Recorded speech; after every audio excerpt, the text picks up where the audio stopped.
Hello everyone, welcome to the new audiobook. If you find it enjoyable, please give me a like and subscribe. Now, let's dive into the story. Chapter 1. Lydia Gray had become so accustomed to bad dates that she didn't even flinch at the unexpected warmth of someone else's tongue in her mouth. The man smelt nice enough, fresh and masculine, and he kissed with a vigour which she was sure came from a place of passion, but something about the rhythm of his movement and the firm grip of his hand on her shoulder left her cold. His name was Matt, or maybe it was Mark, she wasn't sure. He'd introduced himself, of course, but Lydia had been so distracted that she'd only half heard him, because Matt or Mark had a strange quirk in one of his eyebrows, and from the very beginning, Lydia had not been able to take her eyes off it. The hair seemed to change direction somewhere in the middle, growing straight upwards right at the apex of the arch before falling back into a taper, as would be expected. It gave him a strange expression, one of perpetual intrigue, perhaps with an underlying note of something more sinister. And quite unfortunately, that one unruly eyebrow seemed to be the only thing about him in which Lydia had any interest at all. He'd talked almost solidly about himself for somewhere close to an hour, but Lydia had zoned out after a minute or two, making sure to nod at what felt like the appropriate times, and occasionally muttering, "Absolutely," followed by a small sound, something like merp or mart, maybe. Something she hoped was vague enough to fall anywhere between Matt and Mark, as she'd forced her expression into a smile and tried to ignore the shrink of her shoulders away from the casual arm he'd wrapped about them. Lydia probably should have asked him to repeat his name when she didn't hear it the first time, but she hadn't. She'd been much too distracted by his jaunty eyebrow. And when he'd leaned in to kiss her a few minutes ago, that damn eyebrow was all she could think about. This was the way it always happened for Lydia. Every date, every man. They were fine until they weren't. The slight curl of her lip away from her teeth almost imperceptible as she noticed things about them. Small things, usually. Small, sometimes tiny details which all added up to mean one crucial thing, that Matt or Mark was not the man Lydia really wanted to be kissing. He pulled away from her at that point, his eyes opening slowly as the hint of a smile pulled at his lips. "Wow," he said roughly. "What are you doing to me?" She couldn't begin to say. She wasn't sure she'd been doing anything at all. But she plastered a smile on her face that she hoped looked genuine and shrugged. He seemed to take her silence as contentment, and she forced herself to relax as he leaned back into her. She tried to go with the flow, tried to mentally will herself into feeling something, and when very little feeling arose in return, a small sigh escaped into Matt or Mark's open mouth before she could hold it back. His lips tightened then, into the whisper of a smile, and she felt his free hand move to the curve of her lips and tighten, his grip possessive in a way she wasn't sure she liked at all. Because Lydia Gray had already promised her life to a man, in the presence of God and both of their families, and she was not a woman who easily went back on a promise. She didn't like the word divorce, but she couldn't deny that it had become easier to say over the passing months. The first time had been like a knife twisting up into her gut. "So, you want a divorce?" she'd gritted out, the swell of her tears cutting off the word before the final syllable. And all it had taken was a single nod to undo her completely. Adam Gray had been her first love, her soulmate, her best friend for more than half their lives, and with one small nod he'd burned 2 decades of their shared history to the ground. But that was a 1.5 years ago now, and though Lydia had promised their daughter that she would move on, there was no doubt in her mind that she was still absolutely and completely in love with her husband. ex-husband. Ugh. Lydia had ugly cried in the departure lounge with her daughter only a few weeks previously, wiping tears from her cheeks with the cuff of her lambswool cardigan as she clung to her daughter with her spare arm. "It's only 6 months, Mum," Ollie had said, sliding her overstuffed rucksack to the ground as she wrapped lean arms tightly around Lydia. "I'll be back before you know it." And with that, Lydia's arms had tightened too. "I'll miss you all." "I know," Ollie's lips had tugged into a smile. "But do you know what would distract you?" "Olivia, no." "Come on, it's been over a year." She'd emphasised that last word as if a year were a long time. It had passed in a heartbeat. Lydia had taken a sharp breath in. "I love him." "I know," Ollie had said, pulling back from the embrace and setting both hands firmly on her mother's shoulders. "But he's moved on. You should too." Lydia's voice had strained through the stranglehold of her grief. "I'm not ready." "Try," Ollie had said simply. "For me?" Lydia had nodded her agreement, although in reality she couldn't think of a single thing worse than dating a man, any man at all, who wasn't Adam. And yet here she was, currently on a date with a man who definitely was not Adam. Matt or Mark pulled away then, planting one last kiss on her lips before dragging his up the side of her neck and whispering hoarsely into her ear. "I'll be right back." Lydia watched as he headed off down the small corridor that led to the toilets, the hitch of his swagger making his stride dip now and again. He was tall, maybe even taller than Adam, and the shirt he was wearing pulled here and there as it navigated the swell of a muscle. He definitely looked like a man who took care of himself. He would have been very appealing indeed, had it not been for that one quirky little eyebrow. She pulled her phone from her bag, hoping to see a message from her daughter as she unlocked the screen, even though she knew full well that it was the middle of the night where Ollie was now. She thought about escaping while she could. She'd done that on a date before, though she hadn't been particularly proud of herself. But she'd promised Ollie that she would try, and she'd meant it. And if she thought about it objectively, Matt or Mark wasn't the worst man she'd dated in the last few weeks. In fact, he was probably the best. Better than the first man, whose name Lydia hadn't even caught, so distracted had she been by his inexplicable scent of garlic sausage. Better than the second, who'd been Ollie's age, if that, and who had talked about cougars in a manner that had somehow been simultaneously childlike and predatory.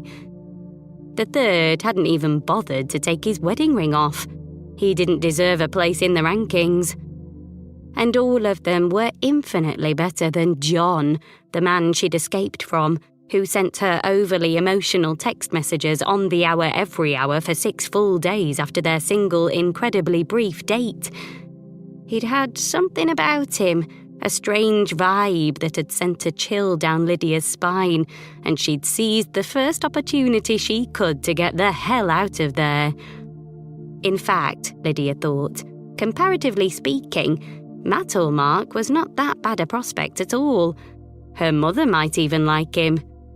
As much as Agatha Pearson ever liked anyone, of course. Lydia loved her parents, but she loved them much more when she didn't have to live with them. She was a woman within spitting distance of 40, with one failed marriage under her belt, and her mother never let her forget it.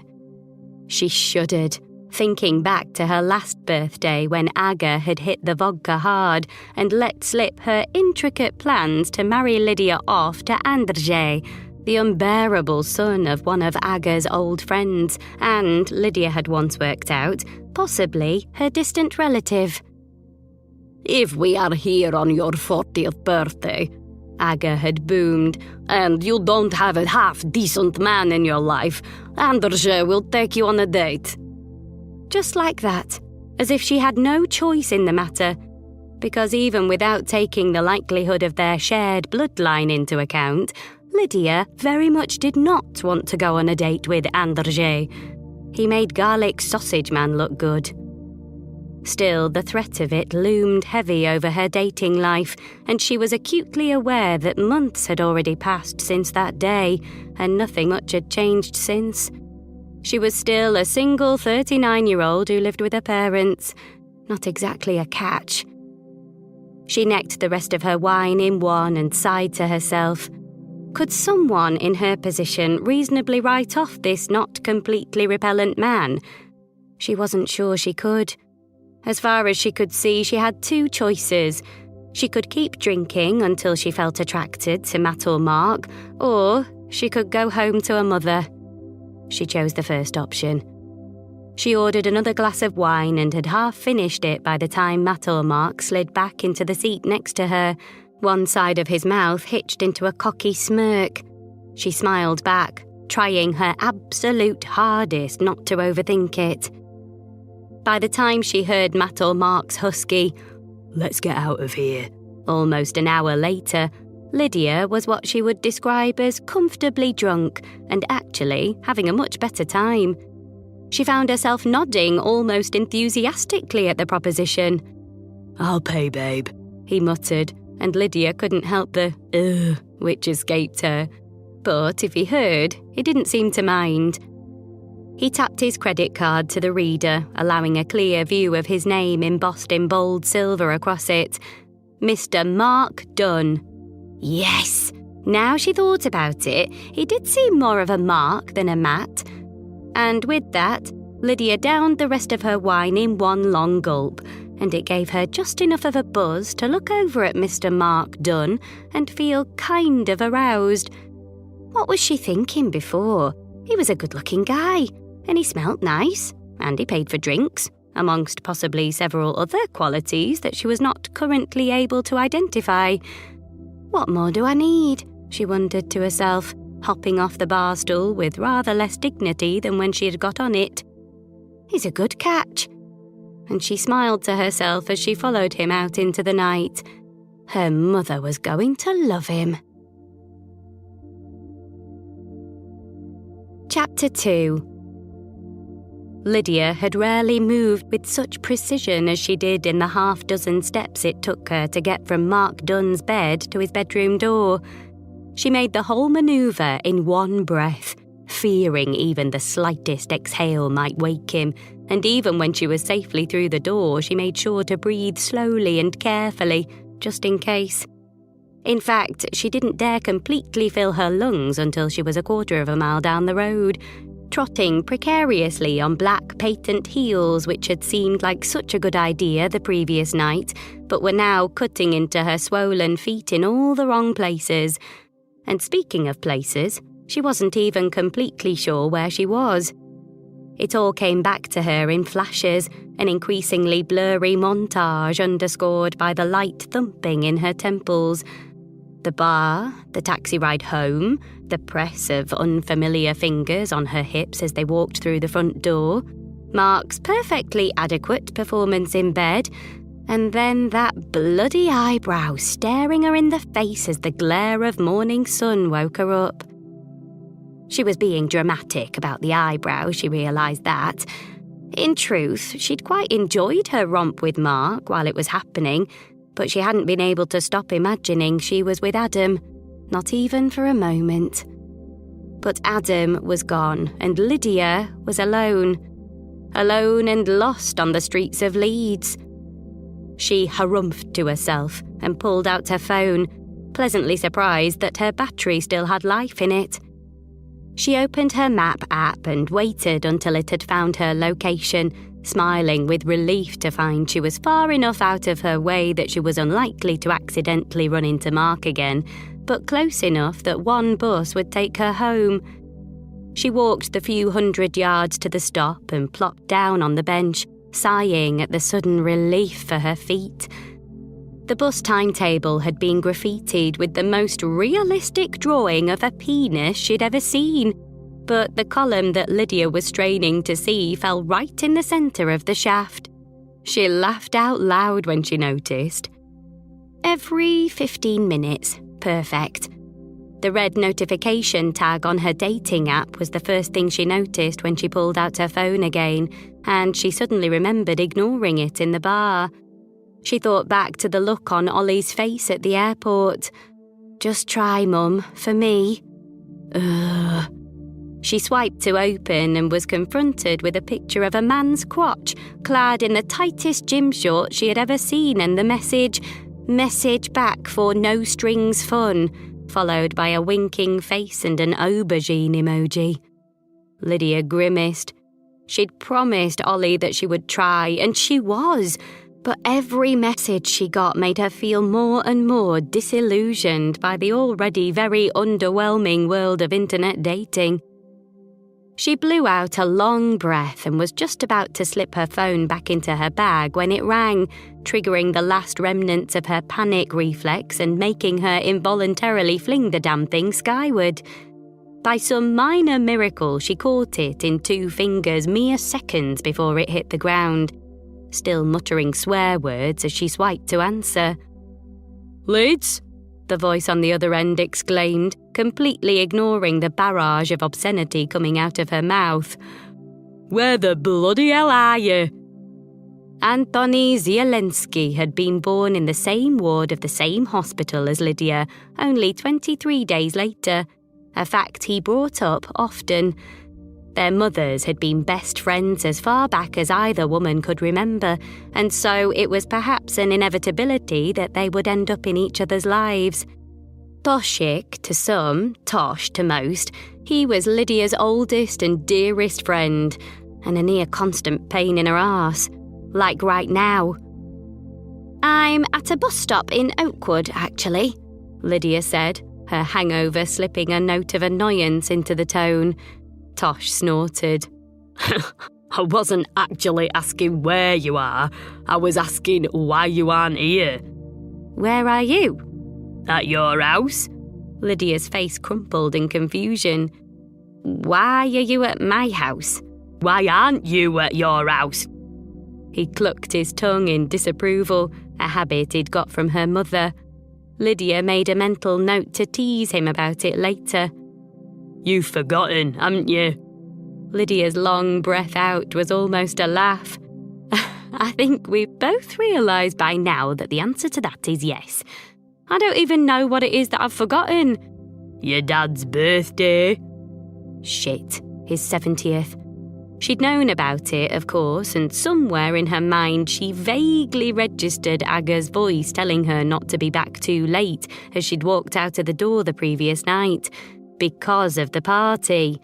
Shit.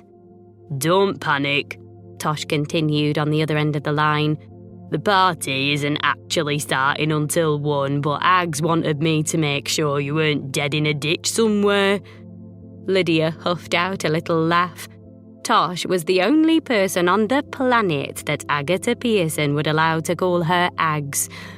"Anyway," he said breezily, "now I've found you, you can make it up to us by picking up a few bits for the party on your way." "Which us am I making it up to?" Lydia asked, one hand trying to rub the pounding out of her temple. "It's the royal us, actually," he chuckled, and Lydia could clearly see his face in her mind at that moment. She could almost hear the smirk in his voice. "Just me. Had a bad night with the wee one and forgot my shopping list." His tone turned apologetic. "Tried to wing it, but we both know how good I am at winging stuff." "Not good." His laugh was genuine that time. "Not good at all." Fine," Lydia blew out. "Text me the bloody list." "You're an angel. I'll smooth things over with Ags." "I'm a grown woman," Lydia said, indignation creeping into her voice. "I'm allowed to stay out past—" But Tosh had already gone. Lydia sighed to herself and stretched her legs out in front of her, as if taking the weight off her feet might magically heal the rubbed raw parts. She pulled her pocket mirror out of her handbag, wincing when she took in her reflection, all smeared eyeliner and knotty brown hair. She'd always made a big effort to look good, and seeing herself like this in the harsh light of day made her stomach grip into a tight knot of shame. She wanted to cry, but she didn't. That wouldn't have done anything at all for the eyeliner situation.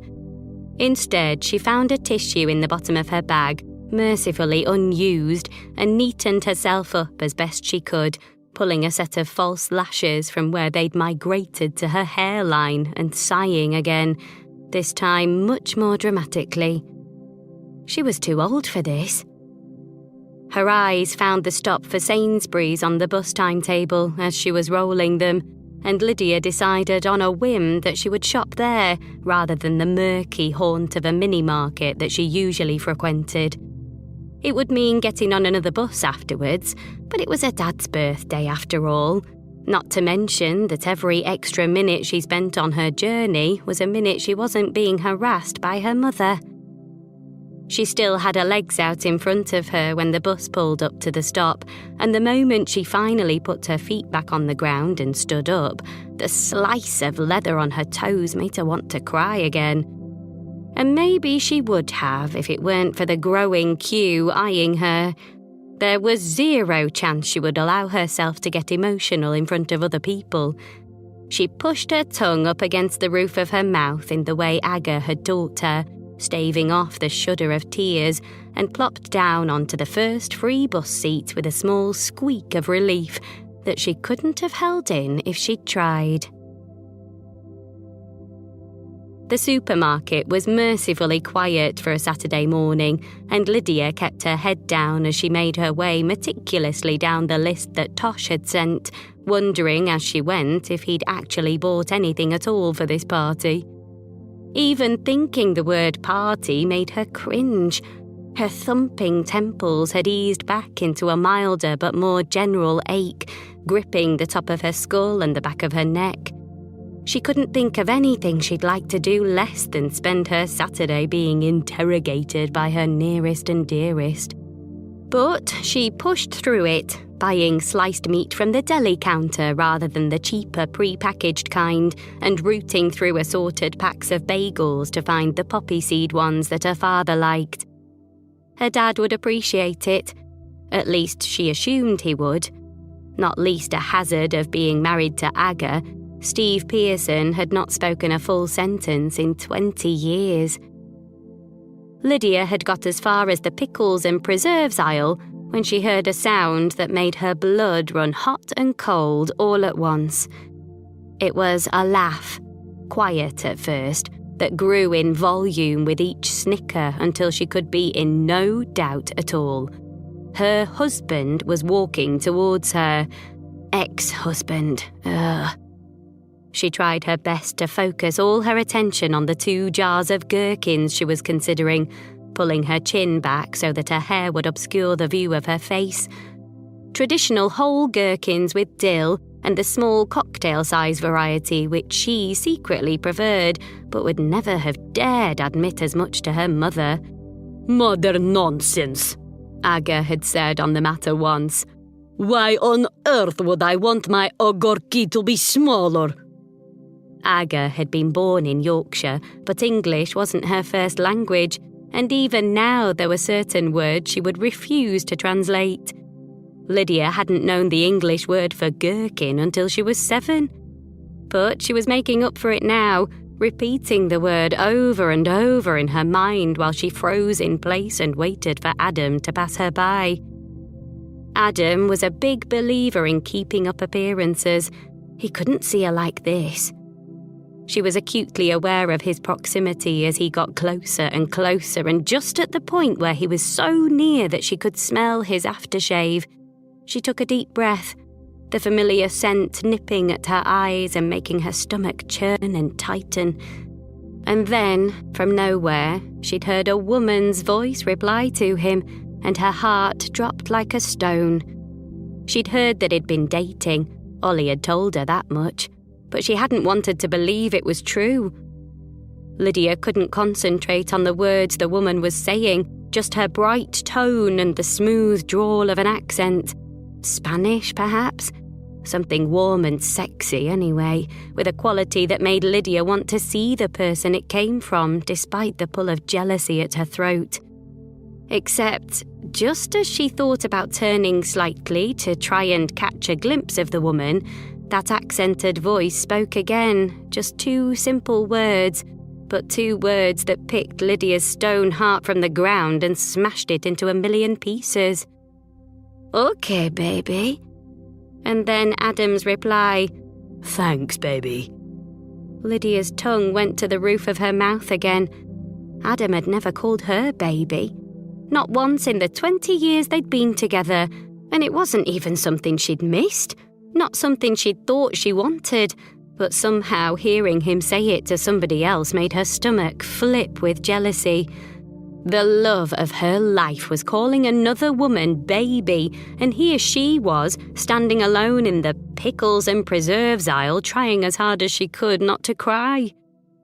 She held a jar in each hand, her eyes fixed on the curve of one of the lids as she heard Adam and his mystery woman pass directly behind her. She didn't move a muscle, holding her breath until she heard them go by. Except that didn't happen. Instead, their footsteps came to a complete stop, and then she heard him speak. "Lids?" She took the deepest breath she could manage before turning, her fingers tightening impossibly around the pickle jars as she did. But even then, when she met his eyes, it was all she could do not to drop them. His hair was cropped shorter than when they'd been together, and it made him look younger than he was. Younger and more handsome in a way that made her feel as if she couldn't breathe, as if her heart was physically trying to clamber out of her chest and into his. But he just smiled amiably, like they were casual acquaintances, as if he hadn't ripped her heart clean out of her chest right around a year and a half ago. "Oh, hey, it is you." His smile didn't seem to crinkle his eyes as much as it used to. "I almost didn't recognise you in those shoes." Lydia forced a laugh, but it came out so loudly, so awkwardly, that she immediately wanted to grab the sound and shove it back in. "Yeah, I was out last night, so..." She cringed, unable to finish her sentence, and absolutely mortified at the way she must have looked.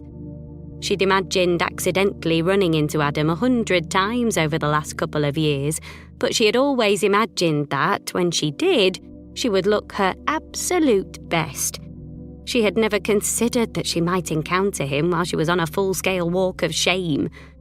She felt sick. "God, sorry, I'm being so rude."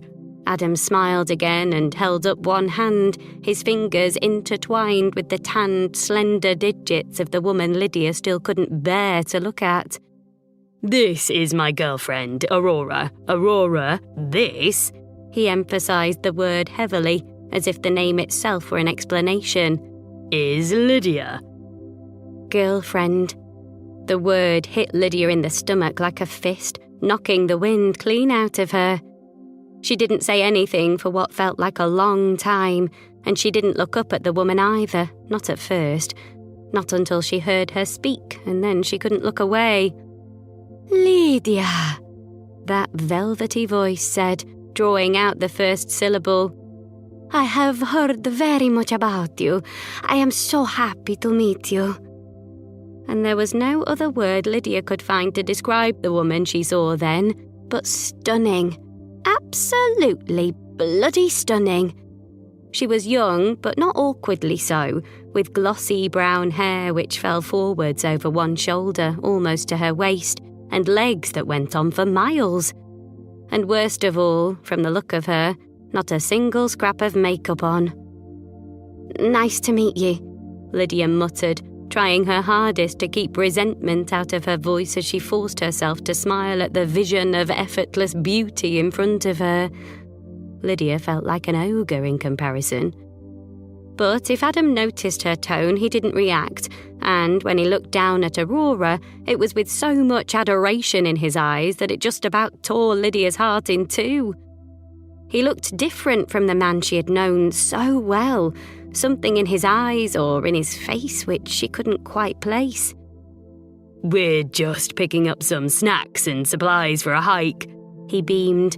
"Aurora's taking me up Scarfell Pike tomorrow." Lydia couldn't stop the huff of a laugh bursting out of her, but she covered it with a cough. Her husband Adam hadn't even liked climbing the stairs.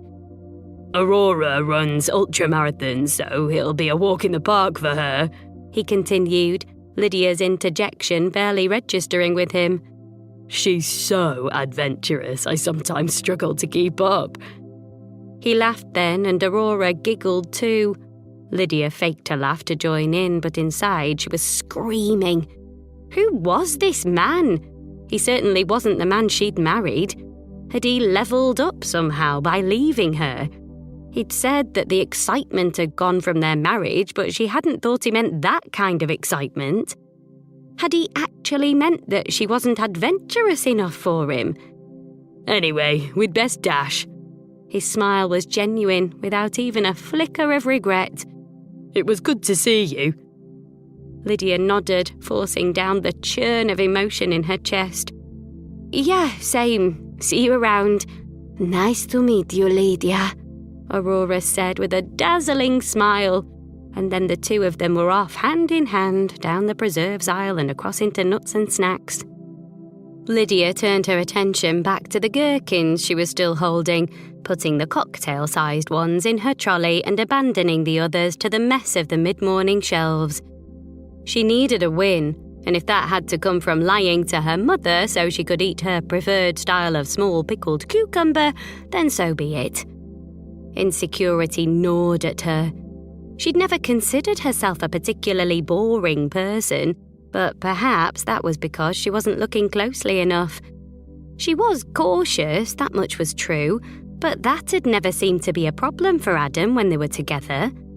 Had he been thinking it the whole time and just never voiced it? The way he'd dragged out the word adventurous. Ugh, she'd never forget it. She swallowed past the lump in her throat and carried on picking up items from Tosh's list, half holding her breath in case she accidentally had her heart shattered again while comparing produce too casually. But the rest of the shop proceeded without incident, and by the time she reached the checkout, the tightness of her chest had eased down into a low hum behind her breastbone. Nothing more than the background longing that she had grown accustomed to since Adam had left. She was still thinking about the knot of Adam's fingers around another woman's hand as she loaded her items onto the checkout belt. But then, as she picked the bag of bagels out, she saw something right at the bottom of the trolley that she hadn't even noticed before she'd put them in. It was a folded sheet of light purple writing paper, the quality noticeably better than the scraps of envelope or lined paper that were usually left in trolleys, and there was a single line of writing visible at the opening of the fold, a single line that compelled Lydia to pick up the folded paper and slide it neatly into the front pocket of her handbag. A single line that read, "Lily Bennett's bucket list." Chapter 3. "Lidka!" Aga crowed as Lydia pulled the Yale lock of her parents' front door closed behind her. She had thought she'd snuck in rather subtly, but when she dumped the 2 bags of shopping by the console table in the hall and looked up, her mother had suddenly appeared right there in the kitchen doorway, like an apparition. Agatha Pearson was a bold woman by any standards, short and compact, with a face that never failed to look furious no matter her actual emotion.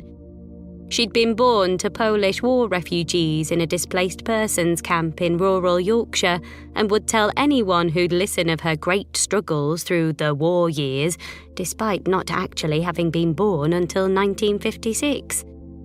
Nobody ever dared question her on it, though. Aga was not a woman who invited debate, and particularly not now, her pale green eyes narrowing as she looked Lydia up and down. "Your shoes!" Aga exclaimed as her eyes reached the bottom, clucking her tongue in that same way that Tosh had on the phone. "Those are not shoes for shopping, Mishko." The term of endearment made her want to laugh, little mouse. Lydia only ever seemed to hear the phrase when she was being told off. She rolled her eyes as subtly as she could. "Well, I wasn't intending to go shopping when I put them on." "Sorry," she heard Tosh yell in reply from somewhere in the house. Aga glanced at the clock on the console table and bent to gather the bags of shopping. When she spoke again, her voice had softened a little. "We have almost an hour until your tata is back from golf. I'll sort the food out. You go tidy yourself up." It was an order, as many things that came out of her mouth were, but Lydia had grown well used to the subtleties of Aga's commands over the years, and this one read like a gift. She smiled, kissing her mother lightly on the cheek before slipping her feet out of those torturous shoes and onto the blissful coolness of the tiled floor. Aga nodded a reply, the very side of her mouth hitching up a little, the nearest to a smile that she generally got, and her eyes tracked Lydia as she began to climb the stairs. "Everyone else is here." "Hi, everyone," Lydia shouted, and 5 voices shouted some variant of "Hi, Lydia" back, making her smile despite herself. Everyone consisted of Bajia, Aga's lifelong friend and Tosh's mother, Tosh and his wife Mila and their tiny daughter Clara too, Lydia's paternal uncle Jeff and Pan Maitek, an old man who lived alone 5 houses down and who Aga had invited round so often that over the years he'd just become part of the family. There had been a time when everyone was nearer 20 people, but numbers over the years had dwindled, lost to death, migration, and 6-month trips around the world. Divorce. Still, now they were 9, and that, to Lydia, felt like a good number. A number that made her smile to herself at the chorus of replies as she carried on up to her bedroom. She'd been living with her parents for 11 months now, ever since the mortgage on the 3-bed semi she'd shared with Adam had been too much for her to cope with on her measly salary. 11 months of living in her childhood bedroom, a room she'd once shared with her sister, Elena, and every time she'd opened the door in all of those months, she'd felt the weight of Elena's absence as keenly as the first night she spent in there alone. Elena had been barely 17, the sole passenger in the car her boyfriend was driving when, drunk on cheap vodka and bravado, he'd tried to race a friend along a dark stretch of dual carriageway and smashed his Vauxhall Nova into a wall. They'd both died on impact. That was 20 years ago now, and the room was exactly as it had been then, all cheap pine furniture and overly aggressive wallpaper choices. Just the same as it had been 6 months after that, when a 19-year-old Lydia, having found herself unexpectedly pregnant, left to move in with Adam. Since then, it had been preserved in its entirety, a shrine to grief and loss and bad decisions. Lydia sighed, flopping down on her aging single bed and throwing her shoes to the far corner of the room as she started peeling layers off. And with every item of clothing that came off, so too did some of her shame about how the last 18 hours had played out. And by the time she stepped in the shower, save for the quiet residual pain in her chest, which she was pretty sure was permanent at this point, she was feeling almost upbeat. It took about 25 seconds for Aga to completely strip away every last shred of that positivity. "Lidka!" she sing-songed as Lydia padded back into the kitchen some 40 minutes later. "You didn't tell me anything about your date. Is he good prospect?" Lydia cringed. Aga continued, oblivious. "You spent the night there, so I'm guessing he has at least some..." She paused, searching for the right word. "Talent." Lydia wrinkled her nose. "Mama!" "Oh, what?" Aga said, her face setting into an even sterner expression than usual. "Your old mama has been around long enough to know how the sausage is made." "Mama, no!" Lydia reared back in horror. "Where on earth have you heard that expression?" American television, Aga said without missing a beat. Did I use it right? She arranged the last slice of meat on the platter she was preparing and then turned, brandishing the jar of cocktail gherkins in one hand. Mishko, why are these agorki so small? It was all they had, Lydia lied. Aga studied her daughter carefully for a moment before turning back, passing a bag to Lydia without even looking at her. Here, you slice the bagels. Lydia took the bag with a sigh. Honestly, I'm not even sure what that expression means, but now all I can think about is you making sausage. Pfft, don't change the subject. Aga covered the platter and set it aside, her brow not moving from the frown it was set in. I'm asking if this man could be my new son-in-law. No. Well, did you decide this before or after you got into bed with him? Lydia paused for a moment to avoid accidentally slicing her fingers off in fury. Actually, it was right around the time I realised that I never want to discuss my sex life with my mother, ever. Aga's shrug was barely a movement, her posture defiant. I'm just trying to make sure you don't spend eternity alone. Thanks for the vote of confidence. Oh, don't be like that. You know I worry about you. Aga's green eyes flicked over to meet her daughter's. You need to slice those quicker or you'll still be doing them on your tata's next birthday. Lydia huffed, slicing the bagels just a little slower on purpose. You don't need to worry. I'm fine on my own. But you are not on your own, Aga exclaimed, waving her hand skywards as if God himself might come to her aid. You are here with me and your tata all the time. Lydia was just pondering whether it would be unreasonable to stab her mother with the bread knife she was holding when Tosh sauntered into the kitchen, baby Clara sound asleep in his arms. He looked over at the two women, that face which Lydia simultaneously loved and hated quirking into a smile. Lydia had never had a brother, and since losing Elena, Tosh was the nearest thing to a sibling that she had. Aga, too, almost considered Tosh to be her child, and not only that, but sometimes her favourite child. The older woman wiped her hands down her apron before gesturing to where he stood. See? Toshek is married to a wonderful Polish girl. Let us help you find one. Lydia rolled her eyes. I don't want a wonderful Polish girl. Aga didn't miss the belligerent tone in her daughter's voice. Mishko, please. You know what I mean. Let us help you find someone in the community. Her voice changed then, softening somewhat. You know, Jeff and Pan Maitek have a spreadsheet. Lydia paused, her knife frozen halfway through a bagel. A spreadsheet? Of prospects, Aga nodded. For you. They don't. Tosh laughed at that, gently so as not to disturb the sleeping infant in his arms. They do. I actually think Pan Maitek might be on there. Lydia's face drained. Pan Maitek is 112. Aga tutted. He's 86. He ticks all the boxes, Tosh said with a shrug. Lydia huffed indignantly. She rather hoped Tosh was joking, but she'd known Uncle Jeff and Pan Maitek long enough to know that he probably wasn't. What are the boxes, just out of interest?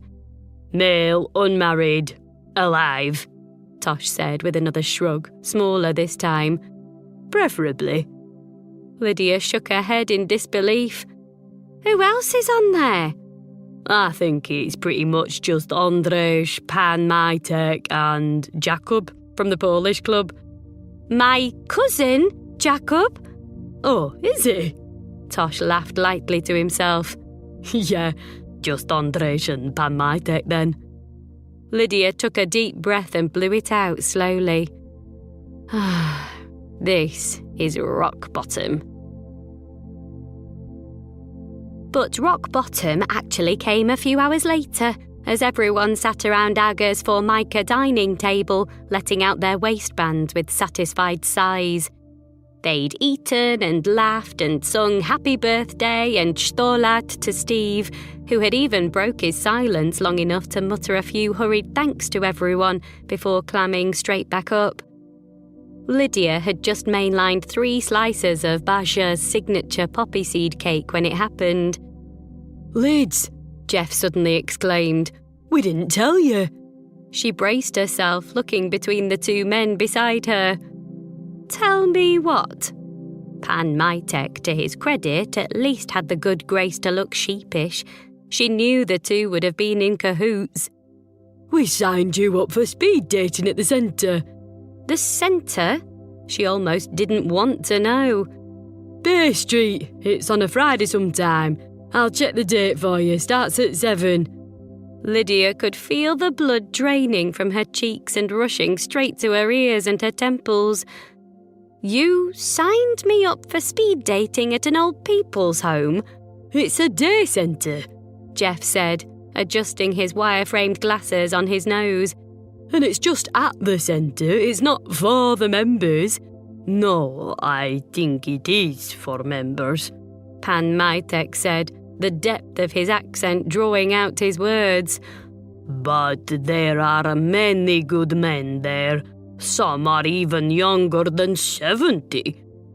Lydia froze, the fingerful of cake crumbs she'd been gathering partway to her mouth, and she tried to keep her voice as calm as she could when she gritted out, "I'm 39. "You might as well be 40, Aga said. "It will come before you know it. Then you will be 50, then 60, then 90, then dead." "Wow, you really know how to lift a girl's spirits." Lydia's laugh had no humour to it. "Thanks, Mama." Aga shrugged, unrepentant. "Well, it's true. You never know how much life you have left. Sometimes you need to try new things if you want anything to change." Although she knew that there was truth in what her mother was saying, their combined meddling had made the thump in Lydia's head grow to such a level that she thought it might explode, and so she took the opportunity to excuse herself from the table. "As much as I would love to stay and discuss all the ways I'm failing as a woman," she said, smiling past the sharp tone in her voice, "I'm really not feeling too good. I'm going to have a lie down.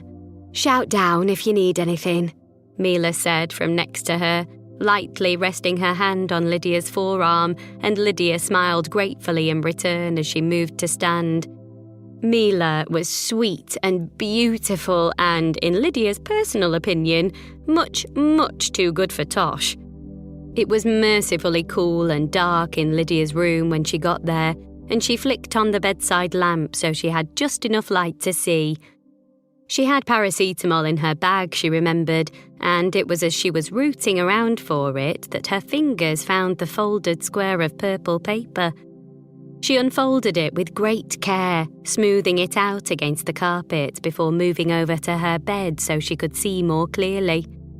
The list had been written in meticulous cursive with a metallic grey pen, the eye of Lily dotted with a heart shape. She moved it under the lamp and started to read. Lily Bennett's bucket list. 1. Ride a horse. 2. Jump off the 10-metre diving board. 3. Climb a mountain. 4. Go camping. 5. Ride a roller coaster. 6. Learn to surf. 7. Go stargazing. 8. Get a tattoo. 9. Do the scariest thing you can think of. Lydia was transfixed. She read the whole thing 2 more times before folding it carefully, slipping it back into the same pocket of her bag, and dry swallowing 2 paracetamol tablets with a grimace. Who was Lily Bennett? Lydia thought, a swell of curiosity in her chest. She must be someone who, like her, had not had much excitement in her life. Elena had always been the brave one, even when they were tiny, and after that same courage stole her away, Lydia had taken even fewer risks until she was barely living at all. She was well aware that she hadn't done a single item on Lily's list, not one.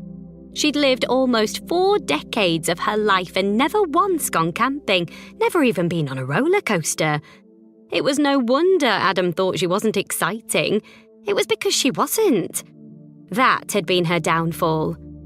At least Lily had made a list. Lily wasn't like her. She might not have seen adventure before, but she'd made a plan. She wasn't standing still like Lydia. She was moving forwards, grabbing life with 2 hands and going after the things she wanted, the life she wanted. That thought stilled Lydia for a moment. Maybe she could make a list too. She was just about to grab some paper and start jotting down ideas when she was hit by a wave of panic. She'd been here before, making plans for her future, and all of those plans had amounted to exactly nothing. She had dared to dream in her youth just as Lily had, but all of those dreams had, ultimately, amounted to nothing at all. She blew her breath out, the sting of tears nipping at her eyes, but then, as she flopped down on her bed in defeat, she had another thought. There was a perfectly good bucket list already written. She was holding it in her hands right now. So it wasn't actually a list of her deepest, darkest desires, and yes, it was of course true that it actually didn't belong to her at all, but did that really matter so much? The important thing was making Adam realise that she could be the kind of adventurous woman he wanted, and any old list could do that. Not to mention that if it wasn't strictly her list, then perhaps she could lay the blame for any potential failures on Lily instead. If everything went wrong when she was living out someone else's dreams, then maybe it wouldn't hurt quite so much when it all burned to the ground. And that was the moment when Lydia Gray, curled up on her childhood bed at not quite 40 years old, decided on something. She was going to tick off every single item on Lily Bennett's bucket list. Ideas came to Lydia all in a rush, and she rummaged in her bag for her phone so she could look up information on surfing and mountain climbing and horse riding. Her heart skipped and sang, the small nagging voice in her head silenced for one blissful moment. She was going to do it. She was going to do all of it. Chapter 4.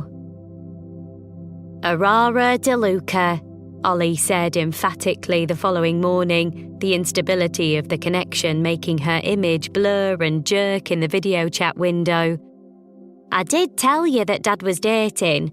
You didn't tell me that he was dating some kind of Spanish supermodel, Lydia muttered, the mere sound of the other woman's name making her feel smaller. Ollie didn't quite manage to hide her laugh. She's Italian. That's even worse. Aren't they a nation known for romance? A sudden memory of the way Aurora had said baby made Lydia's face quirk into a frown. Have you met her? No, but he tagged her on Instagram and I lightly stalked her feed. Ollie scraped her humidity-ravaged waves into a loose knot on top of her head. She had the exact same colour and texture of hair as Lydia, minus her mother's few errant greys, but on Ollie it looked casual and free, and not at all like the wild and scruffy mop that Lydia religiously straightened. She must wear Dad out. She's very fit. And I mean fit, not the other kind of fit.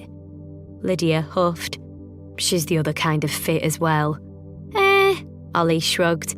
That's just how social media is. Everyone looks that good with a filter on. Well, I saw her in Sainsbury's lighting with no makeup on, and she definitely looked like she belonged on the front page of some fancy magazine. Plus, it obviously didn't help that I looked like a complete goblin. Ollie couldn't hold the hoot of laughter in, but her expression softened. Mum, you never look like a goblin. I bet your mascara was just a bit smudged, wasn't it? I mean, even her name is beautiful and bright, Lydia continued, completely ignoring her daughter. I mean, Aurora, for God's sake. I'm literally grey. Bright versus dull. I am also literally grey before you start calling anyone dull. Ollie raised a single eyebrow, pausing for emphasis before she continued. Plus, you are beautiful and bright. You've just, I don't know, lost your spark. You need someone to relight it. The edge of her mouth tipped up at that as her eyebrows wiggled suggestively and Lydia laughed, despite herself. Speaking of which, oh my God, please do not tell me that you found love and have completely failed to mention it until this far into the conversation, Ollie said, the words tumbling out in a rush.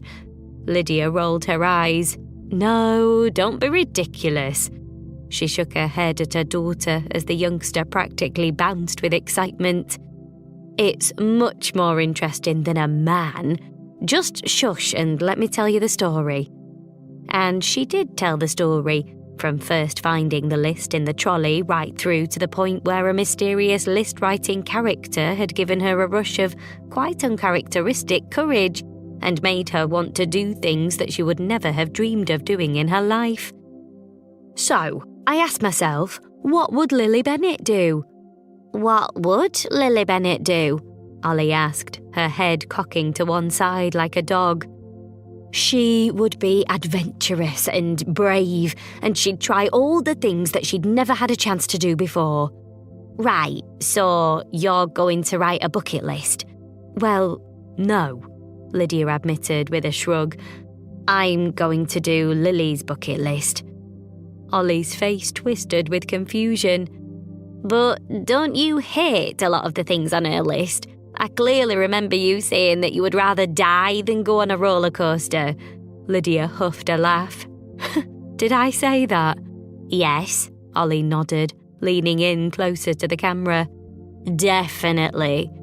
I was probably joking. You absolutely weren't. Lydia's brows tugged into a frown. There was no point lying to Ollie. She didn't miss a thing. But was she quite brave enough to tell her daughter the whole truth? She wasn't entirely sure that she could. Okay, maybe I wasn't then, but things are different now. I'm different now. That at least was the truth. And anyway, does it really matter who wrote the list of adventures so long as I'm actually adventuring? Ollie's mouth opened as if she were about to speak, but she didn't say anything. Just relaxed back into her seat, her expression softening. A bucket list is a bucket list is a bucket list, Lydia continued. You think you're the first person to travel round the world? Ollie laughed lightly. I guess not. So maybe the old me hated roller coasters, etc. Lydia reached to smooth her hair. But the new me is ready and willing to go on adventures. At that, Ollie smiled broadly, her eyes widening. Hey, you could ask Tosh to help. He's been trying to push your boundaries for years. God, no, Lydia repeated quickly, shuddering with dread at the idea. Tosh had absolutely no respect for her boundaries. He'd never stick to the script. He'd have her bloody skydiving or something. Ollie's face fell. But I'm on the other side of the world. Who else would help? Babcha and Chocha Basya. They both laughed at that. The mere thought of Aga on the back of a horse was almost too much. I'll just go it alone, I guess, Lydia said with a shrug. I'm a grown woman, after all. Ollie nodded in return, but she didn't look convinced, and then there was a low sound which Lydia couldn't make out before Ollie looked away for a few moments and then grimaced back at the camera. Oh, hey, my time's up. Lydia frowned. She always hated the goodbyes. Are you in a web cafe? Am I in a what? Where you go to use the internet? Lydia replied, her frown deepening. Ollie raised both eyebrows, clearly bewildered. I'm just piggybacking someone's Wi-Fi. Lydia shrugged. Kinda the same. Was it? She didn't even know. Totally, Ollie said with a slow nod and a warm smile. Anyway, I gotta go, but I am so super proud of you, and I really hope you don't get lost up a mountain and this helps you find yourself again. Don't get ahead of yourself, I'm just... But Ollie was already reaching to hang up the call. Bye, Mum. Love you. Love you too, Lydia said quietly to the glare of her desktop screen, and as she closed the lid of her laptop, she could feel every single one of the 7,732 miles between her and her daughter. She thought about Ollie's words for the rest of that morning, and then again that afternoon as she lay on her bed. She'd feigned a migraine to escape a family game of Monopoly, which Pan Mytek and Uncle Jeff had dug out of the cupboard under the stairs while searching for an old set of tools Jeff swore blind were in there, but neither had managed to locate. She just couldn't face it, not in the mood she was in. Pan Mytek, in particular, was a terrible cheat. Hope you don't get lost up a mountain. Was she being reckless, assuming she could go this alone, considering that the most adventurous thing she'd ever done by herself was go to the Continental shop in a particularly sketchy part of town? Could she really pull off any of the adventures on the list alone? She wasn't at all sure. She snuck back into bed and was just Googling her chances of dying on a solo mountain climb when she noticed the message notification tag on her dating app. She almost didn't open it, expecting yet another crotch shot or creepy chat-up line. But overcome by a curiosity for which she was kicking herself, she swiped to open it. Thanks for updating your bio. Lydia's face fell into a frown. She hadn't updated it. It was just her luck, though, that someone would hack her account, and she clicked into her account info to survey the damage. Looking for adventure, it said. Nothing at all like the very sensible blurb she had written for herself. I need a partner in crime to help me tick some things off my bucket list, not sexual or weird, before you even ask. Simply seeking a friend on my journey. Could that be you? Lydia's brows furrowed in confusion for a few moments before a single name popped into her head. Ollie. Of course, Ollie would have remembered the password Lydia had accidentally let slip a few months before, after they'd both got drunk and started messaging strangers on the app together. She was just composing an accusatory text rant to her daughter when another message pinged through on her dating app, and she immediately swiped to read it. Hi, Elster857. Cool name, by the way. She smiled. None of the other men who'd messaged her had thought it was a cool name. Even she didn't think it was a cool name. It was just anonymous enough that she didn't have to reveal personal information to any dates who turned out to be lunatics. Safety first. I hope this doesn't make me sound like a weirdo, but my sister made me sign up to this app against my will, and yours is the first profile I've seen that caught my attention. I'm not looking for love, but I do love adventures, and I'd really like to help you with your bucket list and, hopefully, get my damn sister off my back at the same time. Drop me a message if you're up for it. Jake. Huh. Now, that she had not been expecting. He hadn't awkwardly complimented her looks, hadn't come at her with any kind of sleazy innuendo. He'd used his real name, she presumed anyway, and his profile picture was a simple snap of him on a night out, grinning broadly at the camera. All in all, he seemed like a genuine kind of guy. The kind of guy who might stop her getting mauled by wild animals on a mountain walk or drowned in the sea while surfing. Not to mention the kind of guy who, at the very least, might help stop her family setting her up with literally any man who had a pulse. She hit the reply button and tapped out a message, suggesting a time and place to meet, and signing the message as Elster857 with a smiley face, since he had made the comment about her username. And then she pressed send, grinning a little to herself at how bold and decisive she'd been, how adventurous. Lily was having an effect on her already. Chapter 5. Jake Jones had a small scar on his lip that Lydia found quite distracting at first. He'd all but burst into the bar that day, a bundle of barely contained energy, buzzing with such life that Lydia couldn't help but smile.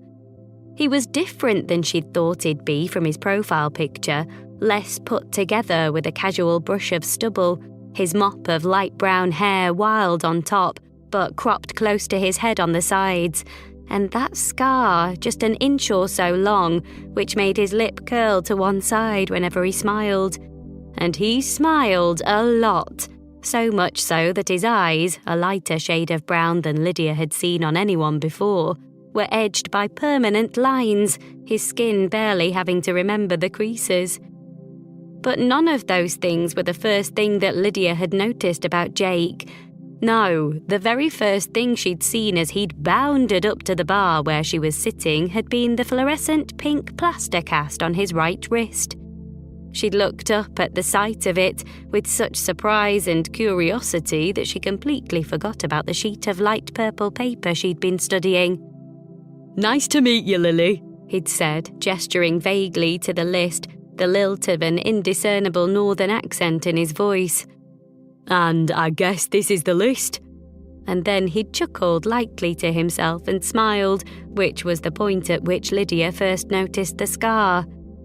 That would have been the ideal time for Lydia to tell him that she actually wasn't Lily Bennet at all. Another good time would have been when he said, a few minutes later, "Sorry, very presumptuous of me. Is it Lily?" But she didn't correct him then either. There had been something so appealing about the way Jake had said Lily. She couldn't quite quantify it. She certainly didn't remember her own name ever sounding like that.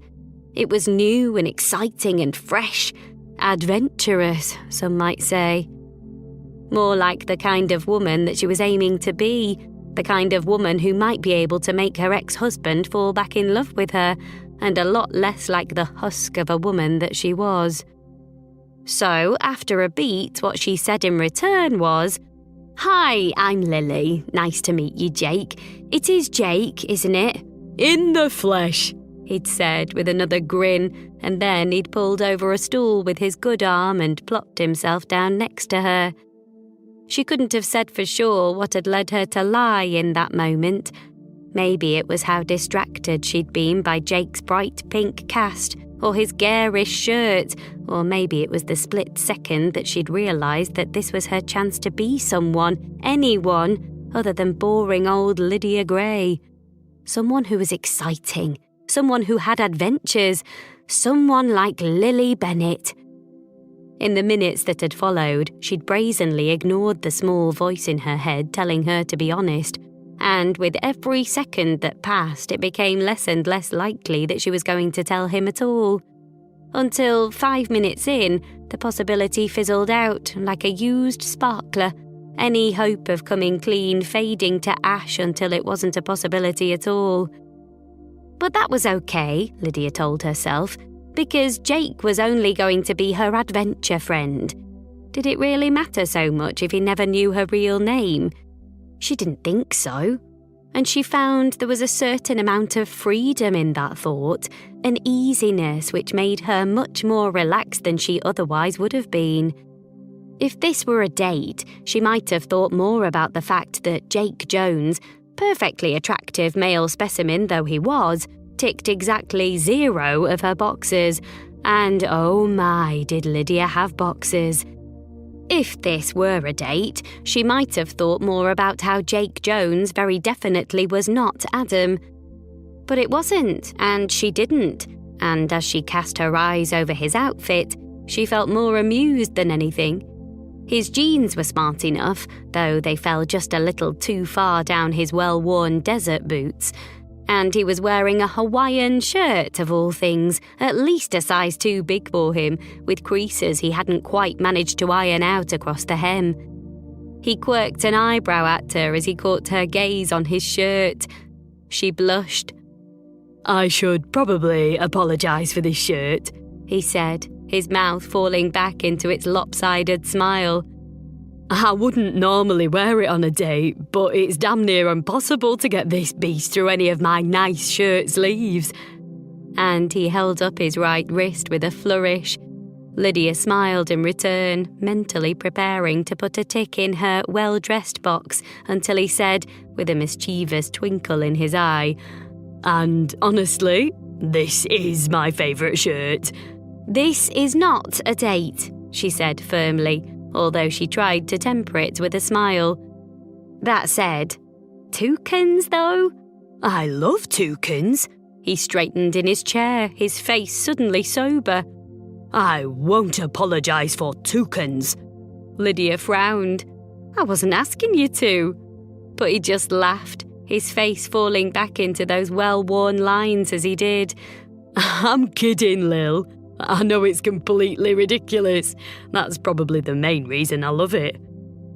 Something happened inside her chest then, at the use not just of someone else's name, but of someone else's pet name. It was a small tug, a minor discomfort. She had always hated nicknames, although in her family it came with the territory. Maybe that was it. It certainly couldn't be a sudden wave of remorse for the decision she'd made. "Only my friends call me Lil," she said, through the light grip of her throat, but he only laughed easily in a way that told her he was probably going to call her Lil even more now. She covered the feeling with a smile. "What's the story with your arm, anyway?"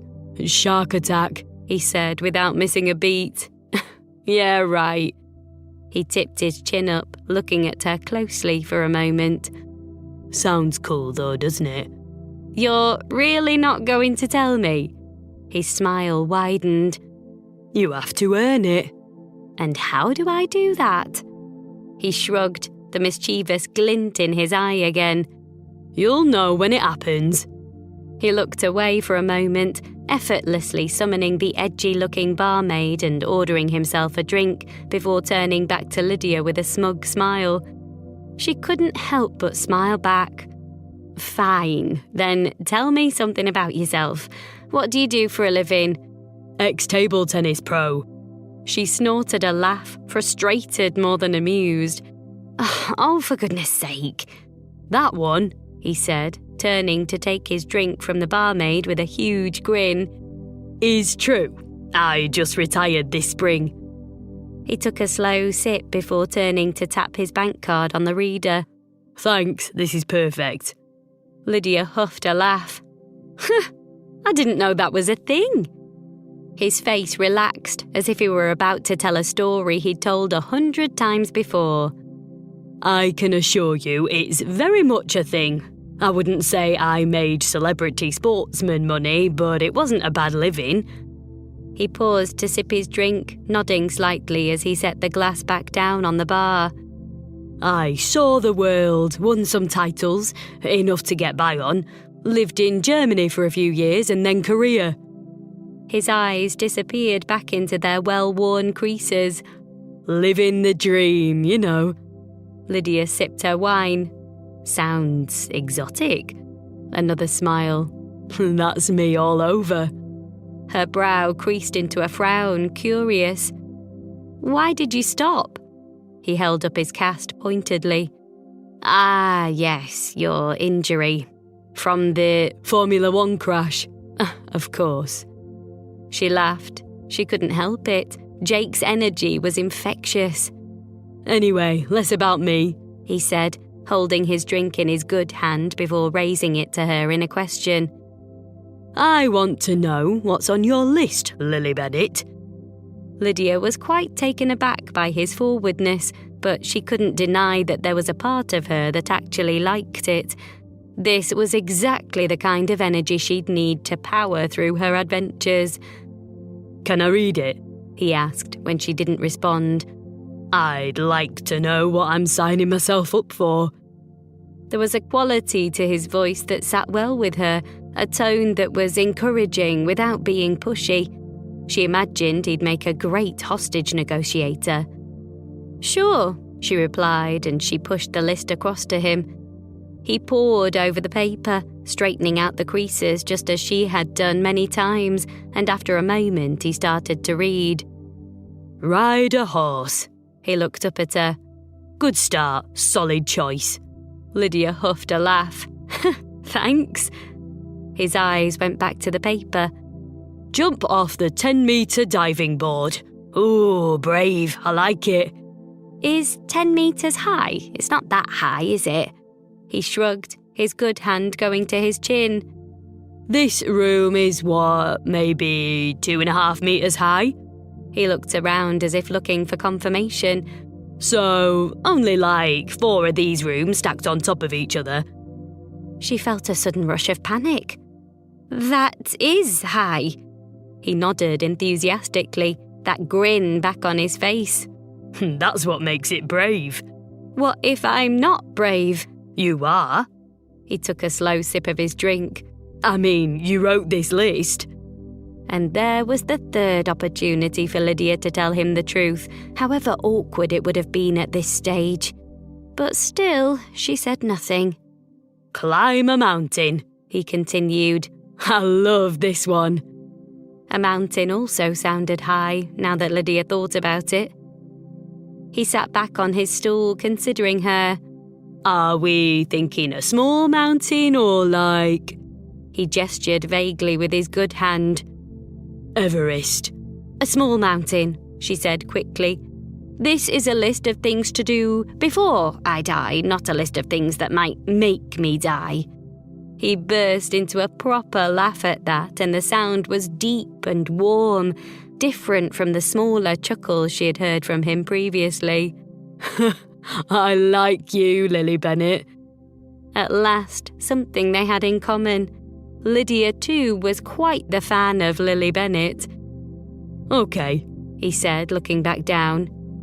Go camping. He met her eyes, palm turning upwards. You've never been camping. I can't even. Lydia smiled. Aga would never allow such a thing.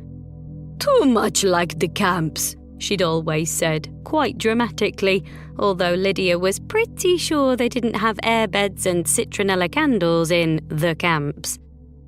Never, she said, and he shook his head slowly. He read a moment more before sitting back on his stool with a gasp. You've never been on a roller coaster, Lily! He ran his good hand through his hair, blowing out a breath. Were you never 12? She shrugged.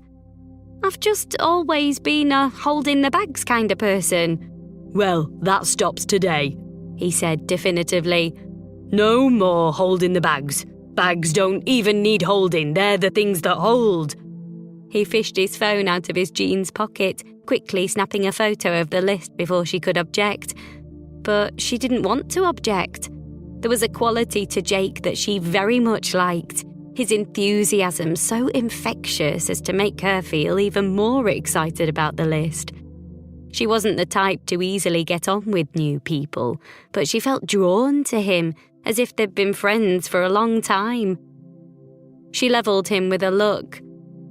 What if I decide you're too weird to be my adventure buddy? He mock-gasped, clutching at his chest theatrically. You wound me. She raised a single eyebrow, and he laughed in response. Don't worry, Lil. I'm weird in a good way. I'm guaranteed to make every adventure 300% more enjoyable. Lydia actually thought he might be right. At the very least, she was already having more fun with him than she'd had with any of the weirdos she'd dated, but she didn't say that to Jake. Instead, she just smiled, tucking a stray strand of perfectly straight hair behind her ear. I just want to know why, she said. He cocked his head, confused. Why? Why you would want to tick things off somebody else's bucket list. Not that Lydia had any room to talk, of course. He downed the remainder of his drink in one before raising the empty glass to her. Okay, that's easy. When he set the glass back on the bar, his smile was softer than it had been, earnest somehow. I've been back in this country for 7 weeks, and pretty much all of my friends are still out in Korea. I live alone in a tiny flat, so I've been hanging around with my sister and her family, which was lovely for a week or two, but now feels deeply tragic. Not to mention that she's absolutely sick of the sight of me. He huffed out a little laugh.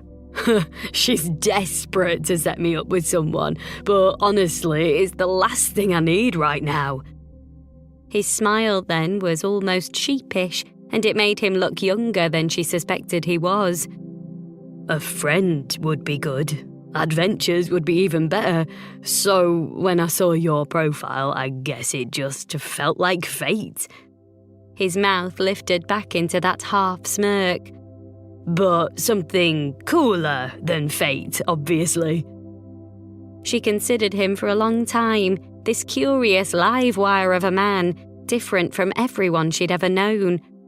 She thought about how much time she spent either with her parents or on her own, now that Ollie was thousands of miles away and Tosh and Mila were all tied up with Clara, and for a moment she totally got where he was coming from. He was alone, she was alone. He seemed genuine.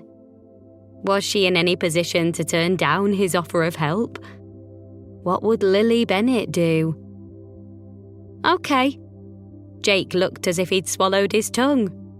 Okay, she laughed. I said okay, didn't I? Are you going to tell me that men and women can't be just friends? My best friend is a man. And sex never got in the way? A little snort of laughter escaped her at the very idea. Literally never. I'm preaching to the choir then, he said, the broadest grin yet stretching across his face. So now we've fended that awkwardness off, what do you say we get another drink and start making plans for how you're going to smash the hell out of all those life goals? And Lydia nodded as she grinned back. You're buying, Mr. Ping Pong. And to Jake's credit, he did. Even when Lydia had drained her third white wine and chanced asking for one of those fancy cocktails that gave very little change from a tenner. And though she noticed that Jake switched to water after his second rum and coke, she also noted that he didn't once complain about it. Adam had always stopped her after 3 drinks, so by the time they walked out together into the pleasantly cool air of the late spring night, Lydia was feeling quite lightheaded, giddy from the drink and from all the plans they'd put together. She'd been annoyed with Ollie for meddling initially, but she couldn't deny that it had all turned out rather for the best. If she were really honest with herself, she had been kind of scared about going it alone. She didn't know the first thing about camping or tattoos or surfing, but now she had a partner in crime. A partner, she noted with some relief, who seemed to know considerably more about these things than she did. And she couldn't wait for their adventures to begin. Chapter 6.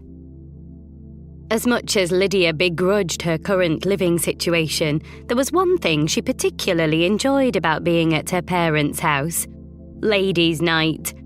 None of them were ever completely sure how it had started, certainly not in Lydia's lifetime, but somewhere along the line, Thursday evenings had become sacrosanct, a time the women of the family earmarked for the incredibly important business of eating food and putting the world to rights. The attendees had changed over the years, but the heart remained. Aga and Basha, as the only remaining original members, had absolute say over who was to be admitted to the inner circle. Some had it as a birthright, others married into it. One thing was certain, though, a bit like the mafia, once you were in, you were in. On the last Thursday of every month, they ordered food in rather than cooking for themselves, and on that particular Thursday, the ladies had decided on Indian. Aga would always say a small prayer just after they finished eating anything particularly rich, an apology to her late mother, who had never coped well with spicy dishes. Aga repeatedly claimed that any time she forgot, she would spend the night suffering from heartburn so unpleasant that it could not possibly be attributed to anything other than a curse sent from beyond the grave. Lydia had almost laughed out loud the first time she'd heard the curry prayer, but these days she sometimes found herself bowing her head in solidarity. Though she was not a practicing Catholic as her mother was, Lydia did find herself occasionally saying a silent prayer that Aga would have plentiful Gaviscon. After all, as Lydia had discovered for herself in recent years, heartburn was no laughing matter. Aga was on fine form that particular evening, and, with a white wine or 3 under her belt, she was regaling the women with a very animated story about her run-in with the new stylist at the salon round the corner. "And now my hair is uncontrollable," Aga bellowed, her drawn-on brows pulling into a sharp frown. "I mean, look at it." She gestured furiously to her short salt and pepper bob, a style she had worn religiously since the mid-80s, though it was much heavier on the salts these days. "It's all gone downhill in there since Mandy left," she huffed, running a hand over the ends of her hair. Lydia caught Mila's eye over the table and had to stifle a giggle. Aga's hair looked exactly as it always did. "Aga," Bashir scolded gently. "You're too harsh on the girl. It looks lovely." "It looks the same," Mila mouthed, half covering her mouth with her hand, and Lydia couldn't hold the snort of laughter in. She tried her best to disguise it as a sneeze. Aga eyed her with suspicion. "Oh, sorry," Lydia chirped innocently. "Hay fever season."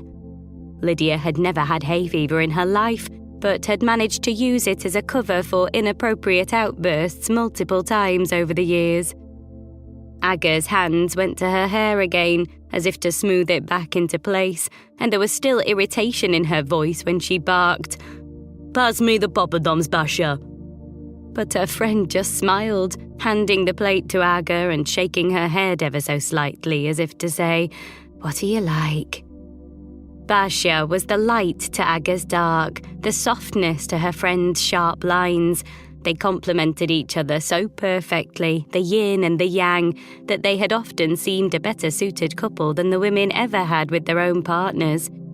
And never more so than after Bashir's husband had followed his lover to Gdansk one summer and never come home, leaving Bashir heartbroken and alone with a mortgage to pay and a teenager to raise. That was over 20 years ago now, and though Bashir had long made her peace with it, Aga would not allow his name to be mentioned in her presence to this day. If Bashir could not bring herself to be angry at the father of her child, Aga had said more than once, then she would be furious enough for both of them. And no one could wear fury quite like Agatha Pearson. She wasn't a cold person, far from it. Aga loved her family and friends fiercely, but sometimes her love could be a little too far over on the fierce side. Lydia, Elena and Tosh had grown up almost with 2 mothers, and all the siblings were very clear on which one to approach in any particular situation. Bashir was the mother who would let them cry on her shoulder after a bad breakup. Aga, on the other hand, was more the type who might slash their ex's tyres. Aga took a bite of poppadom, piled high with mango chutney, and the taste seemed to calm her rage a little. She was even further placated when Mila smiled sweetly and said, "I think your hair looks lovely, Chocha Aga." "Thank you," Aga said pointedly around her mouthful, and as her eyes found her daughter, Lydia shrugged. "I think your hair looks lovely too, Mama," she said innocently, but Aga's lips only pressed into a hard line. "No one likes a brown noser, Mishko." Lydia couldn't hide her smile that time. The conversation took second place then as the women filled their plates from the aromatic stack of tubs occupying the middle of Bashir's dining table. Pasanda and dopiaza and buna with 3 different kinds of rice and 2 huge naans. They ate hungrily and almost in silence, save for occasional satisfied murmurs, and when they were finished, Aga sat back in her chair as she always did, muttering quietly in Polish with her hands clasped firmly in front of her. So, Aga said abruptly as she finished her prayer, turning her attention to Mila and leaning forwards on her elbows. how are you getting on with preparations for Clara's christening? Good, thank you. We've got the date booked and Tosh is trying to arrange the club for the party afterwards. It's going to be the 15th of September. Mila smiled, looking around at the others. Put it in your diaries.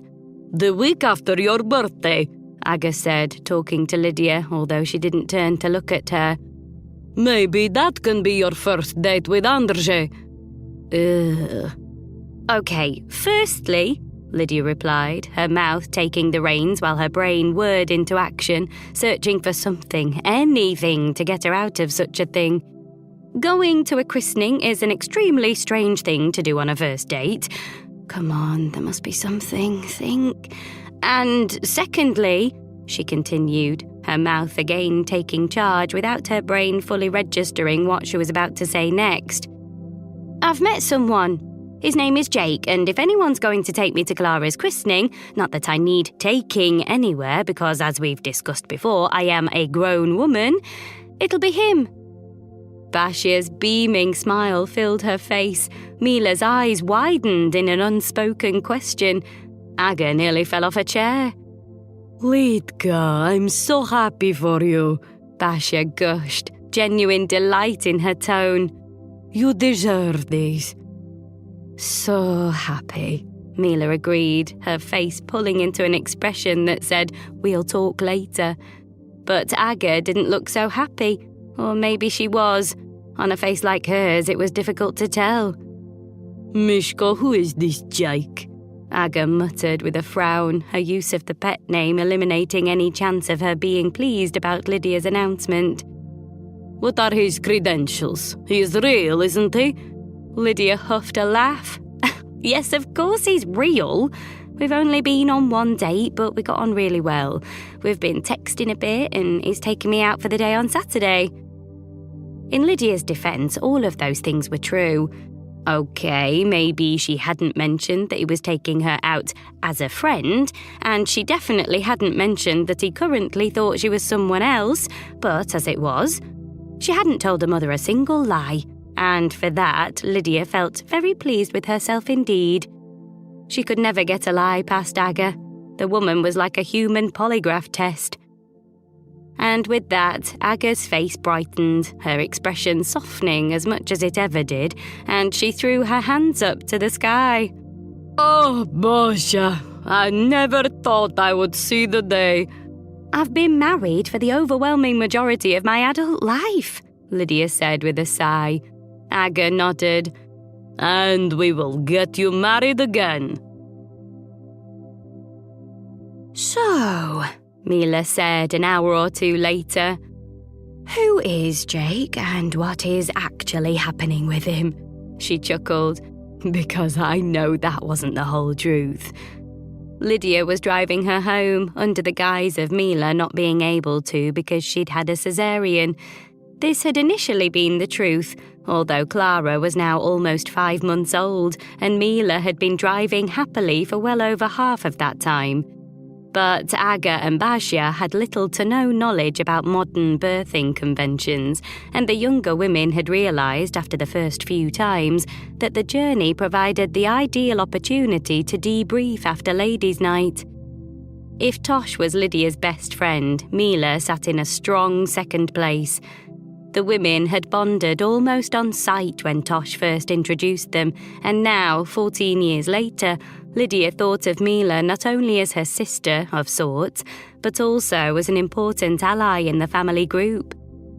Lydia took a deep breath. Everything I said was true. But, she smiled, Mila could read her like a book.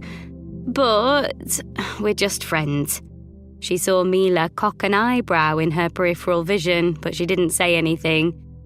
He's not my type at all, but he's a really good guy. Lydia continued, so relieved to finally get it off her chest that the words just started spilling out and then wouldn't stop.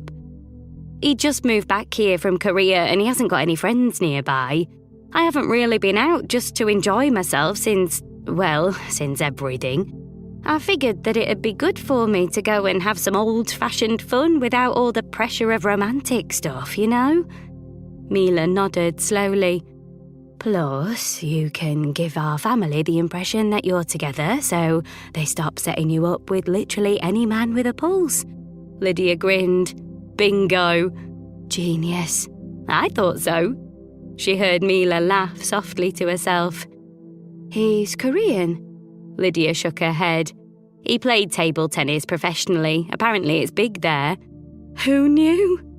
They both laughed then, together, before falling into a comfortable silence for the rest of the short journey, each lost in their own thoughts. Lydia hadn't told Tosh or Mila about the list. In fact, she hadn't told anyone else about the list. No one but Ollie, anyway. She didn't really know why. And Jake, of course. Only Jake still believed that it was her list, because Jake still believed that she was Lily Bennett. And she hadn't told a single soul about that. They pulled up outside Mila's house a few minutes later, and Lydia turned to look at her friend properly for the first time since they'd set off. So, you're not going to tell me it's a terrible idea? Mila shook her head, smiling earnestly. I think it's a great idea. Honestly, yes, Mila said, laughing lightly at Lydia's confused face. You were married for a long time. Now you're not. I think you need to find out who you are now, without Adam, before you even entertain the idea of being with someone else. She reached a hand over to gently squeeze Lydia's wrist. Not that you need it, but you have my blessing. Lydia smiled back at her, the warmth of Mila's hand on her wrist making her heart swell. She had been such a great support over the last year, so steady, despite all the changes in her own life. Lydia would never have been able to put into words how much Mila meant to her, so instead, she told her in her own way. Have I ever told you you're too good for Tosh? Almost every week, Mila said through her laugh, and she leaned to kiss Lydia lightly on the cheek. Good night, Lids. Thanks for the lift. And Lydia smiled in return. Any time. Mila clambered out of the car and Lydia watched her creep into the silent house, a single dim light on in the hallway outside the front bedroom.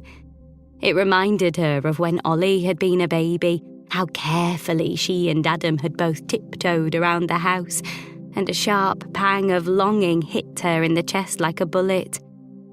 They hadn't needed anyone else then. They'd been so happy, just the three of them. Yes, they had been young, really young in fact, but Adam had been such an attentive father, such a proud father. She didn't know how it had happened, how that person had turned into the man who had looked her straight in the eye and told her he was leaving. She hadn't seen the cracks at all. One day they had been a happy family and the next he was gone. She took a deep breath in and let it out slowly, thumping her aging car into gear and starting out on the 7-minute journey back to her parents' house, Mila's words replaying in her head the whole way. Find out who you are now.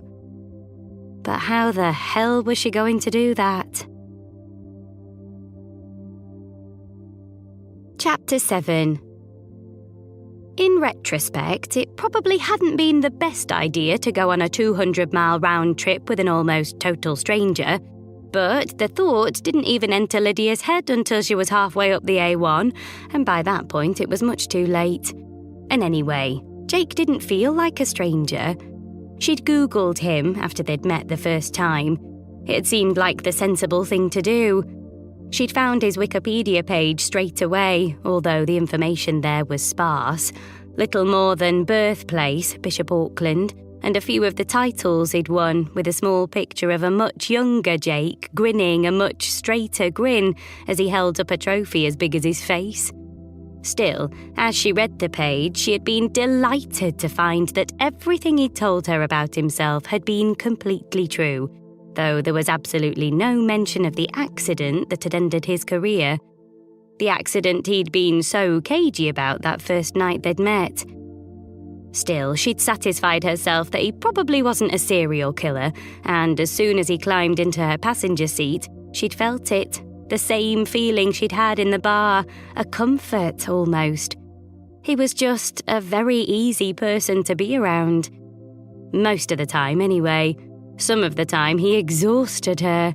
It was like he was plugged in somewhere, with no off switch, from his constant fidgeting to the mile-a-minute stories he came out with. When the time had come to get started on the list, Lydia had had a brief panic. But Jake had talked her round in that laid-back way of his, the one that made her want to be laid back too. He'd said he knew exactly what she should try first, and though she'd secretly hoped that it was stargazing, which was, she noted, the only non-scary thing on the whole damn list, she'd made her peace with having her boundaries pushed. They couldn't do the things on the list in order, he'd said, because of the restrictions he had with his arm, but they could do them as and when he was able. And so the first adventure he'd suggested was 5, ride a roller coaster. That had sent Lydia into a little bit of a tailspin, though she would never admit as much to Jake, and she'd texted Ollie in a panic at what she hoped was a reasonable time of day where she was. "You know, you should start an Instagram account," Ollie had replied, completely ignoring her mother's impending nervous breakdown. "How's the world going to know how much fun you're having if it isn't documented on social media for all to see?" Bloody Zoomers, Lydia had started to type, although she was glad she didn't send it because within seconds she'd had another thought. How was Adam going to know how much fun she was having if it wasn't documented on social media for all to see? She'd always thought her life much too ordinary to brag about online, but she saw no way around it now. "Okay," she'd replied, and then laughed out loud at the long string of celebratory emojis her daughter sent in return. And she had set up an account, though she currently had 0 followers and didn't actually have the faintest idea how to get any. "Next junction," Jake chirped then, tearing her away from her thoughts of technological ineptitude. She'd planned to put the address of the theme park Jake suggested into her map app, but Jake insisted that he could navigate. As they turned off the A1 and onto more minor roads, he directed her one step at a time, effortlessly, like he always knew exactly where he was, and that made her think of the things she'd read about him. "You're from around here, aren't you?" He didn't answer, but she felt him stop moving for a moment in the passenger seat, and she took that as confirmation, a slow smile spreading across her face at the idea of outwitting him. "You're not the only one who knows stuff." "You stalked me?" His voice was soft, curious rather than accusatory. She half shrugged, as much as she could with 2 hands on the wheel. She was nothing if not a careful driver. "Stalked is a strong word. She cocked her head a little to the side, searching for a diplomatic way to say that, yes, she had totally stalked him. "Backing up your story." And it all checks out." He laughed at that. "I was born in Bishop Auckland, which I'm sure you already knew from my Wikipedia page." Lydia chuckled softly to herself, and she saw him smile in her periphery. "But we didn't stay too long there," he continued, an easy storytelling lilt falling back into his voice. "My dad was a salesman working for a big car company, and he'd get moved every few years, depending on where the sales needed a boost. We lived all over, the northeast mostly, bits of Yorkshire, 2 hellish years in Coventry." "So, why Leeds now?" "It's where my parents are," he said simply. "My mum was from Leeds originally, and my sister is here, and so they came back here when they retired." "Do you live with them?" "No," he said, the husk of humour in his voice. "I'm 38. Lydia laughed too, quickly. "I know, imagine." "What about you, Lil?" he asked, his weight shifting as he stretched his legs out in the footwell. What would I find if I Googled you?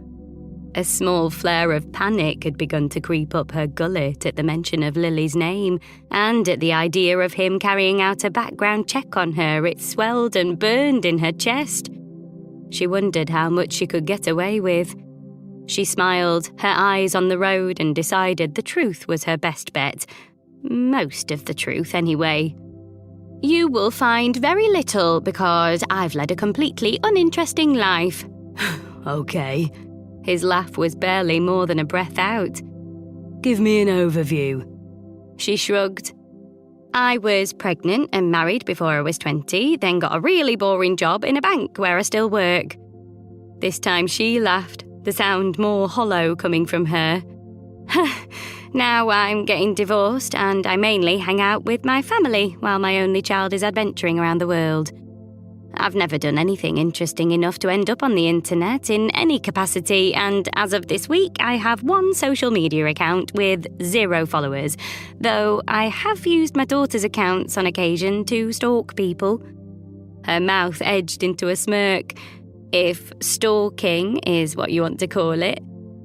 His laugh that time was louder, more like the Jake she'd met at the bar. And that, of course, is why you wrote your list. It was a question, she assumed, but it didn't sound like one. Something like that, she replied with a smile that was less genuine than she would have liked, and she was very pleased indeed when the conversation lightened up for the rest of the journey. The theme park was more run down than Lydia had expected, all sun-bleached warning signs and peeling paintwork, and there was an energy about it that didn't sit well with her at all. Jake, however, was in his element, chattering away as he guided her through the huge network of intertwining paths that crisscrossed the park, his gait so light it sometimes seemed almost as if he were skipping. He'd dressed a little better today, in so much as he looked more comfortable with what he was wearing, but he was still a million miles from Adam's put-together outfits.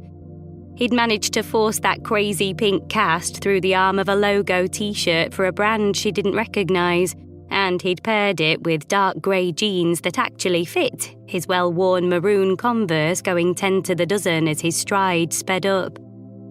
He stopped abruptly as they reached a wooden archway, a fork in the path veering off to one side underneath, and his face broke into a huge grin as he turned back to face her. Here we are, he said, his excitement accentuating the curve in his smile where his scar pulled at it. Are you ready for your very first adventure? Yes, Lydia said, but what she really meant was no. A roller coaster ride was not her idea of a starter adventure. She'd kind of assumed that they'd start small and work their way up, but as Jake had pointed out more than once, there were only so many things that he could do with his cast on, and then when he'd happened across the voucher for the theme park that weekend, it had seemed an awful lot like a sign, he'd said. If, of course, he believed in such frivolities, which, despite constantly mentioning them, he absolutely didn't. So here they were, about to begin their very first adventure. Jake started down the path and she jogged lightly to catch up with him. She could hear the low hum of the ride's mechanism, punctuated by occasional bursts of screams and cheers, and the sound made her chest tighten.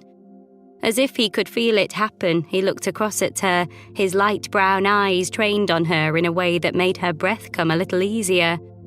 Don't worry, he said, his voice warm and steady. I'm not just going to throw you in at the deep end. This is the mine train ride. I'm not sure if it even counts as a roller coaster really, but it's a good one to start you off.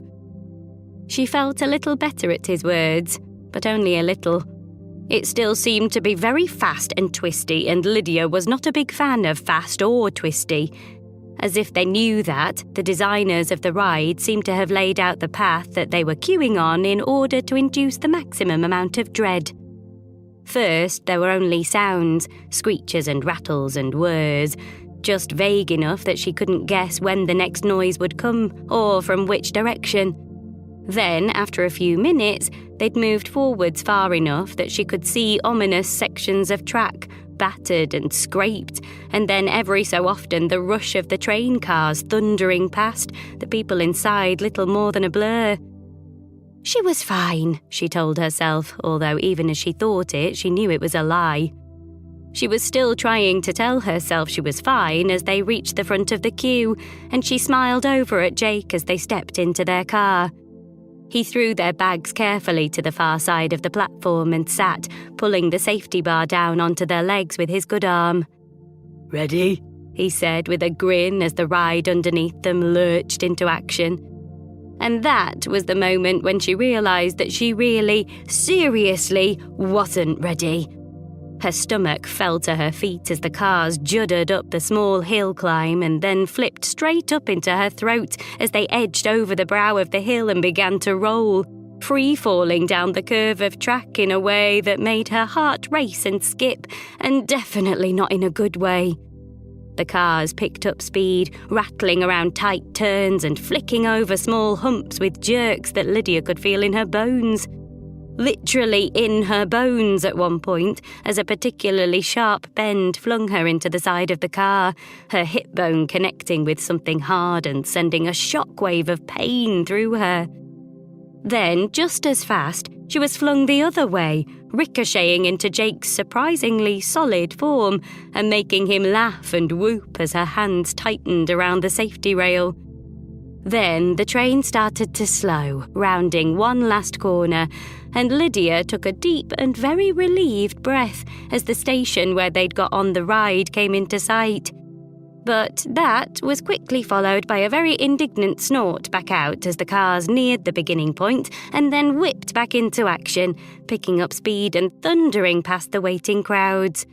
Round the bloody thing went again, round the tight turns and over the small humps, slamming her hip into the same side at the same place, and then back into Jake like lightly traumatic déjà vu.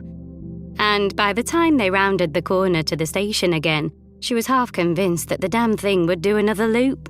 She could have cried. But it slowed more sharply this time before pulling to an inelegant stop at the exact point where they got on. The safety bar popped up and Jake was on his feet straight away, grabbing their bags and turning to look back at Lydia as she waited for her insides to catch up with her. She forced a smile and clambered to her feet, wincing as her hip brushed the corner of the metal safety bar. She could almost feel the bruise forming under her skin. Okay?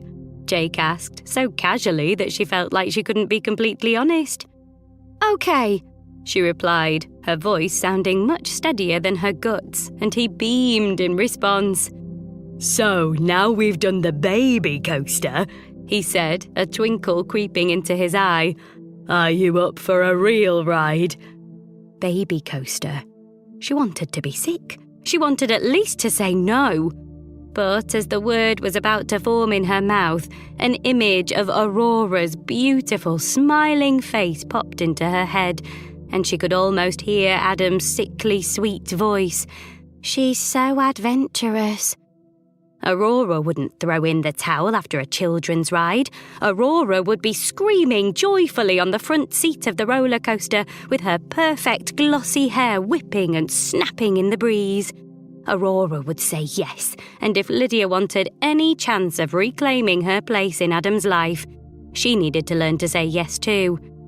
So she did, to Jake's immense delight, and he practically skipped along as he led her down another wooded path and out into an open section of the park, which was crammed with colours and people and sounds, and the biggest loops of roller coaster track Lydia had ever seen in her entire life. She'd been to theme parks before when Ollie was younger, and before that when she herself was a teenager, but she'd never taken much notice of the size of the rides. She hadn't thought them particularly big when she was the designated holder of bags. Now she actually had to go on them. They seemed enormous, huge and looming, rearing up from the earth like great mechanical beasts. She shuddered, pulling her arms closer into herself even though the late May weather was perfectly clement. She'd dressed as comfortably as her sensibilities would allow her, and she was glad of that now, appreciating the vague warmth her perfectly ironed hoodie gave her as she broke into a cold sweat. There was no mystery to the queue design this time, just a snake of tarmac taking her closer and closer to the screams and screeches of the ride until she was standing right under a coil of track, trying very hard to control her breathing. Jake looked over at her again as they reached the front of the queue, a question in his eyes that he didn't voice. It didn't matter what he was asking, though. She was determined. She was getting on the damn thing if it was the last thing she ever did. Chapter 8. It was while perched precariously at the top of a slope so steep she couldn't tell where it ended that Lydia began to worry that perhaps the ride would be the last thing she ever did. She'd survived the queue, her throat tightening with every step she took towards the front of the line. She'd survived the overly complicated over-the-shoulder restraint system, which she'd pulled uncomfortably close to her for fear of flying out and falling to her death. She'd even survived the slow climb to the top of the first hill, each click of the mechanism making her heart thump louder and more quickly. It was then, in the split second of stillness before the cars plunged down into oblivion, that she felt the end was near, with her pulse roaring in her ears and the restraint system holding her so tightly that she had no choice but to give in to the wave of raw panic which was clutching her by the chest. This is it. This is how it happens. And then she was falling, all of a sudden, her stomach a ball of fire rising in her belly and her head screaming with a pressure so intense she thought she might pass out. Faster and faster she fell, each second feeling like an hour or more, as if reality had slowed to an almost tortuous speed. Down and down and down until, a mere fraction of a second before Lydia thought she would hit the ground, the ride whipped back up, thundering around a dizzying combination of turns and loops and dips, so violent that they made Jake's baby coaster seem like a casual drive in the countryside. How could he enjoy this? How could anyone enjoy this? She could almost feel her brain bouncing around the inside of her skull as she gritted her teeth and tightened her grip on the shoulder restraint, as if it alone had the power to save her. There were screams all around her, the rush of air past her face snatching away the hellish wails as quickly as they were uttered. But Lydia didn't scream. She was solely focused on surviving to the end. And as the ride shuddered to a stop, there was a moment where she really believed she hadn't made it. A second or two where she felt weightless, her upper body frozen into its death grip as the world faded to black. And then she heard Jake's voice through the darkness. Lil? A pause. We're finished, come on. And then a soft snicker before he spoke again, louder this time. Lily! The name sent a shudder through her, and she heard her own voice reply, I'm dead. He laughed out loud that time. You're not dead. You just have your eyes closed. Huh? She tested him, tentatively cracking one eye open and then the other, as some brute yelled from somewhere to her right, Get a move on, love. Jake was quite right. She was indeed alive, although she dreaded the idea of how sore she would be later on.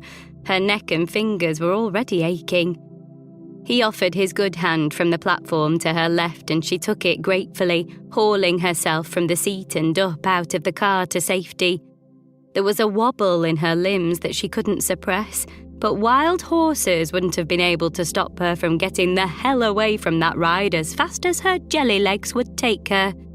Jake followed, striding lightly after her with a spring in his step. Wow! His good hand went to his hair, pushing the strands away from where they had fallen in his face. Oh, don't you feel alive? Lydia couldn't calm the shake of her voice. I feel traumatized. Is that similar? He stopped suddenly, having somehow circled around to her front, and she wasn't able to stop herself from ploughing straight into him. The impact interrupted her flight response completely, and she pulled away from him, rearing back unsteadily as he caught her upper arm lightly in one hand. His brows pulled together. You hated it. Hate is a strong word, Lydia said, the tremor in her voice still clear. But in this case, one that I think is entirely appropriate. Her free hand went to her temple. Oh, I think it turned my brain to soup. And that was all it took to wipe the frown off Jake's face entirely. His lips found that off-centre smile again as he squeezed her arm gently. Okay, you hated it. That's fine. His smile grew. Let's go find ourselves something to eat and let you recover. She nodded gratefully, although her stomach was still in knots. Sitting still was definitely a good idea. He released her arm, and though she felt off kilter immediately, she managed to work through it, falling into step beside him. And then, he said after a few moments, not looking at her, we can find a ride you do like. Lydia forced a smile and tried her hardest not to allow her inward groan to break free.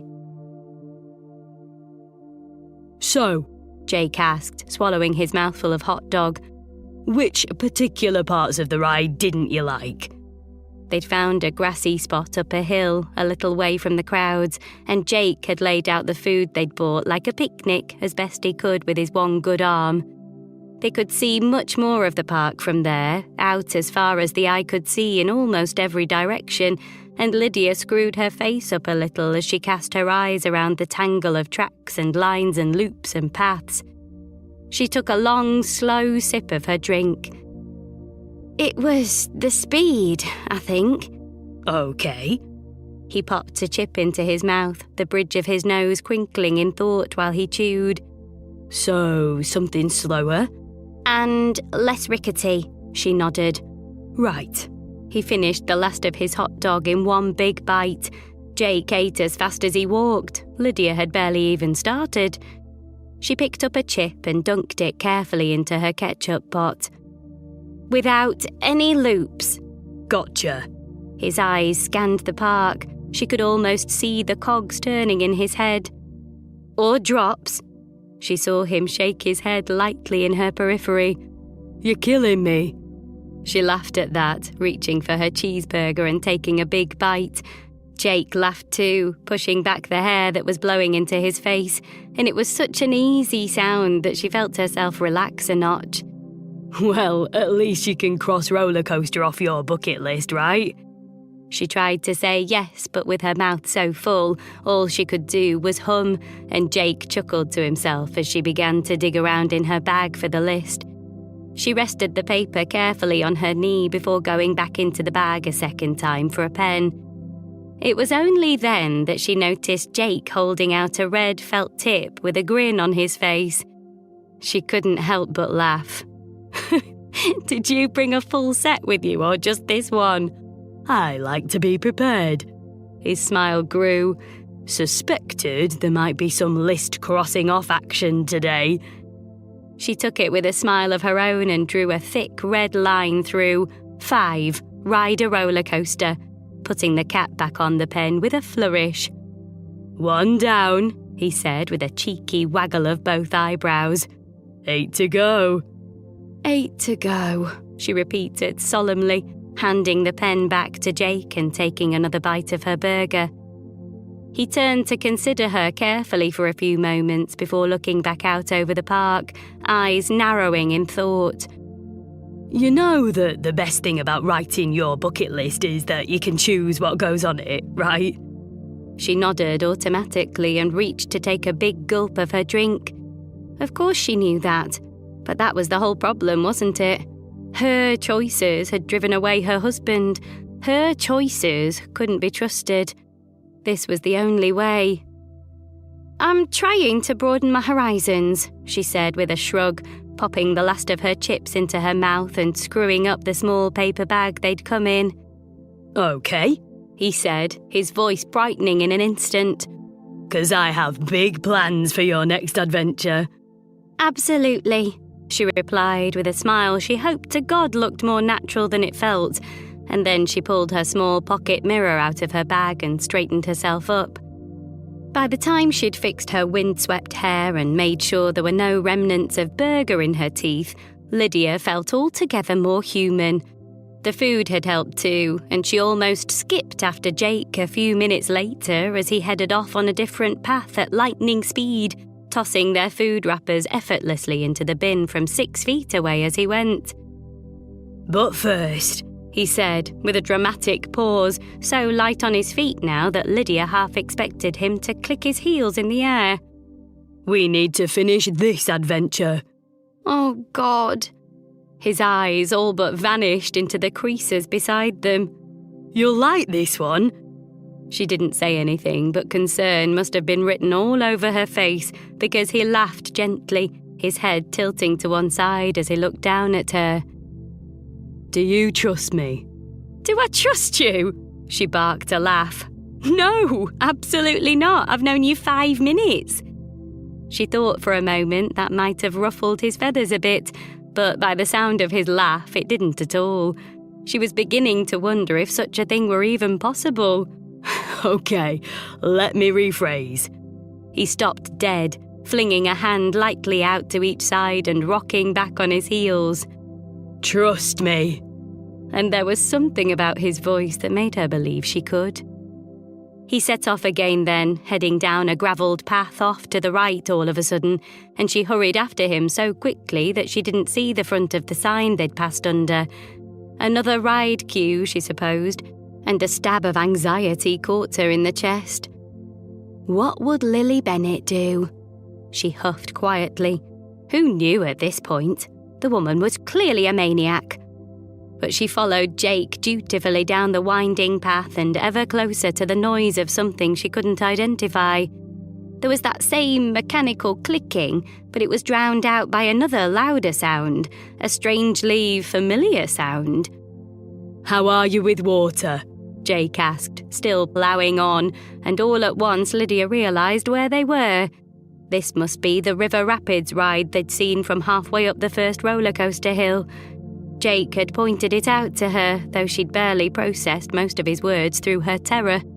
She vaguely remembered seeing the wind of the river through the crack in her screwed-up eyes.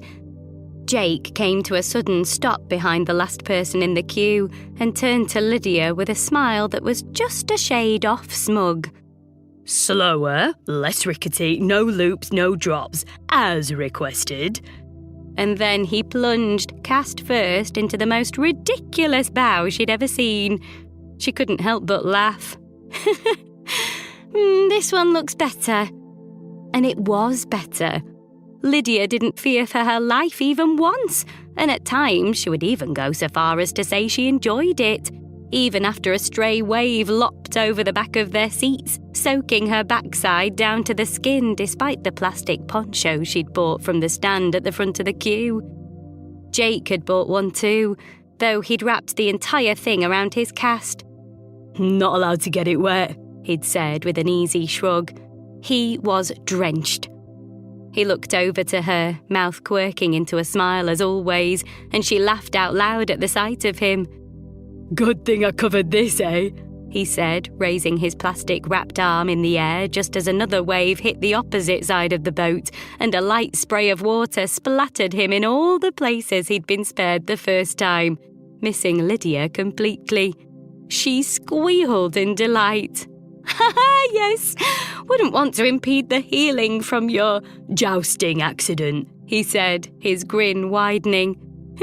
"Idiot," she muttered through her laugh, but the sound was whipped away as the boat caught on the side of the bank and spun, drenching a stern older couple on the opposite side of the boat and making Lydia giggle and whoop with glee. She had been right to trust Jake. She was actually, honestly, enjoying herself. If only Adam could see her now. Chapter 9. I put a photo on Instagram yesterday, Lydia said a couple of days later, squinting into the murk of her laptop screen. How do I know if your dad's seen it yet? The slightly fuzzy outline of her daughter lurched towards her on the screen. "Wait, what? You actually made an account?" Ollie collected herself a little and leaned in further towards the camera. "Tell me your username. I'm going to follow you immediately." LS Adventures 82. "What kind of username is that?" Ollie snorted a laugh. "Was it the only one left?" Lydia's brows furrowed. "I thought it would be good to be anonymous, so weirdos can't find me." And so she could get away with pretending to be someone else, of course. But Ollie just waved her away in that laid-back manner of hers. "I'm kidding, it's fine. Very vintage." Lydia rolled her eyes. "So, as I was saying, how will I know when your dad sees it? Is there, a read receipt or something?" Lydia had never had a social media account in the entirety of her almost 40 years, but she'd worked in the head office of a bank for half her life and so liked to consider herself reasonably up-to-date on matters of the digital world. "It's an Instagram, not an email," Ollie said, adjusting the sunglasses propped on her head. "You have to let people know you're there. You can't just expect them to magically find you." Lydia frowned. "But I put a picture on it. Can't he see that?" "Yeah, if he's looking, but he needs a reason to look." "Oh, so who does it show my pictures to?" "To your followers mainly." Ollie smiled softly. "How many followers have you got?" Lydia's frown deepened. "None." "Well, probably nobody then," Ollie replied with a chuckle. "Did you use any hashtags?" Hashtags. Even the word made Lydia's stomach grip in confusion. She was good at technology on the whole. She shopped online, streamed TV shows, used dating apps for God's sake. How could a little thing like hashtags throw her so far off her game?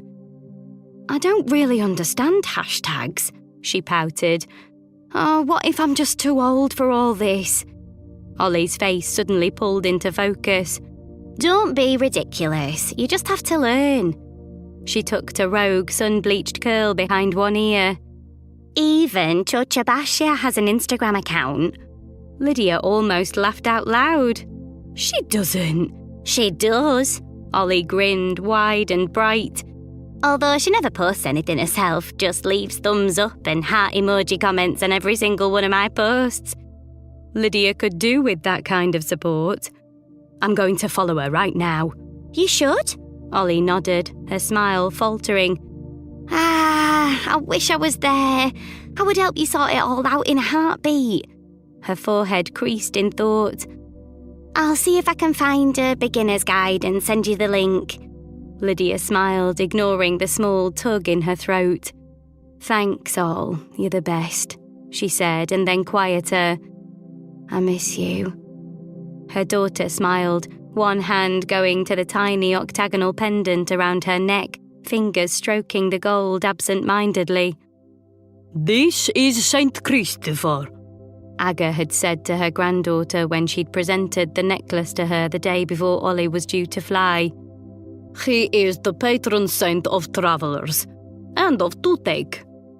Lydia had barely managed to hold in her snort of laughter, but her daughter had accepted the small velvet box with a grateful smile, and as far as Lydia had seen, she hadn't taken the necklace off since. "I miss you too," Ollie said, her voice quieter than usual. "But just think of all the adventures you'll have had by the time I get home.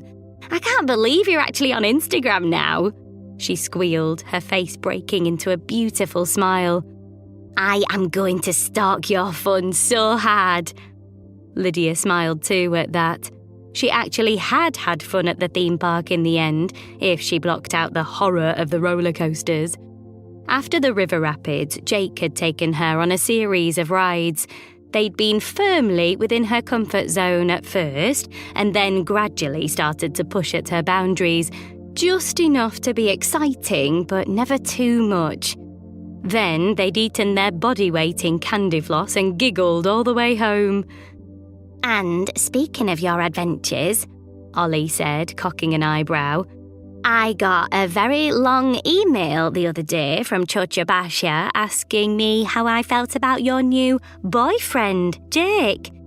How strange, Lydia replied, trying her best to look innocent even though she knew full well that it wouldn't wash with Ollie. The kid had inherited her grandmother's polygraph abilities. Ollie's other eyebrow shot up to meet the first. You didn't. I had no choice, Lydia shrugged, her cheeks flushing with guilt. I needed to get them off my back. Unless you're on board with Andrzej becoming your stepdad. Ollie recoiled in horror. No. So, this is the best way. Anyway, I didn't lie to them. I just omitted some details. Ollie's lips pulled into a flat line. That's the same thing. Lydia agreed for what it was worth, but she didn't say as much. Just tried really hard not to think about all the ways in which she was currently lying to all of the people in her life. Anyway, speaking of not having all the information, Ollie continued, and Lydia braced herself. I've been thinking about Lily Bennett. Lydia didn't say anything. That wasn't at all what she'd been expecting. I think, Ollie continued, pausing for emphasis, we should find her. Okay. Uncertainty posed Lydia's word as a question. Ollie rested her chin on one loosely clasped fist. Don't tell me you're not intrigued by the whole thing. Of course I am. So, let's find her. Lydia laughed, a soft smile pulling at her lips. You're saying that like it's just a really easy thing to do. Because it is. I wouldn't know where to start. Ollie smiled knowingly. Leave it with me. She looked at her watch before reaching for her pendant again. Anyway, I have to go. Got a bus to catch. Love you forever. Love you for... But the screen turned black before Lydia had got the words out. It wasn't that she wasn't interested in who Lily was. Of course she was. She just wouldn't know where to start. Not to mention that as she hadn't yet admitted to Jake that she was in fact not Lily Bennett, finding the real Lily Bennett could potentially leave her with a lot of explaining to do. And she definitely wasn't ready for that. Given the roller coaster situation, she did fear that she might have to do a certain amount of suffering through the adventures themselves, but she couldn't deny that she liked who she was when she was being Lily. She felt like a different person. A different person, hopefully, who was more in keeping with Adam's current taste in women. Because that was her ultimate goal, and she couldn't lose sight of it. It would all be worth it if she could get him back. Every tear, every doubt, even that bone-shaking roller coaster ride. Because if she could get back to her old life, she thought, she wouldn't have wasted half her life loving someone who would eventually leave. If she could get back to her old life, she thought, she wouldn't be starting again at not quite 40 years old. She was still thinking about it 4 days later as she lounged next to Tosh on his grey corduroy sofa, baby Clara fast asleep on her chest. She'd come to have dinner with the three of them, but Mila had been a similar shade to the sofa when she'd opened the door, the shadows under her eyes so dark that she looked as if she'd been punched. "You look exhausted," Lydia had said gently, and for a moment or two she'd thought Mila might actually cry. "Bad night," Mila had replied with a wry smile. "I'm so tired, I don't even know what." And then she'd trailed off entirely, too sleep-deprived to even form words. Lydia, remembering that stage of her life quite clearly, even though it had been almost 20 years ago, very carefully wrangled Clara out of her mother's arms. "You sleep," she'd said gently. "I'll sort dinner." "I'll help."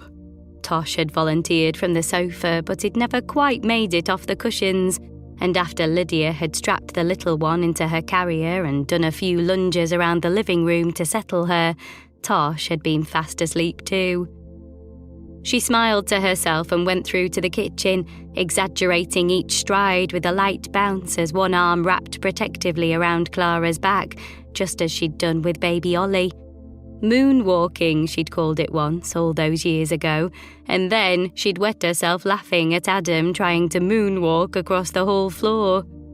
Literally wet herself, 6 short weeks after some 7 pounds and 2 ounces of Ollie had gone 10 rounds with her pelvic floor.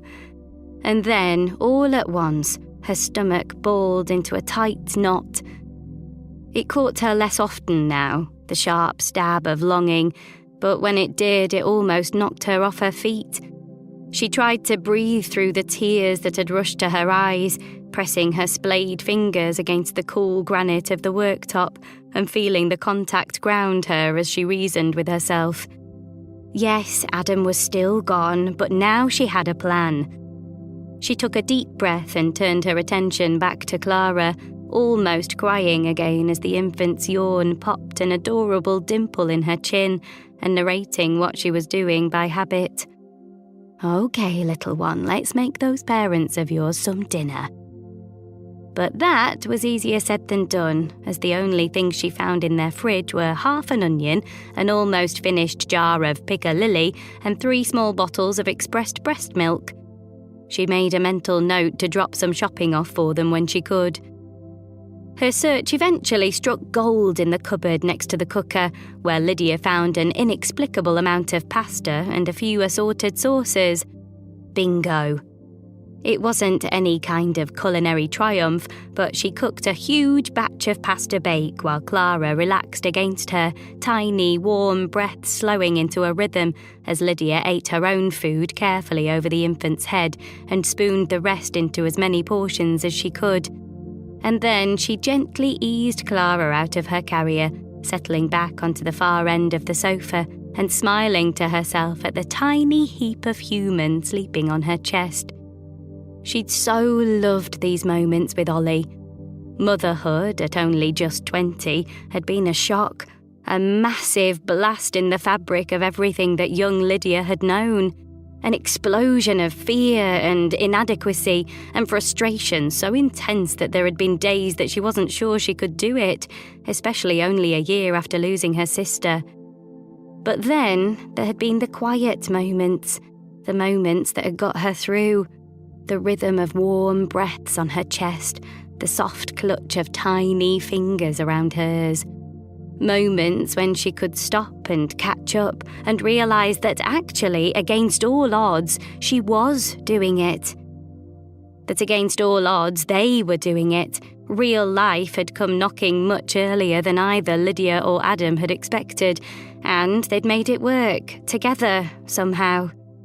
And so surely they could somehow make it work together again. Lydia sighed. She ran her finger over the downy hair on the side of Clara's cheek as she slept, pink lips sucking into a pout as her tiny back rose and fell with her breath. "Is it wrong that I love her more when she's sleeping?" A gruff voice asked from the sofa next to her, and Lydia smiled without taking her eyes off the infant on her chest. "I think that's a pretty common sentiment," she said softly so as not to wake Clara. Tosh was quiet for a moment more before he said, "Don't tell Mila," and hauled himself up into a sitting position. He didn't have to say another word for Lydia to know what he was thinking. The two of them had each confided in Lydia over the years, first when they struggled to conceive, then through the agony of 1, then 2, then 3 miscarriages. Each had made her promise not to tell the other, but the pattern of their fears was almost identical. And when Mila had finally become pregnant after 4 grueling rounds of IVF, Lydia had held her breath with the two of them through the entire pregnancy, and through the difficult birth too, the tight knot in her chest only easing when an exhausted, elated Tosh had proudly showed off his new daughter at the hospital after 10 long years of hoping for her. "She's worth it," he'd said, emotion tugging at his voice. "She's worth all of it." 5 months on, the elation had drained from his face, leaving only the exhaustion, but he would not allow himself to complain. "We're lucky to have her," he'd always say, and Lydia would smile. "You can be lucky to have her and also tired as hell." And then Tosh would say nothing, in that way that Tosh could say nothing, and Lydia would still know exactly what his silence meant. "I made dinner for you," Lydia said then, with her eyes still trained on Clara. "It's on the worktop, might even still be warm." She saw Tosh smile in her periphery. "Lids, you absolute legend," he said, the roughness of sleep still grating at his voice, and he tottered off through to the kitchen on not entirely steady legs. She heard him chuckle to himself with glee before a drawer opened and closed, and he shuffled back into the living room, eating lukewarm pasta bake straight out of the Tupperware. He plopped down next to her on the sofa, gesturing to the tub of food with his fork, and when he spoke it was through a mouthful of partially chewed pasta. This is good." She laughed lightly, the movement shaking Clara's little body and making her stretch and squirm in her sleep. "It's just some million-year-old sauce I found at the back of your cupboard." Tosh didn't even pause. "Hope I don't die." Fingers crossed," Lydia chirped. Tosh didn't reply after that, hoovering up his pasta in minutes before setting the empty tub on the coffee table and settling back into the sofa's haphazard cushions with a contented sigh. "So, what are you up to at the moment, Lids?" he asked, his eyes falling to Clara's sleeping form. "Doing anything good at the weekend?" His mouth tipped into a smirk. "Speed dating with any pensioners?" She rolled her eyes at him. "I'm climbing a mountain tomorrow, actually." Tosh's eyes nearly popped clean out of their sockets. "You're doing what now?"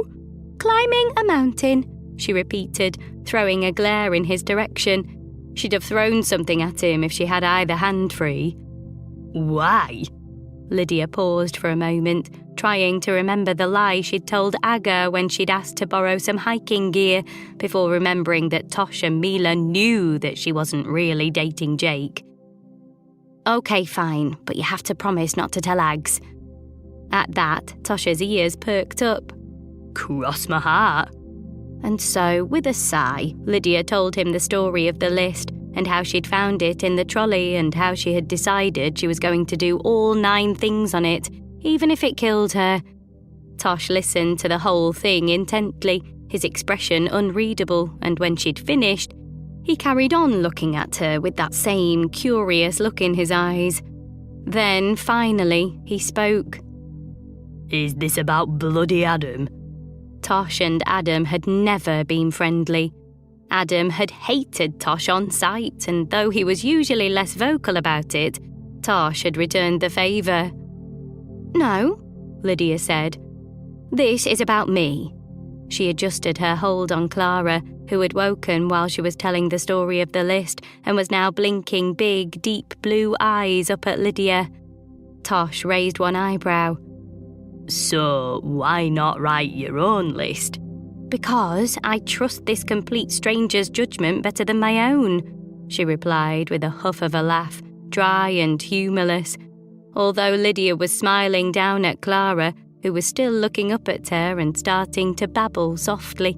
A note of sorrow crept into her voice, that same insecurity she'd voiced to Tosh 100 times, clipping her words. "Because when I plan things, She paused, not quite sure how to explain without explaining more than she was ready to. "They just never pan out how I think they will." And with that, Tosh's face softened just a little. He'd been a rock through the last 2 years. Both of them had been, though Mila was a significantly less annoying rock, of course. "So, you're working your way through a stranger's bucket list?" Lydia nodded, scooping a now restless Clara up and flying her across to her father. "Yep." He grinned widely at his tiny daughter, kissing her cheeks over and over until she squealed a laugh, and when he spoke again it was in a sing-song he directed towards Clara, though Lydia knew that he was really talking to her. "That seems crazy," Lydia shrugged. "Well, maybe my life could use a bit more crazy." "If you really mean that," Tosh said, still in his entertaining the baby voice. Then maybe you should let Ag set you up with Andrzej.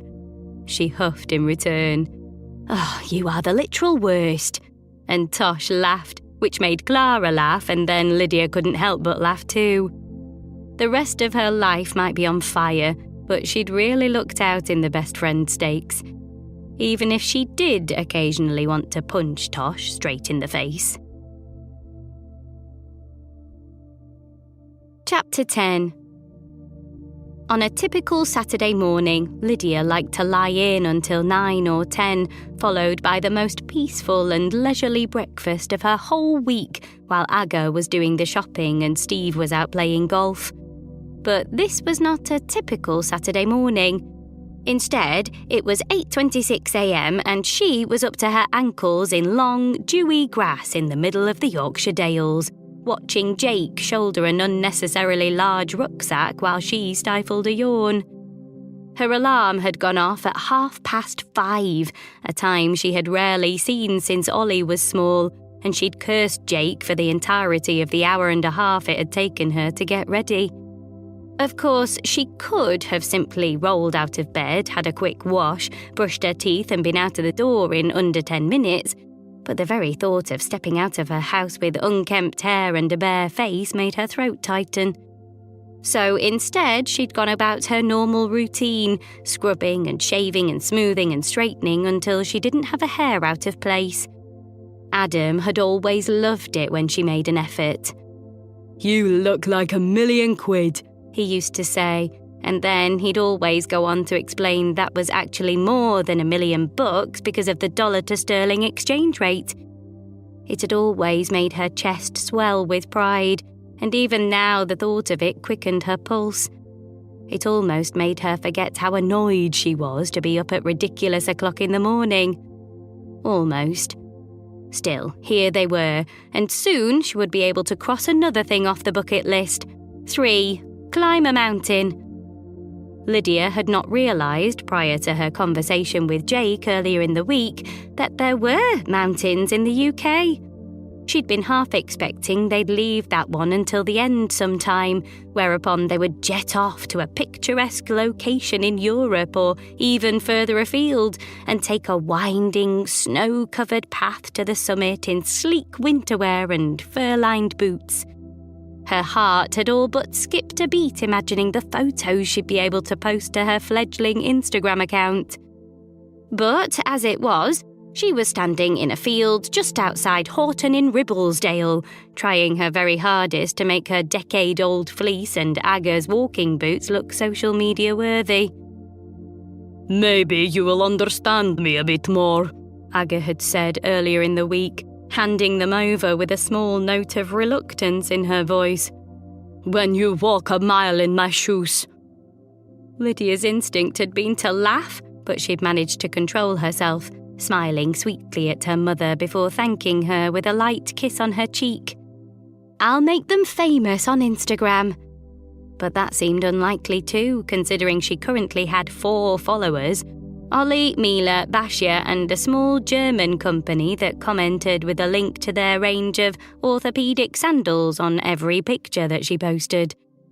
No Adam yet, but Ollie had promised to subtly pass on the link to her profile as soon as she could, and what better way to prepare for that moment than by making sure her feed was just so.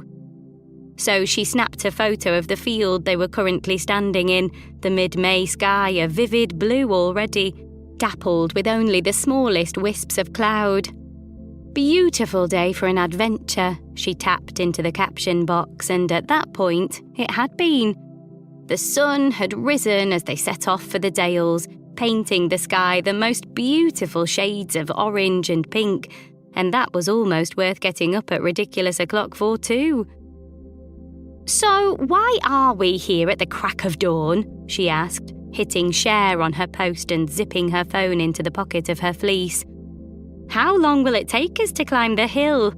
"Mountain," Jake corrected, one eye narrowing almost to a wink. "And not as long as you're probably thinking. 3 or 4 hours, maybe." He clipped the chest strap of his backpack closed. But I checked the weather, and while it's nice now, a storm is due to roll in this afternoon, and then the rest of the weekend is a washout. I thought it'd be best to get the walk in before then.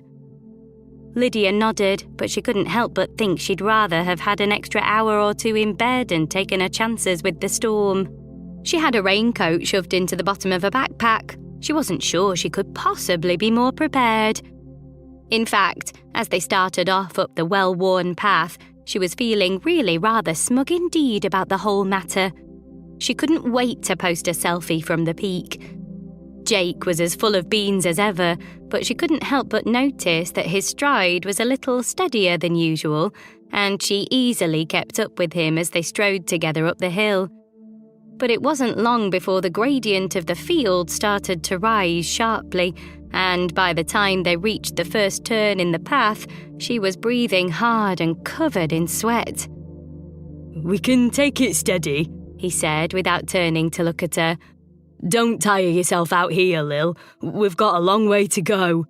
"I'm fine," she lied through the wheezing, though she did slow her pace a little, just enough to not asphyxiate though, not wanting to fully admit the dire state of her physical fitness. "It's just the morning air getting to my chest." Jake nodded gently, but she could have sworn she saw him smirk as he turned to look up the hill. His eyes followed the land as it rose up in front of them, the path ascending sharply, winding its way around the crags of the landscape. "There's a bit of a climb up to the top," he said, pointing up the looming mass of grass and rock in front of them. "It's just a short scramble, though. You'll be fine." And Lydia smiled in return, even though she was relatively sure that the only thing she could successfully scramble was an egg. They fell into step then, Jake's stride as steady as she had ever seen, and it was barely an effort to match it, even when they rounded a wooden signpost and the mountain, all of a sudden loomed in front of them, giant and imposing. Lydia stopped involuntarily, her breath escaping as a gasp as her eyes followed the line of the path up, up, up and out of sight. Jake stopped too, and he chuckled as he turned to her. "Lily Bennett, this," he started, his lip curling into a wry grin, one arm stretching out towards the summit. "is Penny Gent." Lydia's eyes widened. "It's bigger than I thought it would be." Jake barked a laugh. "Yeah, I hear that a lot." She turned to him, one eyebrow cocked, and he laughed again. "Sorry, I couldn't resist," he chirped, his smile growing, if that were even possible, and he pushed his hair away from where it had blown onto his face. "It's actually the smallest of the 3 famous peaks in this area at a mere 694 metres. Packs a punch though, although hopefully not a literal punch. I'm aiming to get you through this one without any trauma." She smiled at that, although she didn't want to, and she slapped him lightly on the arm before starting to walk again. "I'll hold you to that." He laughed as he turned away, and although she wasn't entirely sure what the laugh meant, Lydia couldn't help but laugh too. This was how it was with Jake. His energy was so infectious, the way he took everything in his stride, that permanent half smile. She liked having him around. Not that she would ever admit that to him, of course. "You're always so cheerful," she said as steadily as she could through the whistle of her breathing. He smiled, but he didn't turn to look at her. "I try." "It's like nothing ever gets to you." He stopped in his tracks then, regarding her with a curious expression. "Do you want things to get to me?" She shook her head. It hadn't been a criticism. She could cut a sandwich the wrong way and spiral into a pit of self-doubt for weeks. "I'm just saying, after your career ending and your..." She motioned one hand vaguely towards his arm. "Human cannonball collision." She rolled her eyes. "What I'm asking is, don't you ever get down?" "Of course." His smile was slight, not quite wide enough to pull off centre. "But I don't stay down." Lydia huffed a laugh. You say that like it's easy. It is and it isn't, he replied with a shrug. I mean, doesn't this view alone make you forget all your worries? There was deflection in his tone, but Lydia didn't have the energy or the focus to push him on it. Not then, and particularly not when her eyes followed his out to the roll of the hills around them, and then up the face of the mountain to the summit. She looked out over the rough landscape as the path started to climb more steeply, past the lush fields and sharp outcrops of rock. She'd never been much of an outdoorsy person, but Jake was right. It was beautiful here, so much so that it almost made her breath catch in her throat. How had she missed this all her life? Her legs were burning and her lungs already felt as if they'd caught fire, but inside her chest there was something else, a quiet drumbeat of something bigger. She was doing it. She was adventuring. At the next turn in the path, she pulled out her phone again and snapped a quick selfie with the rise of the peak in the background, lips pulling into that posed smile that Adam had taught her, the one that was all mouth and no eyes. She tried to upload it to her feed, but the progress bar froze with 20% left to go. No signal, she said to Jake, and he nodded with a knowing smile. And then they pushed on, the path hiking into a steeper gradient every few 100 meters until they came to a stop at the foot of a rock face, and Lydia turned to look at Jake, trying her best to disguise the rattle of her breath. "Which way round?" she asked, through the strain of her voice, but Jake only smirked, one eyebrow raised as his eyes followed the wall of rock to the very top. "We're not going around," he said calmly, as if it were no big deal. "We're going up." Lydia laughed. Good one. But Jake, for possibly the first time since Lydia had known him, did not laugh. "Not kidding." His shoulders hitched into a shrug. "Hard to believe, I know." Lydia felt a rush of panic thunder through her. "I can't climb that." "Yes," Jake said in that easy way of his. "You can. Do you trust me?" "Jake, no, I don't." She spun to face him, hand finding her hips. "We've been through this." His scar pulled at his smile as it broadened. "Right, so I phrased that like a question, but I'm actually demanding that you trust me." She rocked back on her heels, eyebrows shooting skyward. "Demanding?" He shrugged, just a shade off sheepish. "Insisting?" "The last time I trusted you," she said, fixing him with a stare. "You took me on the death coaster and I could taste my intestines for weeks." At that, the smile edged back onto his face. "That was 1 week ago," Lydia huffed. "Your logic has no place in this discussion." And he broke into a laugh, almost skipping the 2 steps to the boulder at the very bottom of the steep climb and patting it lightly with one hand.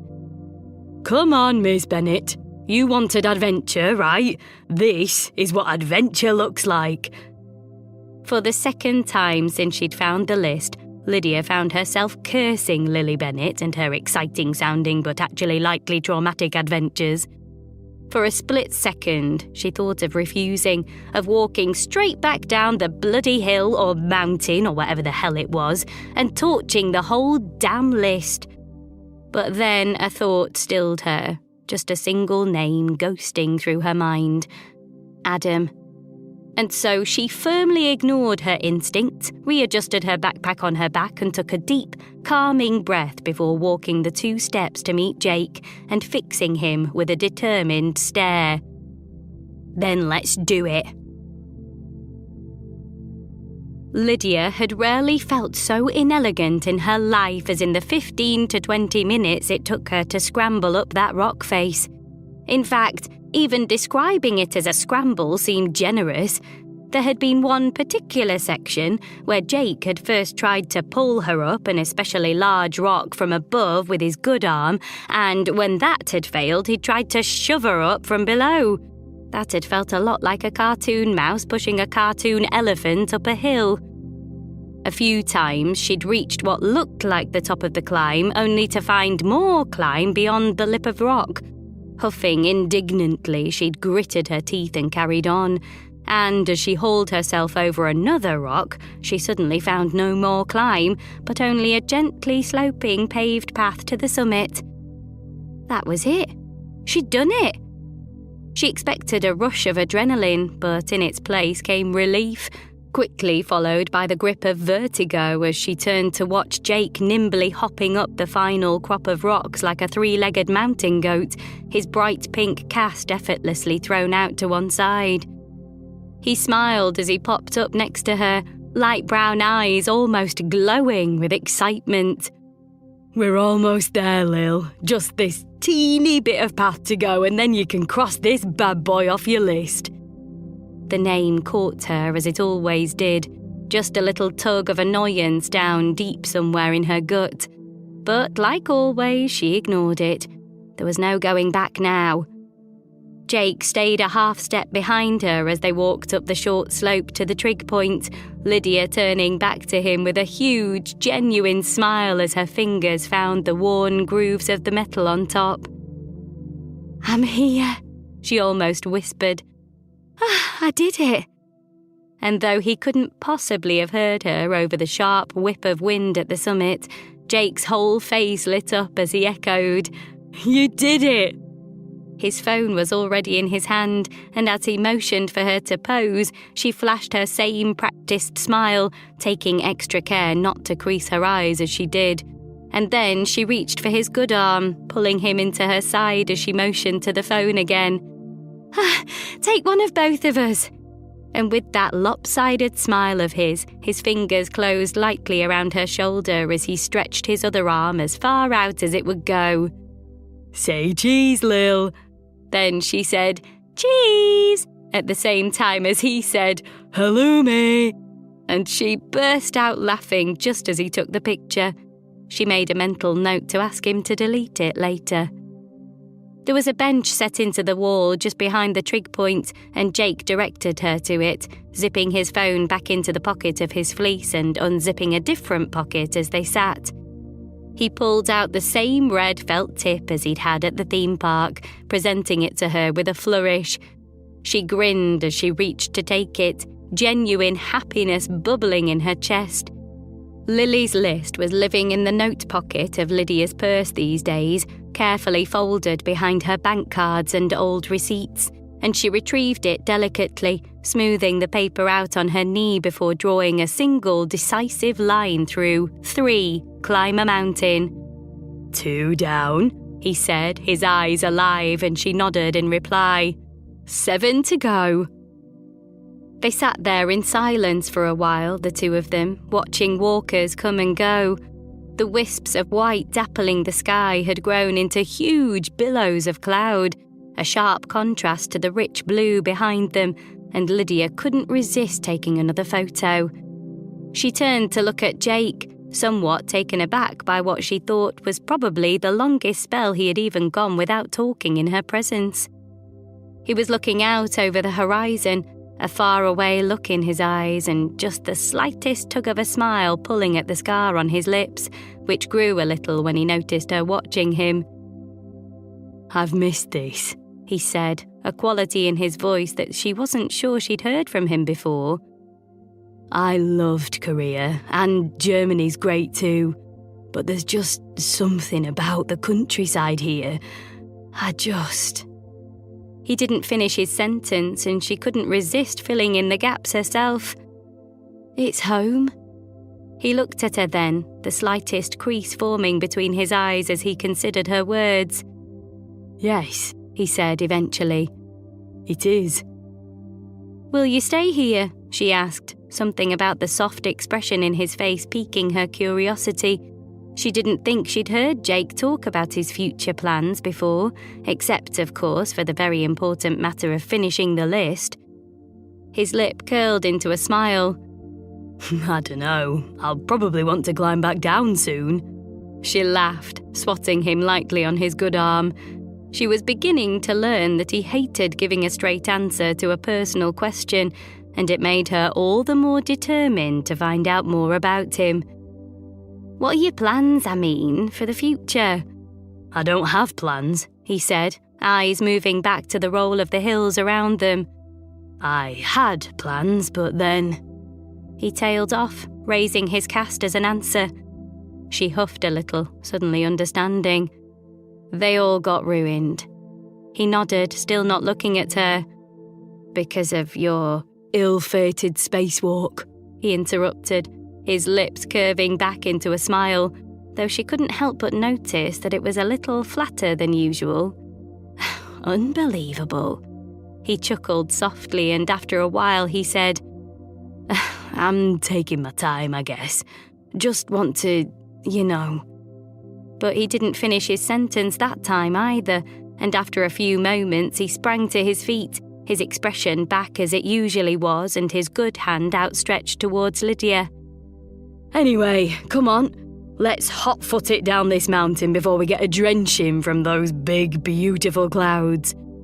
And then she reached for his hand and he pulled her to her feet.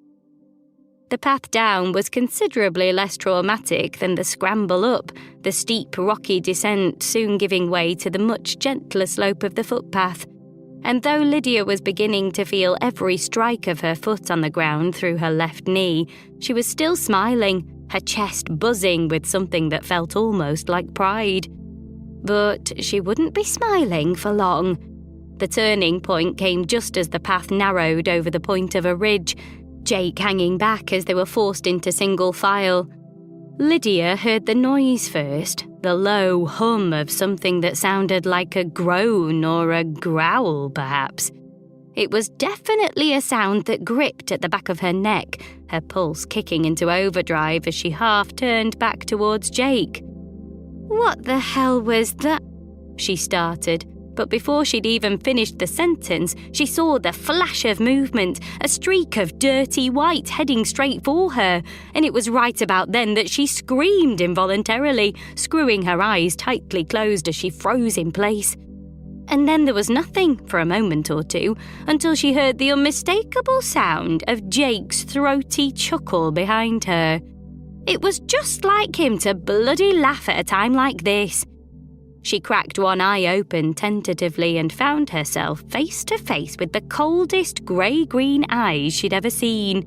She shrieked again, backing out of the way so quickly that she lost her footing on the path and fell backside first into a rough tussock of deer grass.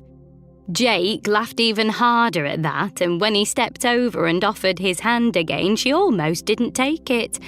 But her waning agility was such that she felt she had no choice in the matter, and so she grabbed it, hurling herself to her feet with an audible harumph and eyeing her attacker with caution. "It's a sheep," Jake said in a tone that was probably intended to be helpful, and Lydia raised a single eyebrow at him. "I can see it's a bloody sheep." He laughed again. Lydia briefly prayed that the sheep would eat him first. "Why is it staring at me?" "Probably wondering what you were doing on your arse in that grass." Her lips pressed into a flat line. "He's looking at me like he wants to eat me." "They're herbivores." "Wow," she deadpanned. "Didn't realise you were a sheep expert." "I don't need to be," he battered back, his smirk growing. "That's really pretty basic sheep knowledge." She didn't look at him, just kept staring at the sheep, which hadn't taken its eyes off her either. "I don't like him." "That's fine," Jake said, a jaunty tone in his voice. "I'm sure he won't take it personally." She huffed, brushing the dirt off her jeans and starting to feel the creep of dampness biting at her skin through the denim. And that was the exact moment she felt the first drops of rain on her face. It started slowly, small drops catching her cheeks and eyelashes, but following Jake's lead, she dug her raincoat out of her bag and pulled it on, zipping it all the way up to her chin. They trudged on through the light drizzle, and as the path widened back out enough for them to walk side by side again, she noticed Jake pick up his pace and she followed suit. "Tell me if you need to slow down any," he said, his smile smaller than usual. I just want to get back to the village before it bangs it down. We're only about 1.5 miles away." Lydia had absolutely no concept of how far 1.5 miles was on foot, but she nodded anyway, trying her best to breathe through the stitch starting to gripe at her side. The nagging twinge in her knee had grown too, into a sharp stab of pain every time her foot struck the floor, not helped any by the rub of Aga's boot against her little toes and the back of her heel. She felt sure she had blisters forming. The rain stopped then, and Lydia stopped too, pulling her hood down and welcoming the rush of cool breeze through her sweaty hair. She turned to Jake and was just about to make a snarky comment about his weather prediction skills when a sudden rumble of thunder in the far distance made her snap her mouth closed. There was a beat when neither moved or spoke, and then the heavens opened, dramatically, like someone turning on a power shower. Lydia's hair was soaked through before she even managed to put her hood back up. They made a noise at the same time, Jake's tumbling out like a loud yelp of a laugh, Lydia's more like a muttered "Ugh," and then set off again at pace back down to the village. The rain was relentless, stinging against the squint of Lydia's eyes. Her smugness at bringing a raincoat in the first place vanished in around about 3 minutes, exactly the amount of time it took the water to seep through every seam. In comparison, Aga's boots were holding out rather well, right up until the point that Lydia accidentally stood in a puddle that was much deeper than it appeared, and a slosh of muddy rainwater flooded down into the sock on her left foot.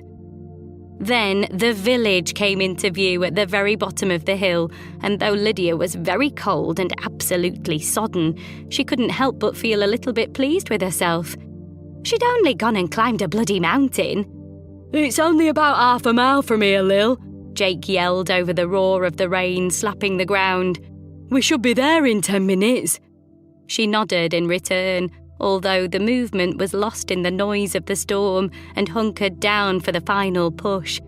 She braced herself against the barrage of the rain, the graze of wet denim against her inner legs, and the constant stab of pain in her knees and in her feet, pushing on, faster and faster, until her feet caught on something underneath her and she tripped, slamming into the mess of mud and water and rock on the path with a thud she felt in her throat. Shit. Chapter 11. "Lily!" Jake cried at the sound of her hitting the ground, and this time she felt every last bit of the icy grip under her ribs as the name passed his lips. "Are you okay? Here, let me help you." He held out his good arm and she grabbed it, gingerly easing herself to her feet and then yelping aloud as she put her right leg down, and a flash of white-hot pain ripped through her ankle. "You hurt," Jake said, although it was more of a shout over the constant hammer of the rain. She grimaced. "It's my ankle." "Can you walk on it?" She moved to try another step, flinching again as her heel connected with the ground. Kind of. But it hurts." He nodded, the movement flicking huge splatters of rain from the top of his hood, and then moved to her side, one arm reaching around her. "Put your weight on me." She shifted her weight so that she could, her arm settling around Jake's waist, and together they walked a few careful steps. "How's that?" he asked, studying her carefully. She couldn't help but notice how different he looked with his brows hitched together. It was a face she hadn't often seen on him. She half-hopped a few more steps, the fury of the pain easing slightly, but not quite enough for her to put her full weight on it. "It's okay," she said, trying a smile, and more rain fell from her with every exaggerated step. But Jake stopped, shaking his head and peeling his arm from where rainwater had stuck his sleeve to her back. He shrugged off his backpack and swung it round to the front before turning and motioning to his back. "Hop on, Lil. I'll give you a lift back." "You have to be joking," she snorted. "I'll kill you." He shook his head. "It's fine." And with that, the smile started to creep back onto his face. Don't make me regret my offer. She shook her head again and grabbed the back of his shoulders, then flung herself up onto his back with a grunt.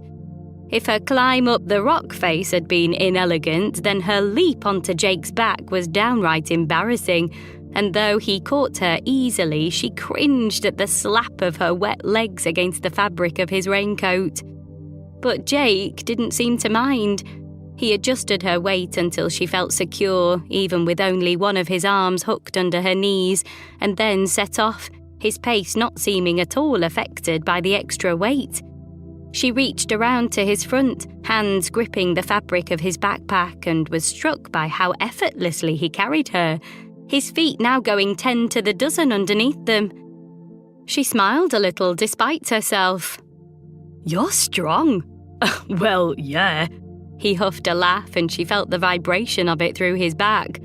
Until a couple of months ago, I was a world-class sportsman. Table tennis, though. She felt the sharp breath he drew in.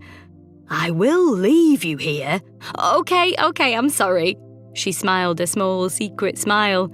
Keep going. And he did, without a single complaint, down the track they'd been on and then eventually out onto the streets of the village. In fact, he didn't stop until they were right outside of the cafe on the main road, where he eased her gently off his back and down onto the concrete. Shelter, milady, he said with a grin, opening the door and gesturing for her to hop in first. They found a table right at the back of the cafe and shrugged off their backpacks and coats, feeling the pull of wet clothes against skin. At least Lydia did. Jake's outdoor clothing was fit for purpose. His face and hands were sopping wet, as was the first inch or so of his hair, but every other part of him was bone dry. She rolled her eyes as she noticed, but he only smiled. I'll get you a warm drink if you want to go and put yourself under the hand dryers in the toilets. She fixed him with a look before deciding that it actually wasn't a bad idea. Hot chocolate, please, she called over her shoulder as she hobbled to the toilets, with as many trimmings as are available. The toilet was tiny, but it did have a functional hand dryer, and she put herself under it for a solid 2 or 3 minutes before deciding to try and wring out the wettest items of clothing first. Her one wet sock was almost dripping, and she squeezed far more water out of it than she expected a single sock might hold before holding it under the dryer. She repeated the process with her knickers and her t-shirt after deciding the jeans were a lost cause, and by the time she was done, she felt slightly less sodden, if still extremely damp, and generally a lot better. That was until she looked in the mirror. The mirror was around a foot wide, if that, and cracked around the bolts holding it to the wall, but Lydia could see enough to know that she looked an absolute state. Her hair was saturated, hanging in lank clumps that fell about her face clumsily. Mascara was smudged under each eye, running in watery streams of black down her cheeks and finding every last laughter line. Bright pink cheeks contrasted against the pale blue tinge of her lips, and the whole thing came together to form a look that was more fitting for Halloween than for an unexpectedly wet Saturday in spring. She pulled in a deep breath and held it a moment before releasing it in a sigh, and then she grabbed a handful of the cheap, scratchy toilet roll and cleaned her eyes up as best she could, running hopeful hands through her hair before she nodded at her own reflection and headed back out into the cafe. Jake was leaning back in his chair when she saw him, but he sat up tall once he noticed her, gesturing excitedly to the 2 steaming mugs in front of him. She smiled in return, limping over and flopping gratefully down into the chair opposite. Better? He asked, pushing one of the mugs over to her. They only had cream, but it's freshly whipped. Yes, thank you, she replied with a smile, wrapping her frozen fingers around the mug and enjoying the sting of heat nipping at her palms. And when she brought the mug to her lips and sipped, she couldn't stop the small squeak of pleasure that slipped out. So, he said, a little more quietly, How did you enjoy climbing your first mountain? Lydia took another careful sip of her drink before she replied, thumbing a smear of cream from her upper lip. Other than the rain and the sheep and the fall and the scramble, I thought it was okay. His lips twisted into a smile. Okay, so... He gestured vaguely with his hands. Just the scenery and the company, then? Yeah, the scenery was beautiful, she deadpanned, and Jake clutched his chest dramatically in response. She couldn't help but laugh. He pushed a small laminated snack menu over the table towards her, and she reached for it eagerly. Pick what you want, hop along, and I'll go and order. He chirped, a mischievous edge to his grin. It's on me. Lydia briefly considered ordering the most expensive thing on the menu just to spite him, but she decided she'd actually much rather have a cheese toastie. Jake acknowledged her order with a half nod and bounded off towards the counter while she worked very hard to ignore the chafe of her clothes against her skin. She distracted herself with the pictures pinned to the walls, snaps of people posing with trig points and of groups lined up smartly in front of the cafe itself. Some were faded and curling about the edges, hairstyles of yesteryear pinned next to handwritten notes, which in turn were pinned next to sharply cornered printouts of more up-to-date adventures. She wondered how long the cafe had been there, how many people had rested their aching limbs in those same chairs. How many people had dried their knickers under that same rickety old hand dryer. She was just screwing up her face as Jake slid back into his seat and took a thoughtful sip of hot chocolate. Lily, can I ask you a question? She nodded, slightly taken aback by the lack of humour in his voice. It wasn't like him at all. Straight up, no bullshitting. She sat back in her chair, one eyebrow raised. Of course. His fingers tightened around his mug, but he didn't move it from where it was on the table. You've written a bucket list, yes? She nodded again. So, a bucket list, by definition, is supposed to be a list of things you want to do, no? Things you absolutely have to do before you die. Yes, she replied, confusion woven into her tone. But it doesn't seem much like you want to do any of them. His eyes met hers, intrigue tugging his eyebrows together. Her stomach knotted. She should probably have anticipated that Jake would question her lukewarm reactions to the adventures they'd been having. She hadn't exactly been hiding it. But she wasn't about to abandon Lily's list now, not least because she'd already suffered through 20% of the items on it. She briefly considered confessing to the whole thing about how she wasn't Lily Bennett at all and how she'd found the list quite by chance and jumped at the opportunity to become someone more exciting than her real self. But that seemed crazy, even to her. Maybe a little too crazy to admit. So she straightened in her chair and looked him dead in the eye, completely ignoring the small tug in her throat as she did. No bullshit, right? He nodded slowly. Right. Okay, well. She paused to sip her drink, trying to organise her thoughts. I was married for a long time, you know that.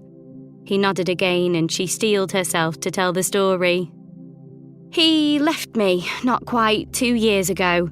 I came home after work and he was in the kitchen with a suitcase. He said that the excitement had gone and that he didn't feel the same anymore, and then he left. Her voice dropped almost to a whisper. He just left.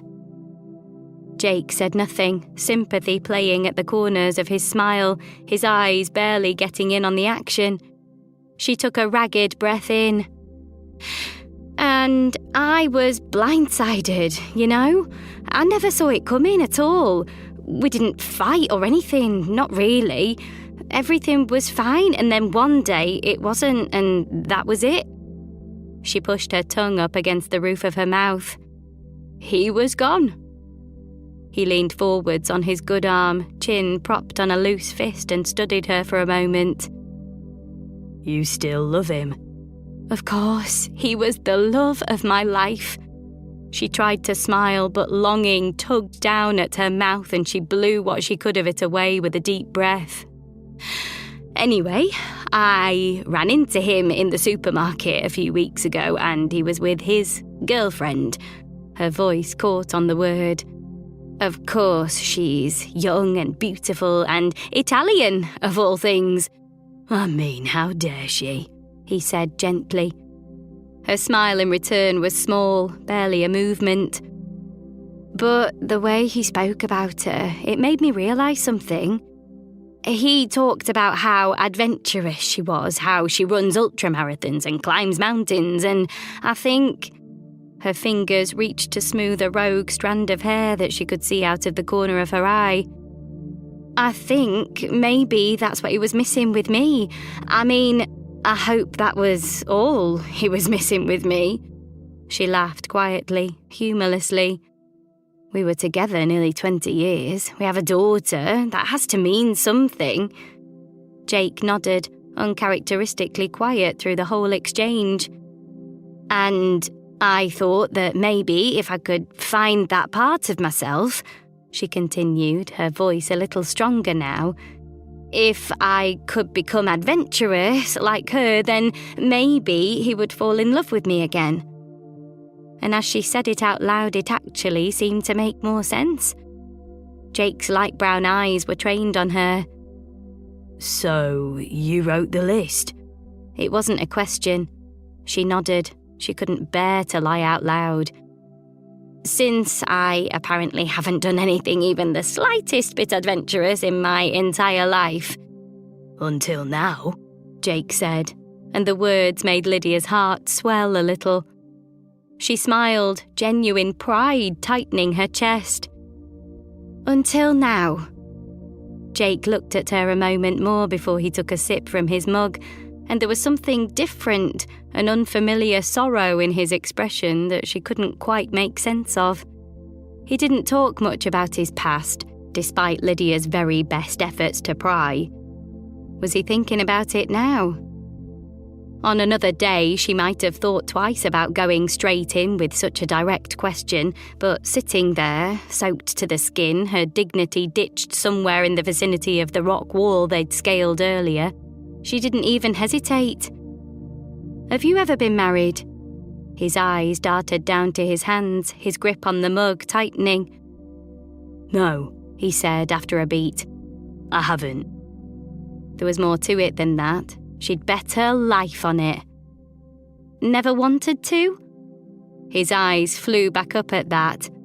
Of course, he said, his voice straightforward, but for the subtle edge of regret laced through it. I came close once, but... He looked away again, those brown eyes as dull as she thought she'd ever seen them. It didn't end well.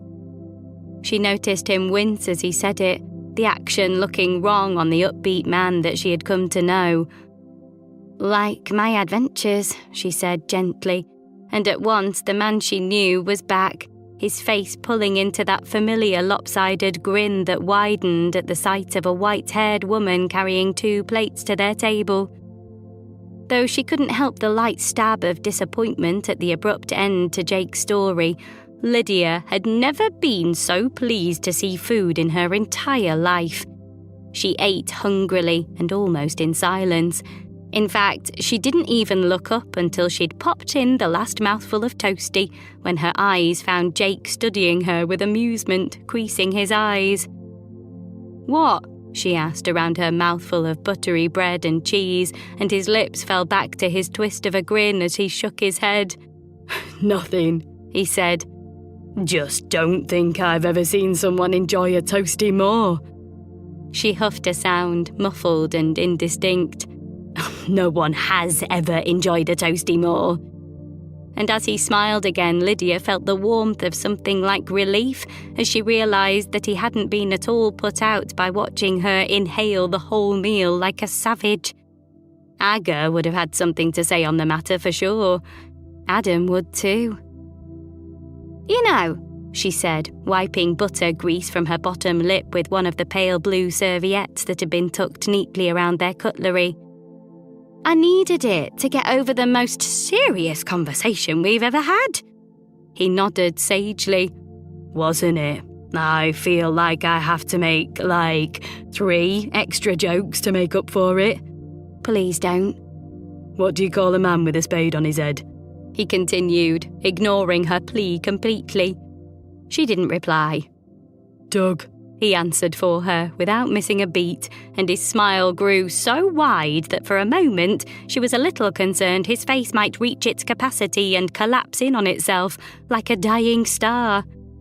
And he didn't stop smiling, not then and not an hour later when they were driving back through the winding roads of the Dales, the frantic whip of Lydia's windscreen wipers barely able to keep up with the slew of rain on the glass. She didn't notice it until they pulled up at a set of traffic lights and she turned to face him. She was going to comment something about the drive or the weather or the burn of her toes against her clammy socks, but when she saw the look on his face, she immediately forgot what she'd been about to say. What? His smile widened, no less curious, but with that same twist that she was getting used to. He didn't speak for a moment or two, not until the lights changed to green and she thumped the car back into gear. Curly, eh? He said then, a tone in his voice that she couldn't put her finger on.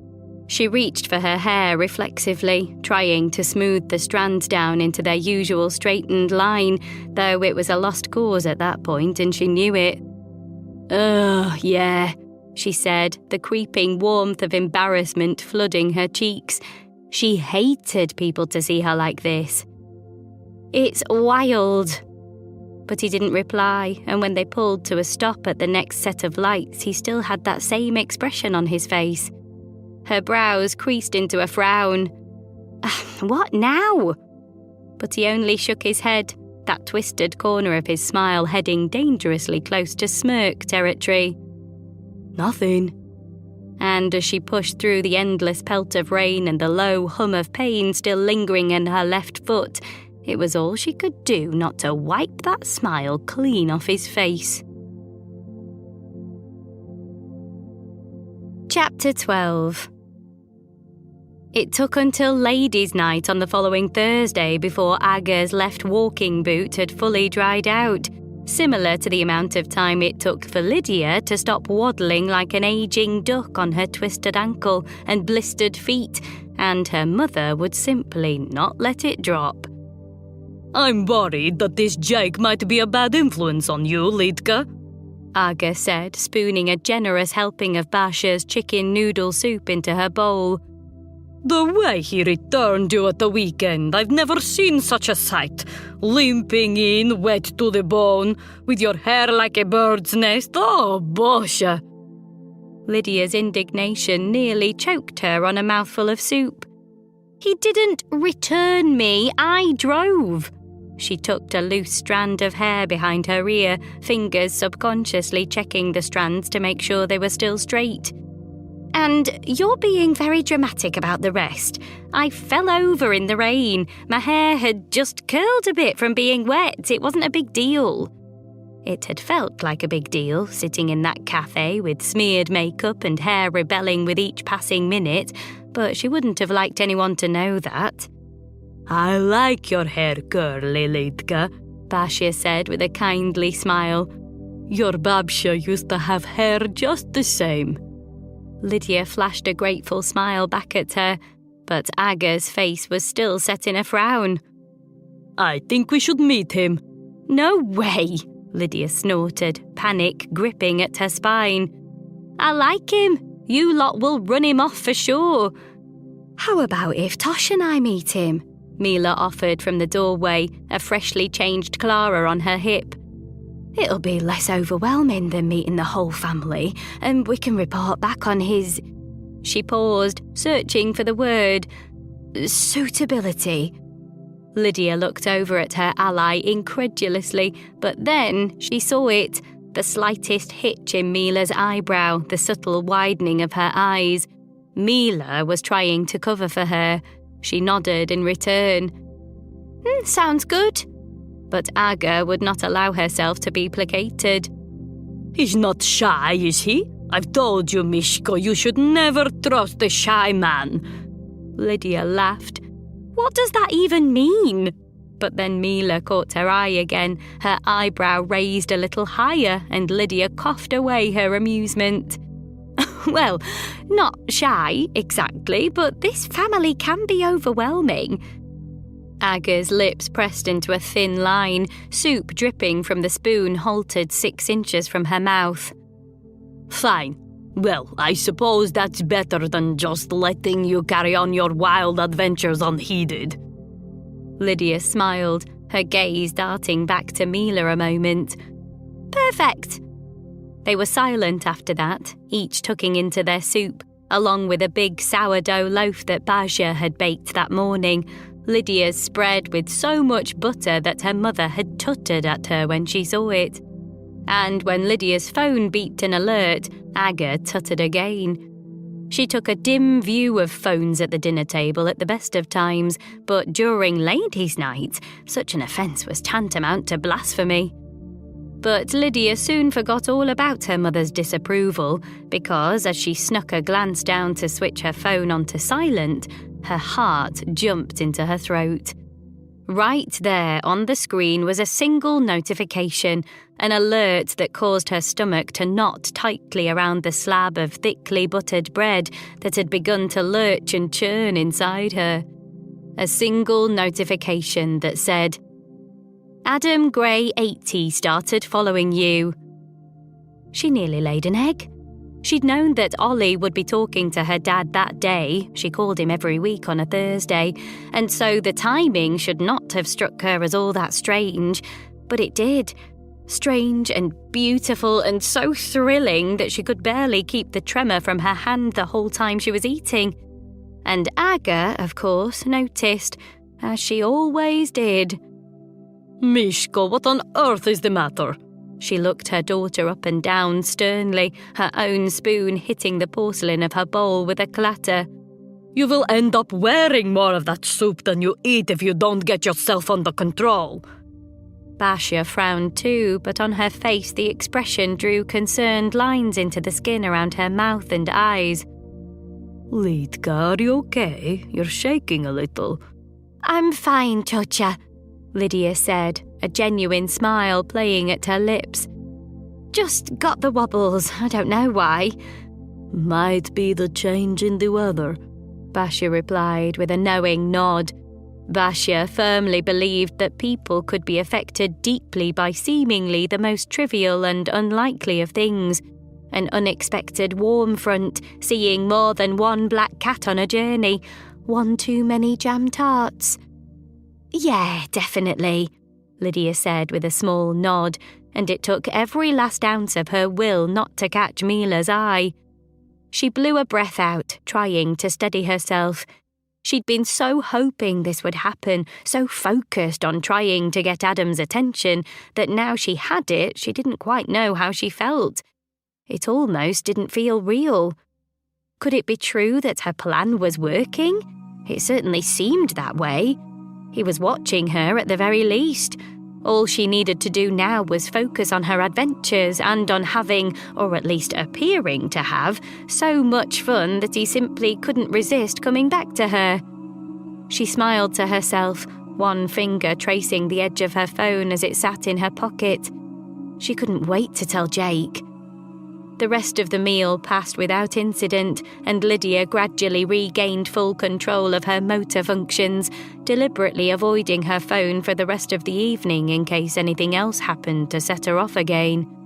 So it wasn't until she was walking out to the car with Mila that she saw Jake's message. She swiped to open, and the message flashed up with a picture of Jake in what looked like a hospital cubicle, awkwardly giving 2 thumbs up to the camera. It took a moment or two for her to register that his bright pink cast was gone, just a few seconds before a text message pinged through to confirm it. Jake, righties free. Jake, I hope you're ready for more adventures. Lydia was objectively not ready for more adventures. She was still recovering from the last one.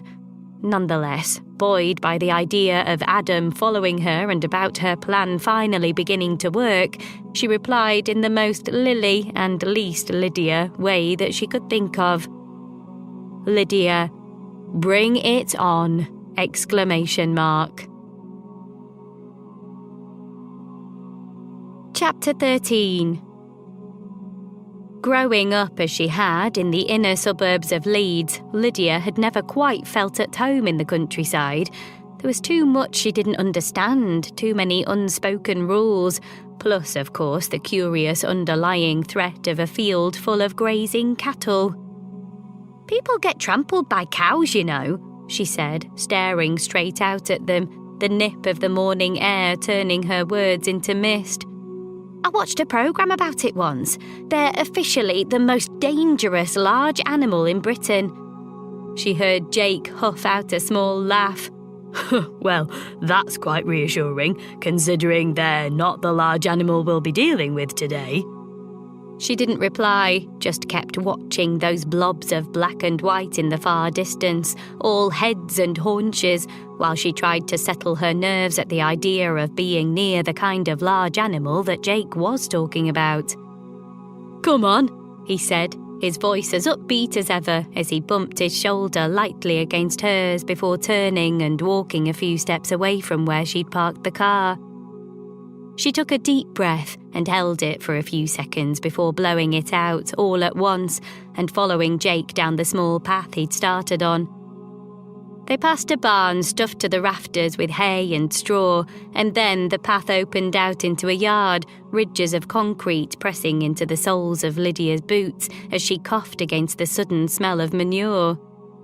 "So, this," Jake started, gesturing with only his left hand out of habit, "is Poppy Field's farm." His mouth twisted up into that same familiar grin. "It's owned by an old friend of mine." And as if on cue, they heard a muffled voice yell, "Jake!" from somewhere nearby before a scarlet-haired woman popped up over the top of a stable door.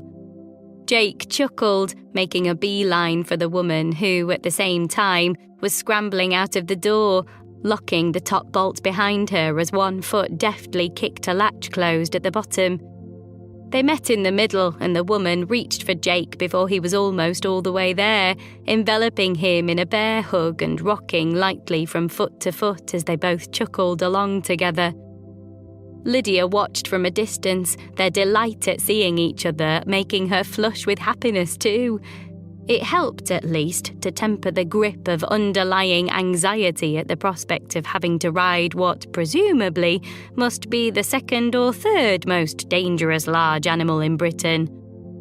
"Lily!" Jake yelled then, his grin so wide that she half feared that it might split his lip right along the scar line. "Come and meet Joe." At that, Lydia began to move, swallowing down the feeling that hearing the name Lily always gave her now. She plastered a smile on her face and awkwardly held out her hand for Joe to shake. But Joe had other ideas, taking the hand that Lydia offered and pulling her in for a hug of her own, swaying lightly as she had done with Jake. Lydia's plastered-on smile turned genuine right around the time that the grip of Joe's arms distorted Lydia's cheek against her sturdy, fleece-clad body. "Nice to meet you," Lydia managed, although with her face pressed so hard against Joe's ample chest it sounded more like, "Nice to meet you." Joe laughed. "Sorry about that. I do get a little over-enthusiastic with my greetings sometimes." Her eyes moved back to Jake. "I just can't believe this one is back in the country, finally." She smiled again, blowing a rogue strand of bright red hair out of her face. "Oh, it's been years." "It actually has," Jake replied before nodding in Joe's direction. "Love the hair." Joe ran an absent-minded hand lightly over the strands. "Oh, thanks. Hides the grey." Lydia briefly wondered how old Joe was. Older than her, she guessed, but on a face like Joe's it was difficult to tell. She was stocky all the way to her cheeks, built for comfort, as Aga would say, and her face was mostly freckles and teeth like some kind of cartoon horsewoman. Lydia could have believed she was anywhere from 35 to 60. "Are you riding today?" Jo asked Jake, her forehead crinkling with concern. "How's the arm?" Jake shrugged. "It's getting there. Physio will probably kill me, but yes, as long as I don't try anything crazy." "Whiskey then," Jo replied, pointing to a striking chestnut horse dozing over a stable door at the other side of the yard.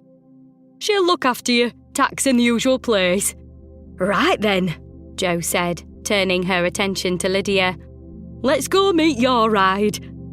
Lydia smiled, nerves pulling at the movement.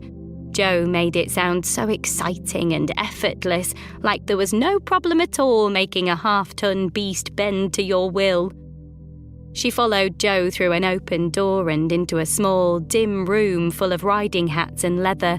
Jo scooped up a saddle and bridle before turning back to Lydia, her eyes narrowing in concentration for a moment or two, before she reached for one of the hats almost without looking and plopped it onto Lydia's head. It fit perfectly. From the tack room, they went to the bottom of the yard and around a corner, and there, tethered to the fence, was a sturdy-looking horse, more mane and tail than anything else, with huge bushes of hair about his hooves and the exact same markings she'd seen on the cows in the field earlier. She almost laughed out loud. "This is Major," Jo said with a broad smile. "He's a gem, steady as anything and absolutely bomb-proof." She reached a confident hand to pat Major firmly on the neck. "Can get a bit nippy on the ground though, so just watch yourself." Lydia eyed the horse and he eyed her right back, swivelling his huge hairy ears backwards as he let out a little snort, which made Lydia almost jump out of her skin. She stayed a safe distance away from him the whole time Jo was putting his bridle on, and she took another step away as Jo slid the saddle down onto his back and he lunged for her with his ears flat to his head. Jo ignored the whole charade, patted him again firmly on his neck and unclipped him from his rope, pulling the reins over his head and leading him back up the yard and over to a fenced-off arena, the pale sandy surface a sharp contrast to the tall weeds that surrounded it on three sides. Jo opened the gate and led Major in behind her, holding it open for Jake, who was now leading Whiskey in behind them. She closed and latched the gate and then led Major and Lydia further into the arena, stopping almost in the middle before turning back to Lydia with a big smile. She talked Lydia through preparing to ride, from checking the girth was fastened tight enough to adjusting stirrups and pulling them down the leathers. And then, finally, she said the words that struck dread into Lydia's heart. "Now we just need to get you on." Lydia forced a smile, but her heart was beating 10 to the dozen, pounding and thumping wildly in her chest while she tried to ignore it completely.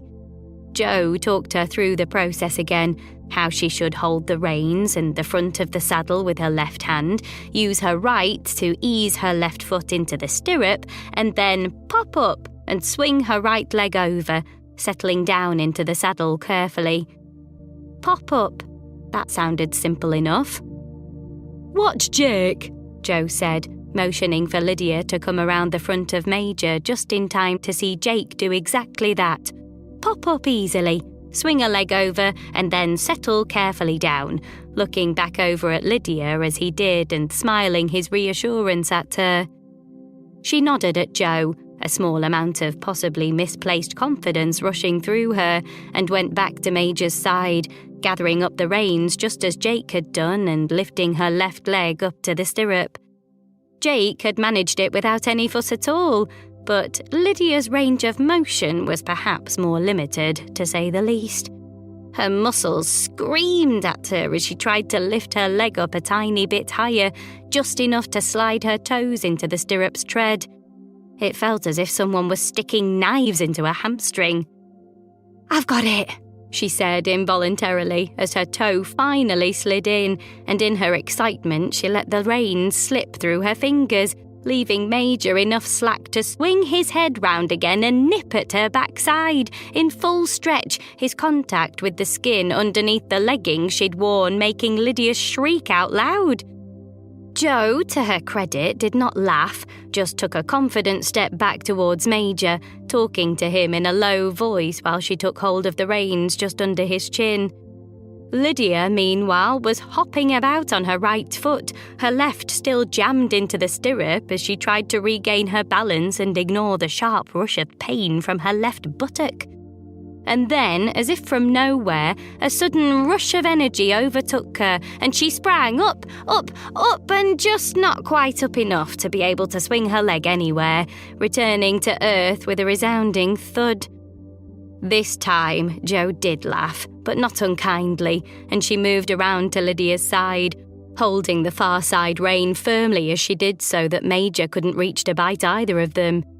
"It's tricky, isn't it?" Jo said with a sympathetic smile. "Here, take that foot out of your stirrup and let me give you a leg up." That was easier said than done, of course. There was a good deal more hopping before Lydia freed her foot, but eventually she managed it, and she pulled in a few deep, calming breaths before guiding her shin onto Jo's linked hands. Again, she was hopping, 1, 2, and when they got to 3, Jo somehow managed to hurl Lydia high enough to quickly swing her leg over and settle back into the saddle. She was on. She snuck a look over at Jake, calm as you like on Whiskey's back, reins loose enough to let the mare stretch her head out low as her rider creased up laughing. Lydia glared at him and gathered up her reins, listening carefully to Jo's instructions. Sit tall, weight in your heels, maintain contact through your hands, squeeze with your legs. And they were off. Major was barely walking, but the movement felt strange and lurching, throwing Lydia to one side and then the other while she struggled to find her balance. Jo went through a few of the basics, showing her how to strengthen her contact on the reins when she wanted to slow down, and how to squeeze Major's sides with her legs when she wanted to speed up. They tried a few stops and starts, and while they felt awkward and incompetent, Major did, in fact, stop when Lydia asked him to stop, and started walking again when she asked to. "You're doing great," Jo said with a smile. "Relax into the movement. Keep your legs long." Lydia smiled in return, although she didn't have the foggiest idea what "keep your legs long" meant. She did try to relax, though, and as she began to get used to the movement, her confidence grew, just a little. And the straighter she sat, the more her shoulders dropped away from her ears, and the further and further away Jo got, until all Lydia could see of her was the flash of bright red hair in the middle of the area, while she and Major walked long laps around the outside. "You're getting it!" Jo squealed with what seemed like genuine excitement. "I'm getting it," Lydia repeated to herself quietly, and she couldn't help but smile. "Right, Jake," Jo said, raising her voice now that she was further from them both. "You're up. You and Whiskey can lead Lily and Major, and we'll see if we can get her trotting." Lydia barely even had time to cringe at Jo calling her Lily before she began to panic about the trotting. Walking was fine. She was getting on okay with walking. And anyway, the list hadn't specified how fast she had to ride the horse. But she said nothing, of course. Just watched with the slightest creep of dread as Jake gathered up his reins and nudged Whiskey into movement. She responded immediately, walking proudly with a fair bit more energy than Lydia had managed to rouse in Major. And then he nudged her again and she broke into a trot, Jake rising and sitting effortlessly, like he rode every day, before he steered Whiskey in front of Major and shot a quick grin at Lydia as they turned onto the arena track and took the lead. Of course Jake would be good at this. He hadn't even mentioned that he could ride, as if it weren't important, as if everybody could. Lydia rolled her eyes. They walked for a while, the two horses and riders in tandem, around the arena, and then in a circle at one end, and then a diagonal line straight across, corner to corner. They walked for so long that Lydia started to notice her body relaxing into the movement, her spine swaying and giving with the lilt of Major's stride. She noticed herself sitting taller, prouder, confidence beginning to edge into the way she urged Major on with her heels. And when Joe instructed Jake to trot straight around once until he was at the back and Major was leading instead, Lydia wasn't even all that concerned about the inevitability of her having to try it too. She might have been a little bit excited. Even when it was her turn and she finally managed to coax Major into a ragged trot that propelled her out of the saddle with every strike of his foot on the ground, she struggled to feel much except proud. She might have been bouncing around like a sack of potatoes, if that sack were almost certainly bruising its seat bones with every thump, of course. But here she was, adventuring. She hoped Joe was taking some good shots. Lydia had entrusted her phone to her, casually mentioning that she'd like a photo or two to remember the experience by. She couldn't wait to share them with the world, not least now she knew that Adam was watching. That thought emboldened her even further, and when Joe asked if she'd like to have a go at a canter, she agreed enthusiastically, watching Jake as he and Whiskey demonstrated, making it look so easy that she couldn't even imagine that it would be a problem.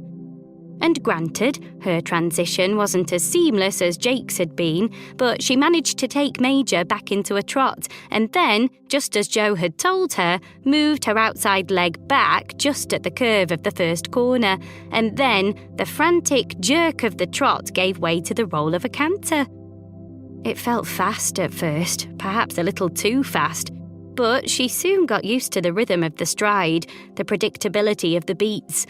1, 2, 3, 1, 2, 3. She was a little scared still, but mostly she was thrilled. She managed to conjure up all manner of visions of her future achievements in horsewomanship on her short trip around the arena. And before she knew it, they were on the last side, nearing Whiskey's rear, and Lydia gathered up her reins, slowing their pace back down to that big, bouncy trot. Which happened to be the exact moment that Major, suddenly distracted by a huge tuft of grass at the side of the arena, stopped dead, dropping his head to snatch a mouthful and propelling Lydia out of the saddle with such force that she slid straight down his neck. She shrieked, of course, not at all sure what else she could reasonably have done in the circumstances, but that only shocked Major more than he already had been by the unexpected weight of an adult woman clinging about his ears. He tossed his head up, high in the air and then back down, more forcefully even than the first time.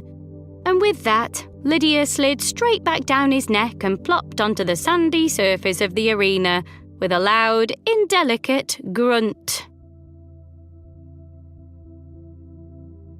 Chapter 14. Jake was off his horse before Lydia had really registered what had just happened, and he walked Whiskey back around to where she was lying while Joe went to grab Major, who had spotted more grass poking through the fence a little further on and was making a beeline for it. "Shit, are you okay?" he asked, his tone careful at first, until she pushed herself up to a seating position, feeling the tug of annoyance at her mouth. Then he bloody laughed. "I'm sorry, Lil."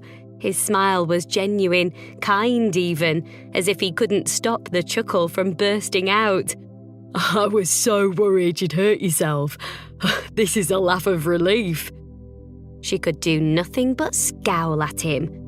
"I'll remember this." But that only made him laugh harder. Joe hurried over then, handing Major's reins to Jake, who didn't even look guilty about his amusement at that point, and she offered a hand to Lydia with a sympathetic smile. "Let's give you a check-over before you give that another go."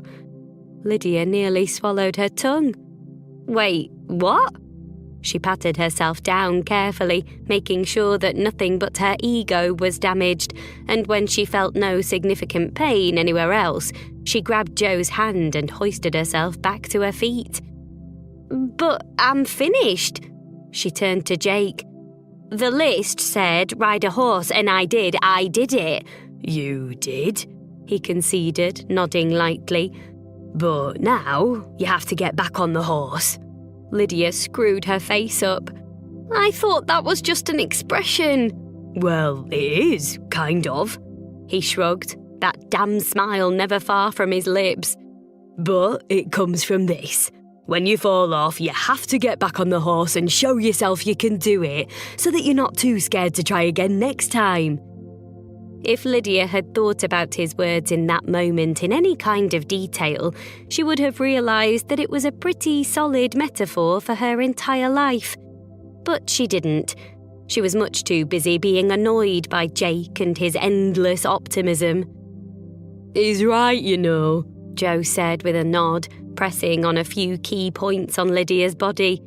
She tapped lightly on the velvet-covered helmet Lydia had borrowed from the tack room. Did you hit your head? Lydia shook her head in response to Joe and then looked up, between the two of them. Very bold of you both to assume there'll be a next time. But Jake only laughed. Never say never. And despite her protestations, Lydia did get back on the horse. The mounting process was considerably smoother this time, as they went straight to a leg up, and Jo positioned herself so as to put her own bottom squarely in the biting line of fire, though it didn't escape Lydia's notice that Major didn't even attempt it. She felt the creep of anxiety as she pushed Major into a walk, and particularly as she passed the offending tuft of grass. And Major did gravitate towards it just as he had last time, but with Joe's calls of, "No, keep your leg on, don't let him get away with it again," and her own steely determination simply not to fall off the damn horse a second time, Lydia walked past the spot once, then twice, then 3 times, and after that, Major stopped trying. She tried another trot, following Jake and Whiskey this time, without further incident, and by the time Joe suggested trying another canter, Lydia agreed straight away. The rhythm felt more familiar this time. 1, 2, 3, 1, 2, 3, and even though she felt a small grip of panic when she saw the grass and Major slowed his pace just slightly, she was right there, urging him on, and he picked up again. And round they went, 1 full circuit and then 2, until Lydia's heart was in her mouth and her legs were jelly, and she couldn't have stopped smiling if she'd tried.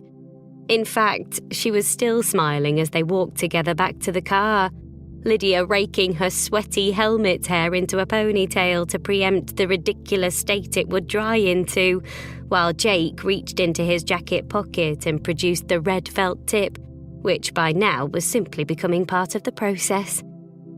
"This feels very ceremonial," she said, taking the pen from his fingers and moving over to the fence she'd parked against, the one enclosing the sinister field of cows. She pulled out the list carefully and drew a bold line through 1, ride a horse, passing the pen back to Jake with a flourish.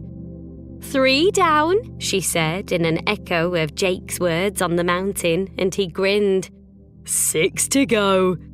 But then his smile faded just a little, and he looked out at the field of grazing cattle, pausing for a few moments before he spoke again. "Is he worth it?" Lydia's brows creased in confusion. "Huh?" He blew out a small breath, a laugh almost, but not quite his usual warm chuckle. "This is only our 3rd adventure, and so far you've endured intestines in the mouth, a near miss with a sheep, a twisted ankle, and a fall from a horse." "And a bite on the bum." "And a bite on the bum." He nodded, his smile hitching up a little. "So, I'm asking, your ex, is he worth it?" Lydia nodded, not hesitating even for a second. "Yes." "Okay," Jake replied after a beat. "Then I'll help." "Help?" Her brow furrowed in confusion. "But you're already helping." His smile hitched up to the side. "I'm already helping you work through your list." His voice lowered a notch, something close to conspiratorial in tone. "But the whole point of your list was to win your ex back, right?" She nodded. His eyes joined the curve of his mouth in the smile. So I'm saying I'll help with that. She frowned. How will you help? The question must have come across more severely than she'd intended, because he laughed and clutched at his chest theatrically. Lily Bennett, you underestimate me, he said with a dramatic edge. I wouldn't describe myself as a relationship guru or anything like that, but I do know a thing or two about male jealousy. You think I should try to make him jealous? He nodded, her lips twisted in uncertainty. You think that'll work? I do, he said, nodding again. He needs to think you're moving on or he'll never realise how much he's lost. Lydia had never considered that, but she supposed anything was worth a try. It certainly couldn't hurt to add to her existing plan. So I should, tell him I'm seeing someone? He huffed out a laugh. Lily, you got married before you were even out of your teens. How is it possible that you have absolutely no game? Accidental pregnancy, she shrugged, and he laughed out loud. Fair. She swatted him. He shook his head, still laughing. I was thinking more subtle than that, more psychological. He's following you on Instagram now, right? She nodded. Okay. He pushed his hair out of his face. So, just start there. Change your language. Say we instead of I. Have two shadows in a picture. Show a glimpse of a man's hand. Stuff like that. He shrugged, something close to smug on his face. I promise you it'll drive him crazy. She studied him for a moment, this curious dynamo of a man. She remembered the darkness that had pulled at his expression when they talked in the cafe that time, the bad breakup he'd alluded to. Perhaps that had fueled this idea. She couldn't help but wonder who Jake had been jealous of. He was so easygoing that she wouldn't have even known he had it in him. But then their arrangement had been purely platonic from the start, and Lydia knew very well how quickly situations could change when feelings got involved. If he hadn't pointed to her phone in that moment, she'd probably have started to wonder more about what his story was. But as he reached across, tapping lightly on the darkened screen, she lost her train of thought completely. You want to start now? He asked, and motioned to the phone. Look at your photos from today. She swiped to unlock and handed it to him, looking on as he scrolled through the images, from the selfie Lydia had taken when she first tried on the borrowed helmet, through to the set that Joe had taken of her actually riding.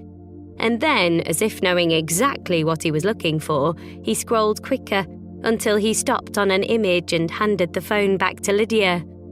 There, he said, a triumphant smile on his face. That one's perfect. The photo on the screen was taken from horseback, Whiskey's mane and ears framing the left-hand side of the shot, while Jake's hand was clearly visible at the bottom, all with just enough of a blur to focus on the main image, which was of Lydia trotting up towards them, cheeks ruddy, clothes filthy from the fall, and a huge, beaming smile on her face. She brought it a little closer, squinting her eyes into focus against the brightness of the day. I don't remember you taking this. His smile widened. It was right at the end. Joe gave me your phone to hold while you cantered, so she'd have both hands free to deal with Major if he tried anything. I couldn't resist capturing that grin. She hesitated for a moment. There was logic to Jake's plan, but the idea of posting a picture of herself looking so unkempt scratched at her chest in a way she didn't like. Trust me, Jake said in that steady tone he used when he was trying to get her to do something ridiculous, and, like every other time he'd used it, she could feel it working. What are you, a social media expert? She asked, fighting a smile. He shrugged.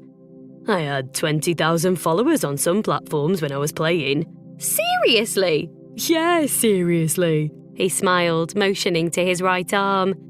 Deleted all my accounts, though. I don't go on social media at all now. Lydia's brows furrowed in confusion before she remembered about his mysterious accident. "Oh, because of..." He smirked. "My lion taming mishap, yeah." Lydia didn't reply, just fixed him with a look. She tapped into Instagram and created a new post, sneaking a filter onto the shot to at least hide some of her shame. And then she looked back up at Jake for guidance on the caption. "New man in my life, and he's hung like a horse?" he offered, the smirk still on his face. "No." He burst out laughing. "I'm kidding, obviously. Just put something simple. Perfect day out riding." She nodded, tapping away at her phone. #bucket list, #good company," he continued, and she looked back up at him with her eyebrows raised, which made him laugh again. "That bit was serious." At least it would make Ollie happy, she thought with a shrug, and she added the hashtags before sliding her phone back into her pocket, remembering something as she did. "There's another way you could help me, actually, while you're in a generous mood," she said, smiling more sweetly than was usual for her. Jake raised a single suspicious eyebrow. "Go on." She laughed lightly, taking a big breath and then blowing it all out at once. "So, for some reason, my ridiculous family think that we're dating, and they want to meet you." He nodded slowly. "Is that reason because you told them that we were?" "No," she said quickly before realising she had no way out of this. "Okay, fine, yes, I did do that, but only to get them off my back because they're always trying to marry me off like I'm some kind of dusty old spinster." He smiled, one hand pushing his hair out of his face. "You know, I know a thing or two about that too." "Your sister?" she asked, thinking back to the first message he'd ever sent her. He nodded. "As if I'm not a grown man who can make my own decisions." Lydia had never related to him more. "It's the worst, isn't it?" "The worst." His smile edged into a teasing smirk. "So, you want me to meet your family?" "God, no!" She laughed out loud. "But I'm concerned that if you don't meet any of them, my mum will take matters into her own hands and just ambush us one day when we're out surfing or what have you. And you don't want that." Her shrug was almost sheepish. "She's kind of a lot." "So, you want me to meet some of your family members and pretend that we're an item?" "No, I want you to meet my best friend and his wife who know that we're not an item at all." His brows tugged together, an expression she rarely saw on him. "Wait, I'm confused." "Right," she started, hands knotting together awkwardly. "So, my family asked to meet you, but then Mila stepped in and suggested that she and Tosh meet you first and make sure you're suitable so that we don't have to subject you to the full experience right away. It's a cover, really, you see, because they know that we're just friends and that you're helping me with the list." He smiled, his easy half-smile that never failed to temper her anxiety a notch. "Sounds good to me." Her eyes widened. "Are you serious?" "Well, yeah," he shrugged. "You know that my social circle is pretty much just you and my family at the moment. It wouldn't be terrible to widen it a bit." Lydia had not anticipated this going so easily. She chuckled. "So, when do you want to meet the fam?" "I thought they weren't your family." "Well, they aren't actually related to me at all, but at the same time, they're kind of my siblings." She gestured vaguely in the air. "It's complicated." And with that, he grinned broadly. "All the best families are." Lydia felt the vibration in her hand before she heard the familiar ringtone. It was one she recognised immediately, a tune she had set to one contact in particular so that she would always know immediately that it was them calling. "Speaking of family," she said with a shy smile, feeling a swell of pride beginning to build behind her breastbone, "how would you like to meet my daughter?" Chapter 15.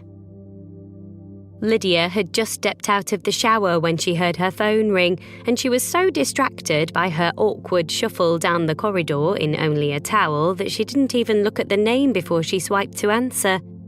Mila, she assumed, or possibly even Jake, though he more often sent a text. So when she heard the deep husk of that familiar voice, her heart damn near stopped in her chest. "Adam!" she said involuntarily, all the air in her lungs escaping along with the name. She heard a small sound, the breath of a laugh maybe. "How have you been?" "Good," she said automatically. She didn't want to mention the intestines in the mouth, nor the near miss with a sheep, twisted ankle, fall from a horse, or bite on the bum. She channeled Lily as best she could. "Actually, I've been quite busy late." "Sorry, I've only got a couple of minutes," Adam cut in, his tone pleasant and straightforward. "I just wondered if you were free for a chat later in the week." Lydia barely had time to react. Yeah?" "Great," he said, the faint sound of typing in the background. "I'm sending you my availability now." "Okay, no problem." "Bye, Lids." And he was gone before she could reply, the cordial shortening of her name the only personal thing about the whole exchange. He could have been arranging a business meeting. She felt a thump of disappointment behind her breastbone, a feeling she wished she didn't recognise so well, followed by something else, something warmer and altogether less familiar. Was it hope? Could this be a coincidence that he wanted to speak to her mere hours after she'd posted the photo on Instagram that Jake had insisted would make him sit up and take notice? She'd been sceptical at first, but the timing lined up perfectly. And he'd called when he could easily have sent a message instead. It had been good to hear his voice, however briefly. He had cut her off, that much was true, but that was just Adam. He was a busy man, and he was making time in his hectic schedule to see her. She plopped down on her bed in her towel, taking a few steadying breaths.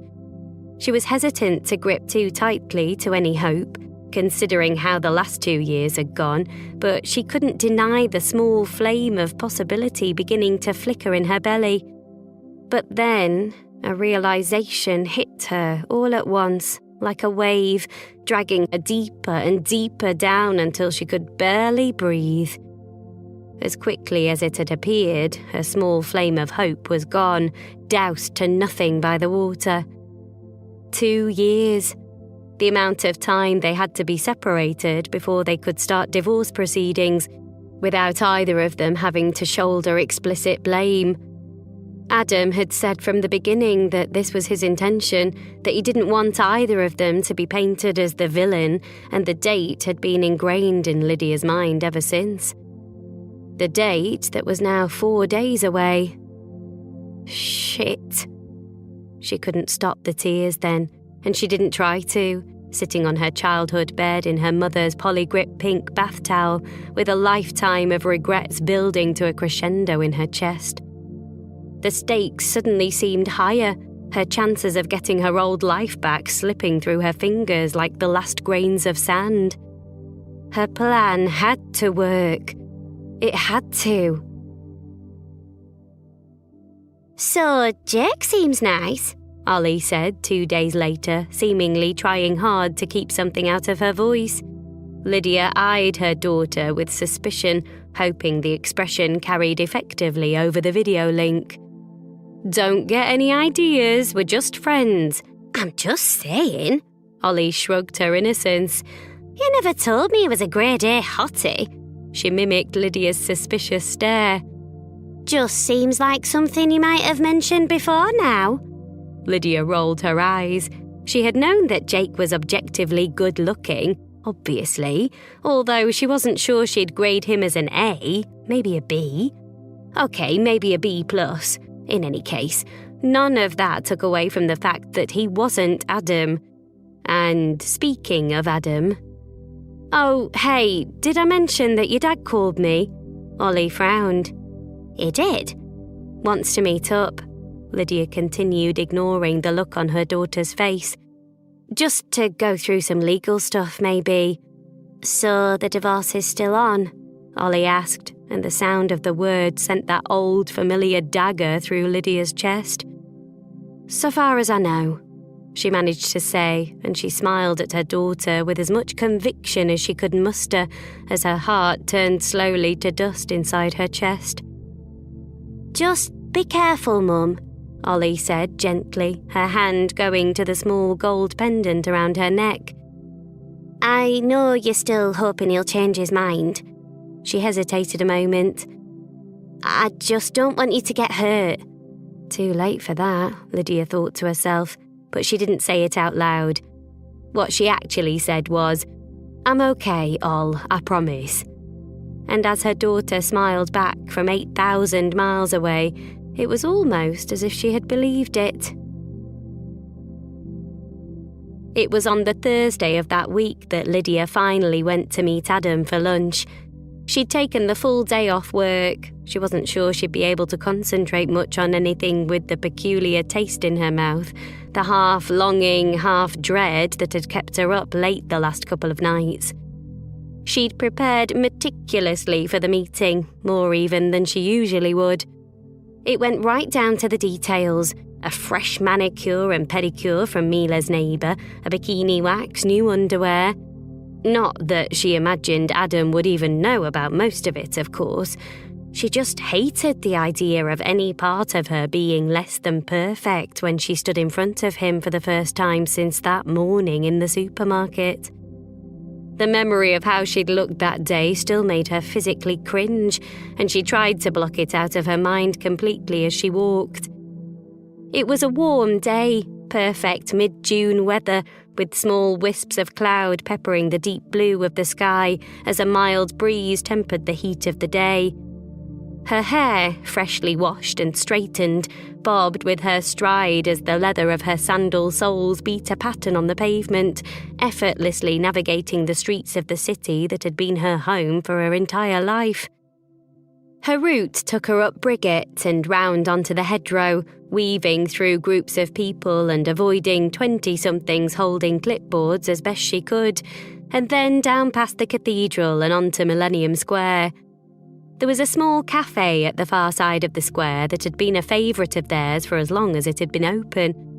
On a warm day, the outside tables would fill so quickly that patrons were forced to spill out onto the low walls nearby, propping their drinks carefully by their feet as they tucked into the cafe's famous hot sandwiches.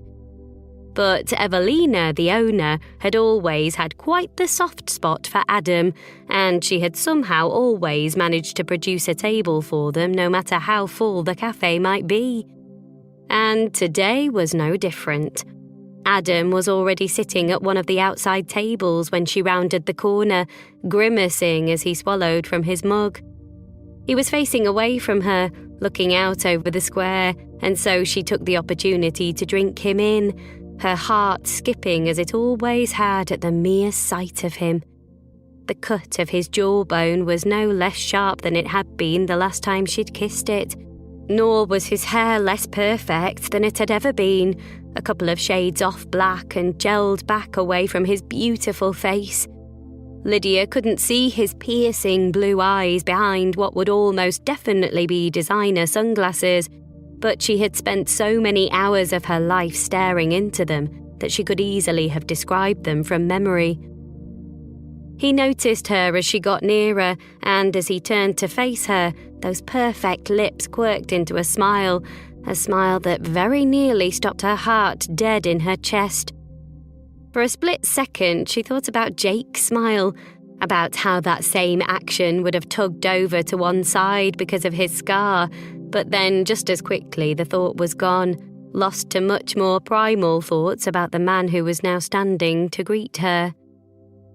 "Thanks for coming," he said, the tones of his voice reaching deep down inside her somewhere. She smiled, feeling a flush creep up her cheeks. "Course." And then she sat down in the chair he was gesturing to, straight across the small table from him. "I took the liberty of ordering our usual," he said, pushing his sunglasses up onto his head. "I hope you don't mind." Lydia shook her head. She was fairly sure that under the spell of those clear blue eyes, she would agree to pretty much anything. "I'd ask how you've been," Adam said, with the slightest hint of a smile on his face. "But from your Instagram photos, it looks as if you're having quite the adventure." His voice sounded different on the last word, dragging out the syllables in a strange way. It wasn't the same as when he'd described Aurora. There was an edge of something darker. It would have nagged at her if she'd let it, but she didn't. Just smiled sweetly at him and tried very hard to ignore the thump of her heart in her chest as she looked him straight in the eye. "Yes," she said, making an effort to keep her voice from faltering. "They're part of a bucket list, actually, the adventures." One of his eyebrows lifted a notch at that. "I see. And you're crossing these things off?" His voice lifted slightly. "Alone?" She smiled. She couldn't help it. She couldn't say for sure what that strange quality to his voice was, but it did sound a little like jealousy. She couldn't believe she had ever doubted Jake. She was never going to tell him that his idea had been a stroke of genius, of course. But his idea had been a stroke of genius. She shook her head, but he spoke again before she could. "Tosh." Adam had always been furiously jealous of Tosh, refusing to believe that he and Lydia had no romantic interest in each other for the entire time they were together, despite Lydia's constant protestations that they were family. In fairness, Tosh had absolutely played on it, often blowing her a kiss goodbye or throwing his arm around her shoulders, the idiot. She shook her head, and as she went to reply, she heard Jake's voice in her head. "He needs to think you're moving on or he'll never realise how much he's lost." And so she smiled, feeling the slightest shift in the power balance as she looked him square in the eye and said, "Actually, I've met someone." Somewhere in her brain, she vaguely registered Jake's other words about the power of subtlety and of suggestion, but when she saw the small flicker in Adam's right eye, she couldn't resist hamming it up. With every word she spoke, she imagined firing small shots into the fabric of Adam's happiness without her. "He's a sportsman, actually. Very fit. Just retired from international competition earlier this year. And we're having a really fun time together." "Your move." Adam's eye flickered a moment more, his Adam's apple lurching into a swallow as he paused a beat and then replied, "I did struggle to imagine Tosh on a horse." "Ha!" She had him. He was sitting up and taking notice, just like Jake had said. She couldn't wait to tell him. "So, how have you been?" she asked breezily, tucking a stray strand of hair behind one ear. "How's Aurora?" He smiled then, and if she hadn't known him so well, she might have missed the almost imperceptible narrowing of his eyes before he replied. "Amazing, thank you. She's certainly keeping me on my toes." They both laughed, and Lydia couldn't have said which of them was the least genuine. Just as she was about to go in for the kill, Evelina swept over to their table, all brash gold jewellery and dyed red hair, placing a plate in front of each of them, but with eyes only for Adam. Evelina had mentioned once that Adam was the spitting image of her oldest son in France, and that made Lydia even more uncomfortable with the shameless, hungry manner in which the older woman fawned over him.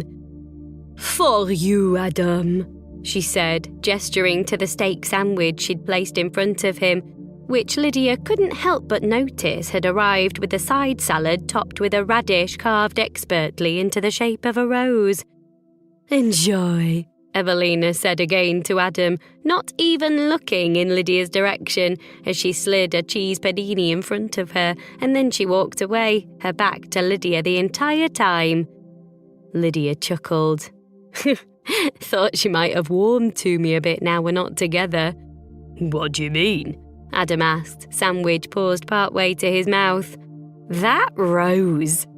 He blew out a breath before taking a bite, chewing pointedly and swallowing before he replied. It's just part of the garnish. Lydia gestured to her own plate. Mine didn't even come with garnish. But he just looked at her blankly and carried on eating his sandwich. Lydia nibbled at hers too, trying to swallow past the strange lump in her throat. When she thought about Adam, she only seemed to remember the good. She hadn't once in the entirety of her 2 years without him thought about how small he had made her feel sometimes. Jake would have laughed about the rose. They would have laughed together. She shook the feeling away and ate, only managing half the panini before pushing the plate away. She'd always hated to eat too much in front of Adam. She had loved when he'd described her as a delicate eater.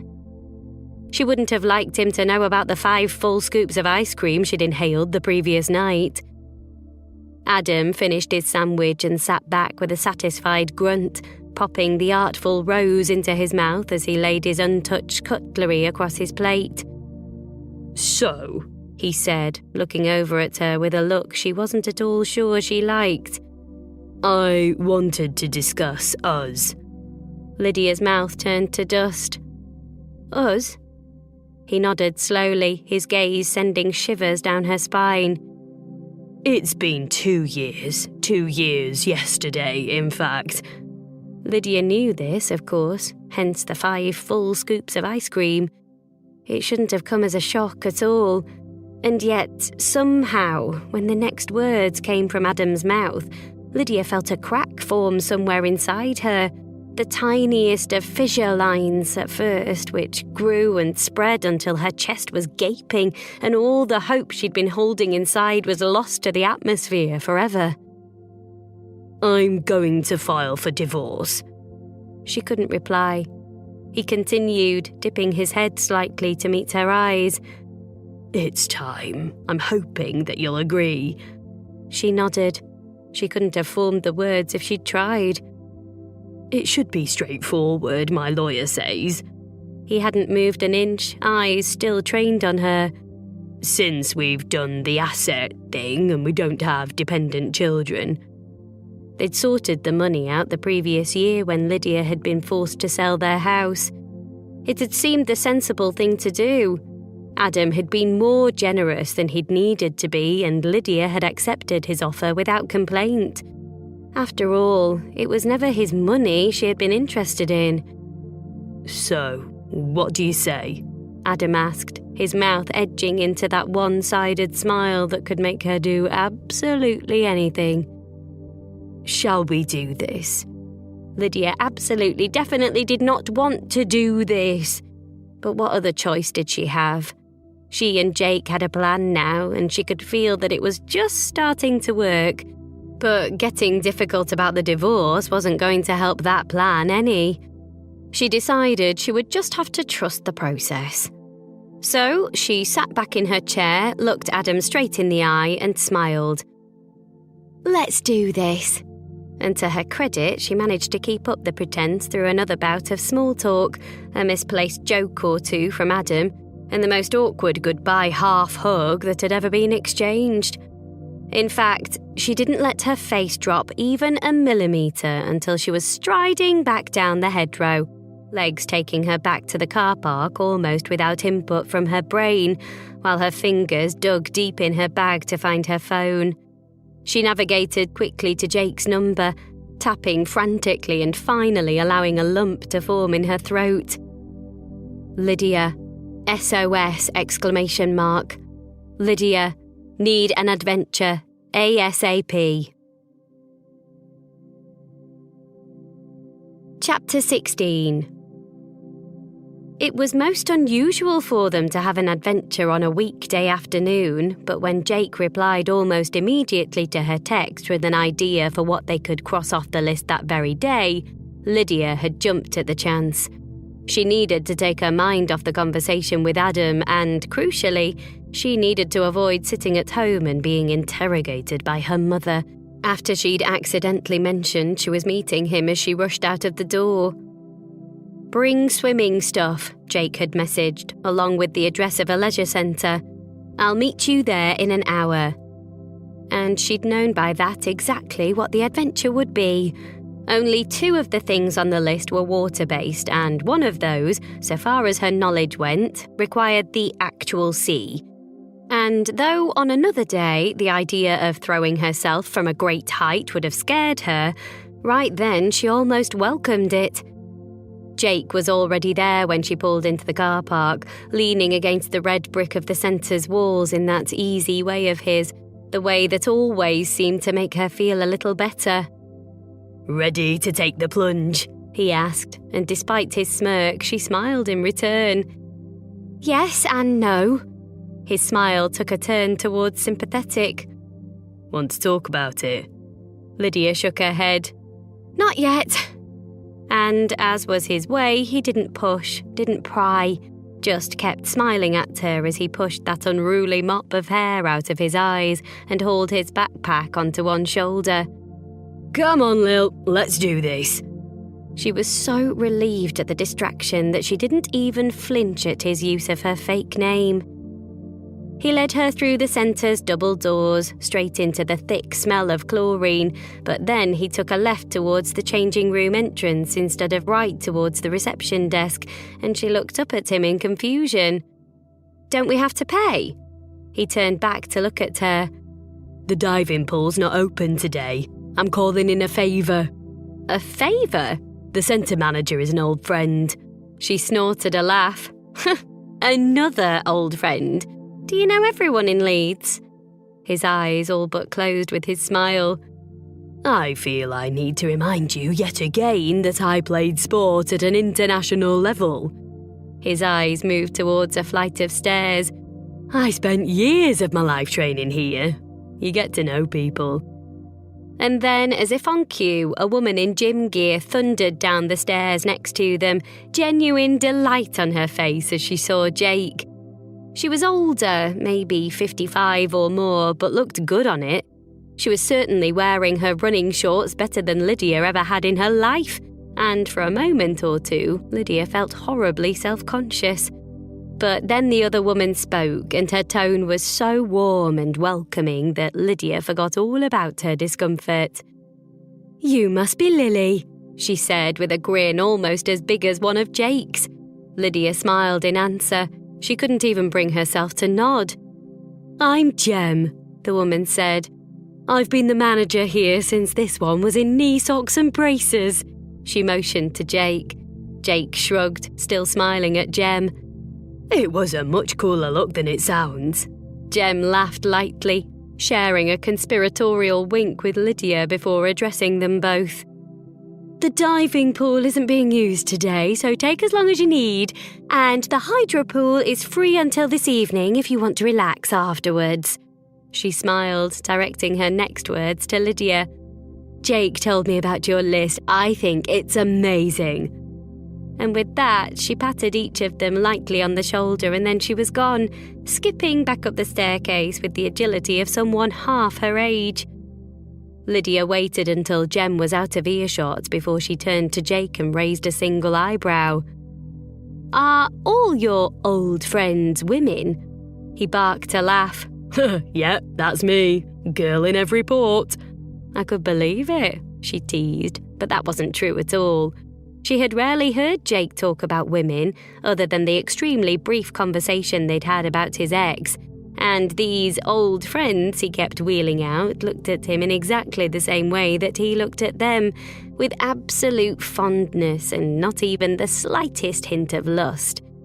She couldn't help wondering what it took to get his motor running. But he only shook his head, his scar pulling that easy grin off centre. Jem's old enough to be my mother, and Joe literally used to babysit me. He cocked his head to the side, hair falling forwards over his face. The reason people like me is because I'm nice. He started to move, looking back to make sure she was following him. I'm nice and I'm polite and I help people out where I can. He stopped just short of the changing room door. People remember that. He pushed through the doors, stopping again where the tiled path split, males to the left, females right. I'll see you on the other side, he said, and he nodded vaguely in that direction with the slight smile that Lydia had come to associate with anticipation. Her heart leapt. The changing rooms were busy, but Lydia found a corner to peel off her outer layers, feeling very smug indeed that she'd thought to wear her swimming things under her clothes. She felt a little shy about having to walk around half naked in public, let alone in front of Jake.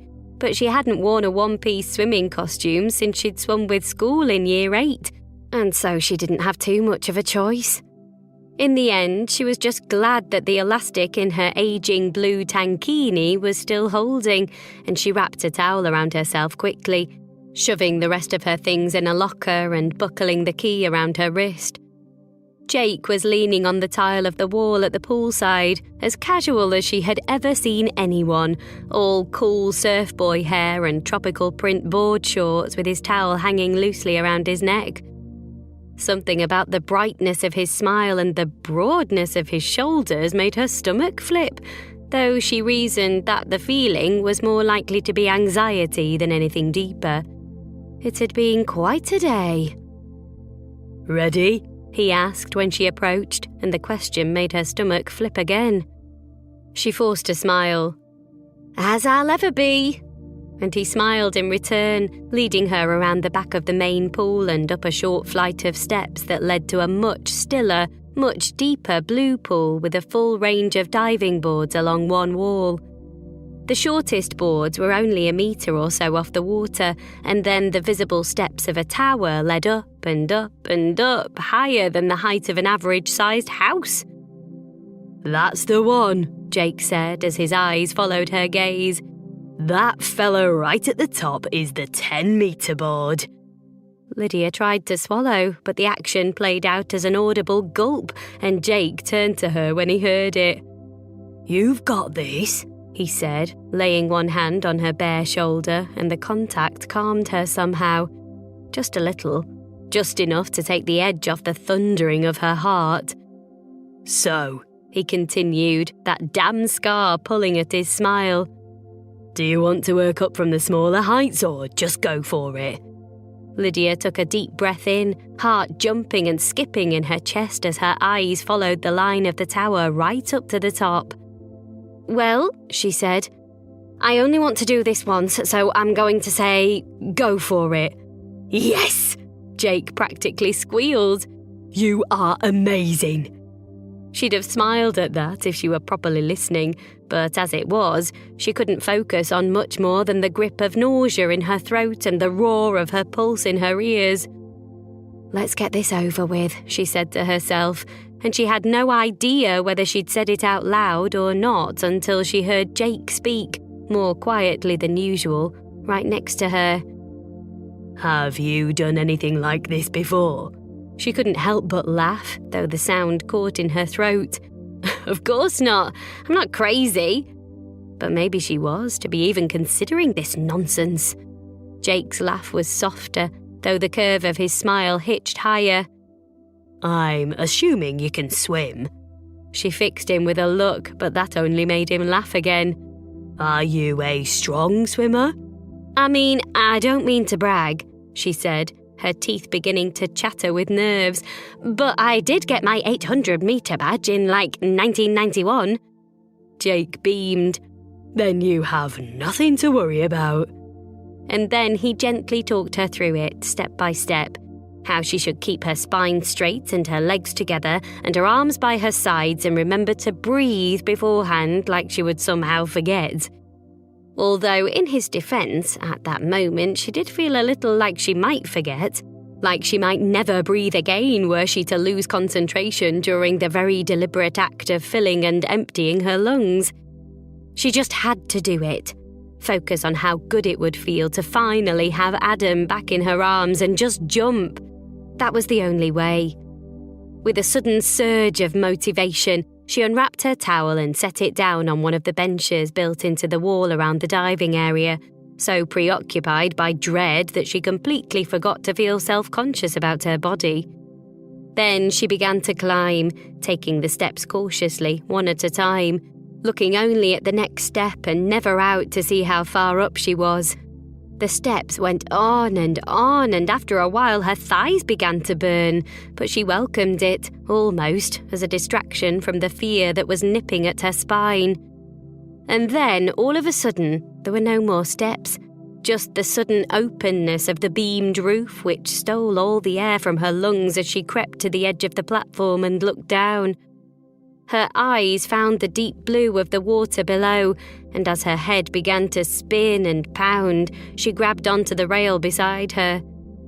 It was high, really high, so high she felt as if she couldn't breathe. She took a step back from the edge, still gripping the rail, and looked down at Jake, or at least a much smaller version of Jake than she was used to. He was smiling up at her, steady, like he believed completely that she was fine, as if she would survive the fall. But she wasn't so sure she agreed. She wondered how Aga would feel about losing another child, and all at once the grief hit her like a fist, like it always did, tears blurring together the blues of the water below. "I can't!" she shouted to him, a shake to her voice that she couldn't control. "I can't do it!" But he only nodded once confidently. "You can! You're just scared to!" "Obviously." "Well, yeah!" He laughed at that, and the sound of it carried strangely, the tiles and the water bouncing echoes around even after he had stopped. "I believe in you, Lily Bennett!" Ironic, Lydia thought, considering Jake absolutely should not believe anything she had to tell him about Lily Bennett. She edged back to the front of the platform with a sigh, not quite ready to let go, repeating Jake's instructions over and over in her head. His smile began to border on a smirk. "Want me to come do it first?" "No." "Sure." "Yes." She tried to let go of the rail, but her fingers were clamped fast. "But could you come up here and push me off?" He laughed. "No, but I will come up there." "Fine." He disappeared from view then, the slap of his feet on the wet tiles still audible over the pounding of her pulse. And when she couldn't hear those either, she closed her eyes and tried her best to steady her breathing. Just one jump, she told herself. "It'll be over in a second," she told herself. But none of that did anything to loosen the grip of her fist around the metal rail. The only thing that did was when Jake came up behind her and started speaking in that ridiculously calm way of his, the way that made her feel like he could probably convince her to do anything. "I'm not going to push you off," he said, slowly unfurling her fingers from the rail and moving them to his own hand. "I don't need to do that because you, Lily Bennett, can do this." He guided her to the very edge of the platform, moving so slowly that she didn't notice it happening until she was nearly all the way there. "Trust me." She almost laughed. In fact, she would have laughed, but anxiety stole the sound clean out of her throat. Instead, she stood in silence, concentrating on nothing except the sound of Jake's voice as he performed some kind of voodoo magic on her. Slowly, so slowly, she crept forwards until her toes were curling around the very edge of the platform. "Now, I'm going to count to 3, Jake's voice was saying. "And when I get to 3, you're going to take a deep breath and then you're going to jump. 1, 2, 3. But Lydia had jumped on 2. Chapter 17. It took longer than Lydia expected to hit the water. Her heart leapt into her throat as she jumped, a rush of panic seizing her around the ribs as she fought to stop her arms flailing, tucking them hard into her sides before the impact. And when she hit, it did feel like an impact, like slamming into something much more substantial than mere water as she was plunged helplessly into the depths of the pool. Her self-preservation instinct kicked in at once and she kicked to the surface, heart beating so fast she feared it might burst out of her chest. And then she was there, at the surface, treading water frantically as she gasped for air, all to the sound of Jake whooping and cheering from the 10-metre board.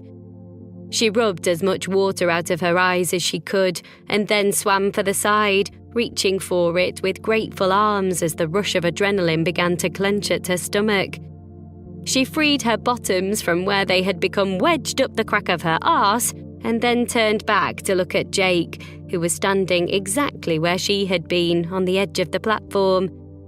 She gave him a thumbs up and he grinned in return, then turned away until only his toes had any contact with the platform. Then, before she even had time to question what he was doing, he leapt backwards, folding his body into an imperfect tuck in mid-air before straightening back out and diving arms first into the deep blue pool. Bloody show-off. He was still grinning when he resurfaced, flicking water from his hair before his expression changed to one of curiosity. He swam towards a point in the water, grabbed at something, and then looked back towards Lydia, one eyebrow raised. She strained to see what it was he'd found, and as she did, he raised his arm in the water, holding a scrap of fabric between two fingers as the cheekiest smile she'd ever seen on him took over his whole face. It was right around the time that she noticed her tankini top was missing and that she was naked from the waist up. She would have been quite happy for the ground to open up and swallow her right there and then. Jake tossed it to her in between hoots of laughter, and though for a moment she was torn between putting it back on and strangling him with it, she eventually chose the former, turning away from him as she slipped the sodden fabric over her head and adjusted it back into place. He was still laughing when he swam up next to her a few moments later, even after she'd sent a small wave of water splashing into his face. He just shook himself off like a wet dog and grinned at her. "So, how was that?" she harumphed. Terrible. But that wasn't strictly true. Now that the anxiety was beginning to drain from her, she actually felt kind of elated. While she hadn't enjoyed the fall, not one bit, nor the unexpected nudity, of course, she had done it. This felt like her biggest challenge so far, and she hadn't chickened out, not even when she had really wanted to. She couldn't wait to put it on Instagram for Adam to see. But wait, I didn't get a photo, she said, trying to keep the sulk out of her voice, but when she looked over at Jake, he was smiling. "I told you to trust me," he said, with a movement that was almost a wink, and then he pulled himself up and out of the pool. She hadn't noticed the tattoo on his back before that moment, and now she wondered how that was possible. It looked like a tree, just 3 or 4 inches wide, with sections stacked on top of each other, like vertebrae, almost all the way up his spine. It moved as he did, twisting and contracting with his stride, and she couldn't take her eyes off it. It felt like a tattoo with a story behind it, a story she would be very interested to hear. She watched as he skipped back over to the tower, taking the steps 2 at a time until he reached the very top, when he made a grab for something at the side of the tower and then came all the way back down, waving his phone triumphantly. She couldn't help but smile. He put his phone on the bench next to their towels and then gestured for her to get out of the pool. "Fancy trying out the other boards?" he asked with a ludicrous waggle of his eyebrows. "Absolutely not," she huffed. "I did it. I'm done." "Not the massive ones," he said, shaking his head slightly. "I mean like this." And then he set back off at that pace, somewhere between a walk and a run, right around the side of the pool and onto one of the low springboards. Without so much as a slight slowing of his stride, he jumped once and then took off, flinging every limb wide like a starfish before falling into the pool with a splash. Lydia couldn't stop herself laughing, and as if her body was making its own decision, it set off walking too, following the path Jake had taken and then going further, right around the back of the tower to the identical springboard on the other side. She was less fluid in her movements than Jake had been, but no more hesitant, and as she bounced once on the end and then flung herself up into a cannonball, she felt a rush of something in her chest that was slowly beginning to feel familiar. She was having fun. Before Jake, she couldn't remember the last time she'd felt like this. With Ollie, perhaps, when she was younger, although even then she'd always felt as if she had to play the role of the sensible parent. She'd had a lot to prove, finding herself unexpectedly pregnant in her teens, only a few months after her sister's death. She was rebelling, people had said, going off the rails. It was only to be expected, they'd said, under the circumstances. But that hadn't been true at all. The two of them had taken every precaution, but baby Ollie had been determined to be conceived, and Lydia and Adam, once they'd come to terms with the idea, could not have been more thrilled about it.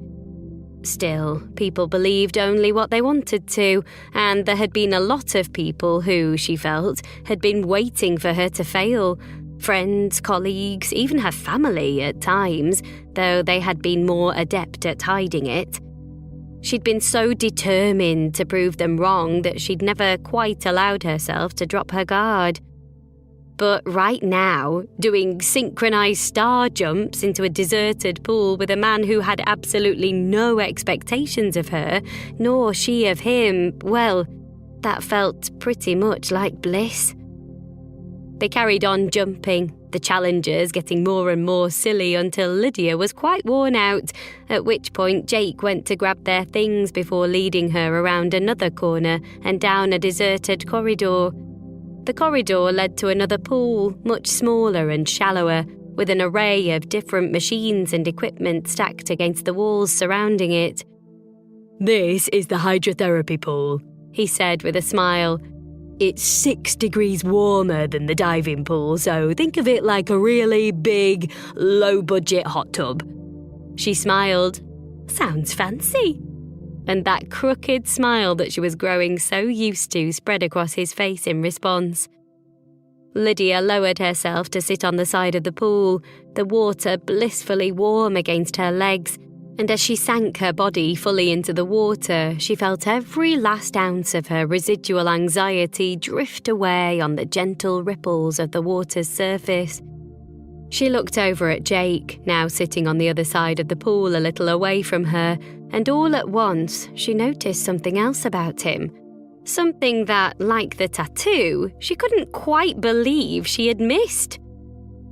"You're ripped," she said, completely unable to disguise the shock in her voice. He fixed her with a look as he slid his exceptionally sculpted body into the water. "Elite sportsman, Lily." His head tilted to the side as he considered her. "You seem to keep forgetting this." She shrugged, a little sheepish.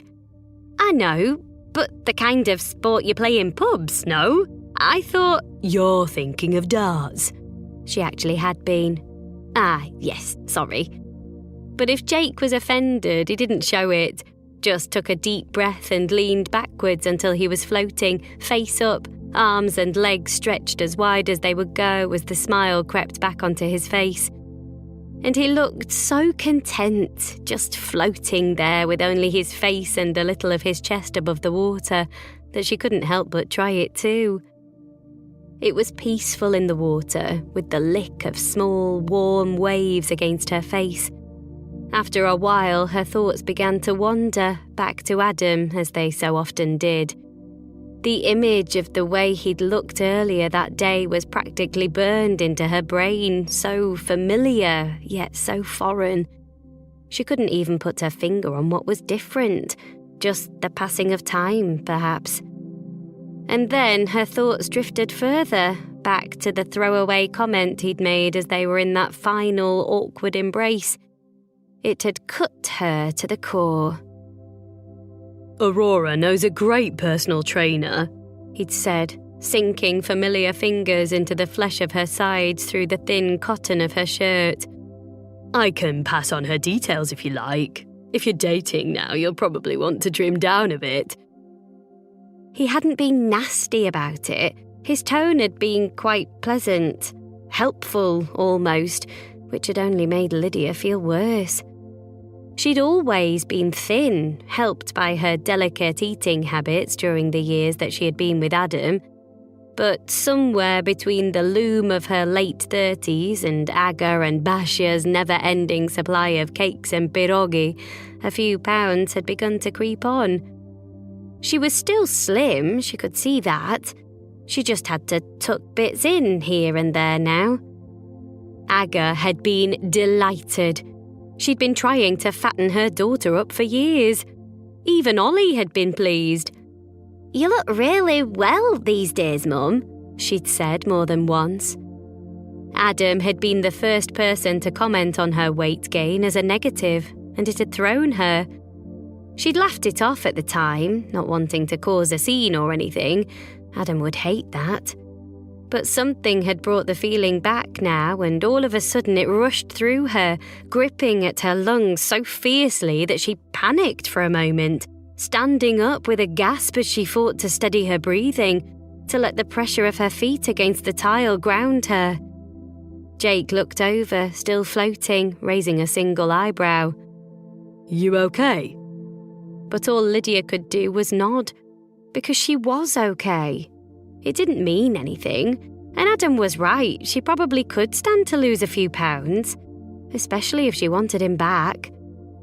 She sighed, slipping back down into the water and resting her back against the scratch of the pool walls while she watched Jake float and tried not to think about anything beyond that.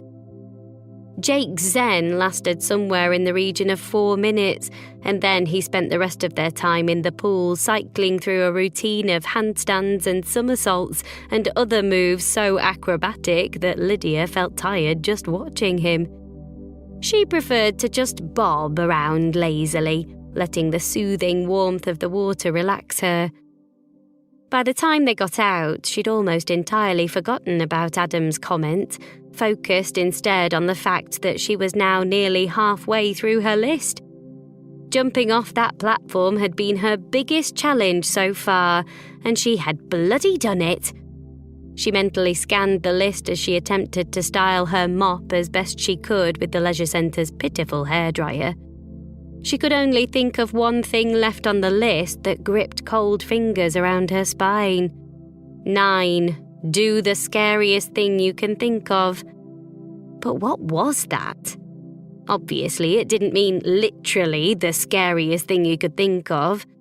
Having lost a sister and a husband, Lydia's mind was conditioned to jump to the worst possible scenario at any time. Even then, she had survived both those losses, so what was the scariest thing she could think of now? Being hacked to death by an axe murderer, perhaps, but that didn't make any sense at all in the context of the list. She had to think smaller.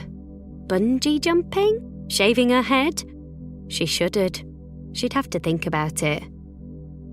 Jake was waiting by the vending machines when she emerged from the changing room, and he smiled as he saw her, pulling that red felt tip from his pocket as she neared. She took it with a grin, pulling the list out from its safe place in her purse and crossing a thick line through 2. Jump off the 10-metre diving board. 4 down, he said, and she nodded, her smile growing. 5 to go. Aga was in the kitchen when Lydia got back to the house late that afternoon, standing over a huge bubbling pot which simmered on the hob while a distinctive musty smell hung in the air. "Gołąbki?" Lydia asked hopefully. The mince-stuffed cabbage rolls were her absolute favourite. Aga nodded without looking away, popping another cabbage leaf into the pot. "That's good," Lydia continued, "'cause it smells pretty farty in here."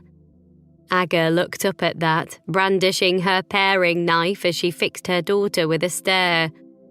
"Don't be vulgar, Mishko." But Lydia just chuckled to herself as she skipped up the stairs to her room. Basha and Mila had arrived by the time Lydia came down an hour later, and Mila shot a small, sympathetic smile across the table as Lydia sat down. She'd sent them all a quick update after the meeting with Adam, and then she'd sent a separate message just to Mila with a whole string of crying face emojis. But she didn't feel so bad now, especially as she was about to fill her face with the very best comfort food of all. Aga, too, smiled at her daughter as she dished out a steaming plate of cabbage rolls for her. Lydia wasn't quite sure what to do with that. Aga Pearson was not a woman who smiled often. Bashia's face was set in a soft expression as she looked over. So, Slitka? But Lydia only took the jug of thick tomatoey sauce with a grateful smile. If sympathy came in the way of food, she would take it. Aga didn't even bat an eyelid as Lydia buttered Bashia's freshly baked rye bread with a particularly thick layer of butter. This was almost worth a spot of heartbreak. You know, I never liked Adam to begin with, Aga blurted to stares across the table from Bashia and Mila. Lydia couldn't help the small snorts that escaped her. Obviously, I'm pretty sure you told him that to his face, Aga harumphed. Hiding the truth is no better than a lie. A small blade of guilt sliced into Lydia's ribcage. It doesn't matter, though, Bashia said, all eyelids and cheeks as she smiled kindly at Lydia. You have Jake now. Yes, thought Lydia, as that thought tempered the flare of her conscience in her chest. She did have Jake now, even if it wasn't in the way that her family thought. We ticked another thing off my list today, she said, the pride in her voice completely genuine. I jumped off the 10-metre diving board. 3 pairs of eyes widened. That's amazing, Lidka, 2 voices said at the same time as one said, Mishko, that seems dangerous. And the contrast made Lydia laugh out loud as her mother's face set in a frown. When will we be meeting him? Aga asked, her voice serious. I'm worried about these crazy things he has you doing. Again, Lydia said, he isn't making me do anything. We're just doing things that were already written on my list. He wasn't even involved in that bit. Neither, of course, was Lydia, but she didn't mention that. Next Friday, Mila said, her eyes widening subtly as they met Lydia's. Lids is bringing him to dinner with me and Tosh next Friday. Yes, Lydia agreed quickly. Next Friday. And though Aga's mouth pinched with suspicion, she nodded her approval. Now all Lydia had to do was to make it happen. Chapter 18. Lydia couldn't wait to tell Ollie about her diving achievements. Distanced by the passing of time, she'd built it up in her head until she imagined herself jumping high in the air and then falling down and down and down for 10 seconds or more like some kind of stunt woman. Ollie would be so proud of her bravery. But Ollie hadn't replied to her texts for a couple of days. She hadn't even commented on the video Lydia had uploaded to Instagram of Jake counting down 1, 2, and then of Lydia plunging into the depths of the pool below. By the time Ollie finally did call, almost a week later, Lydia was beside herself. She nearly did herself a mischief trying to get to her laptop on time. "I thought you were dead in a ditch somewhere," she cried, relief catching in her throat as the image of her daughter flickered onto the screen. Ollie visibly winced. She was no stranger to Lydia's anxiety about such matters, and ordinarily very conscious not to aggravate it. "I'm so sorry, Mum. I've been on a remote beach in Indonesia. Couldn't get signal." She shrugged, the movement making sun-bleached waves fall into her face. "Just got back into the main town today and I got all 26 of your messages at once." She winced. "I didn't mean to make you worry." Lydia couldn't stay mad at that face for long. "It's okay. I just needed to talk to you and couldn't get hold of you. You know my brain goes straight to worst-case scenario." "I know," Ollie said with a smile. "I'm sorry. Talk to me now." And with a sigh of relief, Lydia did. From the awkward lunch with Adam, the weird hint of jealousy followed by him bringing up the divorce, plus, of course, the very important news that based on their pool date, Jake had been upgraded to a grade A hottie. Ollie was delighted by that. "So, divorce, huh?" Ollie said, completely failing to look shocked. "You knew?" She nodded. "Dad told me. But you knew that was always his intention." "I know," Lydia said with a sigh. "I guess I just hoped he'd change his mind."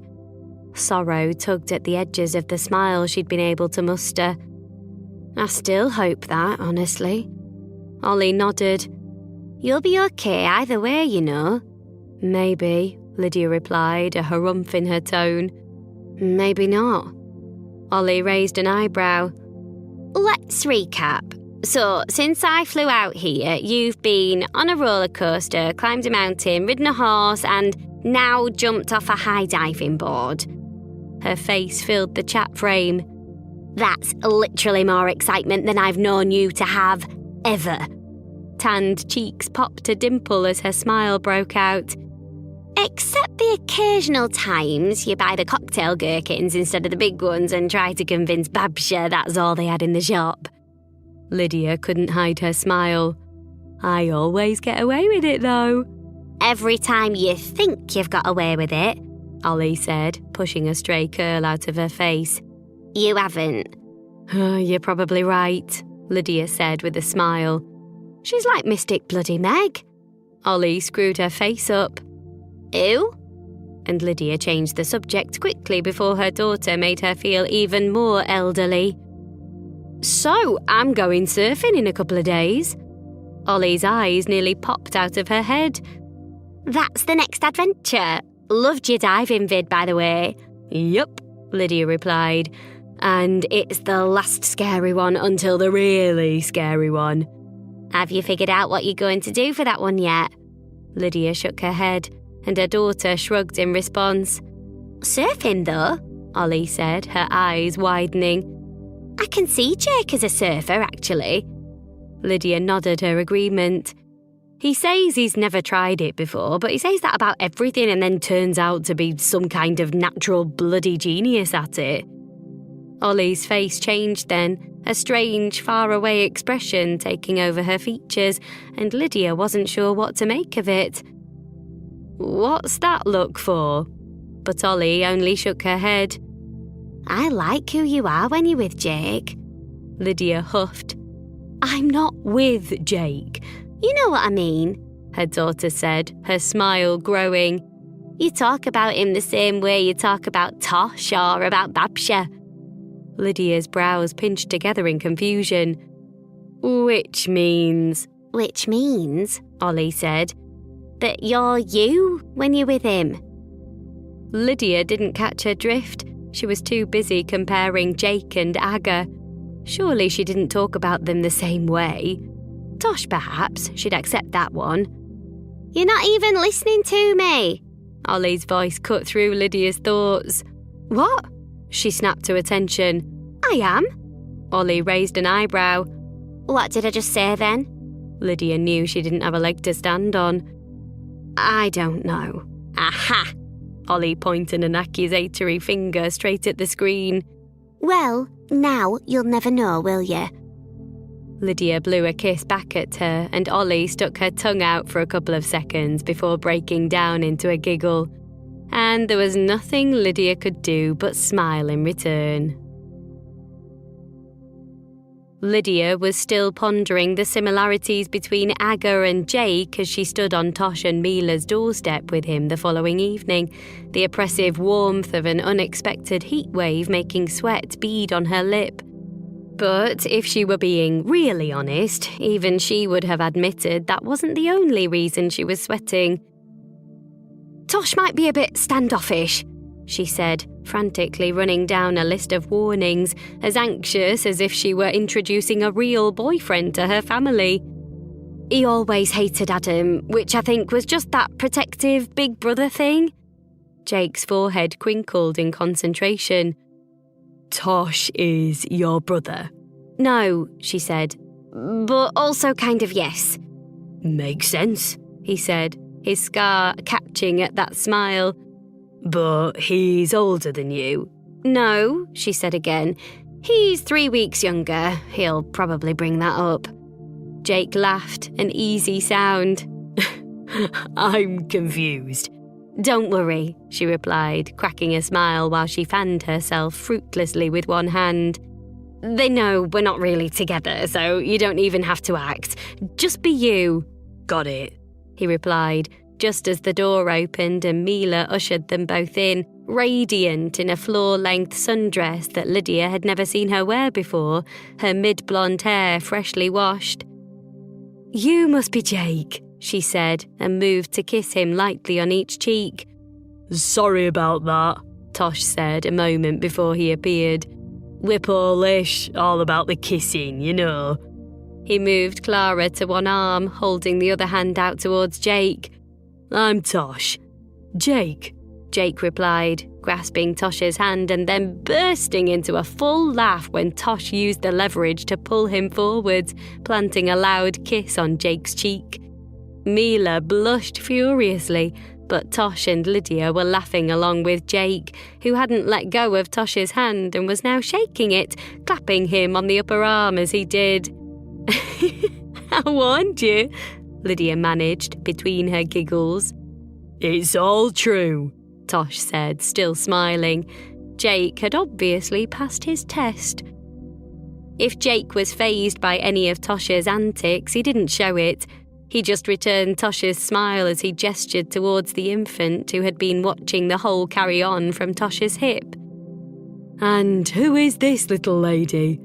This is Clara, Mila gushed, reaching for her daughter, who burst into spontaneous giggles between her nonsensical babbling, grabbing at Mila's hair with chubby fingers. Hey, Clara, Jake said, reaching a hooked finger to tickle her lightly on one cheek. Clara eyed him with concern for a beat before breaking into a huge, gummy grin. Jake had obviously passed Clara's test too. She's completely adorable, by the way, Jake said, beaming back at the infant. How old is she? Lydia could almost see Tosh's chest puff out with pride as he replied. She'll be 6 months old tomorrow, actually. Jake let out a little squeal. Happy half-birthday, kiddo. He turned to Tosh. I actually have a nephew almost the same age. And that was it. Tosh was away, talking Jake's ear off as he took him on a tour of the house, which took much longer than it really should have in a house that literally had 6 rooms. You were right, Mila said as they heard the two of them laughing about something or other in one of the upstairs rooms. I like him. Looks like Tosh does too, Lydia said with a chuckle.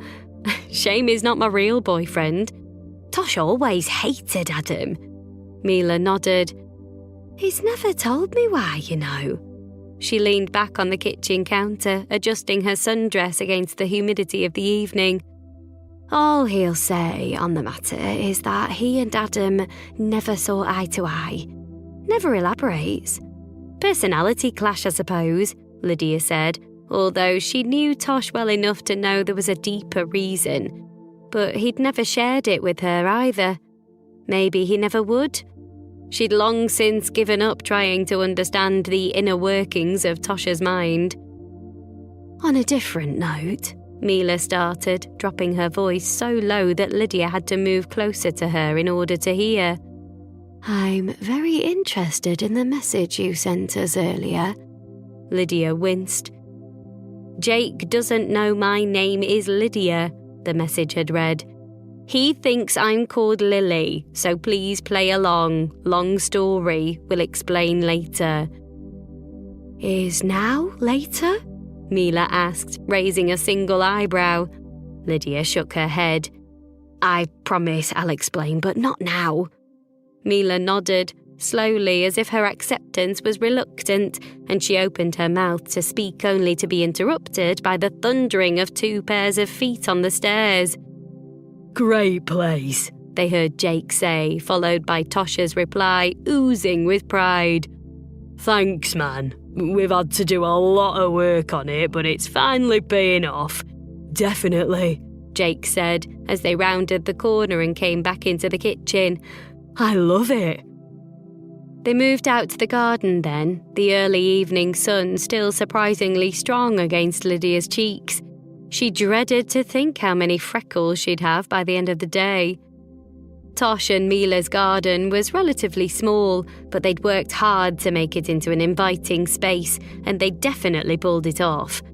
There was a decked seating area nearest the house, and then a small square of grass that led down to a pastel blue potting shed, and a small but usually very prolific vegetable patch. This year, Clara's arrival had impeded Tosh's growing plans significantly, but there were still a few small clusters of carrots and beetroots and radishes, which Basia had planted for them, as well as 2 generous tubs full of potatoes. Jake expressed an interest in growing as soon as he saw the raised beds, which took Lydia a little by surprise, and he and Tosh were soon embroiled in a lively discussion about the hardiest variety of each seasonal crop. By the time the food arrived an hour or so later, the 2 men were fast friends.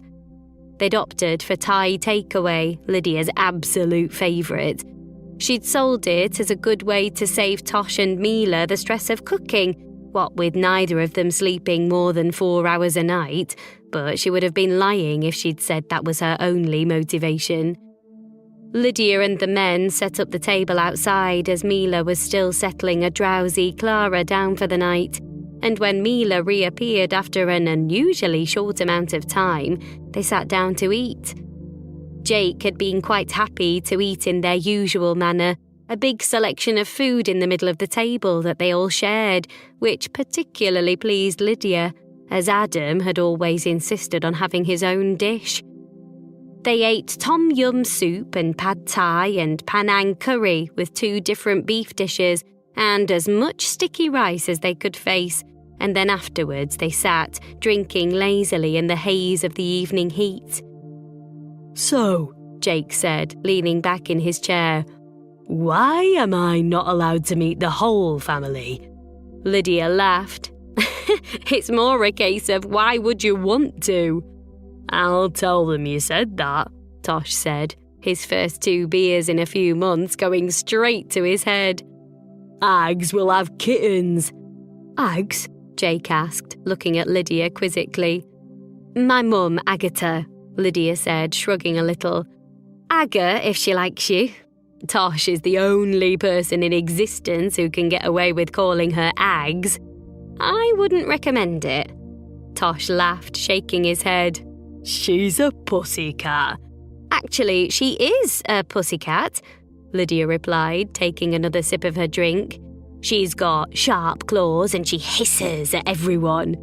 Mila laughed at that, but Tosh shook his head, leaning over the arm of his chair towards Jake. Ignore her, man. Ags would just feed you pierogi and ask how much you earn. Nothing to be scared of. Jake smiled at his new buddy and then turned his attention back to Lydia, who was now sitting straight across from him, resting her bare feet casually on the low wall next to Jake's chair. You know, I was surprised to find out you were Polish, Lil. Benny is such an English surname. Tosh nearly choked on his mouthful of beer. Lydia saw Mila shoot him a look in her periphery. I'm half Polish, Lydia said with what she hoped was a casual smile. My dad is English, hence the English surname. To her credit, all of that was true. And Jake, to Lydia's endless gratitude, accepted her words without question, a faraway smile playing at his lips before he spoke again. I visited Poland a few times when I lived in Germany. Amazing food. There you go, Tosh said with a smile, wiping the last remnants of beer off his chin. That's all you need to say to get in with the family. He's right, Mila said. They're feeders, the lot of them. They are, Lydia nodded, pulling her skirt away from her clammy legs. I hope you like cured meat and wind-producing vegetables. They're my favourite kind of vegetables, Jake replied, one eye narrowing into that almost wink Lydia had seen him do a few times. Tosh laughed much louder than was reasonable. They were interrupted just then by the jolt of a tiny wail over the baby monitor. Tosh moved first, but Mila held a palm out to stop him. "It's okay, I'll go," she smiled gently. "She'll probably want feeding anyway." "I'll come too, if you two are okay here," Lydia asked, looking between Jake and Tosh, who both nodded effusively. It was a little cooler inside, and Lydia hung back a little while Mila settled Clara and got her latched on, before lying down on the comparative cool of the nursery floor, eyes closed. "So," Mila said, reaching over to switch off the baby monitor. "About your message." Lydia groaned inwardly. "Don't tell Tosh." "You know I will." Lydia's eyes fluttered open, not quite a roll. "Oh, fine, but when you do, pretend you haven't. I don't need him judging me." Mila cocked an eyebrow, but she didn't speak. "Right, so you know that the bucket list I've been ticking off was never mine to start off with?" Mila nodded. Lydia took a deep breath. "Well, the writer of the list is called Lily Bennett, and I was reading her list the first time I ever met Jake, and he just assumed that I was Lily and that it was my list, and I never corrected him." "Okay." "And now," Lydia said with a wince, all of a sudden feeling the full weight of her predicament, "now it's gone much too far for me to correct him." "You think?" Mila said, incredulity in her voice, although her expression stayed soft. "So," Lydia continued, feeling defeat grate at her voice, "now I'm just going to have to pretend to be someone else for the whole time I know Jake." "What could go?"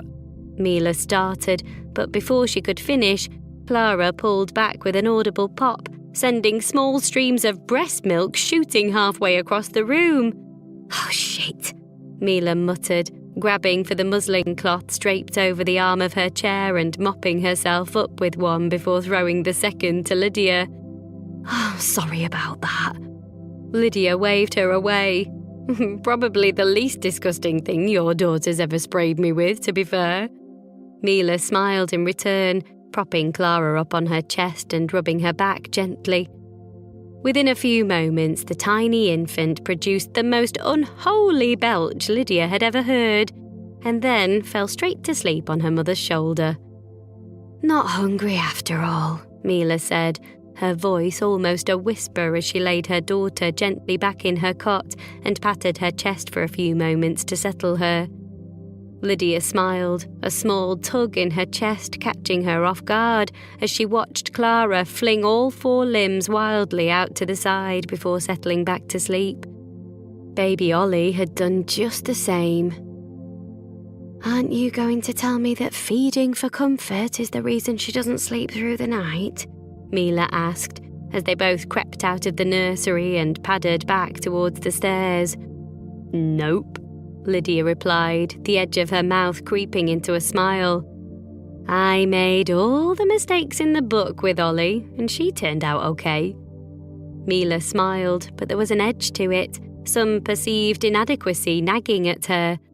Lydia couldn't even imagine the pressure of raising a child under the shadow of the agony Mila had been through to get her. She bumped Mila's shoulder lightly with her own. She's fed, she's clothed, and she's loved. She found her friend's gaze, ducking down when their eyes didn't quite meet. "You're doing just fine." Mila's smile turned more genuine then, and Lydia knew by the change in Mila's stance that she had heard her. They heard Tosh and Jake's laughter before they were even all the way down the stairs, and the sound of it was enough to change the mood completely.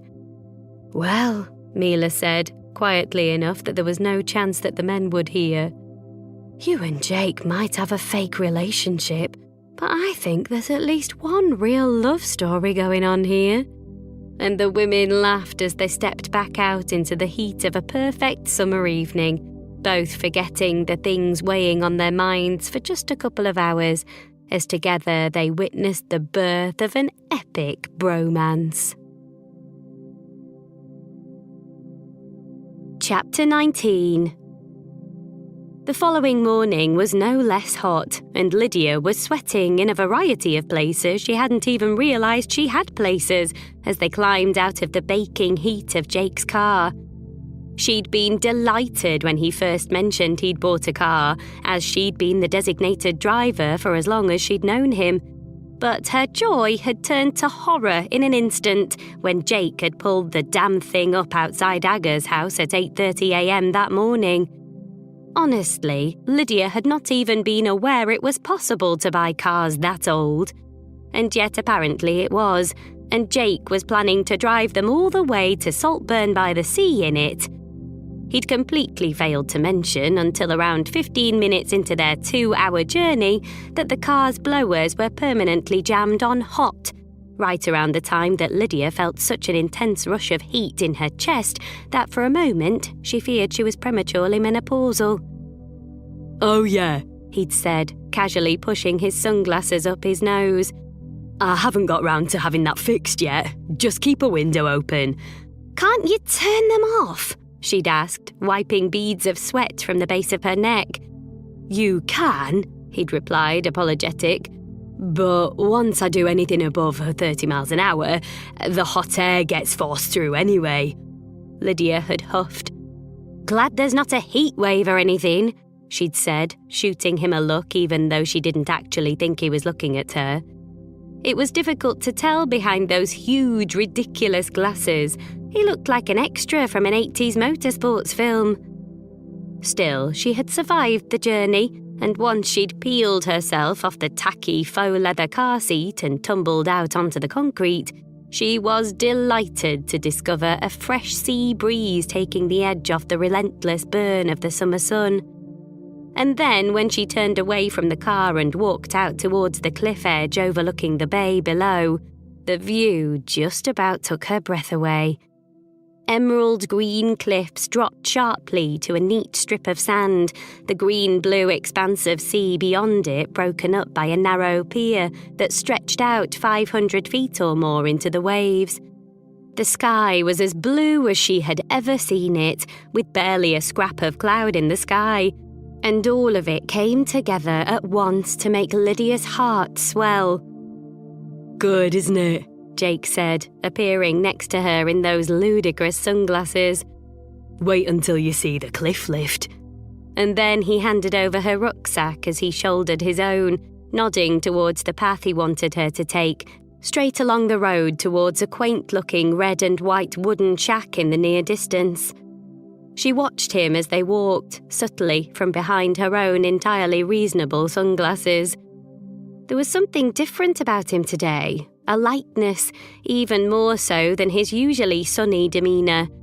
The oven-like conditions in the car had made his sandy hair darken into sweat-damp curls about his temples, even though he wouldn't admit even for a second that he was too hot. "I came here every summer with my family when I was small," he said then, and with that the pieces clicked into place for her. Nostalgia had been the expression on his face that she hadn't been able to place. "Even if it was only for a day trip, we'd make the time." He turned to her, that smile tugging to one side. "We complained about it relentlessly as kids, obviously." She looked at him, not completely sure what she wanted to know when she said, "You don't talk about them much." "My family?" She nodded. He shrugged lightly. "I suppose I don't." That smile broadened. "Not for any particular reason. I mean, they're pretty great. When they're not trying to marry me off to the highest bidder, anyway." Lydia smiled at that. Very relatable. "Jen, that's my sister, is so excited about you, even though I tell her pretty much every time we talk that we're just friends." Lydia was a little taken aback by that. She wasn't even sure why. "You've talked to her about me?" "Of course," he said, knocking his shoulder lightly into hers. Hanging out with you is pretty much the only thing that stops me spending 7 days a week at their house." He chuckled to himself. "That's probably why she's so keen on you." Lydia wasn't sure how to respond, but they reached the little red and white building before she had to, and Jake motioned for her to stop. She'd been so engrossed in their conversation that she hadn't even seen the structure of the funicular until it was right there in front of her, the rails running at an impossible angle straight down the cliff to the seafront, and the trams, also painted red and white, rising and falling on their tracks. "This makes getting down a lot easier," he said with a grin, paying the man in the hut before she could and guiding her towards a white gate to the right of the building. The tram was just reaching the top on their side, and they stepped back to allow a family of 5 out before Jake guided her into the carriage. It was small but beautifully maintained, with smooth wooden benches and stained glass windows, and through the front window they could see the sea, with the pier stretching out directly in front of them. "This is the oldest working water-powered incline tramway in the world," Jake said as they were partway down. "I think it's important you know that. My dad used to tell us every single time we came on here."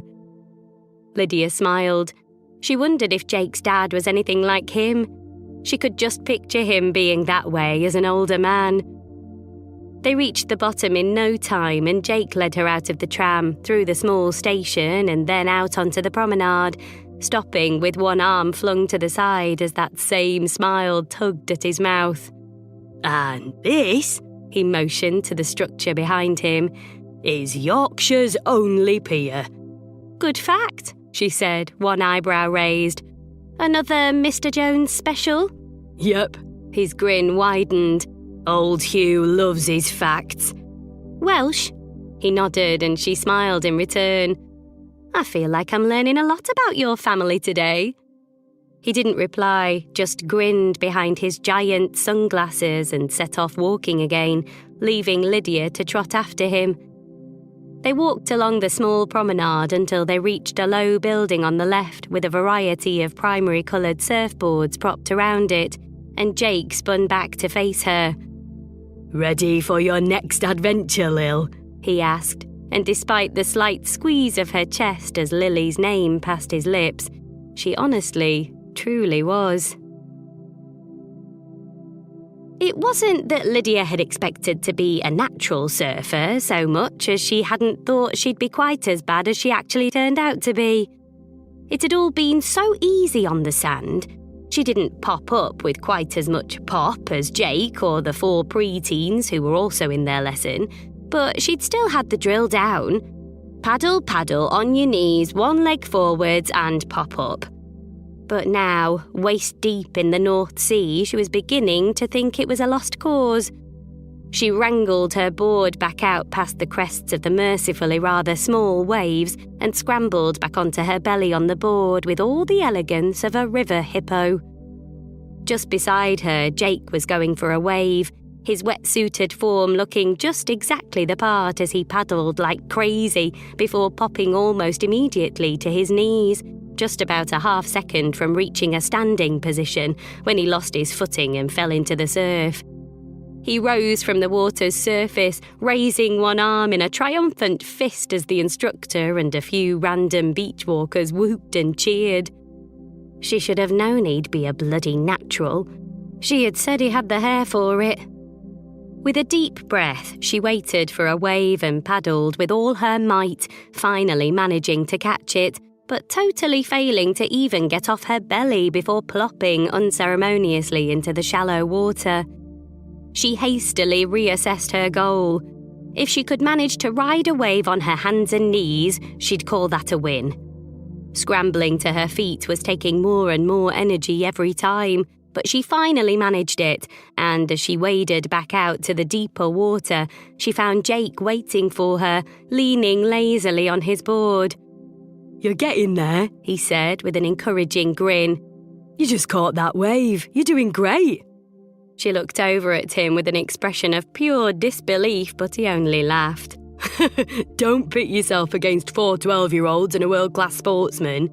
Former world-class sportsman, she interjected, and he laughed out loud.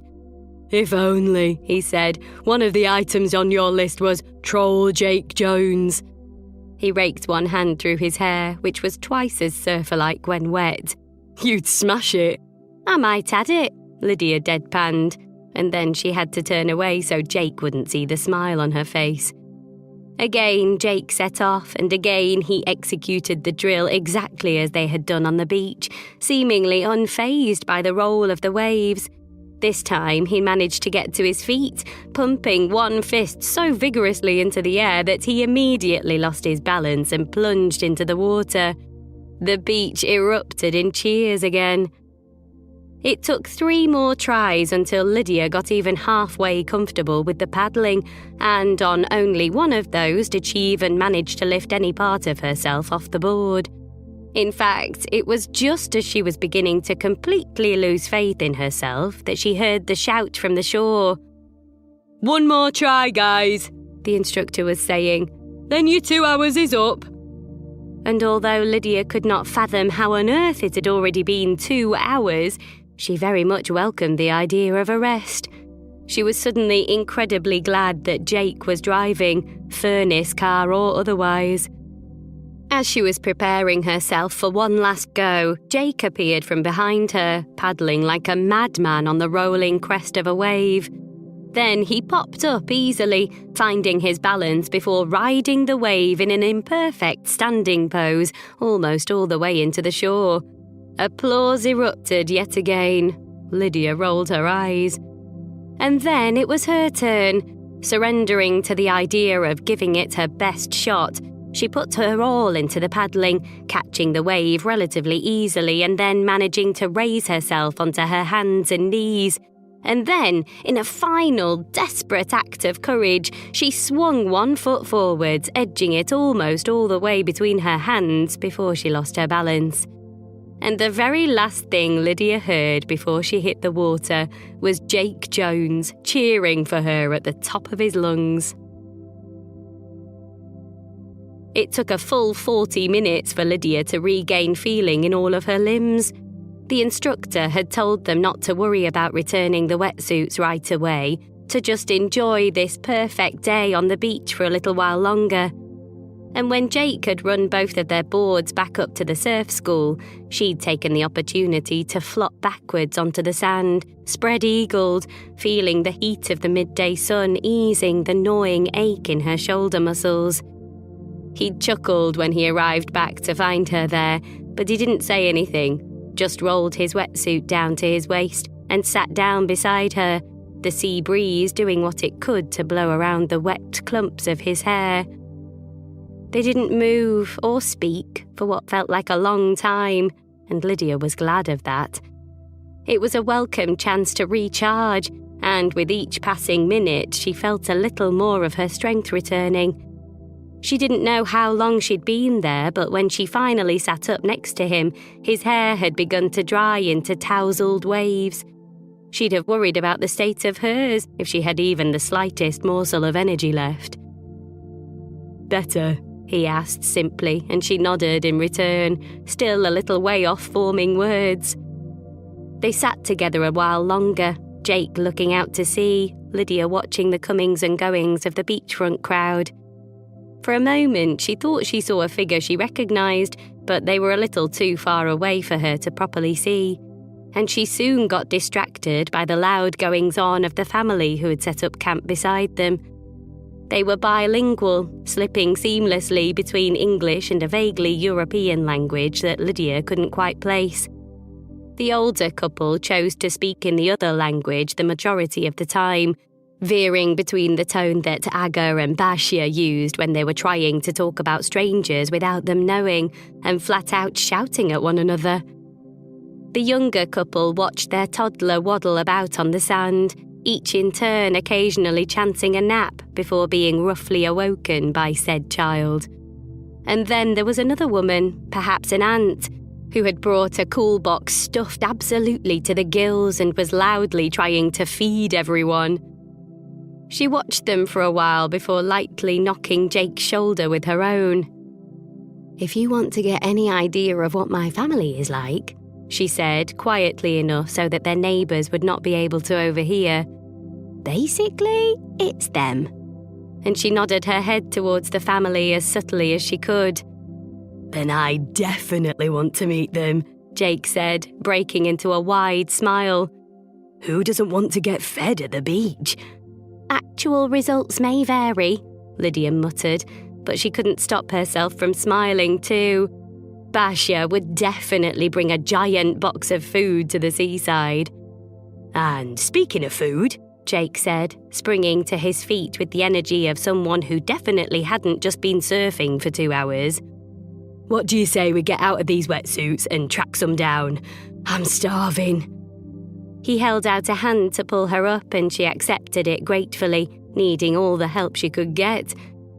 She was just about to haul herself to her feet when she saw something behind Jake that almost made her heart stutter to a stop.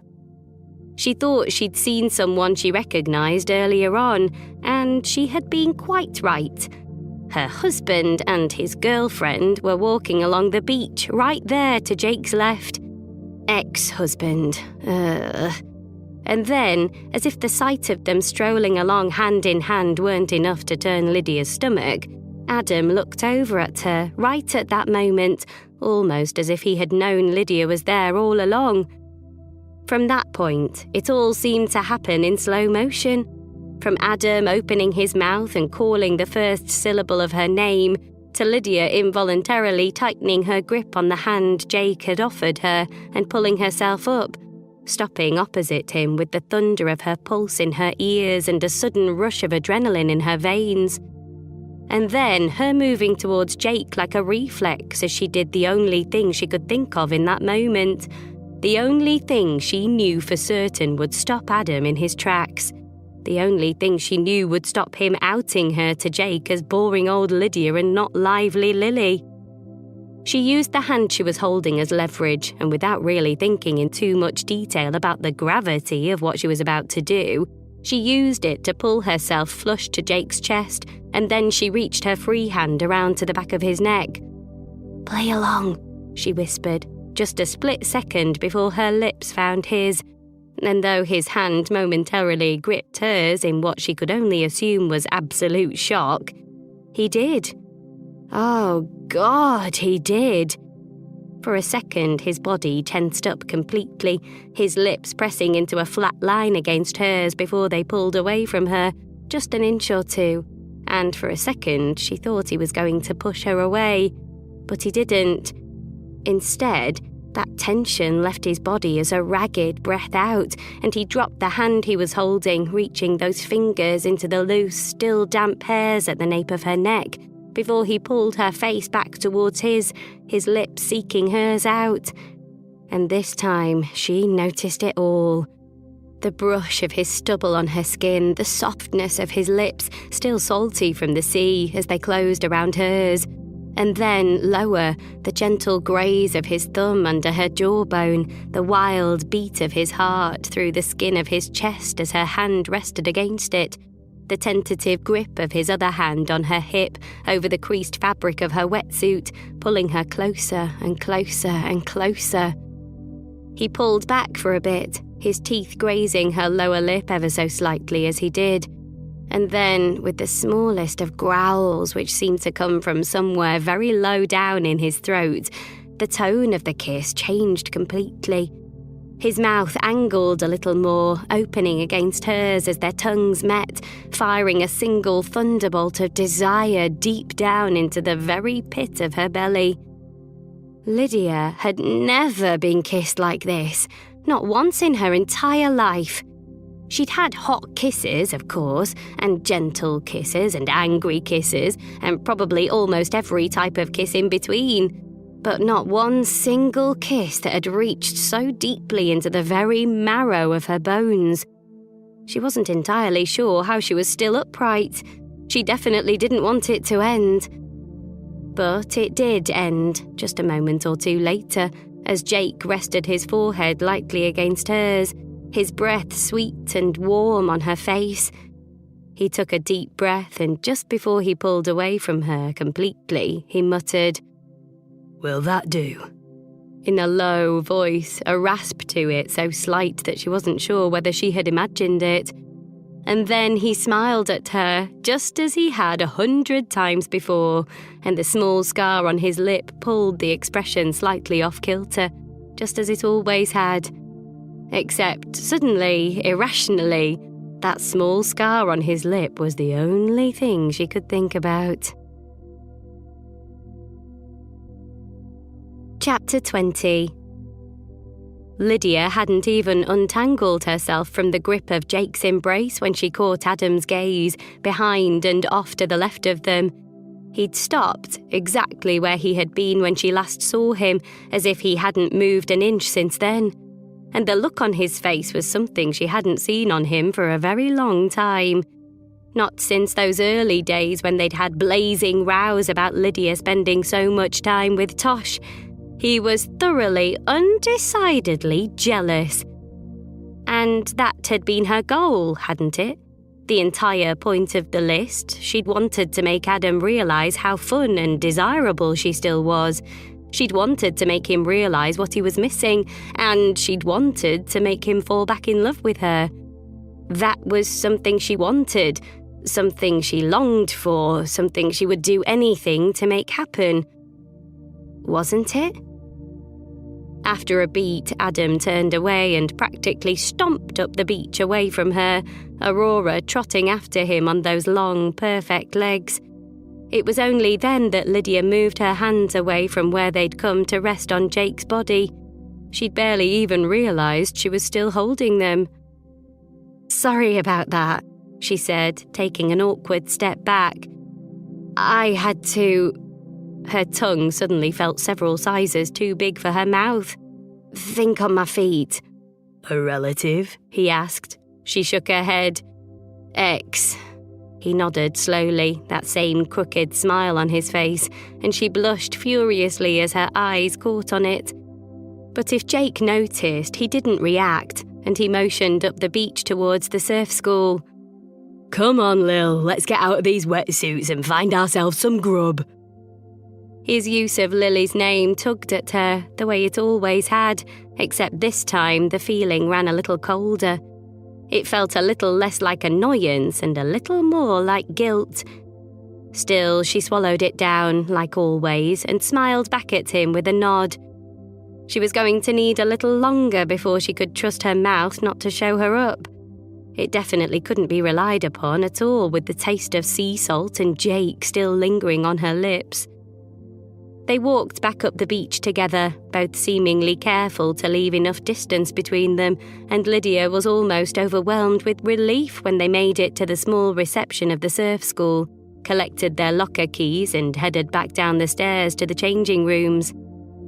There were separate male and female changing rooms, but they shared communal showers, just a small wet room with 6 shower heads placed evenly around 3 sides of it. Jake was already in the shower room when Lydia entered it, the act of taking her damp wetsuit off turning out to be a much more difficult affair than she'd anticipated, something akin to de-skinning a sausage. She deliberately chose the shower 2 away from his, the mere idea of being either right beside or directly opposite him making her tense up. She had always thought there was something strangely intimate about watching someone shower, and the fact that she had been in his arms less than 10 minutes ago wasn't helping that feeling one bit. Still, the pounding of the shower on her aching muscles distracted her from all that, if only for a second, and she closed her eyes against the force of the spray. She washed the salt out of her hair and off as much of her body as she could around her tankini, finding some comfort in the routine. At one point, she was so lost in her own thoughts that she accidentally looked straight over at Jake, who was just in the process of rinsing his hair, head thrown right back while sudsy water cascaded down the ridges of his body, like it was in some kind of sexy photo shoot. God help her. Quickly turning back towards the shower stream, she just about managed to acknowledge Jake when he shut his shower off and passed her, telling her that he'd meet her outside the building, and she felt something like a sigh of relief when the door closed behind him, leaving her with her own thoughts and the suddenly extremely distracting scent of Jake's shower gel. What the hell was wrong with her? It was almost 20 minutes later when Lydia walked back out into the blinding light of the summer sun, and she closed her eyes against it with a small smile as she reached the wall where Jake was sitting. She had always loved the summer. She apologised for keeping him waiting, although he didn't seem at all concerned by it, and together they walked off in search of food. The slight churn of Lydia's stomach had done a fine job at hiding her hunger, but when the smell of a nearby fish and chip stall hit her, it roared back all at once, and words spilled out of her before she even knew she was going to speak. "I'd kill a man for some fish and chips right about now." And Jake turned to her, one corner of his mouth hitched slightly. Well, considering there's only me and you here, that does concern me a little bit. "Yeah, it should," she said without looking at him, fighting a smile to the best of her ability. But he just laughed, heading straight for the stall, ordering for both of them and waving away any of Lydia's attempts to pay for her share. "You don't have to pay for my food now just because we kissed once," she blurted, and she immediately wanted to grab the words and throw them far away where he would never be able to hear them ever. But that, of course, was impossible, and he just looked back at her, both eyebrows ever so slightly raised as he said, with only the slightest trace of humour in his voice, "I'm not paying for your food because we kissed." There was an edge of something in his voice, and it made Lydia want to disappear into a hole in the ground. "I'm paying for your food because we're celebrating." Her forehead creased in confusion. "We're celebrating?" He chuckled. "Come on, Lily." And with that, he produced the red felt tip from the pocket of his shorts. She'd completely forgotten about the list in the wake of that kiss, but she pulled it out on autopilot, conditioned like one of Pavlov's dogs. She drew a thick line through 6, go surfing, and turned to hand the pen back to him, still without the foggiest idea what it was they were supposed to be celebrating. He must have been able to read her expression like a book, because he laughed aloud, taking the pen back when she offered it and pocketing it without taking his eyes off her. "As of today, you are officially more than halfway through your list." 5 down, she said as she realised, and he smiled broadly as he replied, 4 to go. They ate their food sitting at the bottom of the paved slope where it met the beach, digging bare feet into the sand while shoveling deliciously vinegary batter and fish and chips into their mouths as the sun beat down on them from a cloudless sky. Lydia watched the roll of the waves while she ate, feeling suddenly overwhelmed by the raw power of the water. And then she couldn't help but be struck by a curious feeling of pride that she'd actually surfed those waves, in the loosest possible sense of the word surf, obviously. She, an extremely unfit woman of not quite 40, had surfed for the very first time, and she hadn't drowned or cried or been beheaded by a surfboard in the kind of freak accident that you read about in online news columns. Surely that was something to be proud of. "Yes," Jake said, brandishing a stack of chips speared on a wooden fork. "It is." Lydia hadn't realised that she'd said any of that out loud. She turned to look at him with a sheepish smile, trying her best to ignore the subtle kick in her pulse as their eyes met. And that set the tone for the rest of the afternoon. They walked along the promenade, dipped hot feet into the same waves they'd surfed, and generally enjoyed the bliss of an almost perfect summer day at the seaside. At least Jake did. Lydia was much too busy trying not to lose her damn mind. At one point, Jake treated them both to an ice cream from a small shack right on the beach, and Lydia almost had a hot flush watching him lick small beads of melting ice cream from the edges of his cone. She had to look away in the end, staring stiffly out to sea and trying her absolute hardest to act cool, while her insides smouldered like hot coals. And then, when they were finally ready to say goodbye to the sea, They walked back to the funicular station at the bottom of that steep hill. There were only 2 seats left in the carriage when it arrived, and Jake walked in before she could even suggest waiting for the next one. He turned to smile at her as he sat down, leaving her no other choice than to head into and take the seat directly opposite him, her heart speeding again as she caught that same scent of shower gel. The incredibly vivid, incredibly hot memory of him soaping himself in the shower flashed back into her mind's eye, and she coughed away her embarrassment quickly, like some kind of hopeless, love-struck teenager. "You okay?" he asked gently, and the knot of his concerned brows made her stomach churn all over again. But she forced a smile and nodded as confidently as her traitorous body would allow her to. "Fine," she said, and he smiled in return, a strange quality to the twist of his lips that left her thinking about them long after the smile itself had faded. By the time they got back to the car, almost a full 6 hours after they'd left it, Lydia was a little sunburned, a little sore, and a lot ready to have the best kip of her life in the passenger seat of Jake's car. Then she remembered that Jake's car was like some kind of automotive sweat lodge. For God's sake. She slipped off the light shirt she'd been wearing over what had turned out to be a much skimpier vest than she remembered, and then nearly died on the spot when she met Jake's questioning eyes over the top of the car's roof. "Just preparing for my sauna," she said with a shrug that she hoped looked several times more casual than it felt. He laughed at that, at least, and for a moment it felt as if nothing had changed, just that same old easy energy between them and not this strange new dynamic. At least, for Lydia there was a strange new dynamic. Jake was just acting absolutely normally, as if they hadn't shared a bone-melting, spine-tingling, earth-shattering kiss only a couple of hours ago. Oh no.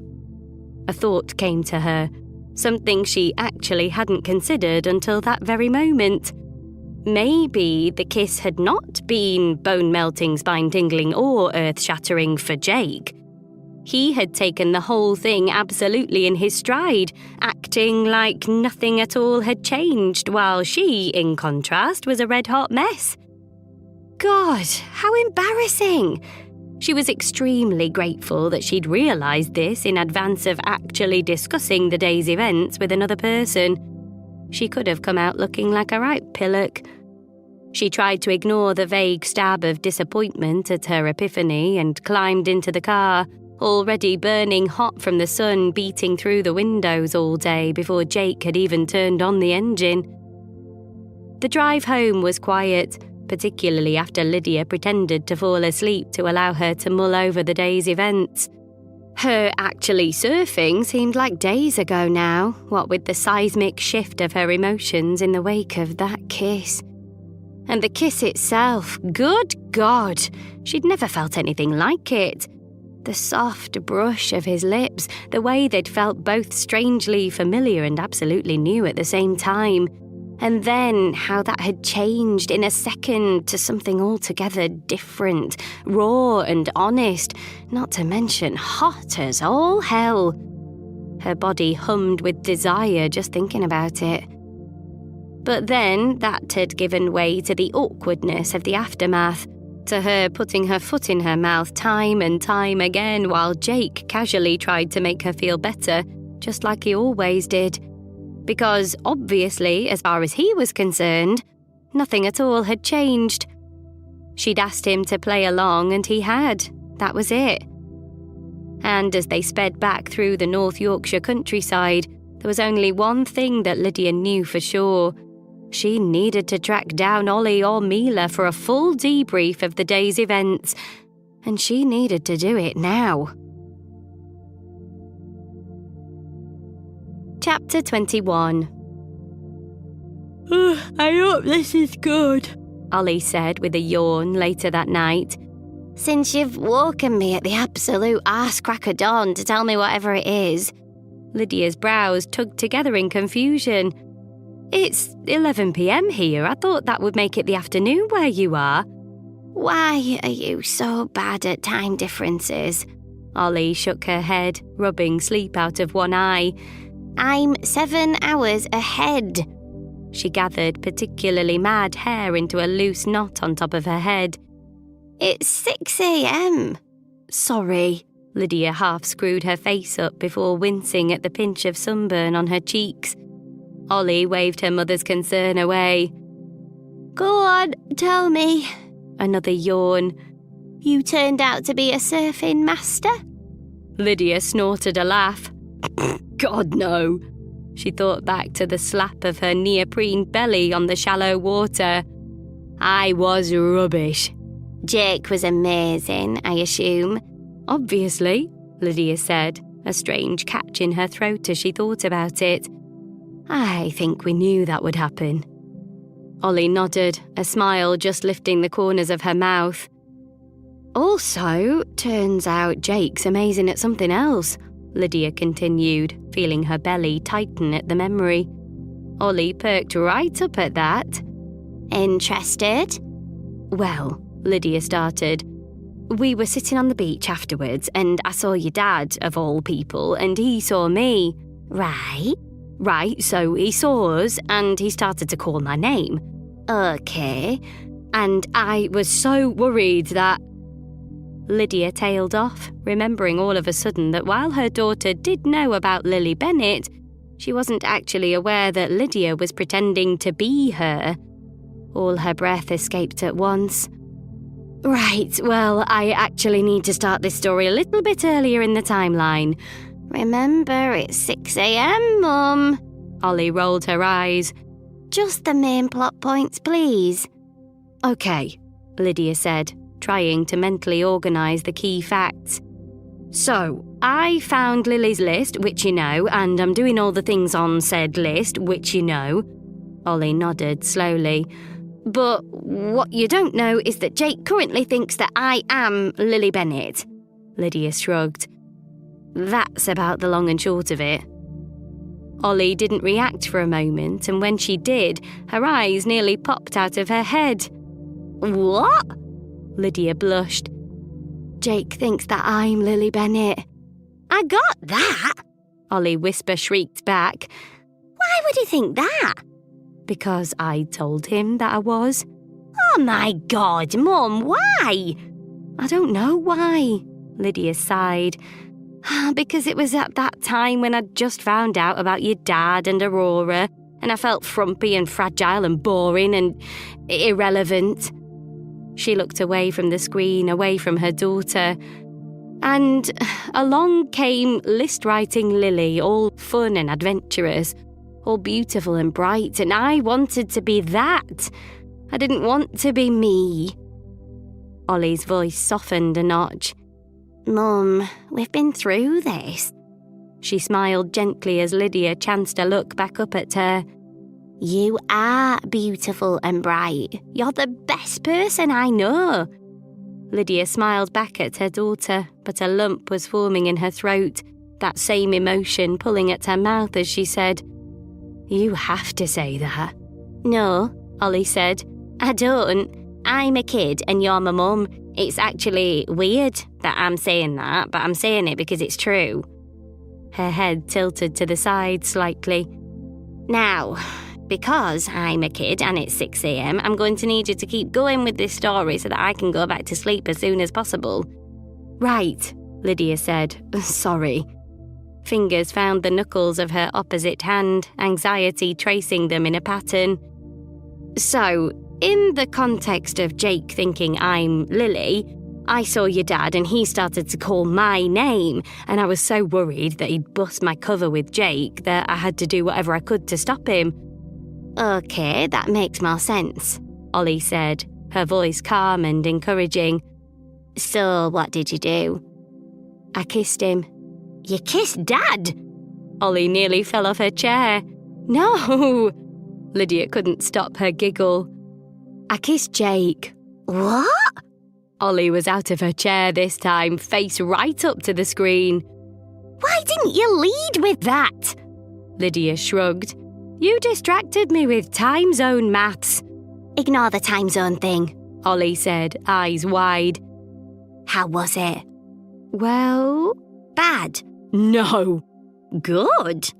Ollie raised an eyebrow, and Lydia couldn't help her blush when she said, "Yeah." Don't just give me yeah. Oh my God. Ollie looked as if she were about to lose her mind. Okay, what are we talking? On a scale of awkward forehead kiss from Pan My Tech to like 8 or 9 on the Richter scale? Lydia screwed her face up. "I don't know what that means." Ah, you're the worst. Ollie's eyes rolled almost all the way back into her head. Okay, a simple scale, 1 to 10. Lydia didn't hesitate for a second. 10. Mum! Ollie squealed so high that the computer speakers struggled to relay the sound. But Lydia shook her head, something about her daughter's excitement sitting uncomfortably with her. "But it doesn't mean anything, Ol. It was one incredible kiss, but that's all it was." Ollie's expression softened. Mum, listen to yourself. But that just made Lydia shake her head even more. Her voice when she spoke was slow and insistent. "I love your dad. He's who I want to be with." Ollie pursed her lips. You sure? "No." "Yes," Lydia replied quickly, and then quieter. "Probably." Ollie nodded slowly, fingers running thoughtfully along her chin. Can I be honest with you? Lydia huffed a laugh. "Aren't you always?" You might not like it. Another laugh. "I generally don't." But the expression on Ollie's face was deadly serious, and it made quiet fingers of dread grasp at Lydia's ribcage. Ollie took a deep breath before speaking again, her hesitation obvious even over the video chat. I don't think you should get back together with Dad. Lydia's heart sank, closely followed by her face. "What?" I don't think you should get back together. Ollie's pause was longer this time, her words only just loud enough to hear. I'm not sure you were as happy as you thought you were. Lydia's heart stopped dead in her chest. Denial jumped in before anything else, and when she muttered, "You're wrong," it was a reflex, her mouth reacting while her heart scrambled to understand what the truth was. So she went with the only thing she knew to be true. "I love him." Ollie's smile was so soft, so understanding that it almost broke Lydia's heart. I know, I love him too, you know that. She blew away a stray curl which had fallen into her face. And I think he's the best dad in the world. Nothing's going to change that. She looked up then, straight at Lydia as she spoke the words that would change her mother's reality forever. But I don't ever remember him being a very good husband. Lydia ignored the small cracks in her heart at first. He always did his share with you. We were only your age, you know, when we had you, and you never wanted for anything. I know, Ollie nodded solemnly. I agree. But I'm talking about the way it was with you. Crack? Lydia frowned. What do you mean? He was always trying to... I don't know. Ollie gestured vaguely, searching for the words. Make you better. I remember because I didn't like hearing it. One side of her mouth tipped up into a tentative smile. Because I've always thought you were already the best, just exactly how you are. Crack. And with that, there was a part of Lydia's heart that shattered completely, lost to the fading memories of the perfect life she'd thought she had. She had spent so long focusing on one goal, just one single outcome, that she had never even considered her path veering off in any other direction. It had been a binary, succeed or fail, get Adam back or lose him forever. There was nothing else, she'd thought. But maybe, after all, there was. Why are you telling me this now? She asked, partway between grief and hope, as she had been for the whole of the last 2 years, but for perhaps a different reason now. and her daughter smiled, so like her dad, but so different at the same time, as she said from 9,102 miles away, "Because I think you're finally ready to hear it." It was almost 11 the following morning when Lydia padded down to the kitchen, still in her pyjamas. She'd slept fitfully, jerking awake more than once from dreams so vivid that it had taken her more than a few seconds to realise they weren't real. She rifled around in the bread bin and popped a couple of slices into the toaster with a yawn, feeling the burn of Aga's eyes on her from all the way across the room. "Morning, Mama," she said, without turning around, and she smiled to herself as she heard the soft tut from across the room. "You're up late this morning." There was an edge to Aga's voice, but that wasn't unusual. Lydia often couldn't tell whether she was being reprimanded or consoled. "Didn't sleep well," she said, pulling a tub of butter out of the fridge. She turned to look at her mother for the first time. Aga was sitting at the far side of the table, her face set in its usual stern expression as she nursed a steaming cup of lemon tea. She scanned Lydia quickly before their eyes met. "Your sunburn looks better today," she said, tone still exactly the same. "I told you the tea would work." Aga was a firm believer that either black tea or garlic could cure almost any ill when prepared in the correct manner. She'd gasped out loud when she saw Lydia's rosy face the previous evening and had made her lie for almost 30 minutes with 4 freshly boiled tea bags balanced precariously on her sorest parts. It had worked a treat, although Lydia never did like to admit that her mother was right. "It was probably the aftersun," she said, trying as hard as she could to conceal the smile on her face. She fished a knife out of the drawer beside the sink, buttering her toast with long, thoughtful strokes. "There's still some of Jeff's marmalade in the pantry if you want it," Aga asked, and it almost sounded like a peace offering, though Lydia did not think they had been fighting. Maybe Aga was trying to butter her up for something. And she did go to grab the marmalade, despite any ulterior preserve-related motive. Uncle Jeff had developed quite the obsession since his retirement a couple of years previously with pickling and preserving anything he could get his hands on. Most of his creations left a great deal to be desired, but his marmalades, quite miraculously, were far better than any Lydia had tried in her life. Blood orange and bourbon marmalade, the label on this one said, and Lydia smiled as she spread it thickly on her toast.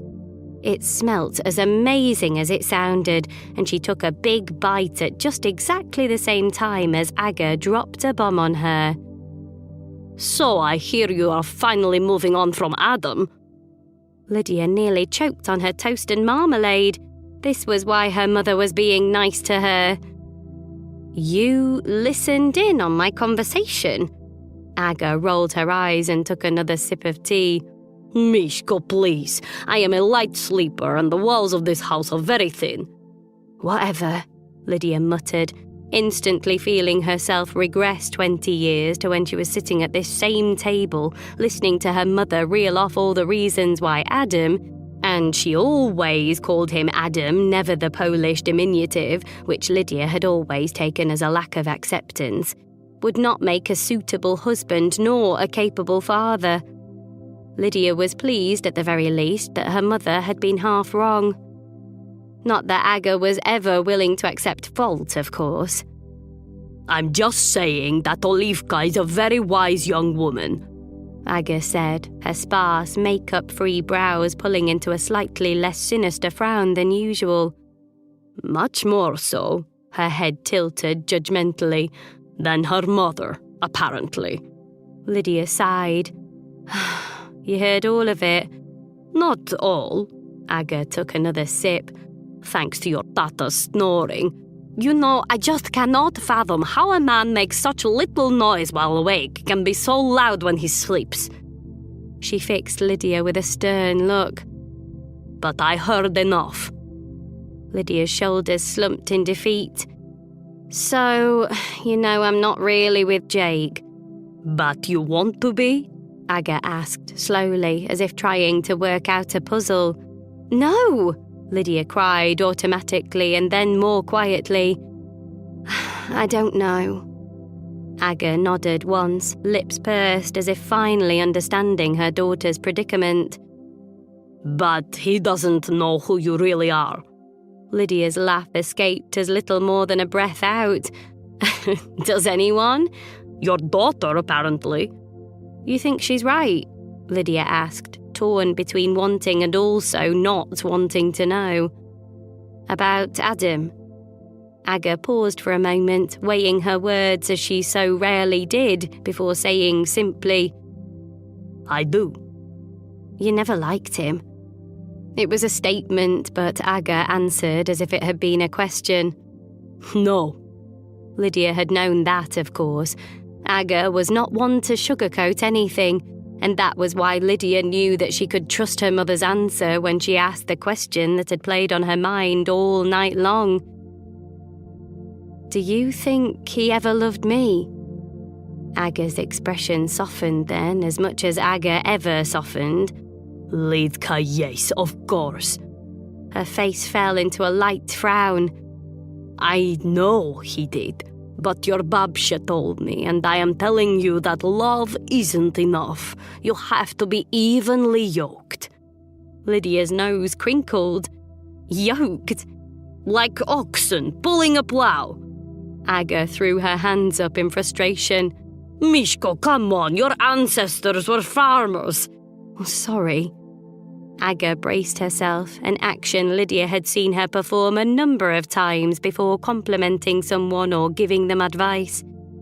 Lydia braced herself in turn. You are a capable person, Lidka, more capable than I think you realize. Aga started, her voice serious. You know, I raised you to be the kind of woman who can grow her own potatoes. Wow, you're really going deep with the farming metaphors today. Lydia hadn't been able to resist. Her mother glared at her. I am saying that although I know you are strong enough to shoulder the whole load in a marriage, you shouldn't have to. Lydia's mouth quirked into the slightest of smiles. Are you trying to give me relationship advice? Not trying, Mishko, doing. Aga's face was still as serious as Lydia had ever seen it. Then you marry again. Lydia snorted. Hold your horses. I kissed one other man once. Well, almost. She didn't mention Matt or Mark or whatever his bloody name was. Then you marry again, Aga repeated more sternly.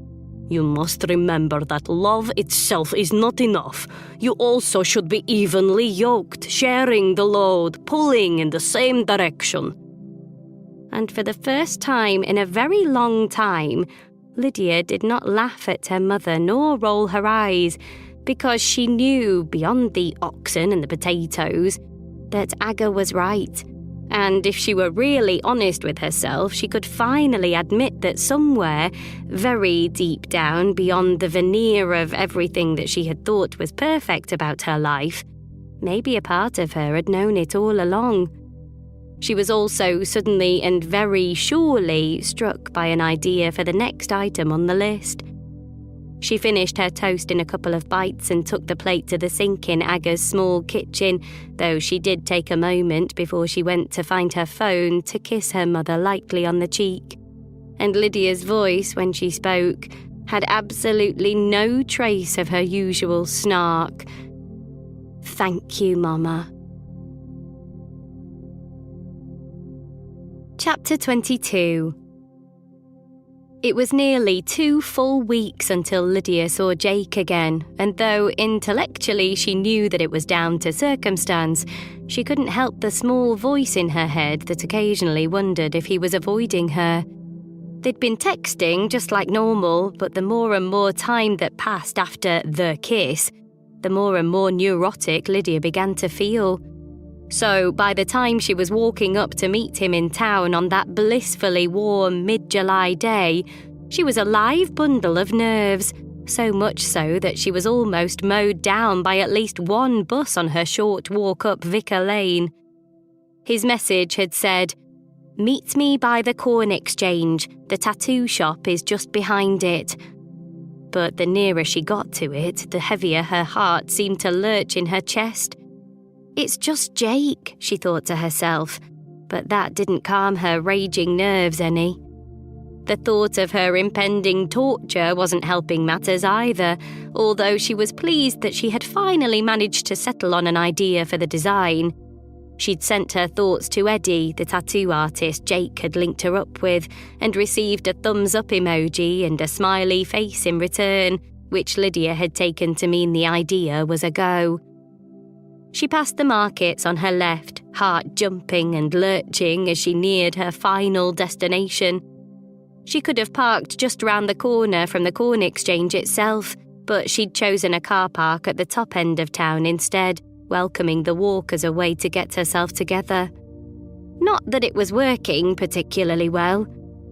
She passed the row of bus stops on her right-hand side, and then all of a sudden he was there, casual as always, leaning on the railings which faced the old round building.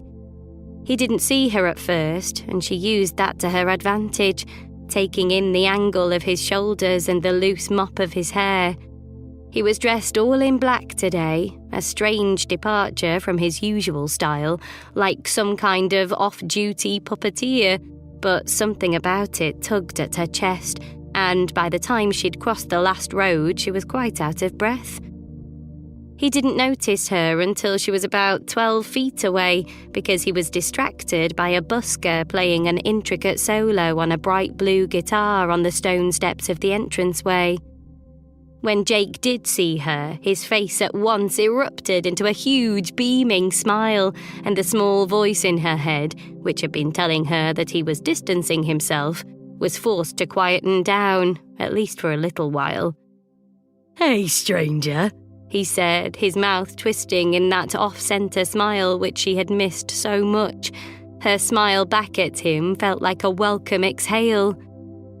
"He's good," she said, nodding towards the busker, who had now begun to sing, the rasp of his deep tones making Lydia's heart sing too. Jake nodded enthusiastically. "He's brilliant. I've been watching for about 10 minutes and it just keeps getting better." "So you're basically his groupie now?" Lydia said, her smirk feeling more awkward than usual, but Jake just threw his head back and laughed. "Something like that." And then his smile dropped a little, eyes trained on Lydia as he said, more quietly, "You ready for this?" She smiled, forcing her anxiety deep down where he wouldn't be able to see it. "For a light stabbing? Never more ready." He laughed again, standing up off the railing and motioning down one of the small streets encircling the old Victorian building. "You're good with pain. You're going to smash it." She raised an eyebrow. "How do you know I am?" Let's see," he said with a smile, setting off at his usual skip of a walk down the street he'd pointed out. "Twisted ankle, intestines in the mouth, fall from a horse, epic belly flop into the sea, and what was the other one?" "Bite on the bum." He nodded, eyes half closing as he did. "Of course. Why do I always forget that one?" "My bum is obviously forgettable," she said, pushing out her bottom lip dramatically. Jake smirked, but he didn't look at her, and Lydia felt a rush of heat surge down through her ridiculous, traitorous body. But that heat was soon replaced by panic when Jake stopped in front of a shop a few moments later and turned back to her with a smile. "Here we go." The shop was brighter inside than Lydia had thought it'd be, all whitewashed brick and high-gloss grey with huge strip lights making up for the lack of any windows along the side walls. Beautiful, intricate prints hung in frames around the top edge of the room, while lower down on the walls, small sketches were pinned to corkboards like rustic swarms of butterflies. 2 black couches sat side by side in the room beyond the reception desk, wrapped neatly in cling film, with 2 more visible through the archway at the back of the room. The nearest 2 were occupied by hip youngsters deep in conversation with their artists over the stop-start buzz of the tattoo machines. A short, curvy girl with bright blue hair smiled up at them from behind the desk, her piercings and perfectly winged eyeliner telling Lydia that she was probably older than the 14 years that she looked. Lydia suddenly felt about 100. "Hi, guys," she said, looking between them. "How can I help?" We have appointments with Eddie and Max at 11, Jake said, smiling his lopsided grin at her. Something like jealousy ran its finger down Lydia's breastbone. "I'll let them know," Blue Hair said with a smile, but a huge bear of a man was already tearing through the middle of the shop towards them, eyes fixed on Jake as he beamed a wide smile through the thatch of his massive ginger beard. "Maxie!" Jake cried with genuine delight, moving to hug the taller man who had already spread his arms wide, ready. "Oh, it's been too long, man." They rocked together, both lost in the moment, before Max stepped back from his friend and looked at Lydia with a smile. "And you must be Lily." Lydia smiled in response, reaching out a hand while guilt gripped quiet fingers around her ribcage. "Nice to meet you." Max chuckled as his fist enclosed hers, almost every inch of his warm skin tattooed with sprawling grayscale patterns and the swirl of intricate seascapes. Lydia could have spent hours looking at them all. "I'll get you consent forms and then once Eddie shows up, we'll get started." "Thanks, man," Jake said, his grin as huge as ever. "You're getting tattooed too?" Lydia muttered as quietly as she was able to over the hum of the machines. Jake nodded, that smile going nowhere. "Of course. Couldn't let you tackle it alone." His warm eyes found her, creases deepening around them. "It's you jump, I jump, remember?" There was a different feeling swelling in Lydia's chest then, something warm and comforting that she didn't recognise at all. She smiled quickly at Jake and hoped with everything she had that he couldn't see it.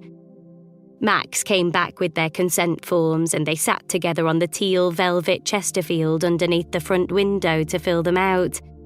The form was relatively simple: name, date of birth, known medical conditions, and acknowledgement of potential risks.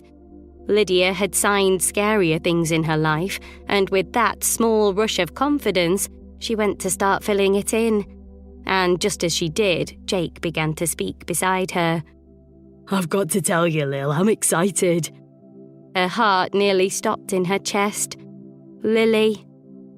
Quite fortuitously, she'd only got as far as writing LY in the empty box beside name, and even better, there was just enough space between the letters for her to squeeze the I and the L in. She added them quickly and took a deep, steadying breath, her heart still beating double time as she filled out the rest of the form. And when she signed on the line at the bottom, she took extra care to sign Lily's name instead, pushing away the small chant of liar, liar, liar that was building in her brain. The door opened and closed beside them, and the slight woman swept in, her full sleeves of beautiful floral tattoos a sharp contrast to the plain black of her outfit. She was wearing jeans and a t-shirt, but on her they looked cooler somehow, edgy and interesting, and when Lydia caught sight of the delicate flowers inked along her hairline, all the more visible because of the undercut along one side of the woman's face, she felt almost too frumpy to even be in the shop. "Hey, Ed," Max said to the woman, his huge frame still perched on the edge of the reception desk, and he motioned to Lydia. "Your 11 o'clock is here." Eddie turned to Lydia then with a smile almost as big as one of Jake's. She'd seemed intimidating at first, but the expression on her face was anything but, and when she spoke, it was with a sweet sing-song of a West Country accent. "Lovely to meet you, Lily," she said, the tone of her voice so warm and welcoming that it put Lydia immediately at ease. She showed Lydia through to the back of the shop where the 2 free couches were, pulling out a sketchbook with the design she'd drawn up based on Lydia's very specific ramblings of the idea she'd had. Lydia actually gasped when she looked at the design. It was perfect. She'd never been a person who particularly wanted a tattoo, nor had she ever really noticed them on other people. So when she'd first thought about it, right back when she'd first found the list, she struggled to imagine what she could possibly want to have immortalised on her skin. She never dreamed that inspiration would strike during one of her mother's outlandish learning moments. But once it had, the whole thing had just felt like fate, if fate was something that Lydia was at all able to believe in these days. As soon as Aga had given her speech about growing potatoes, the idea had come to Lydia like a vision. A potato plant from roots up to flowers, drawn in delicate lines like a page from a vintage botanical reference book. And Eddie had absolutely done the idea justice. Her lines elegant and sweeping, turning Lydia's clumsy explanation into a work of art that she would be proud to wear on her skin forever. She nodded at Eddie with a smile, words struggling to form around the lump in her throat, and when she finally managed, "I love it," Eddie beamed proudly, clapping her hands together in glee. "Ah, I'm so glad," she said. "I really loved drawing this one." "That's beautiful," Jake said from over Lydia's shoulder. "But," he strained his eyes to look closer, "is that a potato?" Lydia smiled. "Yeah." "Why?" She looked round at him then, steeling herself to meet with those eyes. "To remind me that I'm the kind of woman who can grow her own potatoes." He looked at her, nodding slowly at first, but his brows pulling into a question. "I don't know what that means." And she didn't reply, just smiled a small smile to herself as she thought of Aga, of how fierce she was, how fearless, how Lydia hoped that having her mother's metaphor inked onto her skin would in some small way help her to remember that she had that same fearlessness inside her too, even if it was very well hidden. But she didn't have to say anything because Eddie was fixing Jake with a stare on her behalf. "Jake?" Eddie started, tucking a stray strand of hair behind one extremely pierced ear. "You, of all people, should know that it doesn't matter what the design means to you, only what it means to her." And then she turned to Lydia with a warm smile. "I'll just go copy this and we'll get it scaled for you." Lydia couldn't help but smirk as the younger woman walked back out towards the reception desk, leaving her alone with Jake.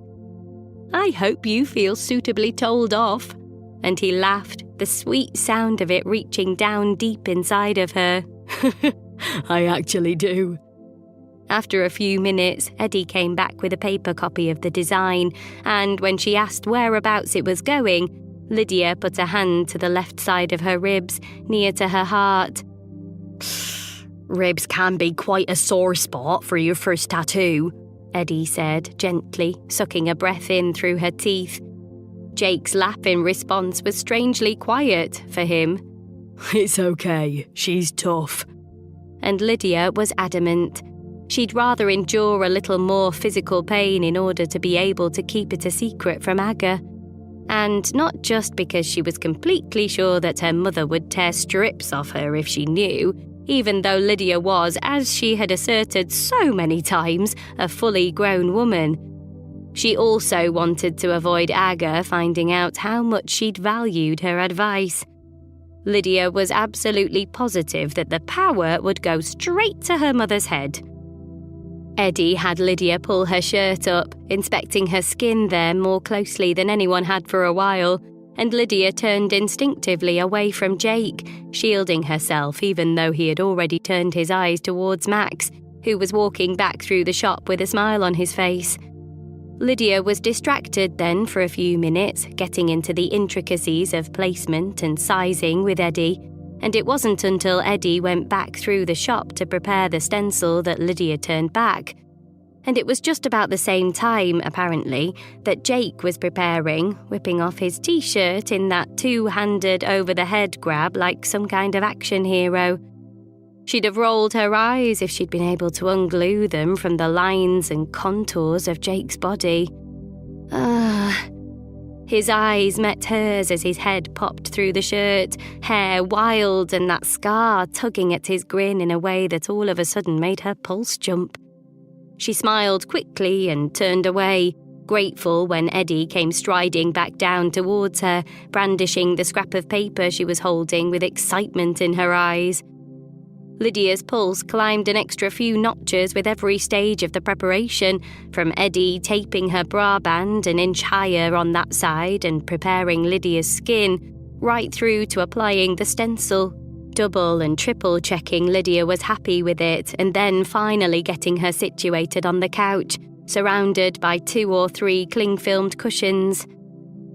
By the time the needle touched her skin, her eyes clamping shut as a reflex, the only way for Lydia's anxiety to go was down.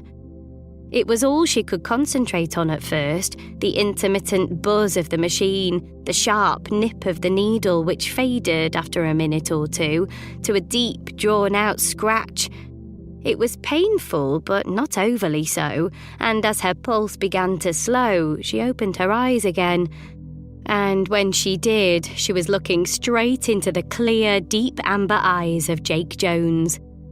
He was lying on his front, head turned towards Lydia, while Max sat beside him, staring intently at the skin between Jake's shoulder blades as his hands moved in the same sure rhythm as Eddie's. Lydia hadn't even seen Jake's design, and she regretted that now, trying to guess from the shapes Max's hands were making what the end result would be. "You okay?" Jake mouthed to her, and she nodded, wincing slightly as the scratch of the machine caught her around the front of the ribs. His smile in return was slight, and she could see the same tension in his eyes as he braced himself against the pain.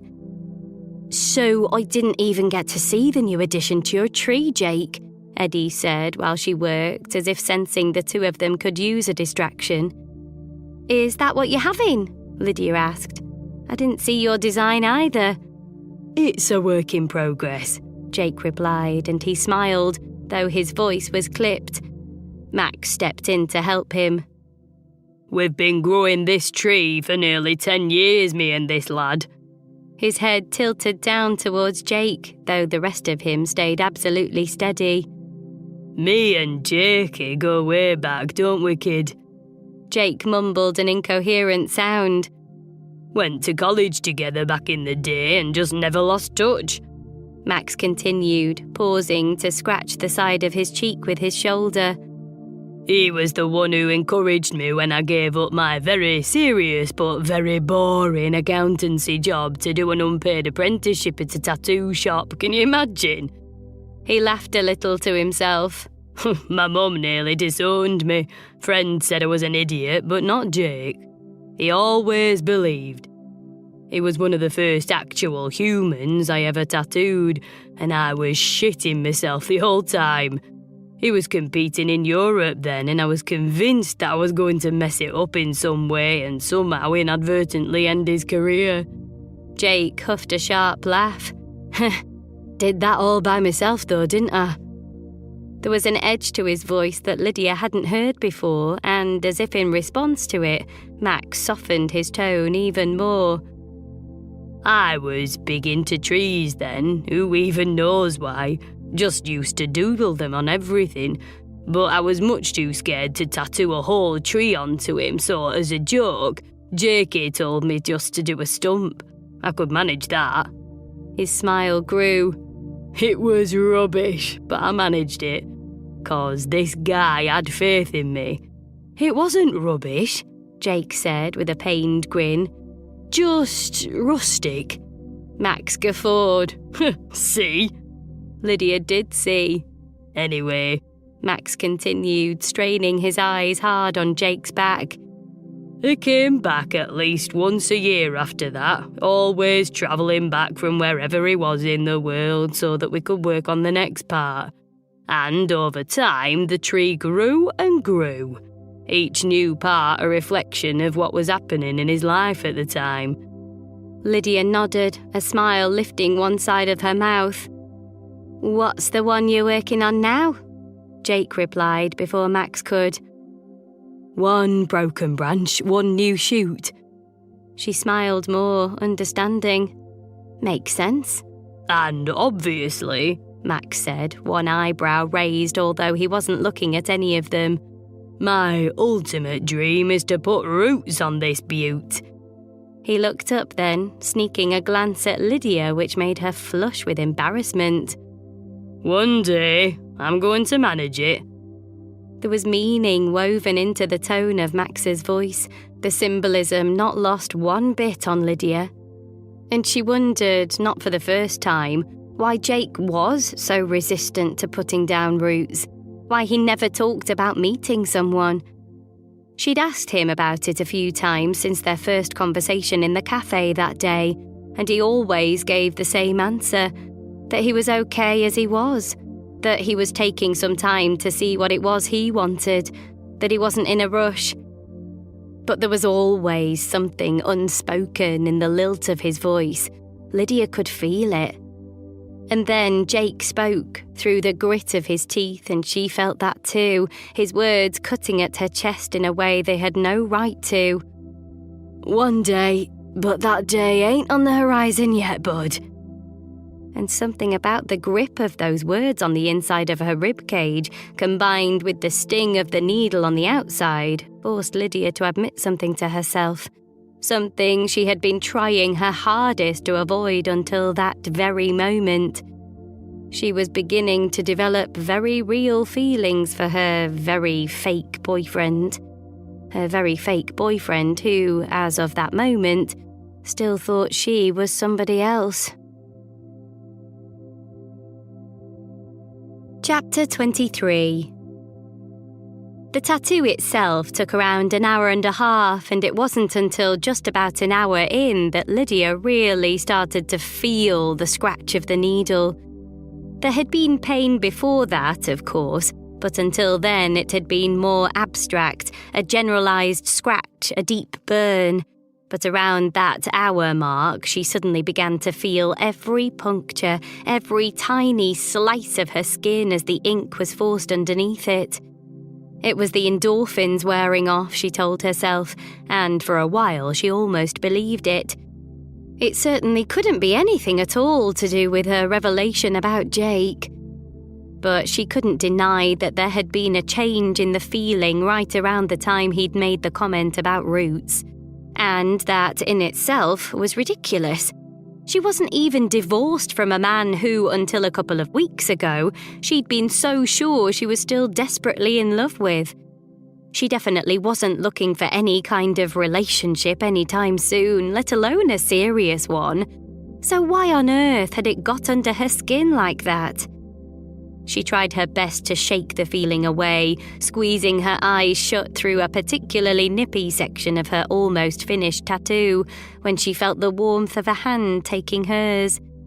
Jake was right there when she opened her eyes, kneeling topless next to the couch she was lying on with his hand gently wrapped around her fingers. Is it hurting? He asked quietly, eyes as soft as she had ever seen as they stayed locked onto hers. And she wasn't just talking about the punch of the needle into her skin when she replied simply, yes.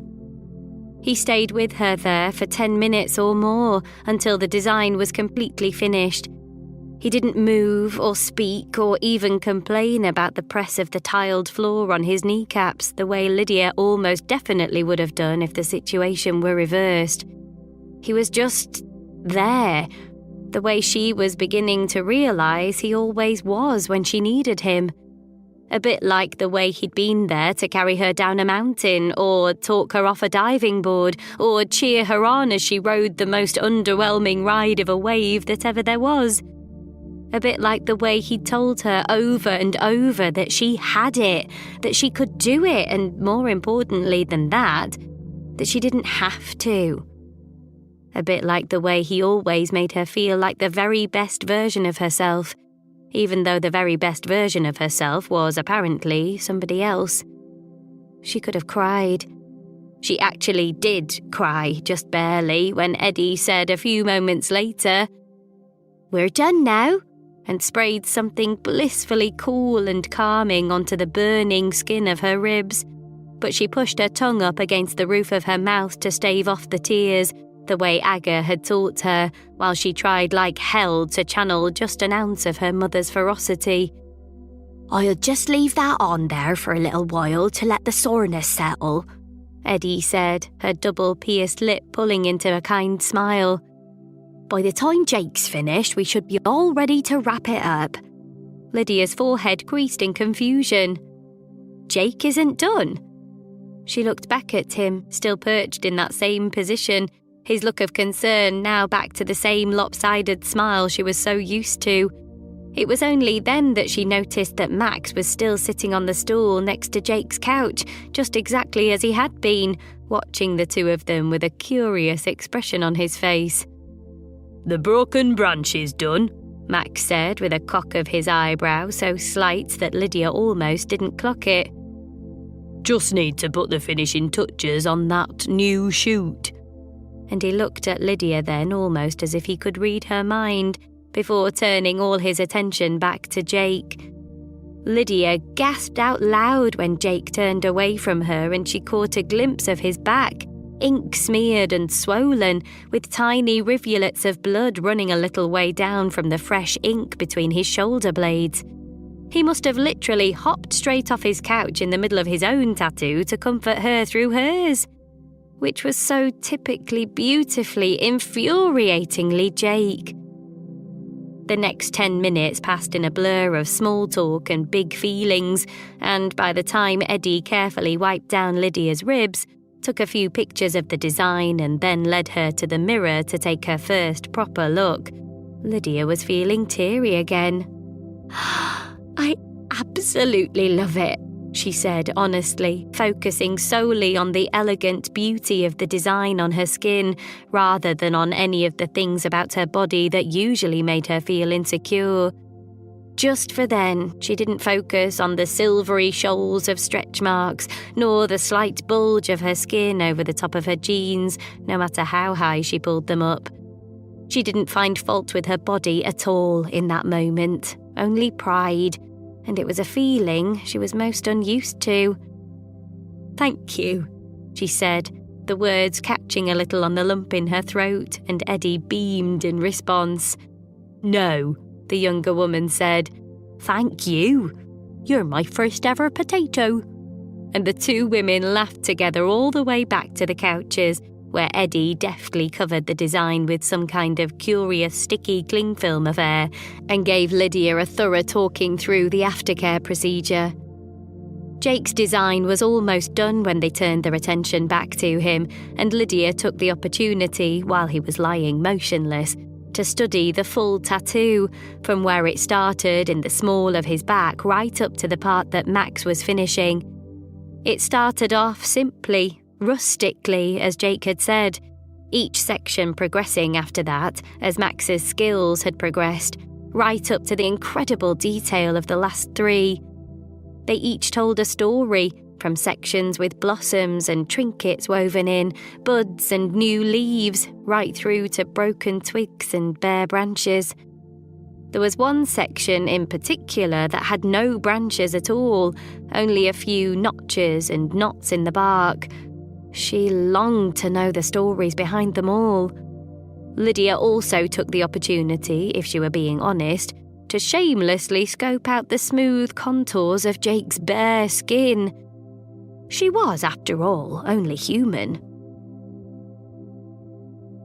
It was some time after lunch when the two of them walked back out into the balmy air of the summer day, after finishing and paying for their tattoos and spending a few extra minutes chatting with the two artists. Jake had pulled the red felt tip out of his pocket almost as soon as they'd left the shop, and Lydia smiled as she headed over to a wall to lean on the smooth stone of the side, retrieving the list and crossing off 8, get a tattoo. And, as was their way now, when Lydia said, 6 down, there was only one way for Jake to reply, 3 to go. So, Eddie's a she, eh? Lydia said, changing the subject completely so that she could more easily ignore the kick of her heart in her chest when she thought about what would happen after the list. Good job I knew that in advance and didn't make a fool of myself or anything. but he just laughed. She wouldn't have minded. Her real name is Edwina. Nothing much phases a person when they've grown up with a name like that. Edwina, Lydia winced. Ouch. Named after Edwina Curry, Jake continued, the lightness of humour in his voice. Her dad was a big fan. Lydia snorted a laugh. Eddie suits her much better. Jake nodded in agreement and she felt it again, that quiet prod of jealousy. She seriously needed to get it together. So, how did you find it? He asked gently. Now that you don't have to pretend to be tough in front of the cool tattoo people. She swatted him on the arm and he laughed aloud, obviously proud of himself. I am tough, thanks, she said, rolling her eyes. Unmedicated birth at 20 will do that to you. So will an open fracture of both bones in your arm, he said with a wry grin. Of course, from your tightrope fall. She rolled her eyes. I don't even want to know the real story anymore. But that wasn't quite true. After all her recent epiphanies, she was filled with a deep yearning to know all his secrets, the stories behind the tattoos, the reason he didn't want to put down roots. Not to mention that she really, really wanted to kiss him again. She was still thinking about it the following morning, lounging lazily in her bed. She was actually pretending to still be asleep, largely to avoid wincing too near Aga and giving the game away, when she was surprised but delighted to hear the unmistakable melody of her video chat ringtone. There was only one person in the world who she ever video chatted with, but the custom tone that she'd assigned left her in no doubt at all. "Ollie!" she squealed as she swiped to answer, suddenly bursting with a feeling like joy, or maybe it was relief. And her daughter looked every bit as pleased to see her. "Hi, Mum," Ollie said, tanned cheeks dimpling in a wide smile. Lydia smiled too. "I'm so glad you called. I was about to write you the world's longest email." "Well, now I just feel sad that I missed out on that." Lydia grinned. Soz. "Just give me the main bullet points." And the words just tumbled out. "There's a very slight chance that I might be falling for Jake." Ollie raised a single eyebrow at her mother. "Obviously." "Right, well," Lydia said, feeling a flush rise up her cheeks. "It wasn't obvious to me." Her daughter smiled at that, her head cocking slowly to the side as she considered Lydia carefully. "So, what's the plan?" There was that sharp stab again. "No plan," Lydia replied simply. "He's not interested." "You sure?" "Pretty sure," she shrugged, defeat sneaking into her tone. "He said almost as much on a few different occasions." "Okay," Ollie replied, but it didn't sound like an okay, more like an okay for now, and then her body language changed completely. "So, I have news too." "Oh my God," Lydia said, guilt pulling at her throat. "I'm so sorry, rabbiting on about my stuff when you called me first." But Ollie waved her mother's concerns away with a smile. "I live to hear you rabbit on about your stuff." "Okay," she said, returning the smile. "But what's your thing?" "It's a two-parter, actually." "Good news and bad news?" Ollie shook her head, her waves bouncing all over the place. "Good news and..." She paused for a bit, thinking. "Intriguing news." Lydia raised an eyebrow. "Interested?" "I found Lily," Ollie blurted, her eyes wide. "What?" "Lily Bennett," Ollie said more slowly this time. "You know, your Lily Bennett, the Lily Bennett who wrote the list. I found her." The edges of her mouth quirked up, not quite a smile. "I know who she is." Lydia didn't know how to feel about that.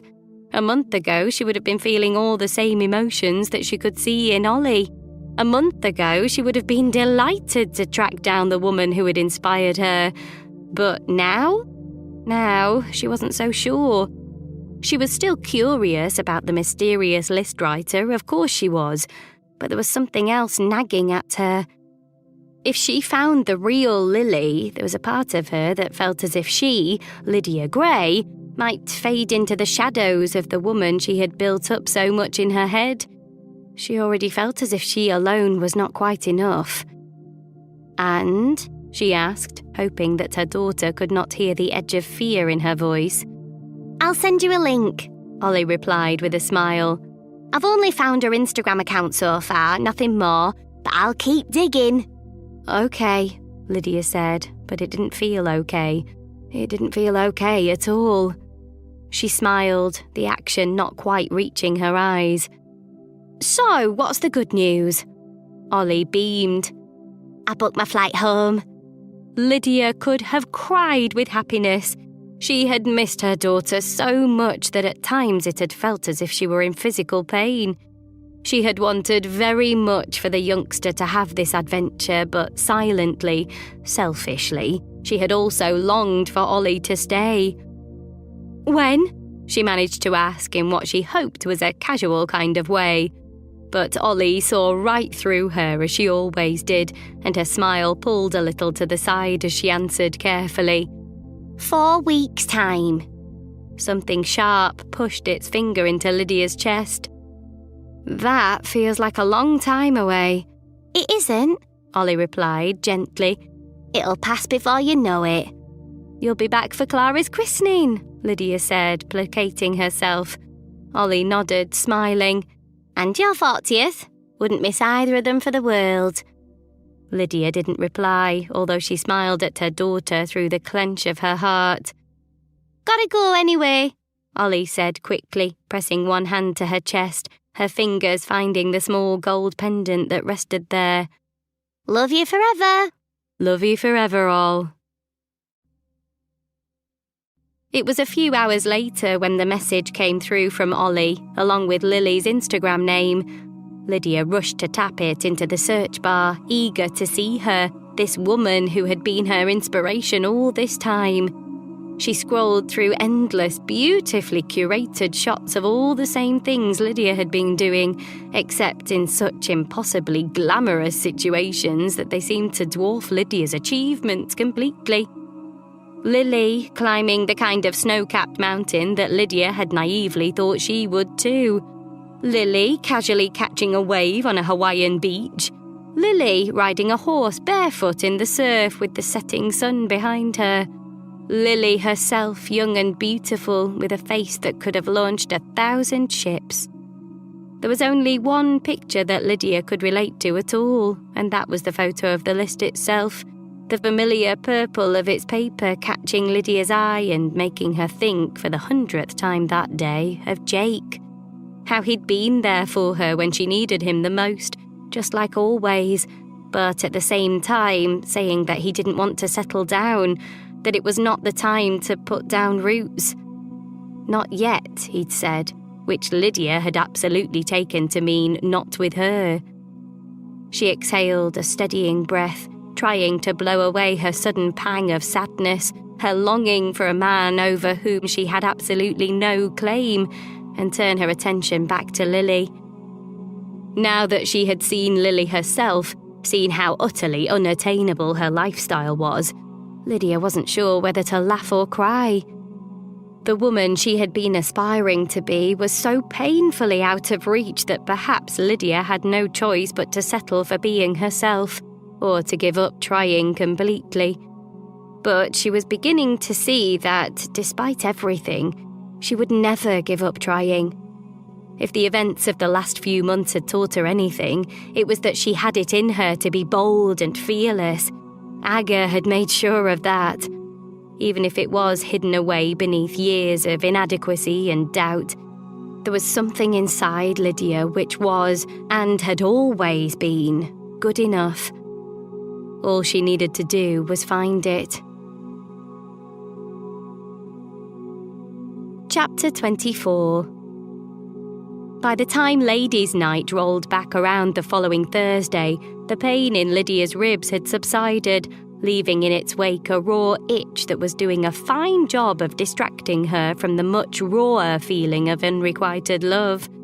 In fact, it was driving her completely and utterly crazy. Also driving her crazy on that particular day was her mother.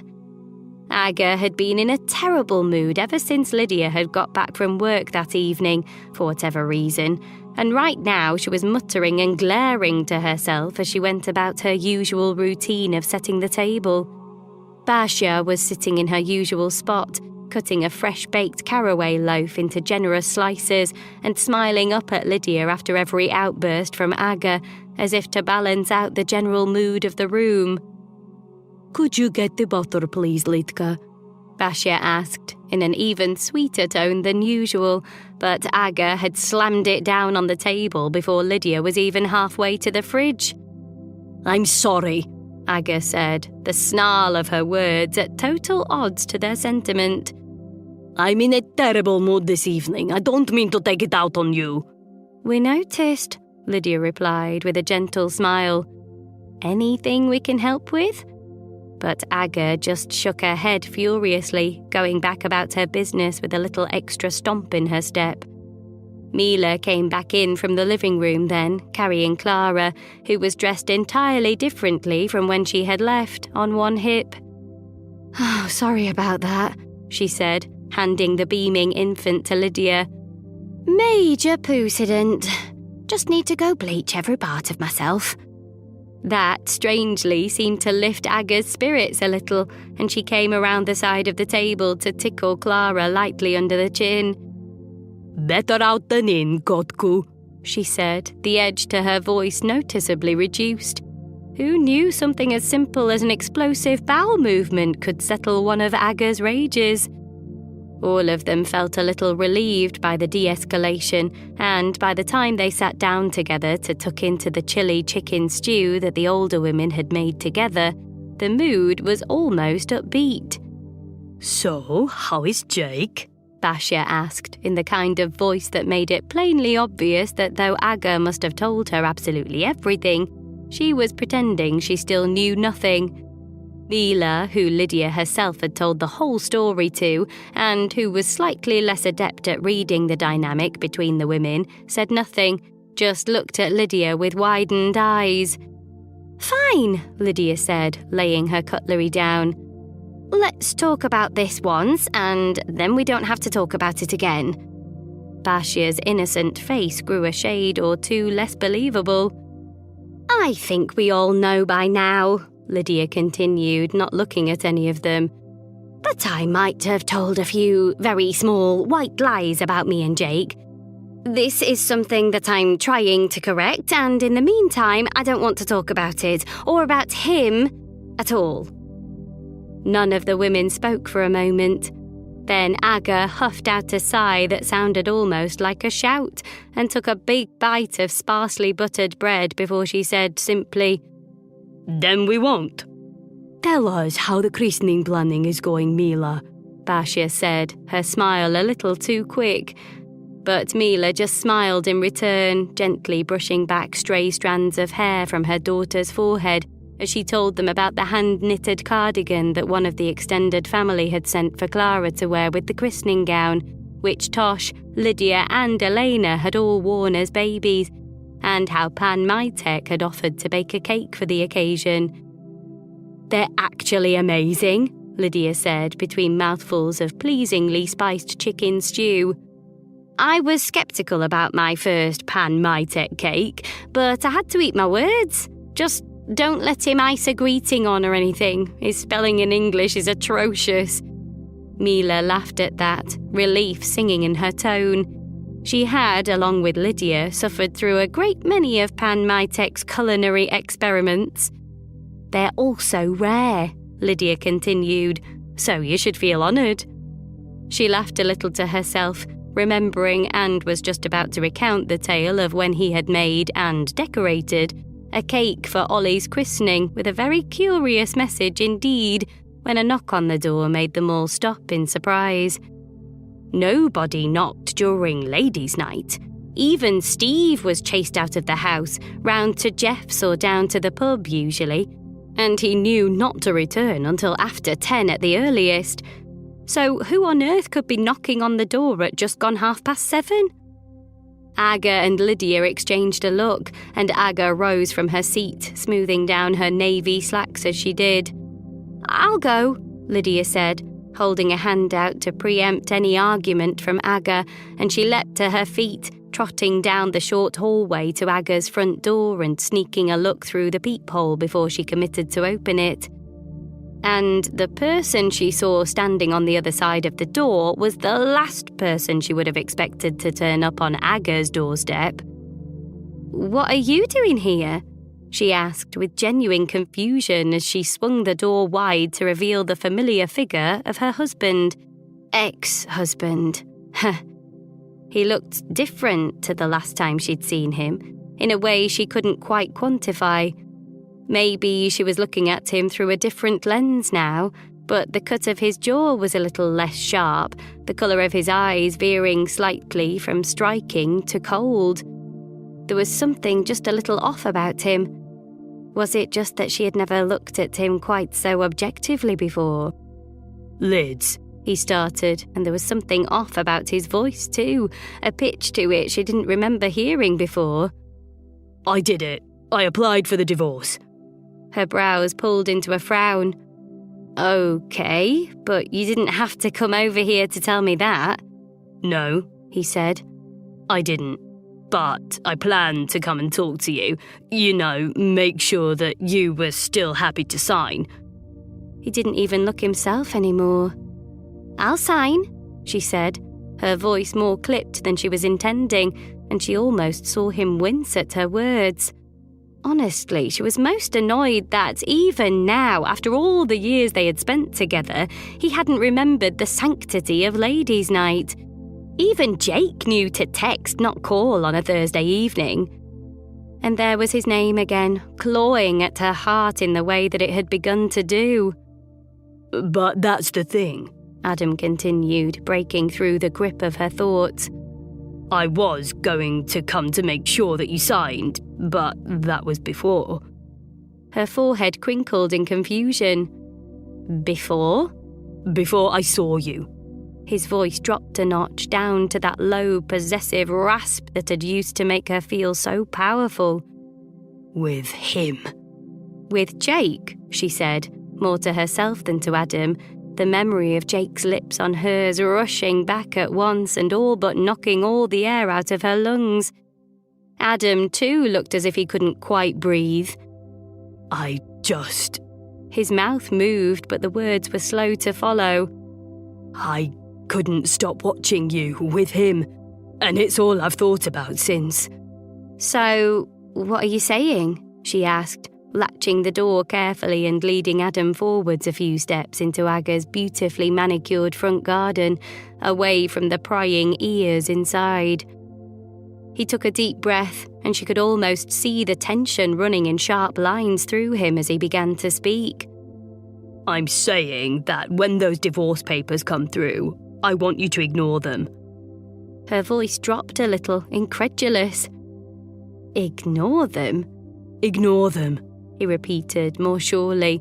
"Rip them up, and then come back home to me." She took a step back at that, as an emotion she was totally unfamiliar with pushed at the inside of her chest. It took her a moment or two to even think of anything to say in response, and when she did, her voice was so quiet that she wasn't sure he'd heard her. "I am home." "Come home, Lids," he said again, more insistently this time, and he reached one hand for her, which she backed away from. "We don't have a home anymore," she said, her voice strengthening with every word. "You have a home and I have a home, but we..." She smiled, wistful and humourless. "We don't have anything, not anymore. You have Aurora and I..." "Have Jake," he finished for her, the spit of jealousy in his voice. She nodded, whether or not she actually did have Jake.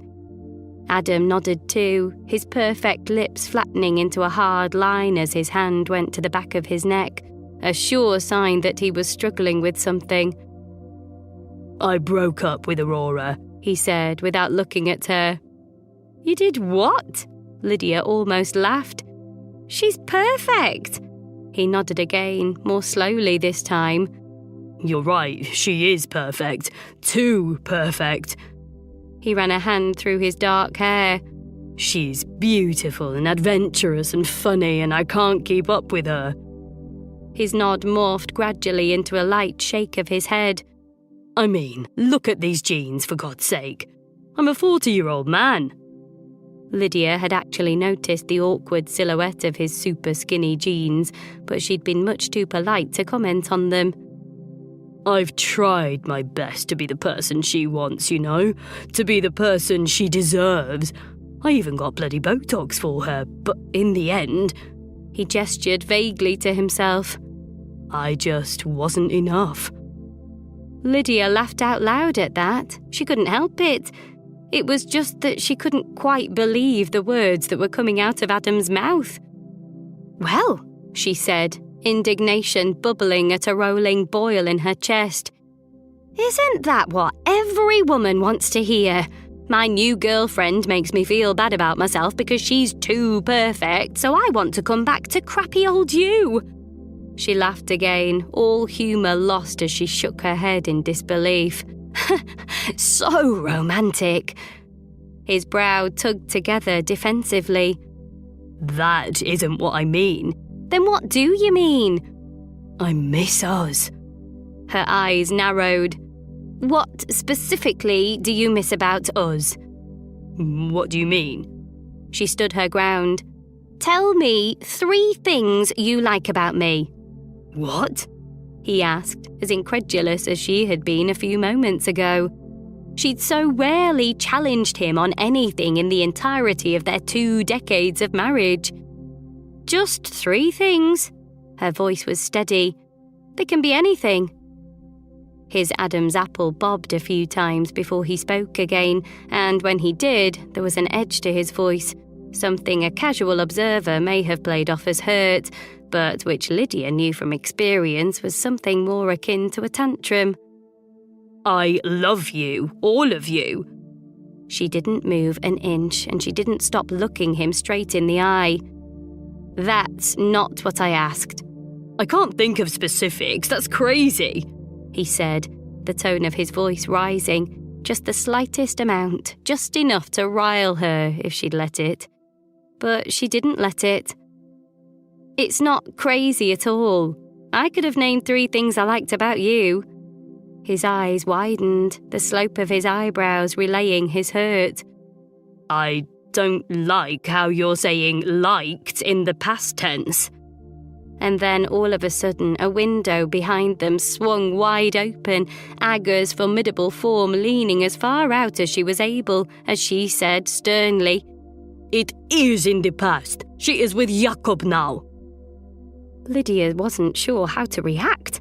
The comedy of her mother, apparently still in the foul mood she had been all evening, leaning out of a window to tell off this man, a man who Lydia had loved so deeply for so long, all combined with the fact that she was, in this instance, absolutely right. And Lydia had not missed the fact that Aga had called Jake Jakob. Adam would not have noticed the difference, she was sure of it, but she did, and Aga would have known that. The whole thing was very on brand for Agatha Pearson, and in that moment, Lydia loved her mother fiercely for it. So she reacted in the most Lydia way she knew how. Mama Chiho, she said, her voice every bit as stern as Aga's had been, while warmth bloomed unchecked in her chest. She knew her mother would see her clumsy Polish as it was intended, a gift in return. Stop listening to my conversations. Aga muttered incomprehensibly to herself as she waved Lydia's comment away, scooting back inside the window and slamming it behind her. Lydia fought to keep the smile off her face as she turned back to face her ex-husband, who was now standing slouched, hands shoved into the pockets of his entirely too tight jeans. We were happy, weren't we? His voice was as defeated as his stance. He could barely look at her. We were, Lydia said gently. I think we were, but I'm not sure we were ever as happy as we thought we were." His face pulled into an even more sorrowful pinch at that. "It's not over," he said, his voice gravelly and thick, and then he turned his back on Lydia and strode back off towards his car. She watched him until he'd rammed the car into gear and sped away, and then, with a breath so deep it felt as if she were blowing away the last remains of her old life, she knocked lightly on Aga's front door. It opened at once, 4 faces springing from immediately behind the door, and she laughed out loud. "So, I guess you all heard that?" she asked with a smile, and 2 of the faces beamed back at her. "Good for you, Lids," Mila said with a knowing nod. Bashia's eyes had all but vanished into the soft folds of her face. She was grinning so widely. "Proud of you, Lidka." Clara was just clapping aimlessly, giggling softly to herself. Aga didn't smile, but she didn't frown either, just fixed her daughter with a look, studying her a moment before she said, in a steady voice, "Now all that nonsense is cleared up, let us get back to more important business." Lydia could have hugged her. They went back into the house, the 5 of them, the mood of the day feeling considerably lighter as they each tucked back into their stew, Clara gumming a crust of Bashia's bread while the women each tried not to comment on what had just happened. It was actually Lydia who broke first. "I did do the right thing with Adam, didn't I?" she asked, doubt suddenly flooding her chest.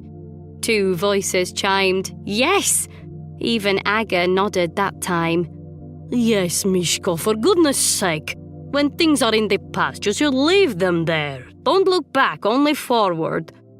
Her head tilted to one side, salt and pepper bob unmoving on her head. "Do you need more advice from your mama?" Lydia smiled, warmth flooding to fill the gaps in her heart that she had previously thought were reserved for Adam. "I'm happy with the amount I've had, but thank you." Aga nodded in return, and Lydia thought she might even have seen the very smallest hint of a smile tugging at the corners of her mother's mouth. She blew a contented breath out and looked around at her family. "I just can't believe none of you told me any of this before now." Bashia's head tilted a little, mirroring Aga's. "You would not have listened." Lydia laughed softly. "You know, you're probably right." And then they sat together and ate, their conversation lost to small noises of satisfaction, along with the occasional squeal of joy from little Clara.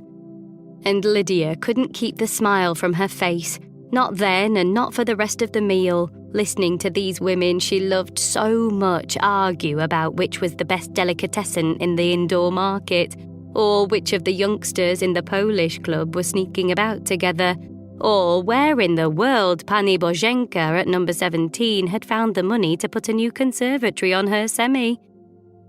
Maybe Lydia had lost the man she'd thought was the love of her life, and maybe she would never really have Jake the way she was beginning to realise she wanted him. But she was okay, here. She was weeks from 40, she was starting again, and she was okay. She was a woman, she thought to herself, her fingers lightly tracing the lines of her still healing tattoo, who could grow her own bloody potatoes. And for that moment, at least, that was enough. Chapter 25. The weekend after that couldn't come soon enough, particularly not once Lydia saw Jake's text as she dropped Mila off after ladies' night. "Jake, hope you're ready for a double whammy of adventures this weekend." And possibly for the first time in the entire history of the list, she actually was. There were only 3 things she hadn't yet ticked off her list, and she hadn't even decided what the scary one was yet. So the double whammy must be camping and stargazing, and though Lydia had long since made her peace with the idea that something would inevitably go wrong on any adventure she undertook, she was beginning to learn to take such things in her stride. So when Jake rolled up outside Aga's house that Saturday morning, Lydia wasn't even worried about his pizza oven of a car. In fact, she had come prepared. He eyed her loose vest, jean shorts and flip-flops as he got out of the car and raised a single eyebrow. "I hope you've packed more than that," he said, a twinkle in his eye. "The forecast for tonight is perfectly clear, which is just right for stargazing, but you'll freeze your arse off in that." But she just smiled. He'd already given her the talk about suitable camping attire, of course. "Oh, this is just so I survive the car journey." She nodded towards the 2 sturdy shopping bags she'd stuffed to the gills with extra socks and fleece blankets. With that, he broke into that bright twist of a grin, the one that had recently started tugging at the pit of her stomach, and he grabbed her bags and wedged them into the only free space left in the whole car, just behind the front seats. The journey took just under an hour and a half, up into the wilds of the North York moors, and they chatted easily the whole way, every last ounce of the tension from last time gone. By the time they pulled off the road and into what looked like nothing more than a farmer's field, Lydia was even growing used to the oppressive heat of their driving conditions. "Where are we?" she asked, eyeing her surroundings cautiously. Beyond the fields they were in were grazing animals, small crops of woodland, and absolutely no sign of civilization. Jake grinned, wiping a trail of sweat from his temple. "Geographically, we're in a field just outside of Pickering." "I've got a funny story about Pickering," Lydia interjected. "Remind me." He looked at her with a curious expression for a beat before continuing. "But actually, we're at our home for the night." She took another look around. "There's nothing here." "There's nothing here yet," he corrected with a chuckle, pointing out a low shed-type structure in the very corner of the field. "There's a toilet, shower and drinking water tap in that little building, and then the rest we're going to put up ourselves." She'd known that camping would be a rustic affair, obviously, but she hadn't realised they'd be quite so far from, well, everywhere. She wondered if anyone but Jake would hear her scream, should any situation arise which might necessitate screaming, and a cold finger of vague fear slipped down the back of her neck. "What are you thinking?" he asked gently. "I can't read that face." She blew a breath out, long over her fear of appearing ridiculous. "If you really want to know, I was just thinking that there isn't a lot around here to protect us from wild animal attacks or axe murderers or what have you." "No," he said, his smile growing even broader. "I suppose there isn't." One corner of his mouth lifted higher, almost a smirk. "Would it help if I said I'll protect you?" "Yes." "A little." He laughed aloud. "Fine, tell me your Pickering story and then let's get this tent up." Lydia smiled to herself, remembering. It was way back when Tosh and Mila were first living together. She called me one morning all in a panic, said Tosh had said he was going to pick a ring that day, and she was in no fit state to be proposed to. She pushed down the giggle beginning to form in her throat. So, we both pulled sickies at work and got to work on her. We had a full battle plan, you know? Manicure, full body wax, even a fancy blow-dry. So, when Tosh got home from work that night, Mila was waiting there, looking like a supermodel. And it turned out that Tosh was actually just going to pick a ring. On a work thing. She couldn't stop the giggle bursting out that time. I didn't stop laughing for a week. Mila was mortified. Jake laughed too. "That is a good story." "Yup," she nodded. "Now let's get out of this car before we both die of heat exhaustion."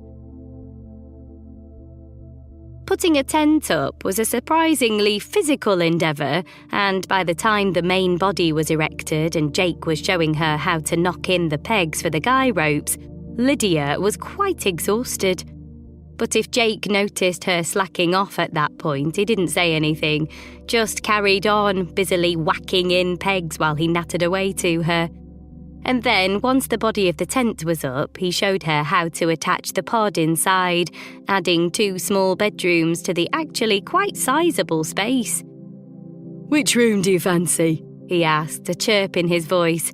Left or right?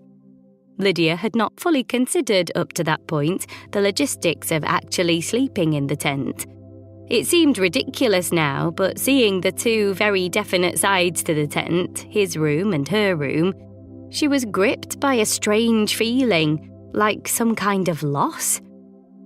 "Didn't realise we'd have our own rooms," she said, through the tightness of her throat, and she tried her utmost to make it sound like a light-hearted quip. Jake just smiled casually. "I wanted to make sure you had some privacy." Thoughtful too, for God's sake. But what else was there to do except swallow down her feelings and carry on? She chipped back in at that point, helping Jake set out their sleeping mats and sleeping bags in their own rooms and gratefully accepting his offer of one of his 2 pillows. Real pillows, he made a point of saying, none of that travel pillow nonsense. And she was overtaken by a wave of his scent as she caught the pillow he tossed in her direction. She set it down on the bed she'd made for herself, wondering how the actual hell she was going to sleep, knowing that Jake was right there through that thin sheet of nylon. He didn't help matters when he rolled out his huge double sleeping bag with a grin. Lydia's setup looked like a torture device in comparison. He noticed her looking and smiled. "I can't sleep when I'm restricted. Can't be doing with pyjamas or any of that, you know." He nodded to the oversized sleeping bag. "I can really move about in that beast."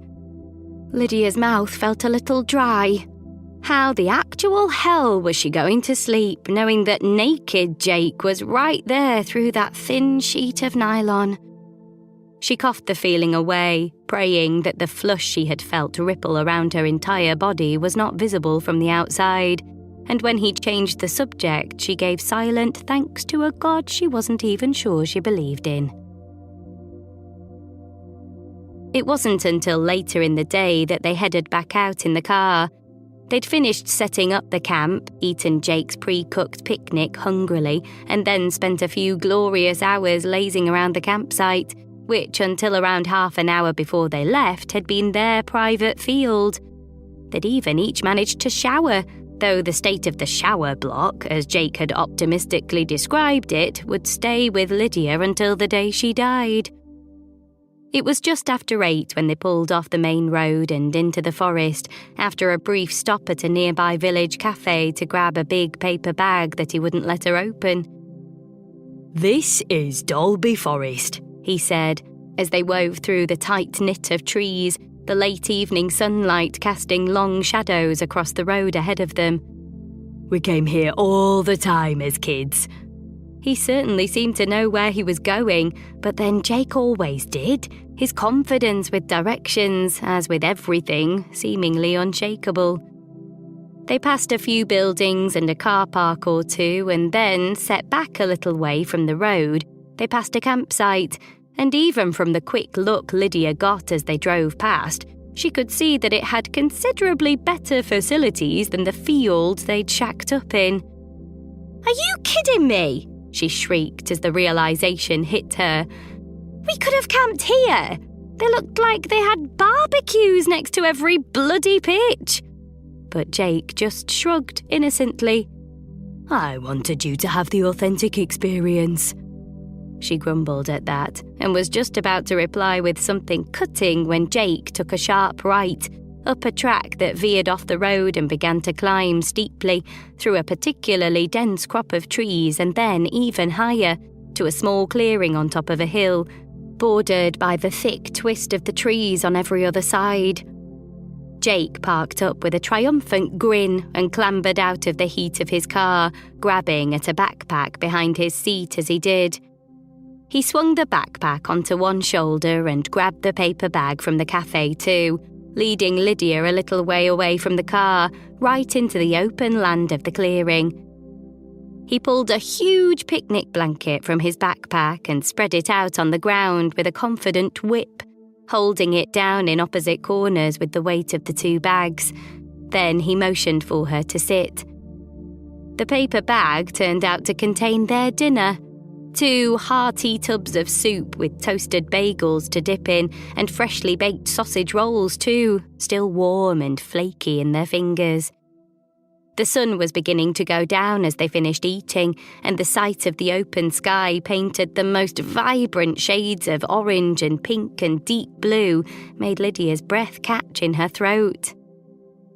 "It's beautiful," she whispered, awestruck, and out of the very corner of her eye she just registered him smiling in return. "Yep," he said simply, and he bent to grab something else from inside his bag, handing Lydia a thick fleece blanket which she wrapped around herself gratefully. It was a mild night, but the nip of the forest air was just starting to gnaw at her exposed skin. Jake always seemed to know what she needed, sometimes even before she did. He then reached for something else, after smoothing a second blanket over his own knees, and when he presented her with a steaming plastic mug of hot chocolate, she could have kissed him. She wrapped her fingers around the mug, her eyes closing with a feeling of contentment.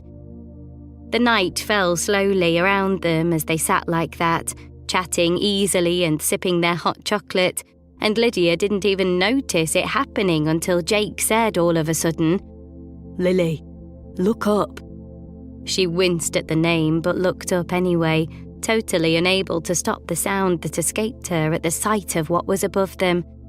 The sky, now deepened to an ink blue colour, was dappled through with more stars than she had ever seen in her entire life. She was mesmerised. "Lie down," Jake said, arranging the blanket so that she could, and he lay down beside her, throwing his blanket over the two of them. And then they stayed just like that, in silence for 20 minutes or more, each lost in their own thoughts. Lydia couldn't focus on anything beyond the display above her, clusters of stars like bright shoals of fish against the vast darkness of the night sky. It made her want to cry, although she wasn't entirely sure why.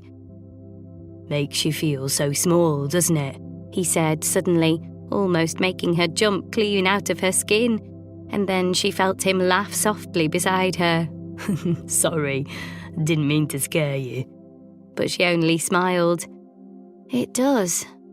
She felt the cool air begin to claw at her neck and pulled the blanket higher. "I wish I'd known these places existed.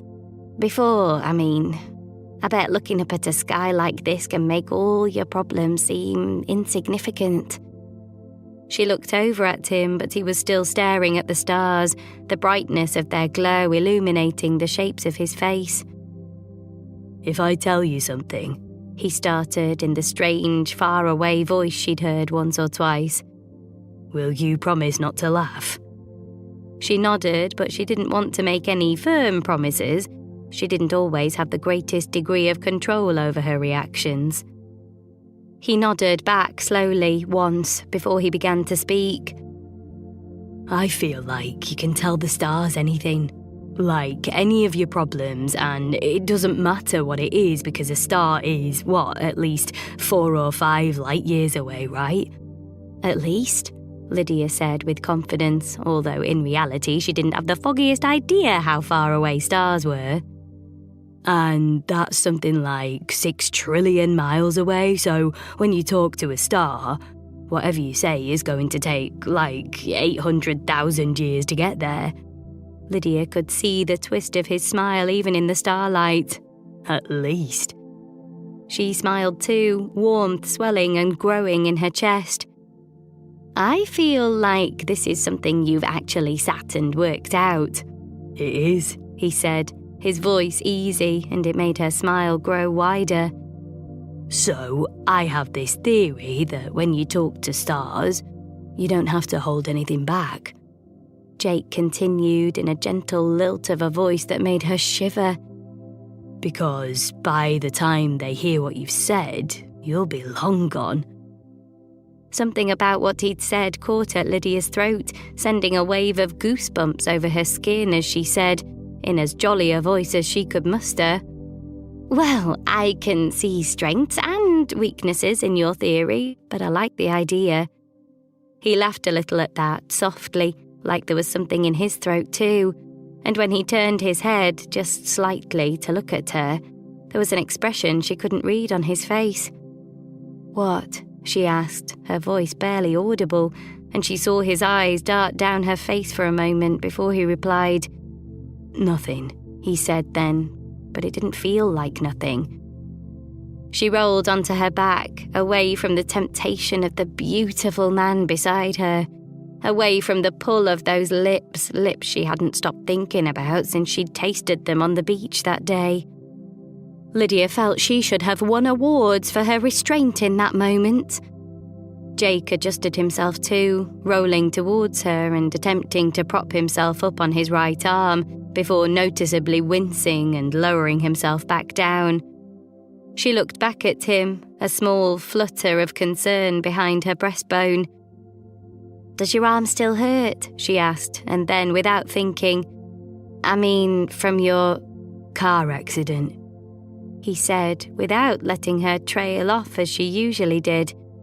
The words hit her like a sledgehammer. "Elena," her brain whispered, as it so often did, and that familiar feeling gripped her, the feeling like she was slipping underwater. Yet, at the same time, something about the raw tone of his voice told her that she was finally being told the full story, and there was a different emotion in that, a whisper of joy piercing through the dull tones of sorrow. She took a deep breath in, but it didn't feel like enough, as hands seemed to come from nowhere and grip her lungs tightly. "I earned it," she said, without looking at him, and alongside the tight grip of her chest there was something else, something warm and vital. "I guess you did," he replied, and though she wasn't looking at him, she could tell he was smiling. He took a deep breath before he spoke again, and when he did, his voice was unrecognisable, quiet and deliberate, with a dark edge to it that she wouldn't have imagined possible for him. "It was all so stupid," he said with the huff of a humourless laugh. "There was this big competition, the most important one of the year, maybe the most important of my entire career. I should have won. I'd had the best form of my life leading up to it." One hand went to his face, scrubbing at the scruff of his stubble. "2 nights before the competition was due to start, I wrapped my car around a tree, snapped my arm on impact. My whole career ended just like that." She had no words. The quiet tug of grief in her belly intensified, bolstered by her memories of that night 20 years ago. A familiar image flashed into her mind, just a split second of her sister at the moment of impact. Only this time, along with Elena, she also saw Jake, injured and afraid, and her stomach turned over.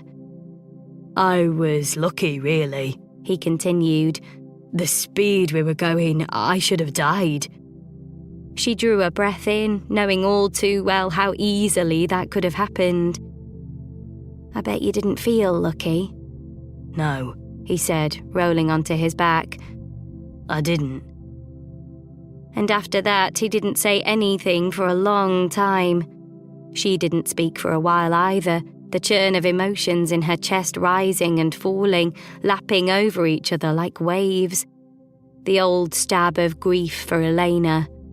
Relief that Jake had been spared the same fate, that his family had not had to answer that knock on the door in the dark of a winter evening.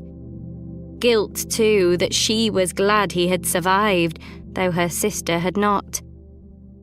She moved closer to him after a little while, longing for comfort as much as wanting to comfort him. She didn't want to overstep, so she shifted up next to his body, the lengths of their arms touching, and when she felt him relax a little at the contact, she gently laid her head against his shoulder. He took a deeper breath then, a little ragged on the inhale, but then smooth and slow on the way out. Outside it grew colder, but she could feel the warmth of him through the thin fabric of his shirt sleeves, and it made her feel warmer too. Warmer and calmer and soothed in a way that she had not felt for a very long time. Jake, she said after a while, missing the sound of his voice. Yeah? You okay? He blew out a little breath of a laugh. Yeah. She nibbled at her lip. Want to hear my truth? Always, he said with a gentle nudge of his arm against hers. She took a deep breath, opening her mouth to speak a couple of times before the words finally made it out. My sister was in a car accident too. She didn't look at him, but she could feel the slight turn of his body against her. I didn't know you had a sister. Elena, she said simply, tears nipping at the inner corners of her eyes. She was 2 years younger than me. She felt the grip of tension in his body at her use of the past tense, but he didn't speak. Her boyfriend drank half a bottle of vodka one night and then decided to race his friend along a dual carriageway. Her voice was gravel, her throat thick. He lost control on a corner and slammed straight into a wall. They said... A small sob crept up her throat at the memory. They said it would have been quick, that she wouldn't have been in pain. I guess that's something. Jake, who had been frozen beside her, rolled onto his side, and she saw him looking at her out of the corner of her eye. I'm so sorry, he said, his voice quiet and rough. I didn't know. But she waved him away. She hadn't been trying to make him feel guilty, not at all. She'd just been struck by the urge to share more of herself with him, to open up to him in a way that scared her much more than any of the items on her list. You couldn't have, she said through the tightness of her throat. I didn't mean... But she didn't finish her sentence, just moved her arm a little nearer to his, feeling a buzz of warmth spread through her whole body as the backs of their hands touched. I'm just glad you're here, she said eventually, and she felt the almost imperceptible pressure of his hand against hers in reply, as deeply as if he'd turned and hugged her. Glad to be here, he said in that steady, sure way of his, and it made her heart swell, her confidence at this new level of sharing growing by the minute. Want to know another truth? She asked, and she felt him nod, a little more hesitantly than last time. She took a steadying breath. My ex turned up at my house a couple of days ago. Okay, he said, and the strain in his voice was back again, a little more slight than the first time. He wanted me to rip up the divorce papers and go back to him, she said, and she felt him tense up a little, still just barely enough to notice. That's what you wanted, right? He asked, a new grit to his voice. It was the whole point of the list, as I recall. It was, she said. But I didn't go back to him, and now I'm still here working through the list. So that must mean that the whole thing was about something else, right? He paused for a beat before he replied quietly, Maybe. And it was only as she had said it that Lydia realised that that was the truth. Finding the list had always seemed very much like a sign, like a manoeuvre off the road she had been on, and it was only now she was completely lost in the wilderness that she realised how little she wanted to navigate back to the original path.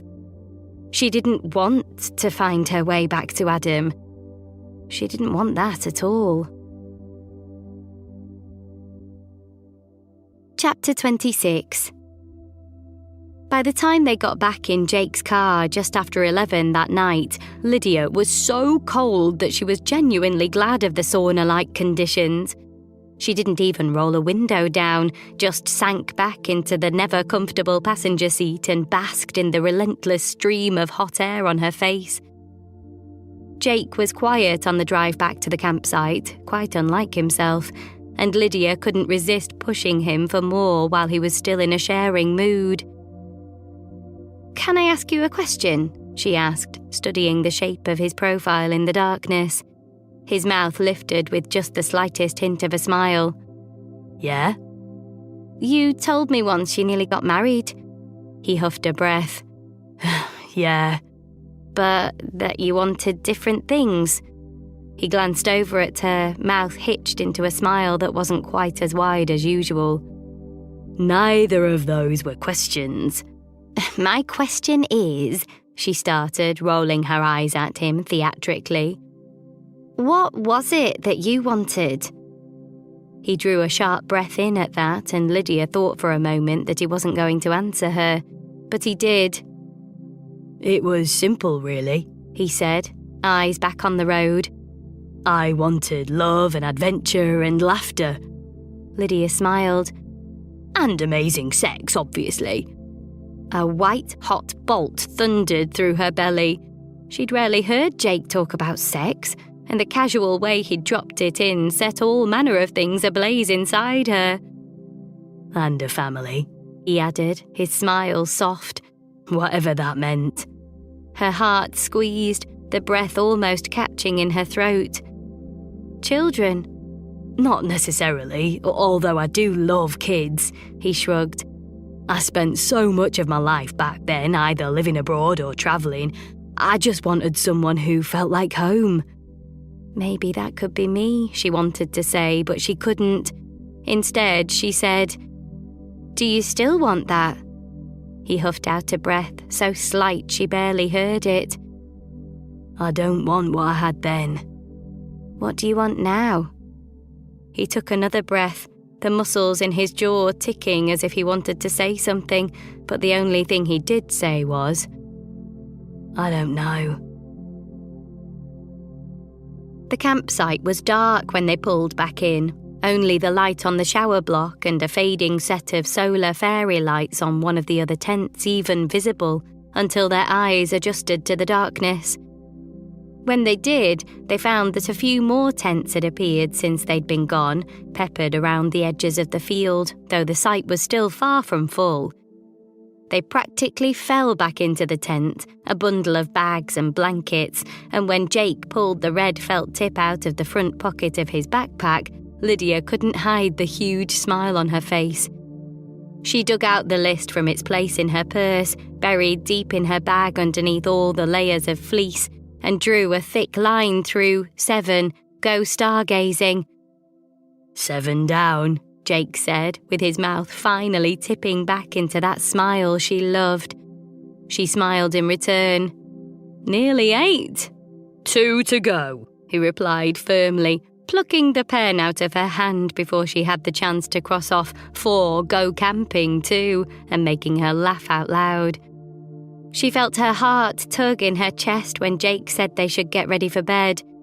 There'd been something about the night, some kind of quiet magic about the connection they'd shared under the stars.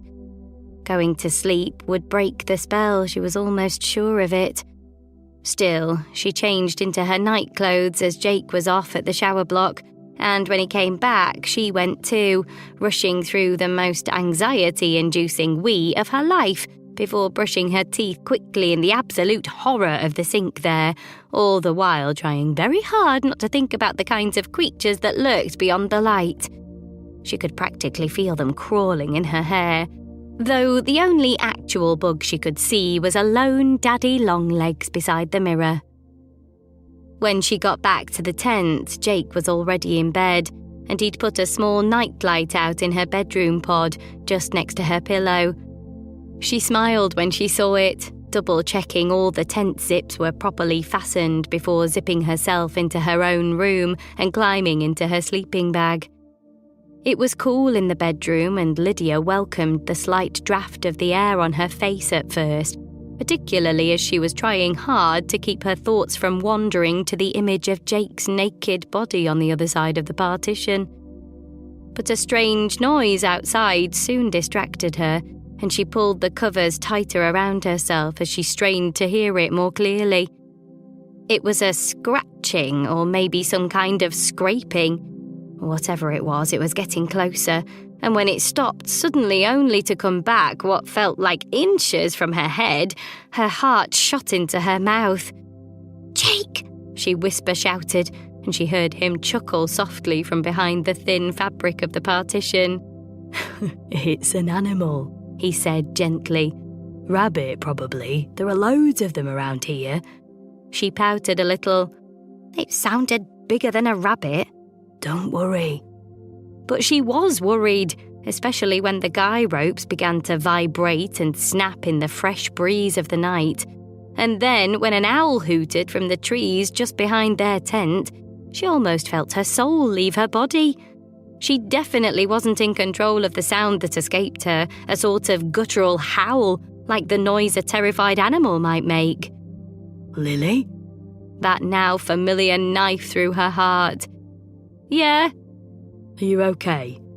She inhaled deeply, trying and failing to calm the shake in her breathing. I'm scared. There was some rustling then, more shaking of the tent, and then the sound of a zip, starting just to the side of her and continuing in a smooth loop, around and up, before the partition gave way and the light of the small lamp that Jake had left for her lit him up, wearing only a t-shirt and boxers, his sleeping bag open around his knees. His head tilted to the side as their eyes met.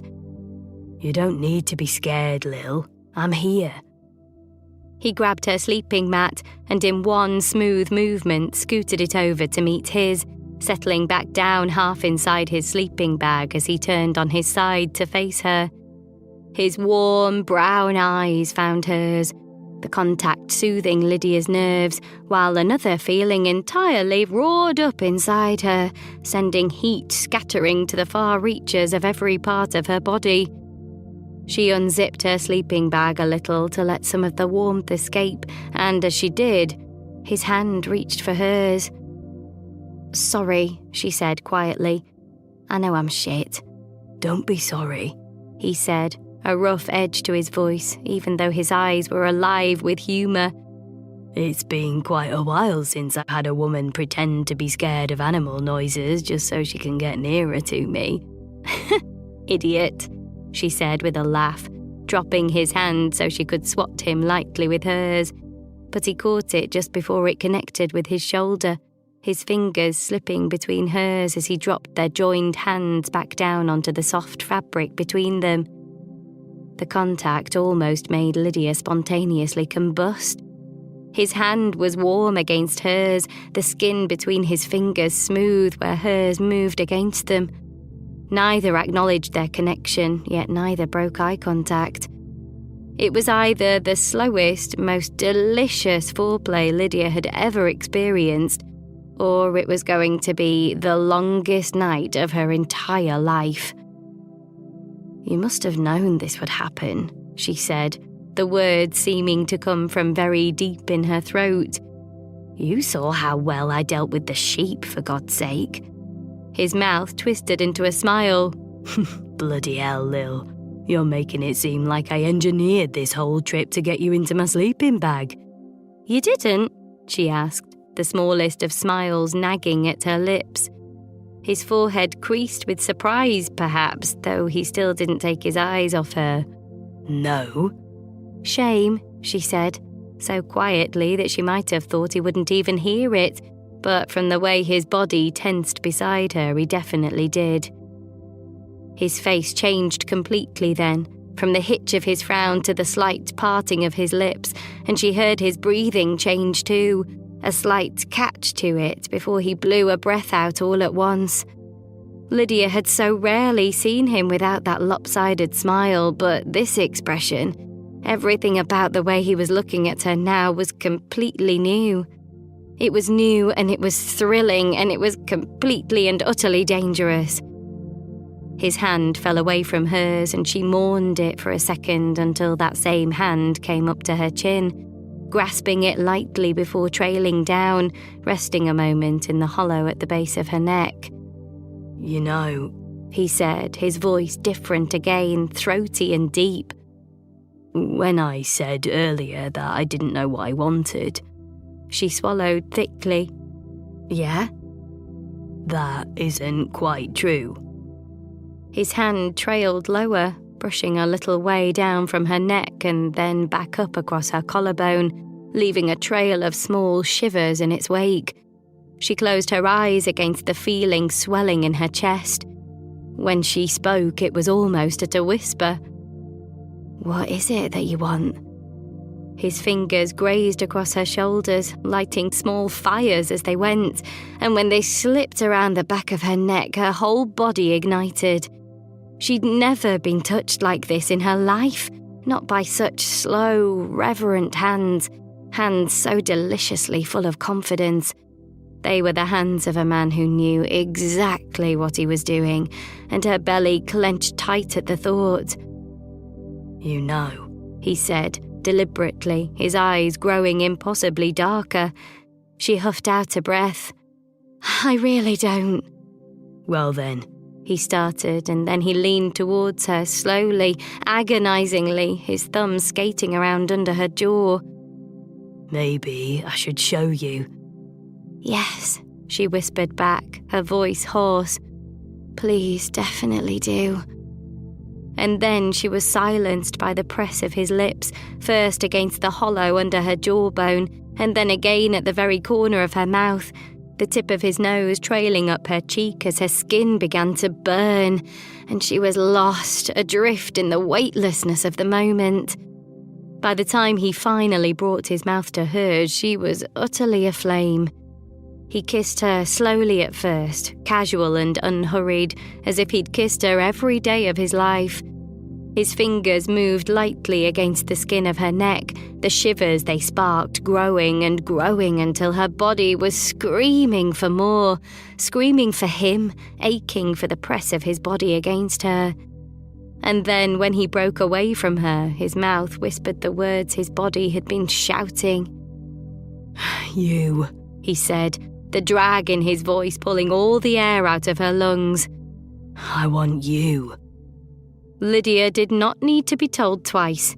She fumbled the rest of the way out of her sleeping bag and slid into the gap in his, her hands finding the warmth of him through the thin t-shirt he was wearing, feeling the planes of his body beneath it as he kissed her again, more urgently this time.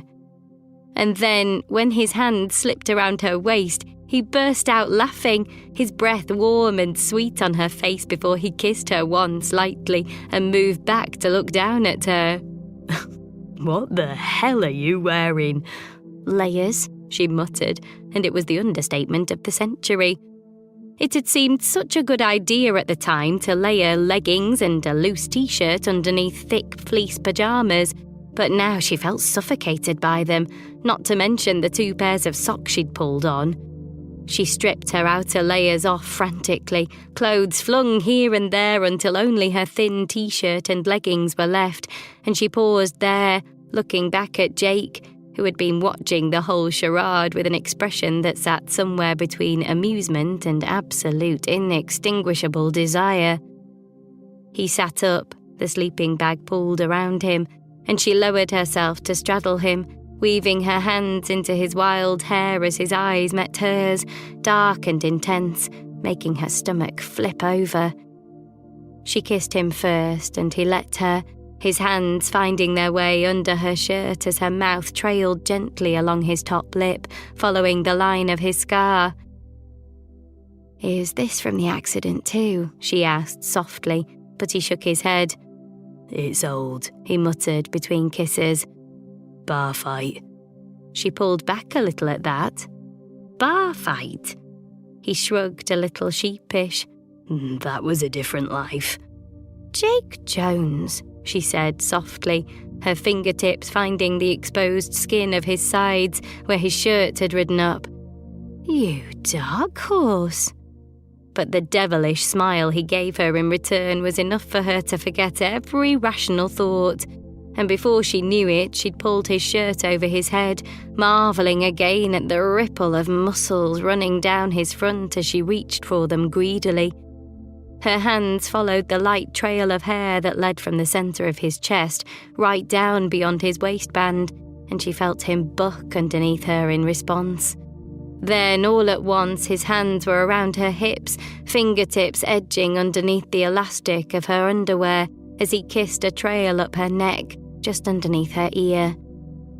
Take them off, she whispered, desperate for the feel of his bare skin against hers. She vaguely saw him frown in her periphery. You sure? She had never been more sure of any one thing in her entire life. Jake, yes. She wiggled a little way off him, lifting her hips to help him out. I'm going to literally die if you don't touch me right now. Well, he said with the sexiest bloody chuckle she'd ever heard. I definitely don't want you to die, especially before you've done everything on your list. He swiftly peeled her layers off, then paused a moment, his eyes raking over her. She should have felt nervous or at least self-conscious in that moment, but she didn't. She couldn't. Not with the way he was looking at her, as if she were the most magnificent creature he'd ever seen. Lydia had not felt like that very many times in her life. I should have put you on my list, she said, a small whimper escaping her as his fingers skated deftly up her bare flesh. Yes, he said, you should. She laughed a little at that, although it didn't feel as if she had enough breath to make any sort of sound. Are we really about to have sex in a tent? Gotta hope so, he said with a half smile, his voice deep and rough. I've wanted to get you naked since that day on the beach. His eyes half closed, something like a growl in his throat. God, that kiss. Her chest flooded with warmth. He'd felt it too. I thought... Her eyes fluttered closed, his hands working all kinds of magic on her. I thought you were just helping me out, that you weren't into it. How could I not be? He broke off as she began to move on top of him, his forehead falling to her shoulder as he groaned unintelligible words under his breath. And then he kissed her again, pulling her back into him with a hunger that gnawed at her insides, her heart thundering in her ears as she felt the urgent press of his body against her. After that, it was just flashes, their heartbeats meeting as hands sought out skin and lips met over and over, lost to waves of pleasure so intense that Lydia feared they might drown her. And maybe, quietly, against the cacophony of all the feelings raging and swirling in her body, a small voice inside her chest that said, This is what you've been looking for. Just that.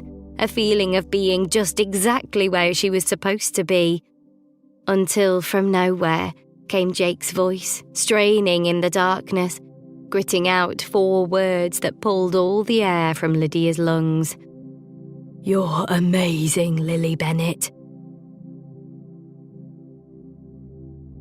Chapter 27.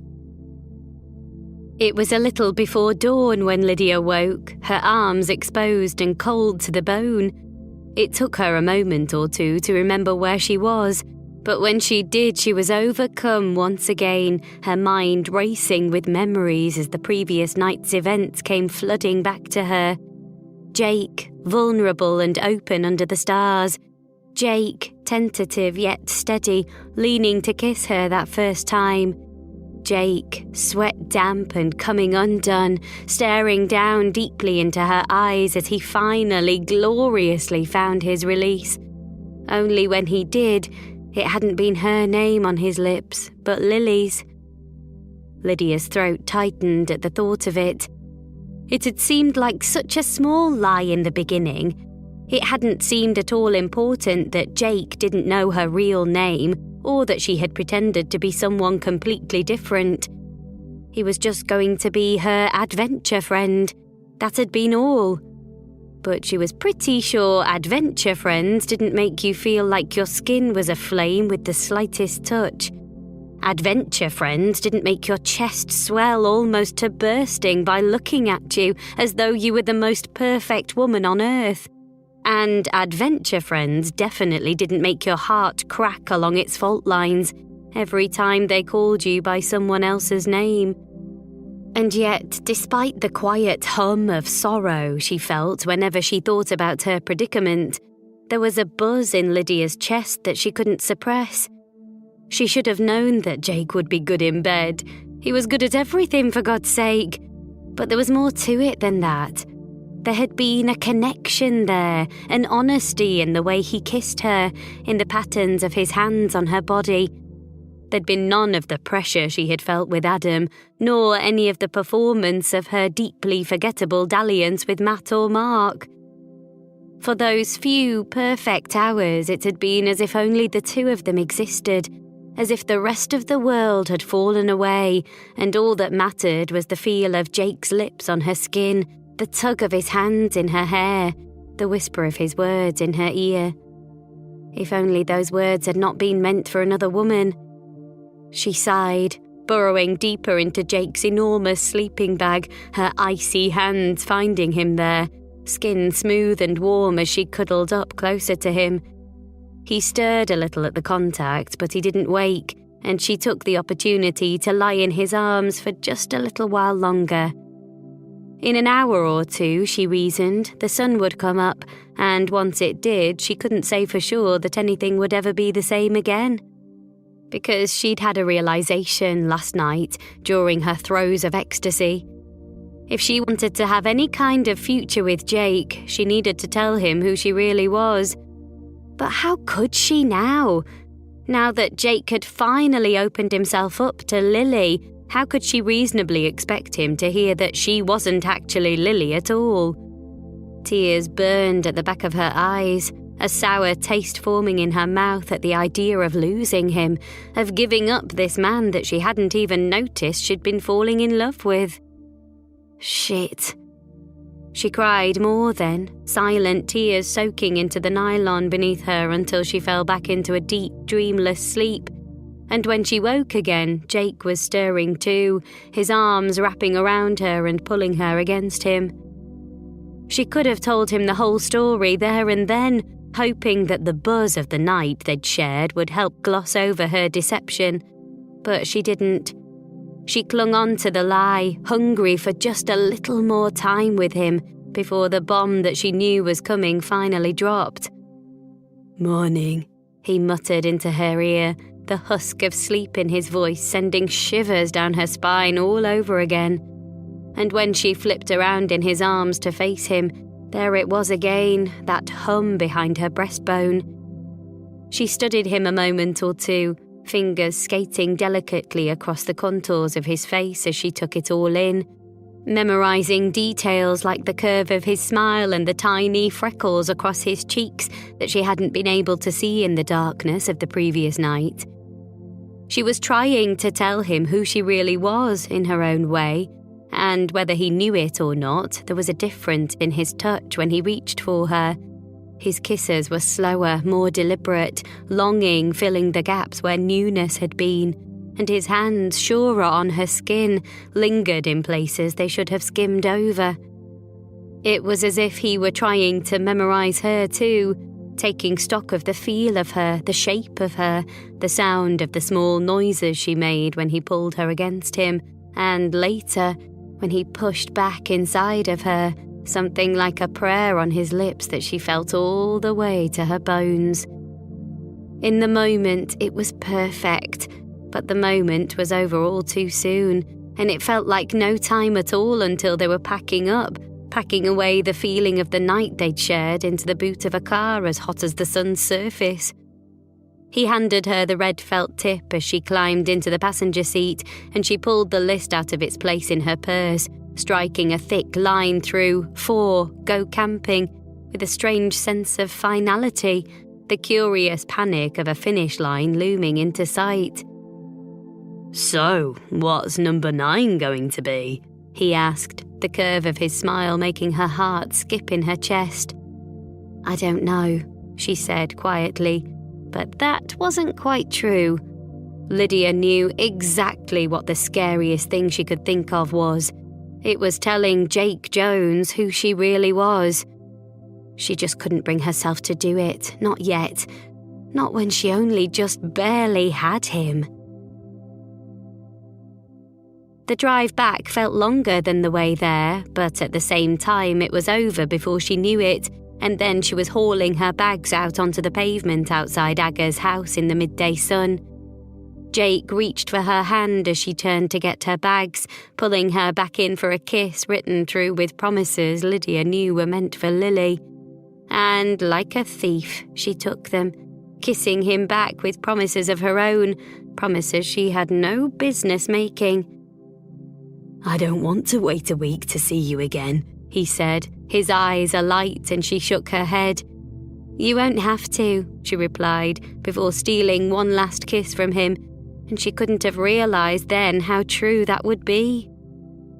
It wasn't until she'd watched him drive away that she noticed the figure behind the wheel of the car parked across the street, a figure she knew very well indeed.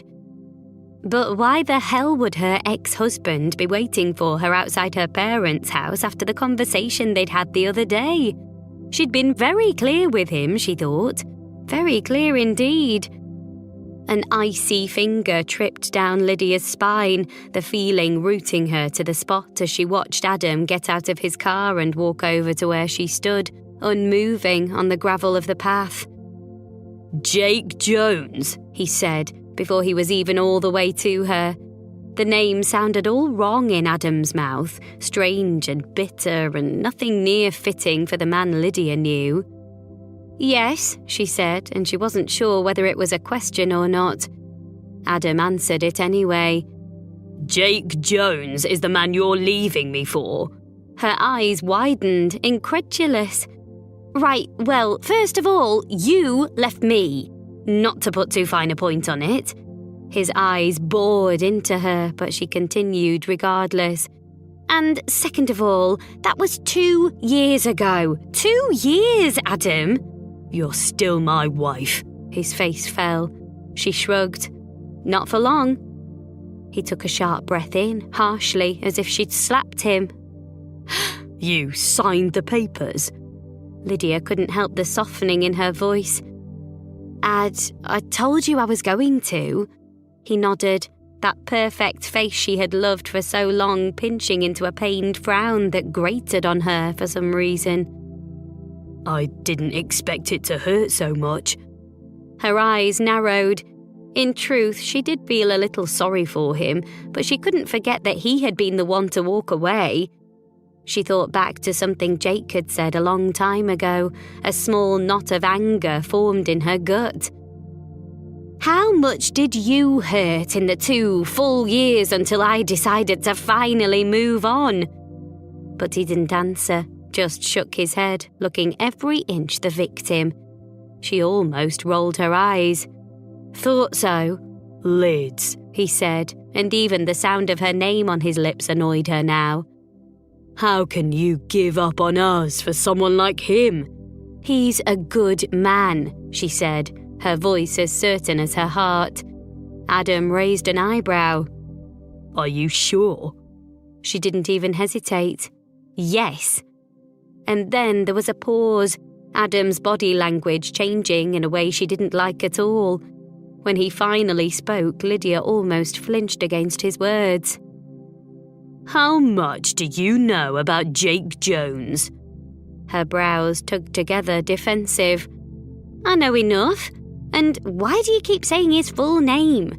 I didn't know it, he said, fixing her with a look that didn't waver. Not until last night. I've seen pictures of him in your Instagram feed for a little while, but in the photo you posted last night, he was wearing his table tennis team hoodie in the photo, and his name was embroidered right there under the flag. Her hands balled into fists. Okay. I didn't know his full name until last night, Adam continued. And it was familiar in a weird way, like...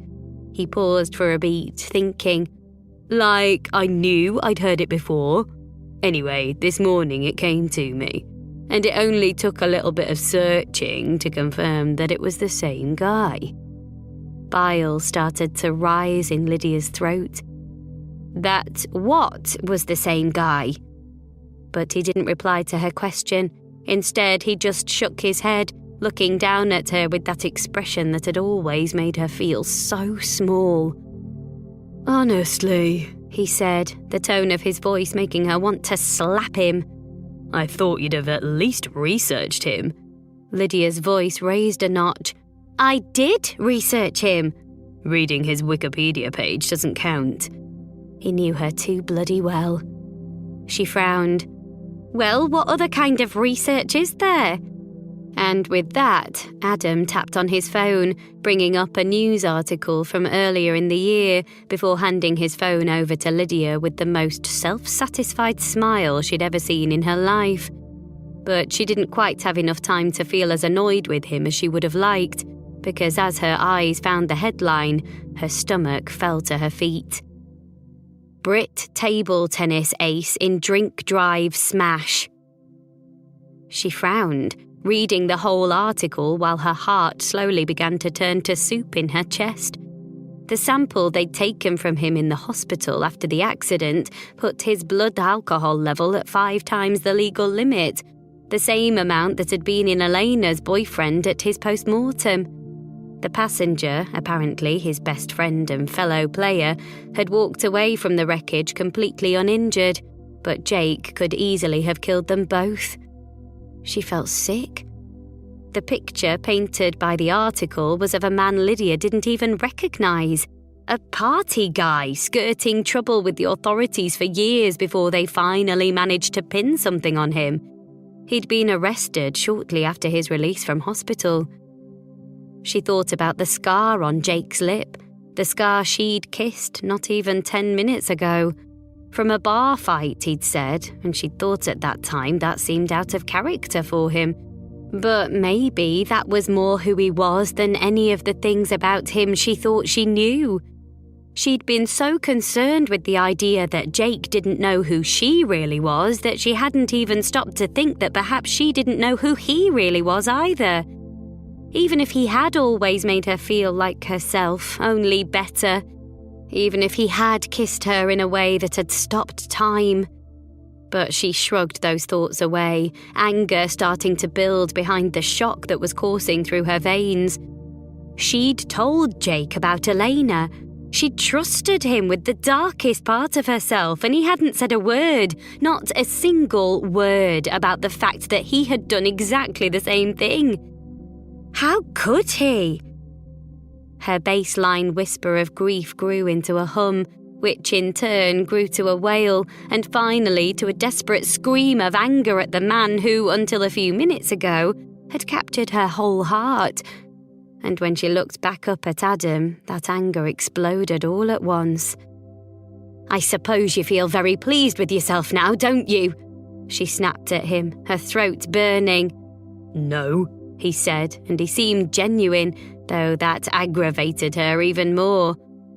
I was just looking out for you, Lids, after everything that happened. She huffed. Adam had never liked to speak much about Elena, so it riled her even more that he was now using her memory to score points. He couldn't even say her name. I don't need you to watch out for me, Adam. She was almost shouting now. I'm a grown bloody woman, just leave me alone.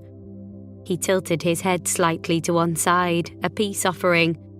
Lydia. The old Lydia would have relented at that, at the soft tone of his voice and the hurt look on his face, but she was not the old Lydia anymore. And the new Lydia, the thrill-having, if not entirely thrill-seeking Lydia, was too strong for that nonsense. She was a woman who could grow her own potatoes, for God's sake. And so she stood firm, her hands finding her hips as she met Adam's eyes with her own, fierce and fearless, just like her mama. Don't Lydia me, just go. And the sag to his stance at her words told her that this time he really had heard her. Neither of them heard the car pulling up next to them in the intensity of the moment, but both of them noticed it together all of a sudden, and they turned in sync to look at Jake's absolute crap heap of a car, all the windows down, as they always had to be in even slightly clement weather. And Jake himself, wearing an expression of complete confusion with perhaps the slightest hint of foreboding. Lily? He said in a voice so tight she barely recognised it. Adam frowned. Who's Lily? Jake's eyes moved to him, then narrowing as they met the gall of Adam's stance. Who's Lydia? Lydia had not at all expected that hearing her name on Jake's lips for the first time would make her feel so hollow. My wife? Adam threw back at him. Lydia Gray. Shit. Ex-wife, she corrected, avoiding Jake's gaze as best she could. Adam snorted, scorn carving at his words when he said, Or will you be Lydia Pearson now? And that was all it took for the secret she'd kept so close to her chest to be exposed, the pieces scattering in the wind like the hope she'd been harbouring for her new life, with a man who looked at her as if she were a goddess. The man who was currently looking at her as if he didn't know her at all, which was absolutely fair because, of course, he didn't. Who are you? Jake asked, the hurt and confusion plain on his face, along with a look in his eyes that just about sliced Lydia's heart into two pieces. But then she remembered all the things she had just read about him, and her anger, which had been temporarily quietened by shock, swelled and burned in her chest. "Who are you?" she retorted, swiping open Adam's phone and pushing the article she'd just been reading towards the open window of Jake's car. She saw the exact moment he realised what it was that she'd been reading. The way his face changed, lips pressing together, eyebrows softening from the jut of their confused frown into something else, a quiet resignation. It was strange because the story that Lydia saw play out on Jake's face was one she recognised well. In fact, had she been able to see her own face at that moment, she probably would have seen it on herself. It was the tale of someone realising that the inevitable had happened. They had finally been caught out. Checkmate. Jake held his hand out, then Lydia's phone lying across it. You left this in my car. Thought you might need it back, he said, his voice unrecognisable, humourless and tight. She took the phone with a nod, snatching it quickly as if any accidental brushing of her fingertips against his skin might start them on fire all over again. And then he rammed his car into gear and drove until she couldn't see him anymore. Adam blew a breath out, reminding her that he was still there, and she huffed as she strode past him up the garden path. "Go home, Adam." She didn't notice that most of the downstairs windows were open until she was almost at the front door, but that seemed about right. She didn't doubt that her mother had watched the entire charade. And true to form, Aga swung the door wide before Lydia had even knocked, her drawn-on eyebrows high as she said, "I suppose the cat isn't in the bag anymore." "No," Lydia replied. "It most definitely is not." And at that, her mother let out a low whistle between her teeth. "Shh. Come in, Litka," Aga said, with a gentleness Lydia rarely saw from her mother. "Let's get you some tea." Chapter 28. Lydia's first week without Jake felt more like a year. She fell back into the monotony of her previous life easily. Her wake, work, eat, sleep routine punctuated only by video chats with Ollie or the occasional well-meaning but ultimately problematic pep talk from various members of her family. Except for Tosh, of course. Tosh was very cross with her indeed. "I hate to say I told you so," he'd said the first time they'd talked, and it had made her wince. But I told you so." He'd fixed her with a stern look. Aga was definitely rubbing off on him. "I'm definitely on his side, by the way. I like him more than you." Lydia's voice had dropped almost to a whisper. "He got drunk and crashed a car." Tosh just shrugged. "Nobody's perfect." "You don't really think that," she said, incredulous. Elena had been almost as much Tosh's sister as she had been Lydia's. At that, Tosh softened a touch. "Of course I don't," he sighed. "I read that article and at face value I agree it looks bad." "Really bad?" Lydia huffed. past the growing lump in her throat. Tosh shrugged again, his voice steady. I'm just saying that's probably not the first thing about myself that I'd volunteer to someone I was trying to impress. She nearly swallowed her tongue. Tosh, I told him about Elena, about how my only sister was killed by a stupid drunk kid, and he told me he was in a crash too, but not that he'd caused it or that he was the stupid drunk kid in his story. Tosh visibly winced. Okay, that's pretty bad. Right? But, he started, waving away Lydia's attempt to interject. I still think you should try to hear his side of it. You have to know that the news is sometimes only half the story. She huffed. I showed him the article. He didn't deny any of it. Her heart dropped like a stone at the memory. You should have seen his face. He knew he'd been caught out. Tosh's brows pulled together. I just don't get it. The guy I read about in that article is not the same person you brought here. Was that even him? Lydia muttered, finally voicing the question that had been plaguing her ever since she'd first read the article. What if the whole thing was an act? Tosh snorted a laugh. Rich coming from you. At least I didn't cover up any major crimes, she snapped back, glaring at him. No, Tosh said, unrelenting. But you consistently lied about who you are. And so, as I was saying in the beginning, you only have yourself to blame. But he didn't need to tell her that, of course, because Lydia did absolutely believe that the whole charade was her fault. Her fault for lying in the first place, as well as her fault for believing that her life could ever be more. And that was why, exactly 1 week later, she found herself at a speed dating event for singles at the Bay Street Day Centre, flanked by Pan Mytek and Uncle Jeff. Both men were dressed up to the nines for the occasion, or as dressed up as their respective arthritic joints and dazzling lack of style had allowed. Jeff had claimed he'd forgotten to cancel the reservation they'd made for her. Not that she believed that for a single second. And by the time the evening itself rolled around, he and Pan Mytek had mysteriously been signed up too. Still, it was an opportunity to get out of the house and, Lydia reasoned, as things couldn't reasonably be expected to get any worse, she might as well go along. It wasn't like she had anywhere better to go. She regretted it immediately, of course.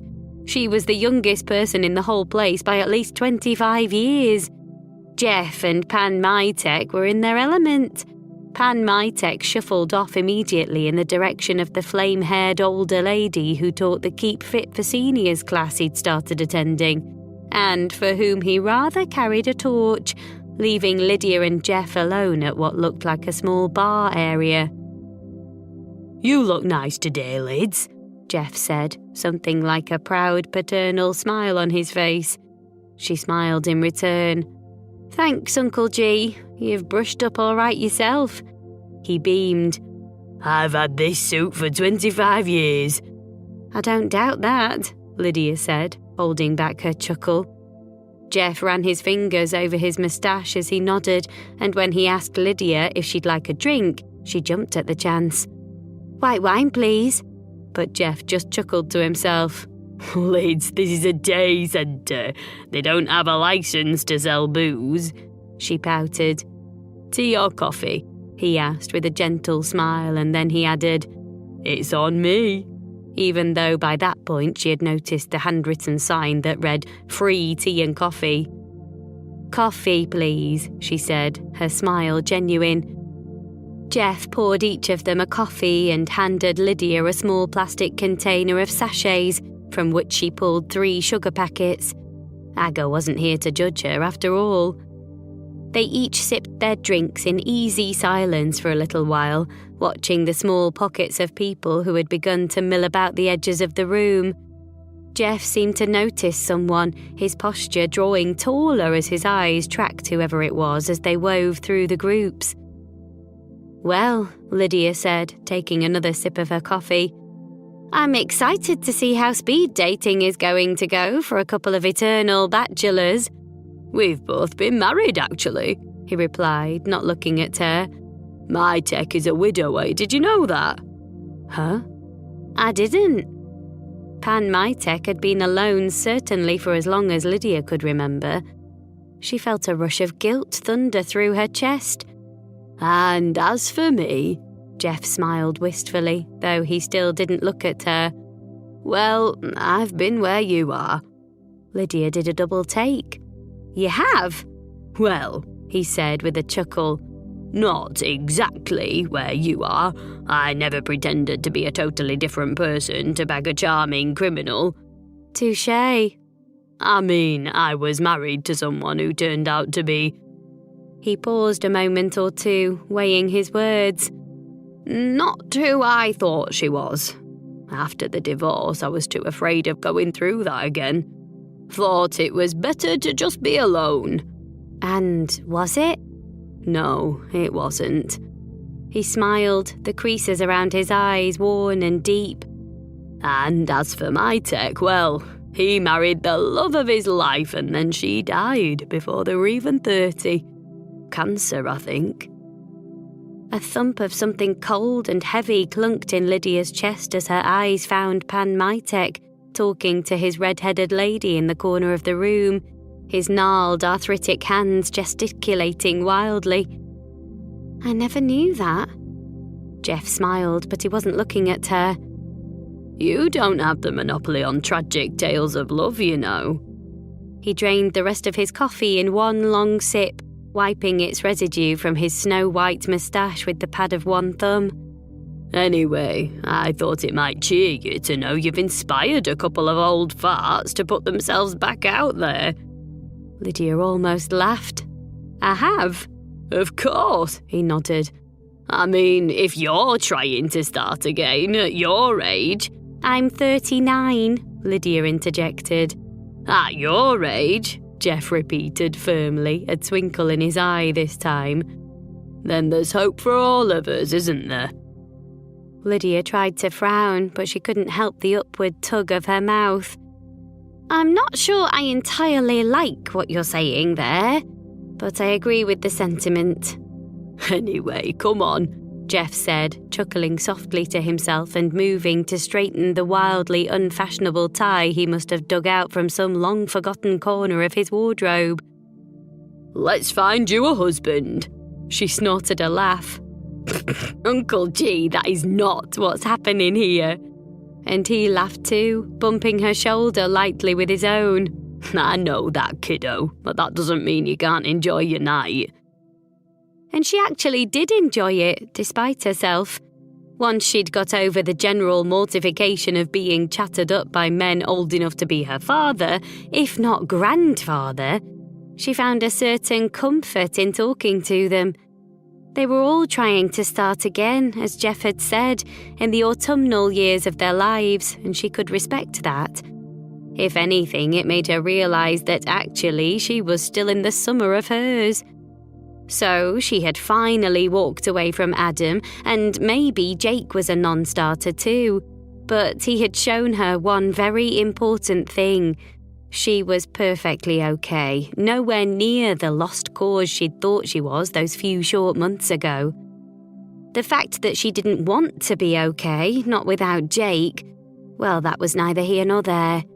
He had done what he had done, and she had done what she had done, and that was that. She was starting again, and she was fine. Almost. In fact, by the time they all piled back into Jeff's hatchback some 3 hours later, she was feeling almost jolly, laughing as Pan Mytek gave the two of them a rousing roundup of the women he'd been matched with. Lydia herself had fared less well, although she had been slipped phone numbers by 3 of the men, one of which actually turned out to be his son's number. He's a doctor, the man had said with a proud smile, and Lydia had smiled back, though now she was balling up the scrap of paper between her thumb and forefinger. She didn't want a doctor. If she was being very honest with herself, she didn't want anyone else at all. Just Jake. And there he was again, the memory of his hands on her skin, his voice in her ear, his heart beating hard against her palm as she laid it on his chest. Whatever lies they might have told each other, the night they'd shared was real. She was sure of it.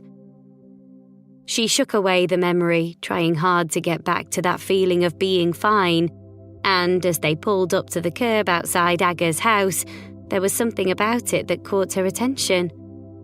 She looked at the small clock on the dashboard.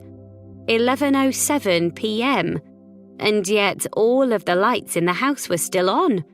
Aga went to bed religiously at 10:30 p.m. every night except for Christmas Eve and New Year's Eve, and she took a very dim view of Steve staying up without her. Lydia frowned to herself, an anxious knot growing in her chest. She said her goodbyes and walked up the garden path, each step causing her heart to race a little faster in her chest. The door was unlocked when she got to it, and she pushed it open cautiously, dreading whatever it was she'd find on the other side. From the hallway, she could see into the kitchen, Aga and Steve sitting together, which in itself was a rarity, both smiling, actually smiling, at whoever it was sitting opposite them. Her heart clenched a little tighter as she padded towards the doorframe. Surely it couldn't be. Ollie? Her daughter looked up from the other side of the table, pushing a half-drunk mug of tea away as she leapt up, bounding over to Lydia and throwing long, tanned arms tightly around her neck while both women squealed with glee. "I missed you so much," Ollie mumbled into the mess of her mother's hair. Lydia squeezed a little tighter at her daughter's words. "I thought you weren't home until next week." Ollie stood a little way back, her sun-kissed cheeks popping dimples with the breadth of her grin. "I know, thought I'd surprise you." "Well, you definitely did that," Lydia chuckled softly. "I thought someone had died when I saw all the lights on at this time," Aga tutted. "I feel like I might die if that helps," Ollie said with a tired smile. "That last flight nearly finished me off. Stuck in between a guy who literally snored for 11 hours and a woman who buzzed the flight attendants every 2 to 3 minutes. She rolled her eyes. The worst. But Lydia couldn't focus on anything except how glad she was that Ollie was here, in person, right when she needed her the most. Aga had made up an emergency bed on the floor in Lydia's room, not quite having had the time to clear out the box room which Ollie had been staying in before she went away, and Ollie practically fell into it, her eyes half closed before she'd even hit the pillow. "I have something to show you in the morning," she said, her voice thick with exhaustion. "Remind me." And then her breathing slowed, an almost imperceptible smile on her face as she finally gave in to sleep. But whatever it was that Ollie had to show her, it didn't happen the following morning. Lydia checked on her daughter just after 10, when she herself had been awake a full 2 hours, and again at 12:30, but the youngster showed no sign of stirring. In fact, she didn't surface until almost 3, by which time Lydia had been for 2 walks and stress-baked an entire tray of cherry scones. "Morning," Ollie said with a yawn as Lydia and Aga looked up at her from the table, where they were tucking into the still warm scones.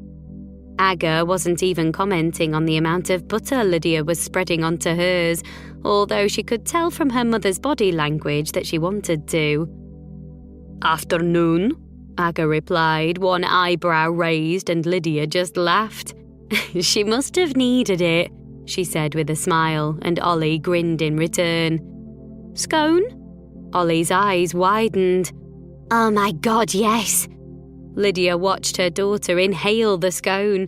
She tried to wait as long as she possibly could before reminding Ollie what she'd said before falling asleep, but in reality it was probably around 30 seconds. "So you had something to show me?" she asked, curiosity getting the better of her. Ollie nodded, just as Aga got up to pour more water for her tea, and as she passed them, Ollie silently gestured towards her grandmother, widening her eyes at Lydia. But Lydia only shook her head, not altering the volume of her voice. "We might as well include her, she'll only listen in anyway." And as Aga headed back for the table, Lydia thought she might just have seen the smallest of smiles cross her mother's face. "OK," Ollie said. "Where did I leave my backpack?" Aga nodded pointedly to the purple bag abandoned by the kitchen door, and Ollie dashed off to grab it, fishing around for a while before pulling a battered magazine out of the main compartment. She laid it on the table, smoothing the pages out as best she could. "Right, well," she started, thumbing through the magazine's pages. "I don't normally read in-flight mags because they are the worst, but on that last flight I did in the end, because I'd already finished my book, and at that point I had to do something just so I didn't strangle the people next to me." Lydia smiled. Always a good plan. "And look what I found," Ollie continued, smoothing the pages open at a double-page spread. "Or should I say, who I found?" Lydia looked at the pictures, recognition grabbing at her as she did. The horse in the surf at sunset, the waves of a Hawaiian beach, a beautiful woman in all the pictures. A beautiful woman who Lydia had seen before. "Lily Bennet," Lydia said, pulling the pages closer to her and studying the familiar figure closely. Ollie's nod was slow, measured. "That's what I thought too, except that this is a Finnish model called Freya Heikkinen." Lydia's brows slowly pulled into a frown. She scanned the article, pulling it closer as she confirmed that Ollie was right. But her daughter reached in at that point, gently lowering the pages back down to the table. "Oh no, don't read it, it'll depress you." Ollie pushed the magazine away on the table a little, the pages still open.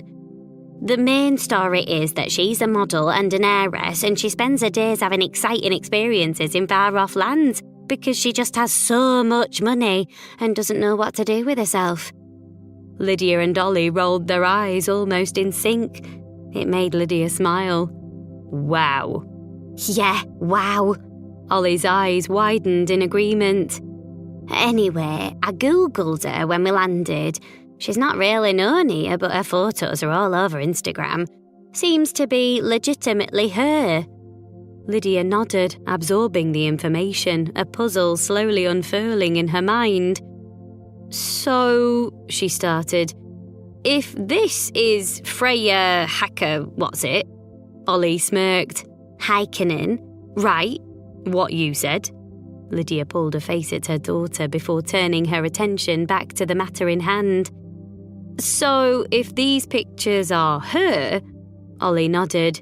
"Yep." "Then who the hell is Lily Bennet?"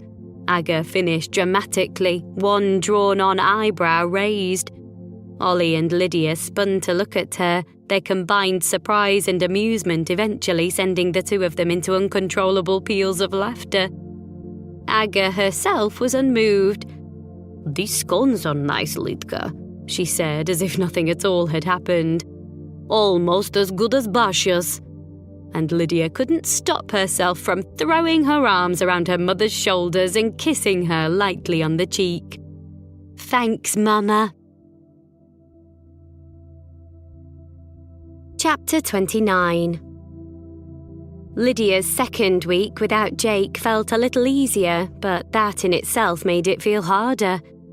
She still jumped every time a message came through, feeling a fleeting rush of hope followed by a sharp stab of anger, and then relief when it turned out to be Tosh or Mila or Basha.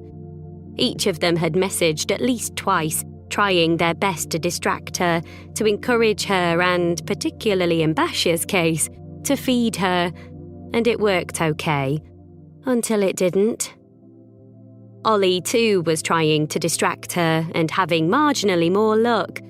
She had found another lead tracking down the real Lily Bennet and was following it obsessively, spending full nights down internet rabbit holes while her circadian rhythms were still all out of whack, updating Lydia over breakfast while her mother took slow sips of coffee, mentally preparing herself for the day ahead. It was on the Friday morning of that week that Ollie sat back in her chair, palms falling to the table as she declared, in a much smaller voice than Lydia would have expected, "I've got her." Lydia looked across at her daughter, eyebrows raised in a question. "Lily Bennett," Ollie said a little louder. "I found her. I know who she is." It felt as if a long time passed then, with Ollie savouring her win and Lydia wondering if she even wanted to know at this point. She struggled to imagine an outcome that would make her feel better about where she'd ended up, yet at the same time she couldn't help but be a little intrigued about the mysterious list writer she'd spent so long wondering about, and who she actually was. "Are you going to tell me?" Lydia asked, a spoonful of cereal paused partway to her mouth. But Ollie just smiled.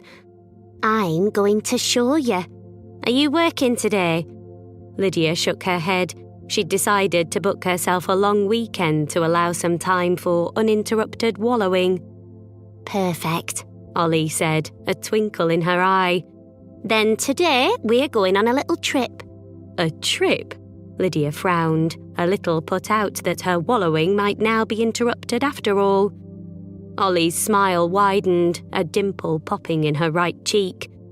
"Don't get too excited. You found the list in Moore Allerton Sainsbury's. How far away did you think Lily could be?" Lydia had actually not considered that before. "We're just going into town," Ollie said, vaguely gesturing with her half-eaten slice of toast. "But I'm going to treat you to fancy cake first." Lydia's eyes lit up. She was never too sad for fancy cake. "Ooh, at Francesca's," Ollie nodded. "Wait, though," Lydia frowned, one finger held up in question. "You literally just flew back from the other side of the world. Do you even have any money?" Ollie shifted in her chair. "Right, well, when I said I was going to treat you..." "I'm paying, aren't I?" Ollie nodded sheepish. "Yes, you are." But Lydia actually didn't care. Fancy cake was fancy cake, and Francesca's coffee shop was her absolute favourite place to get it. In fact, as the two of them set out on their way to Francesca's a couple of hours later, Lydia was feeling almost chipper. She deliberately parked in the multi-storey at the top end of town to avoid having to pass too near the corn exchange and deal with the memory of Jake leaning on the railings, waiting for her. And then, as they walked to Francesca's, she deliberately led Ollie down into Briggett, avoiding having to walk past the bar where she'd met up with him that first time. The bar where she had deliberately let him think that she was somebody else and started this whole nonsense. It doesn't matter, she tried to tell herself, because he's not a good guy anyway. But the more time that passed without him, the more Lydia began to doubt that was the truth. Still, she'd been wrong about Adam, and so, she reasoned, her judgment was flawed, just like the rest of her. And she was doing such a good job of ignoring it that, striding through the centre of Leeds arm in arm with her daughter on that warm summer day, it was fair to say that Lydia Gray was feeling okay. She felt even better a few minutes later when they climbed the 2 stone steps up into the cafe, breathing in the warm smell of coffee and sugar and freshly squeezed orange juice. Francesca was a curvy woman in her 60s with a wide smile and a beautiful singing voice, both of which she'd treated her customers to without reservation. She'd emigrated from Tuscany in her early 20s and had spent decades spoiling the people of Leeds with the most exquisite pastries, cakes and other delicacies, all served with proper Italian coffee or fresh juice. Lydia hadn't found Francesca's until Adam left her. She'd been back to Evelina's cafe a couple of times, but without Adam it had felt cold. And when she'd been passing the stone steps one day and heard Francesca and her son, Matteo, belting out an opera tune, she hadn't been able to stop herself from walking in. It had been her go-to ever since. Francesca, who knew all her regular customers by sight but who was terrible with names, looked up with a broad grin as she heard the bell over the door, and she rushed over to embrace Lydia and Ollie, her coarse black hair tickling at Lydia's nose as she did. Buongiorno, bellissimi, Francesca said, her voice warm and lyrical even when she was speaking. I have not seen you for too long. Please. She gestured to a small table right by the window. Sit. They plopped down happily with the warmth of the sun through the window on their skin, and for a moment, Lydia truly felt as if everything was right with the world. The two women laughed. They ate the very finest of Francesca's cakes, and they each privately ogled Matteo, a fine specimen of a man who fell almost exactly between their ages. Just then, just for that hour or so, everything was good and nothing was wrong. So it came as somewhat of a shock to Lydia when Ollie gathered up her things and said, Come on, let's go solve a mystery. Lydia paid their bill and left Francesca with a generous tip and a promise that they wouldn't leave it so long before they visited again. And then they stepped back out into the haze of the midday sun. Ollie led the way this time, Lydia seeing her home city in a whole new light, as her daughter led her on a route she wouldn't have thought to take, passing shops Lydia had never seen before, and ending up at the foot of a building Lydia had passed hundreds of times in her life, but never actually been in. Leeds Central Library. She spun to face Ollie, confused.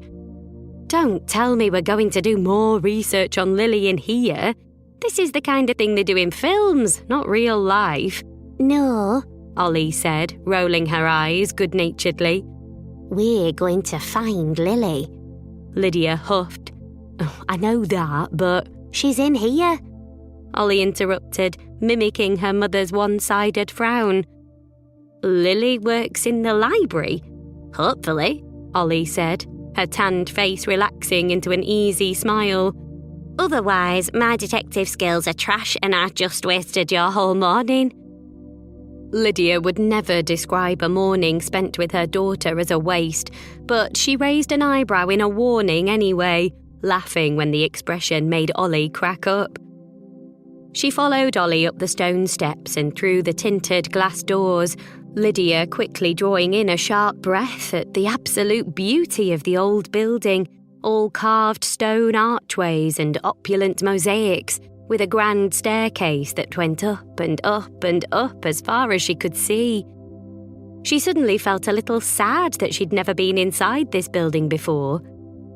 Ollie led her up the marble staircase, weaving effortlessly through the throngs of people browsing until she stopped short at the end of a huge bookcase, taking in a breath as she froze where she stood. That's her, she whispered quietly, as if the woman she was looking at were a flighty creature she might scare off. Lydia leaned next to her daughter, squinting to see where Ollie was looking, and when she did, her brows pulled tightly into a frown. That's Lily Bennett! Shh! Ollie scolded, though in reality Lily was much too far from them to be in any danger of overhearing. We're in a library, she whisper-shouted. You have to be quiet. Lydia huffed in indignation before she turned back to look at the woman at the end of the row, her armful of books the biggest thing about her. Lily Bennett, if that even was the real Lily Bennett, was a small, mouse-like woman in a stiff navy sundress and buff-coloured cardigan buttoned once at the neck. Her mid-brown hair was cut into a shoulder-length bob, held back by a single hair grip on each side, and her shoes were the very definition of sensible. Lydia could sense her nerves from the other end of the shelves, and it made her nervous too, a roll of nausea in her stomach hitting her out of nowhere. This was not the carefree, easygoing life force of a woman she had modelled herself on. Not at all. And Lydia was entirely unsure what to make of it. I'm going to talk to her, Ollie said in a bold voice, and before Lydia could react, she was off, confidently marching the few steps to where the woman stood and leaving Lydia no choice but to shuffle up behind her, smiling awkwardly. Excuse me, Ollie said, completely ignoring the nudge that Lydia had forced into the small of her back. Are you Lily Bennett? She turned in shock, colour flooding her pale cheeks. Yes, she said simply, and her voice was mouse-like too. Lydia took a deep breath. Are you the Lily Bennett who wrote this list? She asked, heart in her throat, and she held up the list, thumbed and worn, with its 8 thick red felt-tip lines. Lily's brow creased, her mouth falling open a little in surprise. I am. And then another emotion pulled at her expression, something like embarrassment, or maybe it was fear, and she took a step back away from them as she said more quietly, What is it that you want? That, perhaps, was the moment when Ollie realised that her enthusiasm may be coming across as intimidation, because she backed off a little too, throwing up her hands like a surrender. We just want to talk to you about it. Nothing bad, I promise. Lydia, a half step behind her daughter, tried her hardest to look unassuming. And it must have worked, because after a beat, Lily nodded and forced a smile onto her face. I have a break in 10 minutes, she said, just a step up from a whisper. There's a cafe in the tiled hall. I can meet you there. And then she turned on her heel and walked away. Ollie turned back around with a triumphant grin. More coffee and cake, then. The tiled hall was probably the single most beautiful room that Lydia had seen in her entire life. Huge arched windows let in floods of bright summer sunlight, beams reflecting off tiled surfaces the colour of the sea, with marble pillars that reached far up to an exquisite mosaic ceiling. She spent some moments taking it all in, letting Ollie lead her to a free table while she marvelled at the space, the design work, the acoustics. It was almost enough to take her breath away. They were just picking at their second slice of cake in as many hours when Lily walked in, hurried and flustered, stopping to grab a cup of tea before making her way over to their table, her face set in a frown. "Please, sit," Lydia said, trying to keep her smile as warm and inoffensive as possible, and Lily did, setting her teacup down gently on the table as she eyed the two women with suspicion. So, she said, her voice timid. What do you want to know? And Lydia started the only way she knew how, at the beginning. She told Lily how she'd found the list that day, the day she still thought of as rock bottom, and how it had inspired her from the start. She explained how, with a spot of interference from Ollie, she'd come to meet Jake, and how she'd accidentally but also sort of intentionally pretended to be Lily. How scared she'd been then that she herself was not enough. How being Lily back then was the catalyst for all the things that were different in her life now, and how, without the simple act of finding the list in the bottom of her trolley, she would probably be stuck, exactly how she had been, in love with a man who didn't love her back, and not a lot else. She explained how, by being Lily when she was too afraid of being herself, she had come to find not only that there was life in her yet, but maybe, possibly, that there was room for love in her heart again, however messy the situation with Jake had come to be. And she realised, only as she was speaking, that she had been looking for Lily this whole time, when the person she'd actually needed to find was herself. Lily sat motionless as Lydia was talking, the set of her shoulders gradually relaxing, and as Lydia finally finished what she was saying, Lily studied her for a moment or two, and then took a long sip of her tea.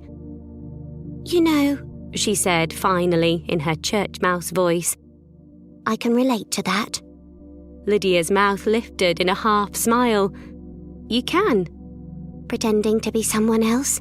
Lily smiled in return, the expression thawing out the cold lines of her face, and as she spoke more, her voice warmed up too, the tone soft and sweet and endearing.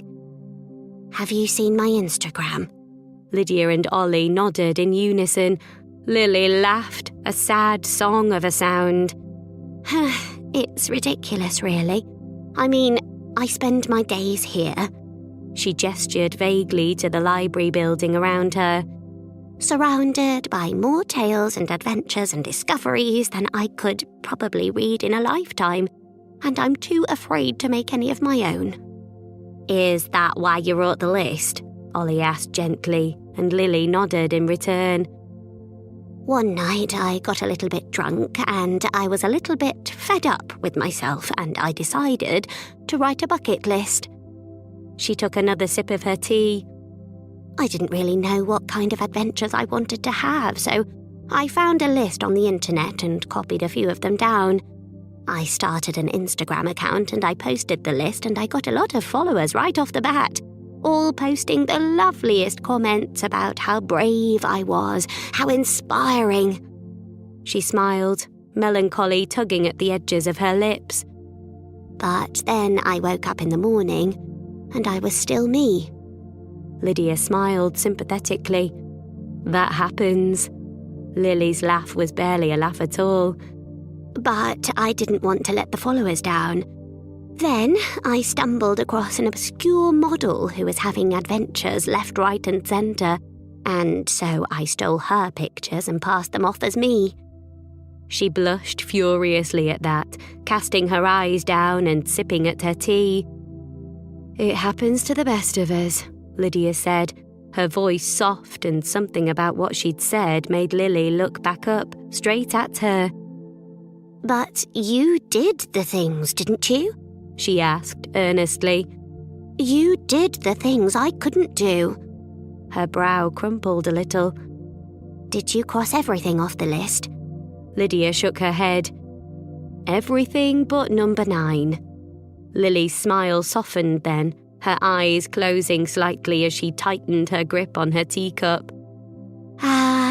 Number 9. She huffed out a small secret laugh. "Why number 9? Ollie asked, popping the cake crumbs she'd been gathering into her mouth. "All the other things on the list are so definite, so specific, and then number 9 is just..." She shrugged, searching for the words. "Well, it could be anything." "It felt specific to me," Lily said, colour rushing back to her cheeks. "I knew exactly what it was. I just didn't want to write it down." She went quiet then, sipping her tea delicately, and Lydia thought that might be all she was going to say on the matter. But after a while, Lily put her teacup down and smoothed her hands nervously over the skirt of her sundress. "See that woman in the purple blazer?" Lily said, subtly gesturing to a tall, raven-haired woman with an armful of books, chatting easily with an older lady while she replenished the stack of coffee cups. Lydia nodded. "Her name is Janie," Lily said, and her voice caught a little on the name. "She's my supervisor, and I've been in love with her since about 25 minutes into my first ever shift here." They all watched Janie for a while as she laughed with the older woman. She was beautiful and assured, waving over to another staff member and then smiling in Lily's direction before she headed back out through one of the arched doorways. Lily turned back to them with sadness pinching at her features. "She's always so nice to me, and I think for a moment, maybe she likes me. Maybe she knows I like her." A small laugh escaped her as little more than an exhale. "But then I think I'm being ridiculous. I mean, look at her. What if I ask her out and she says no?" An image of Jake's face came out of nowhere, the memory of that crooked smile almost knocking the air out of Lydia's lungs. "What if you ask her out and she says yes?" she said, thinking back to the moment in the tent when Jake had first taken her hand. Lily laughed a little harder at that. "But that only really happens in films, doesn't it?" She blushed furiously. "Sometimes I imagine walking up to her and just kissing her out of the blue. I've thought about it a million times. God, imagine being a person who could just do that, just go for what they want." She took another sip of tea, swirling the remainder around in the cup for a moment or two before carrying on. That was the kind of person I wanted to be when I wrote the list. You did that, Ollie said, one hand reaching to squeeze Lydia's forearm lightly. Lily's eyes opened wide. You did? Lydia supposed that she had. I mean, kind of, yeah. How did it go? Lily asked, her expression just a shade off awestruck. It went great, Lydia started, remembering the kiss on the beach, and then she remembered the rest of it. I mean, it went great, and then not so good, and then okay, and then great again. But overall, great. Right up to the part when he found out I was me and not you. Lily's brow creased. But you've never been me, have you? Lydia looked at her, an unspoken question on her lips.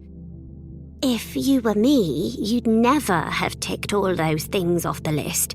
Lily smiled, sheepish. I couldn't even do one.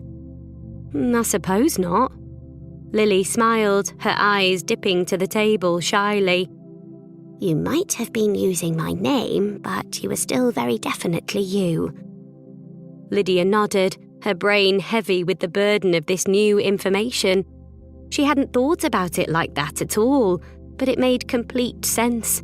She'd thought she was pretending to be Lily, but Lily didn't exist. Not in that way.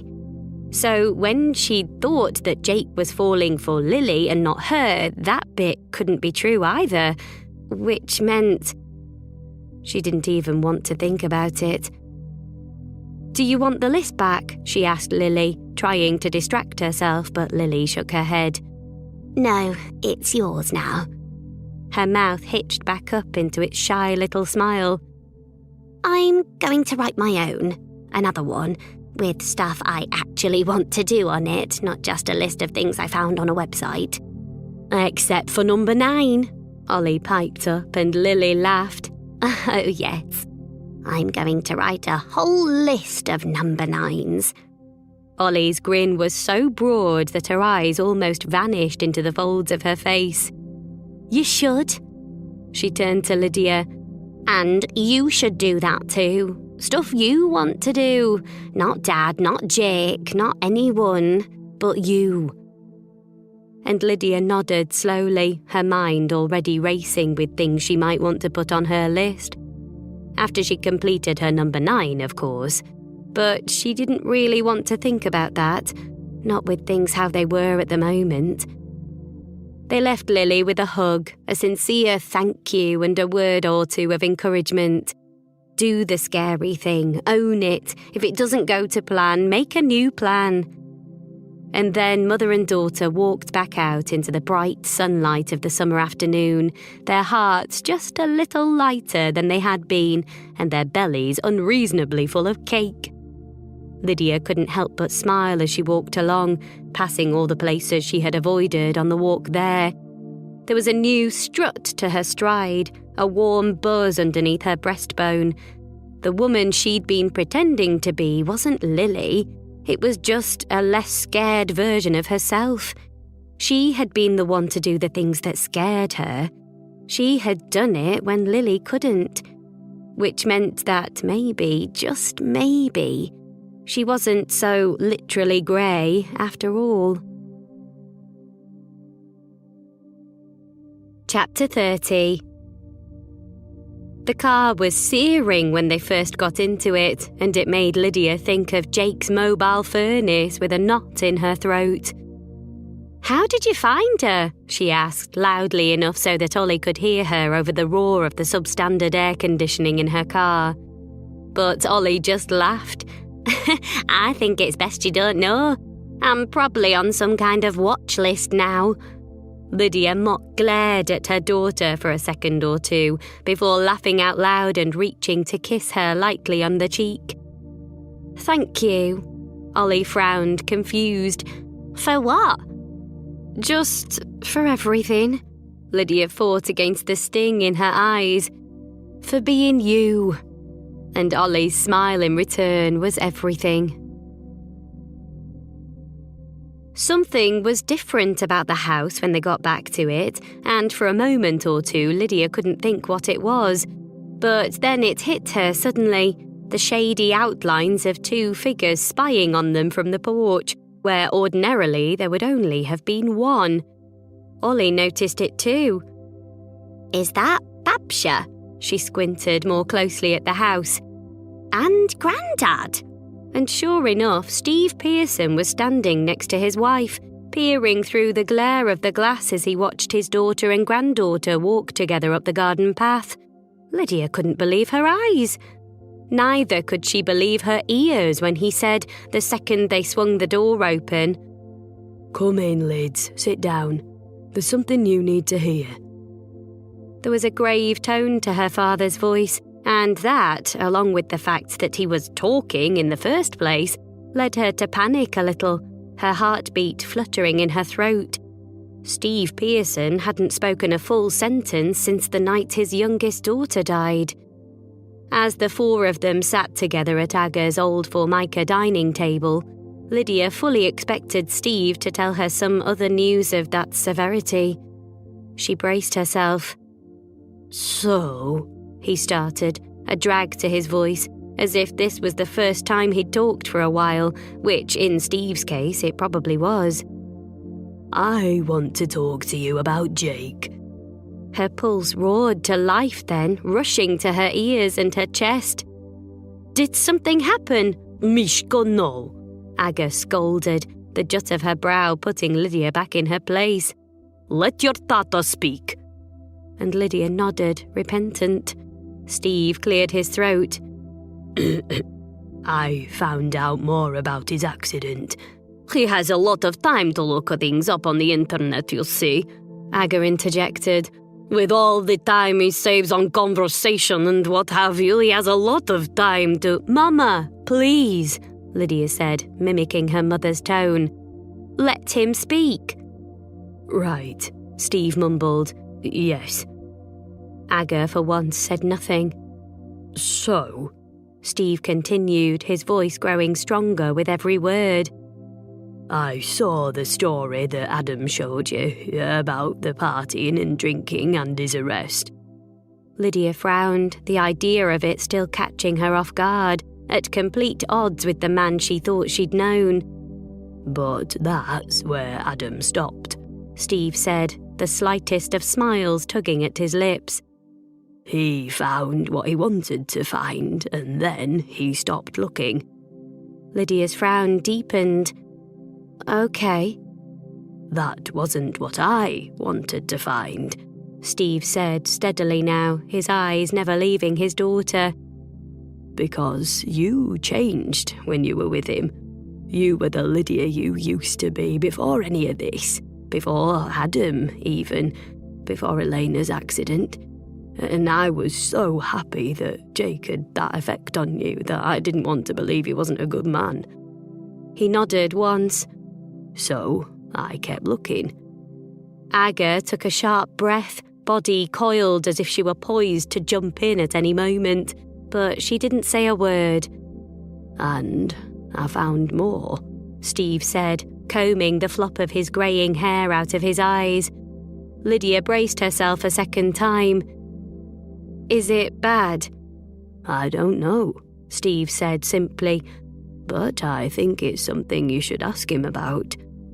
"Okay," Lydia said, and she took a deep, steadying breath. "I found another new story," Steve continued, "dated a few weeks after the first one. Seems that investigating officers found dashcam footage from the rental car that Jake was allegedly driving, which clearly showed Jake and his passenger swapping places after the crash. He wasn't driving when the accident happened, but he put himself in the driver's seat before the police arrived on the scene." Steve dropped his face a little, peering intensely at Lydia over the top of his glasses. He refused to comment on any of it, and they hadn't taken any samples from the man they thought was the passenger because he wasn't injured. So, in the end, all the charges were dropped. The realization grabbed Lydia like a fist. She opened her mouth to speak, but it took a little while for the words to come. "He didn't do it." "No," Steve said. "He didn't." Her long-held breath escaped as a soundless laugh. "So why did he take the blame?" But Steve just smiled, his head tilting ever so slightly to one side as he said, "That's a question you'll need to ask him." "Well, now I'm even more cross with you," Tosh said as they sat in his kitchen that evening, Mila helping Ollie cook the red curry recipe she'd learned in Cambodia, while Tosh stared down Lydia over the dining table. Lydia rolled her eyes. "You don't have to stick up for your best bro, Tosh. I'm mad enough with myself." "Yeah," he said, making a face and handing a soldier of toast to Clara, who was sitting in her high chair between the two of them, arms flapping wildly as she spotted the food. "You can't pull off best bro." "I'll pull off whatever I damn well please," she replied with a huff. Tosh smirked. "You might want to rethink that too." She rolled her eyes at him again. "I came here for help. You're no bloody help." "You actually came here for fish curry," Ollie said from the hob, wiping beads of sweat off her forehead with the crook of her elbow. "Be that as it may," Lydia said, pausing a beat to shoot daggers at her daughter, "I need help now." Tosh eyed her with the special level of contempt generally reserved for siblings, which of course they practically were. "I wouldn't know where to start." "You should write a list," Mila called from her position, chopping red chilies on the other side of the kitchen. Ollie nodded. "I told her that." Lydia looked up with a frown. "And it seemed a good idea when you first said it, but isn't a list what got me into this mess in the first place?" "No," Tosh said, flinching as a glob of partially chewed toast which Clara had laughed out hit his cheek. "You got yourself into the mess. The list had nothing to do with it." "I hate to say this," Mila said, running one corner of a tea towel under the tap and tossing it to her husband. "But he's right. The list got you out of the house. It brought you Jake. It helped you get over Adam." She smiled, tucking a loose strand of hair behind one ear. "The list was a force for good." "Lydia Gray's bucket list," Ollie mused, stirring the huge pot of fragrant curry. "Doesn't have the same ring to it." Lydia shrugged. "Does it need to?" "No," Tosh declared, still wiping his cheek with the tea towel. "If you want a ring, go out with Anderjay." Lydia glared at him.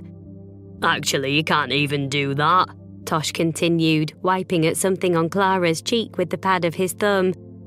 "Did Ags tell you he was off the market? Eloped with that young barmaid from the Polish club, apparently. So, you've cooked your goose on that front too." "Ignore him," Mila said, shaking her head at Tosh before turning back to Lydia. "It doesn't matter what you call it, only what you put on it."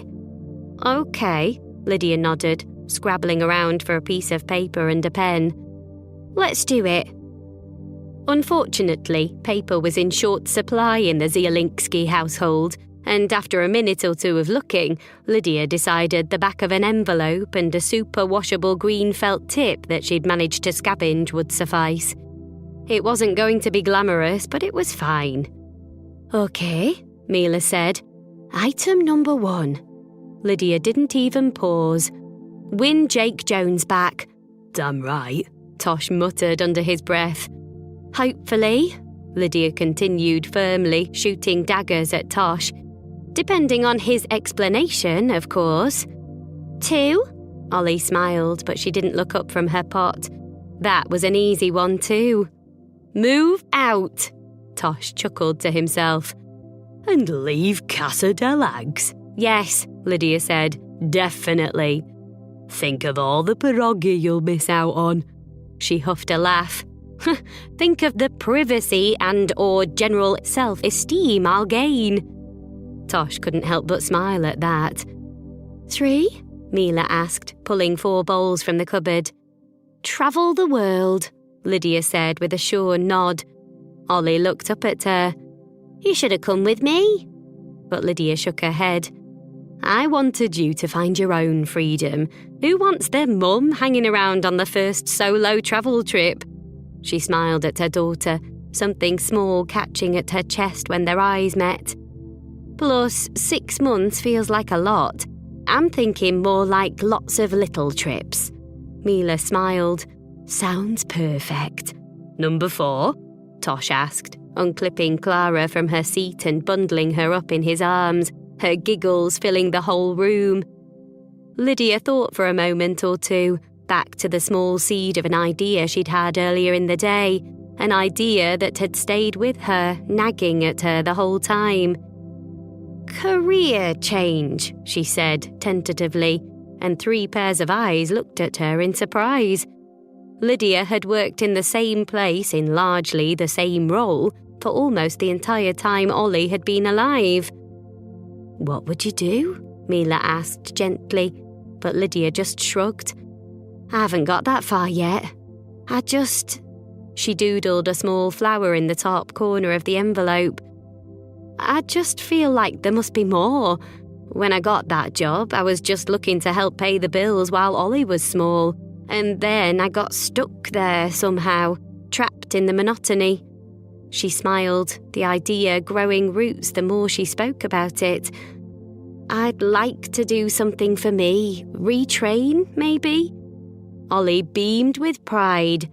Sounds amazing. I'll help brainstorm ideas. Me too, Mila chirped, bringing the steaming pot of food over to the table. 5? Lydia thought back to the day she'd just spent with her daughter. Learn to make fancy cakes. Oh! Ollie paused a moment while spooning hot rice into a serving bowl. Like Francesca's. Lydia nodded, her smile so wide now that her cheeks were beginning to ache. Exactly like that. I saw a poster up while we were there earlier, advertising baking classes and workshops. I volunteer as taste tester, Tosh mumbled through a mouthful of toast edges he'd swiped from Clara's offcuts. Ollie laughed as she brought the rice and a small bowl of chopped chilies to the table. Bold of you to assume there'll be any left to taste. Lydia laughed at that. Maybe I'll make you a birthday cake for your 40th, Tosh. Good plan, he said, raising one eyebrow, a sure sign of incoming snark. You can practice by making one for yourself, since yours is first. Shush, you two, Ollie said, carrying a bundle of cutlery and a big jug of iced water to the table. You're both old, Tosh huffed. She's older. Lydia pulled a face at him. 6? Mila asked firmly, shooting her mum warning look at Lydia and Tosh. And Lydia smiled, her fingers subconsciously going to her ribs. She knew exactly what 6 would be.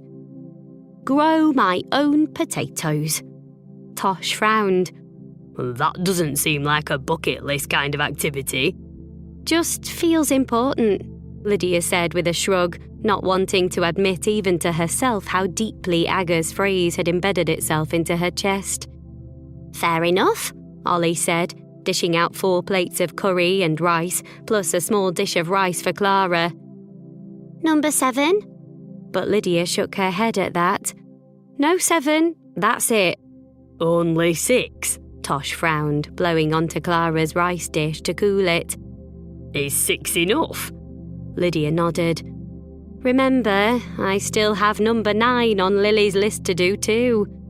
Mila nodded. The thing that scares you the most. Do you know what that is yet? Lydia nodded, but she didn't answer. She knew exactly what it was. She just wasn't completely sure how she was going to pull it off. Chapter 31. Lydia's heart was in her throat that Saturday morning as she walked up the short path to Jake's ground floor flat. She'd been there a fair few times, picking him up for their adventures or dropping him home afterwards, but it seemed like a different place now in light of all the things that had happened. The path seemed longer, each step taking her closer and closer to her number 9 as her chest tightened and her pulse kicked into a race. Her knock was so timid that she feared for a while that he hadn't heard it, but after a few moments she saw movement behind the patterned glass of the door, and she was quite overcome by nerves. "Don't be silly," she said quietly to herself. "It's just Jake." Except that she knew very well that there was no just Jake anymore. There was only Jake. Her heart sped to an almost impossible speed as the key began to turn in the lock, and as he pulled the door open wide, she thought it might stop entirely. And it almost did a moment later, when his eyes widened in shock before quickly narrowing. "Can I help you?" he asked, and every word was like a knife slicing deeper and deeper into her chest. But she had come here to do something, and if there was one thing that Lydia had learned in her life, it was that number 9s did not come easy. "Yes," she said, puffing her chest out in mock bravery. "You can." She took a deep breath. "Can I come in?" When she'd rehearsed this in her head, she'd imagined that he would say no, that he would shout or slam the door in her face. But he didn't do any of those things. He just pushed the door wider, stepping back a little way to let her in. Inside Jake's flat, there was no escape from the scent of him, and it rushed at her like a fist, flashbacks of the night they'd shared playing a montage in her mind as she tried like hell to calm her racing thoughts. She followed him down the short hallway to a kitchen that opened out to a compact living room, a small blue sofa sitting opposite an even smaller TV. There were bookcases on 3 of the 4 walls, stacked high with more books than Lydia had seen since that day in the library. And in one corner, an acoustic guitar sat in a black stand, the wood patinated and worn. He led her to the sofa and gestured for her to sit, pulling himself up on the worktop to the side of her. He was 6 feet away, but it may as well have been 6 miles. She longed to be nearer. She couldn't even quantify how much she'd missed him. He didn't look at her as he sat, his eyes seeming to find the floor instead, and that made it easier for Lydia to say what she wanted to, as well as infinitely harder. She decided to start simple. "Right, so," she started, dampening down the shake in her voice as much as she could. "I was going to come here and apologise, to say sorry for lying to you about who I am, about the kind of person that I am." She took a deep breath, feeling it ease the tremor in her body just a little. "But I'm not going to do that." He looked up at that, eyes lined with hurt and his frown set hard above them, an expression she'd never seen on him before. "Because I've realised," she continued, "that most of it was not a lie at all. I mean, obviously I'm not Lily Bennett, that bit wasn't true, but that was the only thing. And that was kind of an accident. You just saw her list and assumed, and I jumped at the chance of being anyone other than me." His frown deepened impossibly. "It wasn't even your list." "No." Her eyes dropped to the floor. "I found it at the bottom of a supermarket trolley and decided to do it." He blew out a little laugh, tight and humorless. "Why?" "When we first met, I was at a really low point.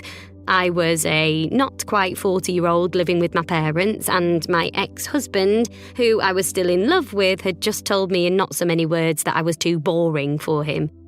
Then I found a mysterious bucket list at the bottom of a supermarket trolley, and it felt like fate."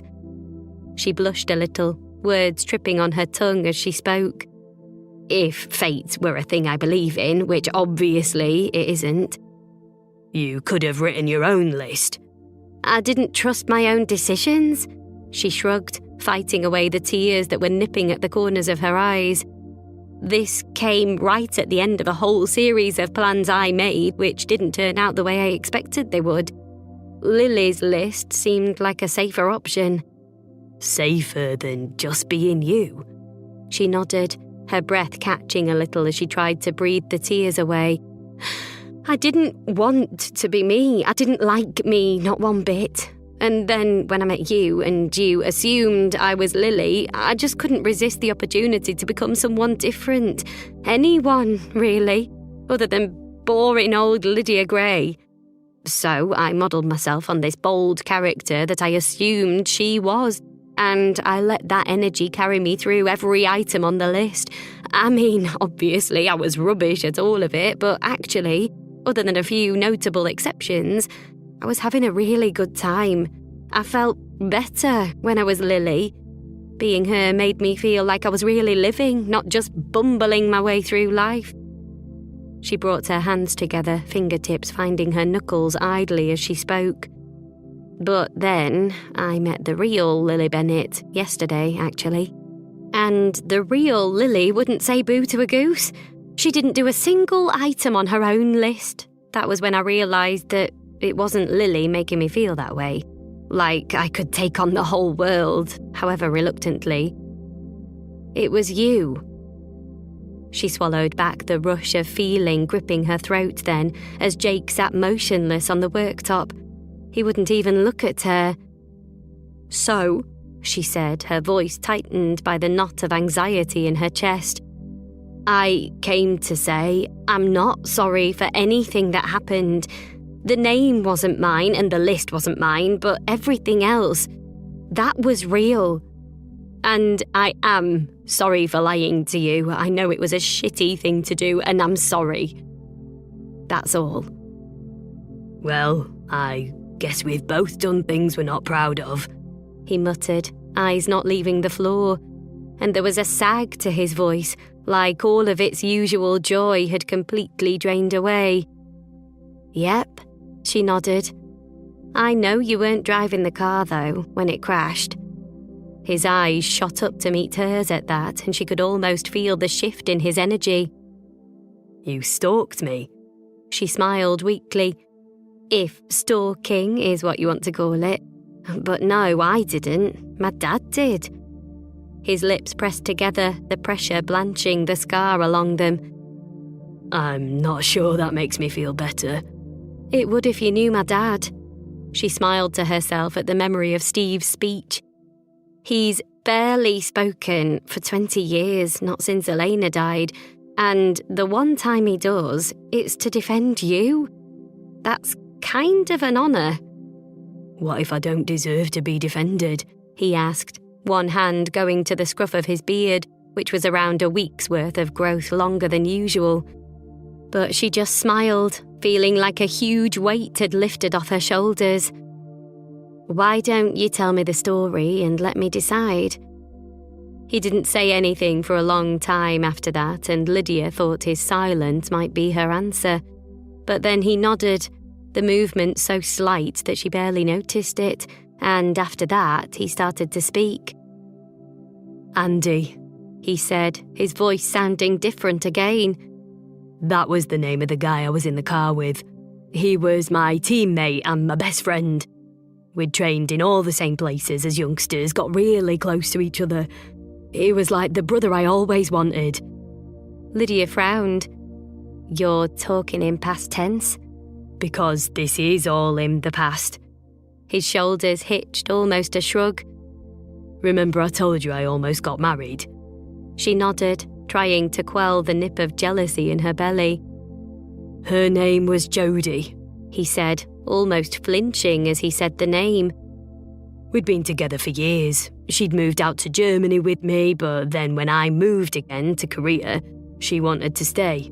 Said she wouldn't move to another different country without a ring on her finger. His mouth twisted into a half smile, but there was no humour there. So I proposed, and then she said no anyway. Lydia frowned in disbelief. Why? Turned out she'd been cheating on me with a married guy in Berlin. Wanted to use the fact I'd proposed as leverage to get him to leave his wife. He took a deep breath and then blew it out slowly. He didn't. She stayed for him anyway. Lydia's heart squeezed tight. She wanted to reach for him then, but she didn't. Ouch. He nodded, his face at once resigned and sorrowful, the lines by his eyes drawn deeper by the tension running through him. Yeah. His hands gripped the edge of the worktop beneath him, knuckles whitening with the pressure. Anyway, I went off the rails a little bit at that point. I drank too much, got into fights with idiot guys in bars, fully committed to being the stereotypical heartbroken guy. It was Andy who slapped me out of it. He made me realise what I was doing, how far I'd strayed from the person I am. He saved me from getting into any kind of real trouble. His brow pulled back into a frown. Until he drove me home from that one night, of course. I was so drunk myself that I didn't even realise he'd been drinking too. And when the car hit, he started freaking out, saying that his career was finished, that his life was over. I swapped places with him in a heartbeat. She nodded slowly, elbows on her knees, chin propped on her hands. You wanted to repay him? He nodded in return. Well, that and the fact that I could see both bones in my arm. The smallest flicker of the Jake she knew crept back into his smile at that point, and it made her heart soar. I looked down at it the second we hit, before the pain had even kicked in, and I knew my career was over. There was no reason his should be too. She considered him for a long time, this curious live wire of a man, different from everyone she'd ever known.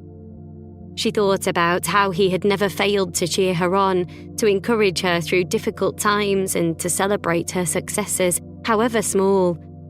And it hadn't just been her. He'd been exactly the same with Max the tattooist, with all of the old friends of his that she'd met. It made complete sense to her that he would take the fall for someone else, to repay a debt of gratitude. That was, she was learning, just exactly who Jake Jones was. You're a good man, she said eventually, catching his eye and his smile twisted downward. Maybe, he said. She nodded once. Definitely. And his smile then reached down into the very pit of her stomach, deep down inside her where it might stay forever. It was forgiveness and it was understanding, gratitude and grief all at the same time. And it was something else too, something that was speeding up the beat of her heart a little. Something like hope, maybe. Or maybe it was love. So, he said, his expression somewhere near to normal. What now? Well, she stood up from the sofa and walked the few steps towards him. Since we haven't officially met, I'd like to introduce myself. She offered one hand outstretched towards him. I'm Lydia Gray. And just like that, with all the energy she'd come to expect from him, he hopped down from his perch on the worktop and took her hand in both of his. Jake Jones. It's nice to meet you, Lydia. And there was a feeling that surged through her chest at the sound of her name on his lips. It wasn't the bite of annoyance she'd felt when he'd called her Lily all those times, but something deeper, a heartbeat through her, or maybe the curious and entirely wonderful feeling of finally coming home. Chapter 32. Lydia could still hear the sweet sound of Jake saying her name, her actual name, when she woke the following morning.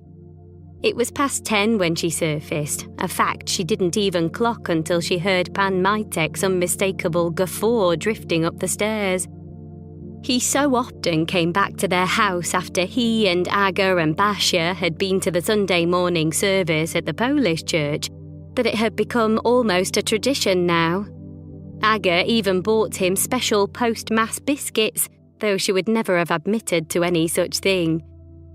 After a while, Jeff grew wise to the biscuits and he turned up too, and then somewhere along the line, Tosh and Mila had started coming along as well, until it became a thing, as so many of their routines had. She thought about the 9 of them, curious bundle of characters that they were, and she couldn't help but smile. On any other day, she might have rolled her eyes at the thought, bracing herself for an interrogation from Uncle Jeff and Pan Mytek, or a dressing down from her mother. On another day, she might have sneaked an extra hour in bed to avoid it all. But not this day. She'd left Jake's flat soon after he'd called her by her name that first time. He'd asked for space to get his head in order, and she'd given it to him without question.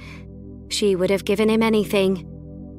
They'd parted with a smile, and though Lydia had been hoping like hell that he would kiss her again, he didn't, just smiled at her with that old familiar twist to his lips. But there was something different in his smile then, something that filled her with hope. Hope that he would come back to her, hope that they were just getting started after all. Lydia washed her face and pulled her hair up into a loose ponytail, pulling on a plain t-shirt and jeans, one step above the attire she'd have reached for if the house was empty. She padded down the stairs, and as she did, she heard another voice, one she couldn't quite believe she was hearing. Litka! Aga crowed as Lydia walked through the glass-paned door that led into the kitchen. Look who's here! Jakob is joining us for Sunday brunch. Lydia almost keeled over as she cast her eyes around the room in shock. And sure enough, there he was, sitting between her mother and Jeff, drinking what looked to be lemon tea out of Aga's prized P is for pierogi mug, and smiling so broadly at her that his eyes had all but disappeared. "What are you doing here?" she managed, her voice sticking in her throat with the shock of it all. She dreaded to think what they'd been telling him. He shrugged, his smile growing, if that were possible. I actually stopped by to talk to you, but as you were still in bed, your lovely mother invited me in to have a drink and wait for you to surface. His smile widened impossibly. It was an offer I couldn't refuse. Aga full-on smiled. Lydia couldn't believe her eyes. "I didn't expect to see you for a little while," she said to Jake, her brows still knotted in confusion. "I thought you had reservations." 6 pairs of eyes battered to and fro between them as if they were watching a tennis match. I didn't say reservations, Jake said, the usual jaunty tone back in his voice. Just that I needed space to get my head round everything. Now I have. She huffed out a little laugh. "That was quick." He nodded. "I'm always quick." "Hopefully not always," Jeff said, letting out a sound akin to a witch's cackle before playfully elbowing Jake in the ribs. Lydia was utterly mortified. "Uncle Jeff, oh my God." Pan Mytek was laughing too, the 2 of them carrying on like a couple of teenage girls. Aga tutted at them both. "You will have to forgive this carry-on, Jakob. They are not usually so coarse." "They are," Ollie said, chuckling to herself. "But you get used to it." Just then they heard the door open and shut, and Tosh ambled into the room, followed by Mila and Clara in her arms. "Glad you're all here," Tosh said, a strange gravity to his voice. "We've got something." And then he stopped dead as his eyes, which had been sweeping around the room, fixed on Jake. He dropped the changing bag he was holding where he stood and walked straight across the room. Without even the slightest pause, he threw his arms around a very bemused Jake and squeezed him tight. "Never leave us again." Jake laughed. "I won't." "Toshik, what is your something?" Aga asked, her tone uncharacteristically mellow. Most probably because she was now harbouring secret fantasies of a new son-in-law. "Yes, sorry." Tosh gave Jake one last squeeze and then headed back across the room, his arm reaching for his wife and child and pulling them both towards him. And they smiled at each other like idiots until Tosh nodded gently at Mila, and she said in a voice bursting with pride, "We're having another baby." Tosh nodded with a huge smile on his face. She's pregnant. Lydia's hand went to her mouth. Are you serious? Mila nodded, delight bringing tears to her eyes. 14 weeks today. With that, Lydia leapt up from the worktop she'd been leaning on and rushed over to Mila. Oh, Mills, she gushed, carefully hugging her not-quite sister-in-law. I didn't even know you were trying. We weren't, Mila replied, squeezing Lydia tight in response. It just happened. Tosh grinned and opened his mouth, and for a split second, Lydia feared that he was going to give far more details than anyone could ever wish to know. But he didn't. He just looked at his wife, eyes full of joy and relief and perhaps a little shock, and said, The doctor says it happens that way sometimes. Delighted for you either way, Lydia said, and she meant it with all of her heart. The whole room erupted then into excited chatter, tears of joy from Basia, congratulations, and perhaps one or two contentious comments, but it didn't matter, because nothing could dampen the joy of the day. Between Tosh and Mila's news and Jake just simply being there, everything was wonderful. There was just one thing that would make it absolutely perfect. Lydia looked over at Jake. I don't suppose you've got that red felt tip with you, do you?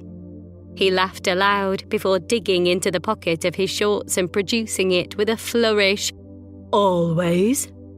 Lydia smiled as she grabbed it, going to retrieve the list itself from its place in her purse and brandishing both things as she walked back into the kitchen.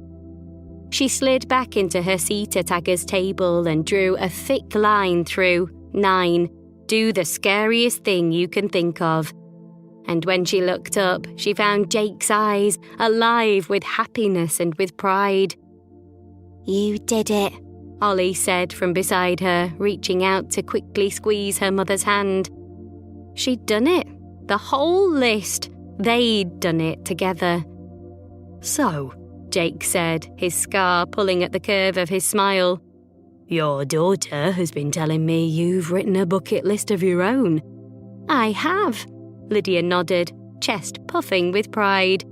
His eyes widened in anticipation. Can I read it? She thought for a moment or two before going to retrieve the new list from its place right behind the old list and slid it over the table towards Jake. He picked it up, leaning back a little to avoid Jeff craning his neck to read it over his shoulder. Number 1. Win Jake Jones back. He looked up straight at her with the most devastating smile she'd ever seen before he said a single word, just one syllable that carried impossible weight. Done.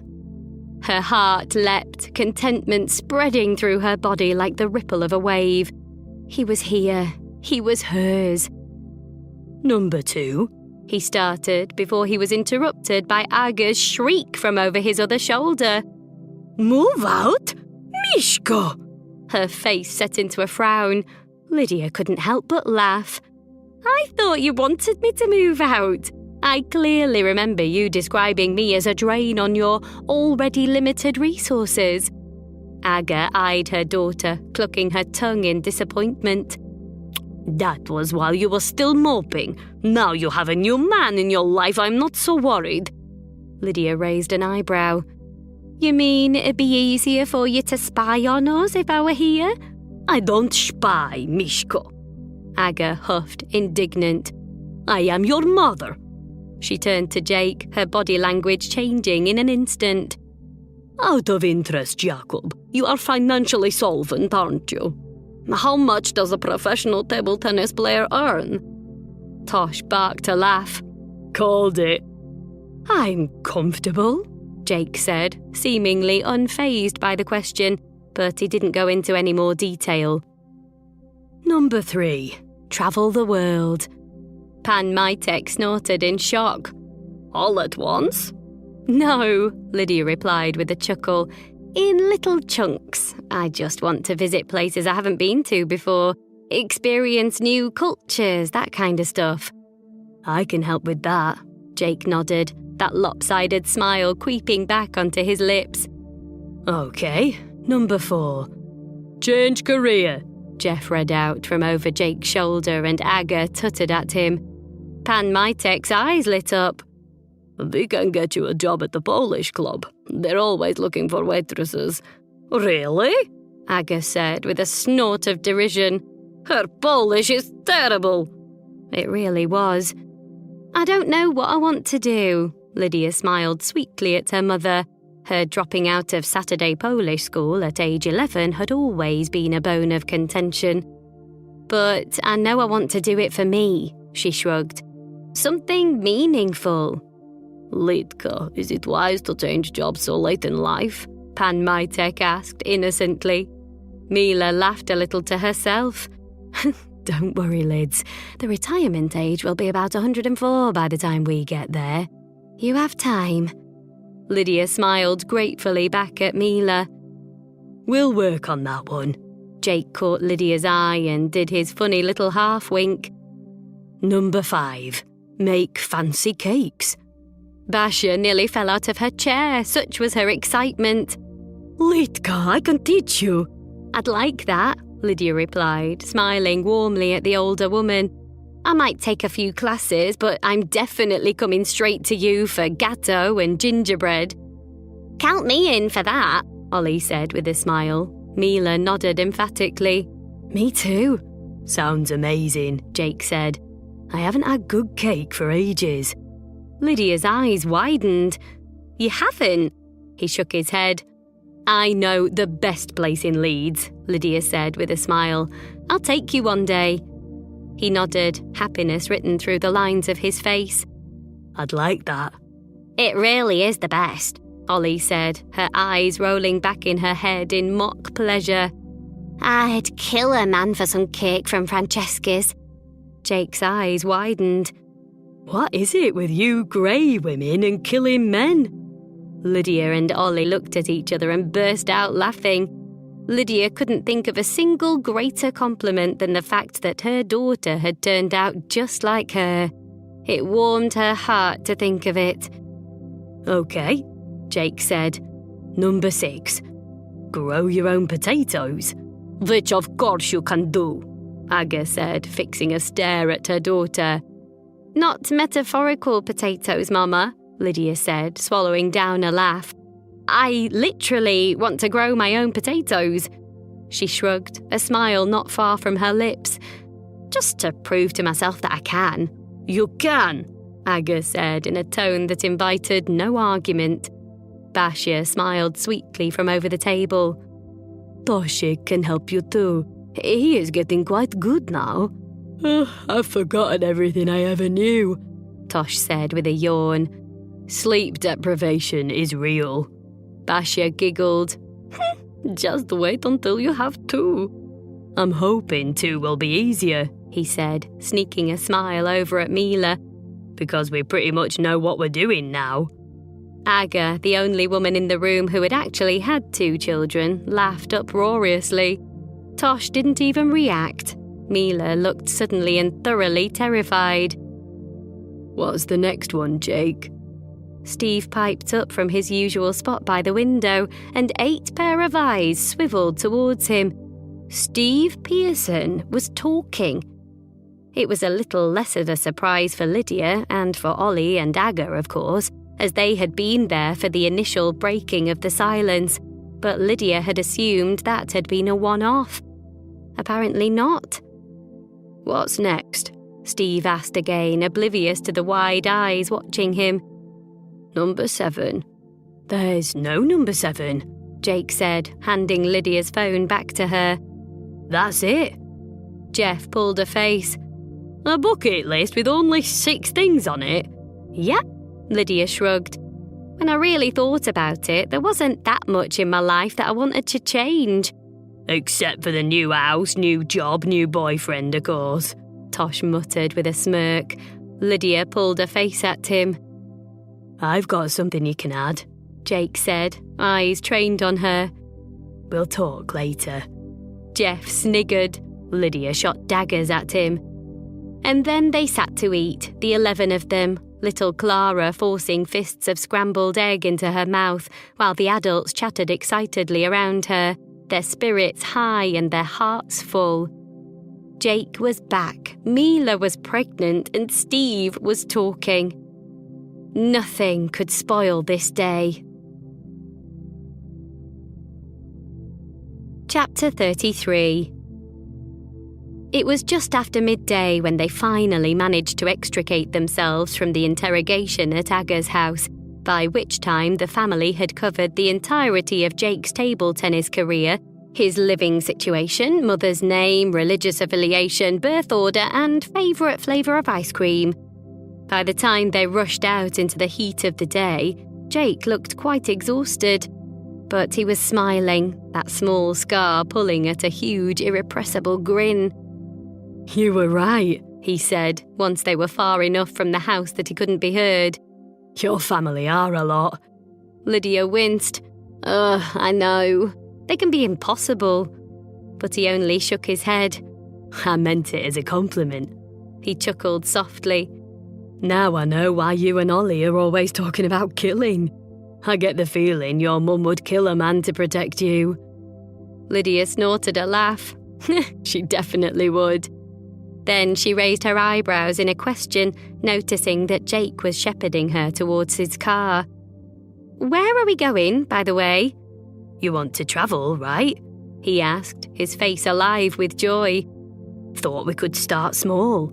She smiled. Sounds good to me. And then she opened the passenger door, a wave of scorching air hitting her face like a punch. She'd forgotten about the car situation. This car is almost as hot as you, she said with a smirk, marvelling at the way her words lit up those warm brown eyes. And then she climbed into the passenger seat, letting out a yelp as her bare calves touched the blazing hot faux leather of the car seats. Jake had turned the blowers on for some inexplicable reason, and they pummeled her face and feet with hot air while she tried to breathe through the sting of the seat against her legs. Actually, I take that back. The car is hotter. He laughed, the sound a deep rumble in his chest, and then he shrugged an apology. Still haven't got around to sorting it out. One eyebrow quirked. Don't you think the heat kind of adds to its charm? No, Lydia said without missing a beat. I don't. Please have it fixed. She fanned her face with one hand, but it didn't help in the slightest. Why don't we take mine? I have aircon. Jake pouted. For old time's sake? Lydia said with a theatrical bat of her eyelashes, and he laughed and nodded. For old time's sake. They swapped into Lydia's car, to her overwhelming relief, and drove out of the city, heading north through Harrogate and then further on into the open roll of the countryside. Jake was directing her, just like he had in the early days, always knowing exactly where he was. They passed a sign for the Yorkshire Dales and took a left, the cut of the rugged countryside strangely familiar. We're not climbing any more mountains, are we? She asked, the smile on her face laced with genuine concern. Jake just laughed. Not mountains, he said, and he would say no more on the matter. Still, she decided to trust him, just as she always had. Eventually, they turned into a small lane and then off that into a field of parked cars. Here we are, Jake said, so upbeat that for a moment she kind of dreaded what would come next. But she got out of the car anyway, the air of the mid-August day hot and humid after the relative coolness of the car ride. The day was almost cloudless, just tiny wisps of white peppered here and there against the deep cerulean sky, and it made Lydia's heart swell in her chest. She took a deep breath and inhaled the sweet smell of cut grass and pine, along with the earthy scent of the woods in front of them. He grabbed her hand easily, like he did it every day, and led her towards a small tent erected near the gate leading to the woods. Welcome to Brimham Rocks, a small laminated sign said, and Lydia tried to calm her rush of panic while Jake gave the parking fee to the attendant. "Rocks?" she asked as he turned back to face her before leading her through the gate and down a small wooded path. Jake chuckled. Trust me, he said, and it felt somewhere close to a question. But of course she did. Always. He led her through the woods a little way until the trees opened up and smaller offshoot paths dropped away from the main way through, curling their way around tree trunks and tall crops of rock. And then after a while they were out in the open, the loom of land in front of them crisscrossed with well-worn paths as the rock formations reared up from the landscape. It almost took Lydia's breath away. He darted off the main path, as if remembering something all of a sudden, and took one of the paths snaking down a hill around the back of a huge snarl of rocks. "Follow me," he said, and then he ducked down underneath the rock in front of them. At first, she wondered what he was doing until he disappeared completely and she dropped down to the floor to see where he could possibly have gone. From where she'd been, it had looked like a solid piece of rock, but there was a way through once she got low enough to see it. She followed Jake through the gap until the small tunnel opened up into something like a cave, as wide as Aga's kitchen and at least twice as high. The light streamed in through the small gaps between the rocks, the beams illuminating the surfaces of Jake's face as he moved towards her in the dim light of the cave. He caught her waist first, walking her back the 2 steps it took before she felt the cool surface of the rock behind her, and then his free hand went to her cheek as he kissed her, soft and slow. "Oh, I've been wanting to do that all day," he said between kisses, breathless and rough. She laughed. "You should have." "Nah," he said, bringing his body flush with hers. "I was just waiting for a little privacy." She pulled back at that, her brows creasing into a frown. "I am not having sex with you in this cave." He laughed against her mouth. "I wasn't expecting that you would. I just didn't want anyone to spy on us doing this." And then he kissed her more deeply, his hands on her body firm but careful, holding her tighter and tighter against him until she was delirious with lust and half considering changing her mind about the no sex in the cave thing. And then he broke away, grinning like a teenager, and kissed her once lightly on the lips before he gestured to the tunnel they'd crawled in through. "Come on, I've got something else to show you," he said, and with that, he vanished out of the cave. The light was much too bright on the outside at first, and Lydia squinted against it, blindly following Jake as he guided her back up the small path towards the main walkway. By the time her eyes had adjusted, she was standing in the open, huge crops of rock surrounding her on every side. "How come I never knew this place was here?" she muttered, mostly to herself, but Jake just shrugged. "We've been coming here since I was a kid," he said with a smile. "Jen and I played for hours in that little cave. It was one of our favourite places in the world." And Lydia smiled, certain that the little cave would become one of her favourite places in the world too. The place where Jake had kissed boring old Lydia Gray for the first time. If anything, it seemed like he preferred boring old Lydia to lively Lily, and the thought nearly brought a lump to her throat. They walked a little way further, towards a particularly tall group of rocks, and Jake turned back to her with mischief written all over his face. "What?" she asked, suspicious, and he laughed out loud. "We're going to climb up to the top of that rock." His grin twisted a little to the side. Her nostrils flared. "No way." "I promise you it's worth it," he said, his hand lightly squeezing hers. "There's a safe way up. It's just a little scramble." I've heard that before," she said with a huff. But then she nodded and his smile widened. "Come on," he said, and he hopped up onto the first rock like a mountain goat, gesturing for her to follow. Lydia managed the same with significantly less grace, and then she followed him, step by step, clambering and gripping and shuffling until she crawled over the last ridge of rock. And then they were there, at the top, the sun-scorched hues of the moor stretching out beneath them, peppered by clusters of rock and families picnicking about the site. It was beautiful. "You were right," she said quietly. "It was worth it." He huffed a little laugh. Wait until you see the view from the other side.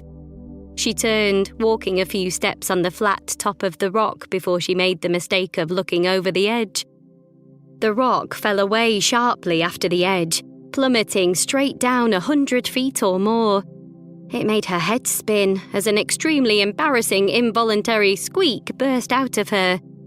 Then she felt Jake behind her, wrapping his arms around her shoulders, grounding her, calming her, just as he always had. "I've got you," he said, pressing a small kiss to her temple. "You won't fall." But, she thought to herself as she felt the steadiness of his hands on her, the care with which he touched her, it might be too late for that. She was already falling. He helped her to sit, the lower centre of gravity helping with the vertigo. He sat too then, legs dangling off the sheer edge while she sat back a little way, building up her courage. It was only then that she saw the view, and that caused her to make an involuntary noise too. The land fell away sharply even after the steep drop, and then rolled into a valley that stretched out as far as the eye could see, moorland running into farmland, into villages, and back again, on and on towards the horizon. It was breathtaking. "Good, isn't it?" Jake said, turning back to look at her, and his sure smile gave her the confidence to edge a little closer to where he was, reaching out to take his hand when he offered it. She smiled. "I never used to like stuff like this, you know." "Huge rocks?" Jake asked with a cheeky half-smile, and it made her laugh. "No, like nature." She gestured vaguely to the view. "Scenery, outdoorsiness." Her eyes found his. "Adventures." "You did?" he said with a knowing nod. "You just didn't realise it." She raised a single eyebrow at him. "How do you know?" He laughed, reaching into his pocket for his phone. He swiped to open it and then brought up his photo gallery.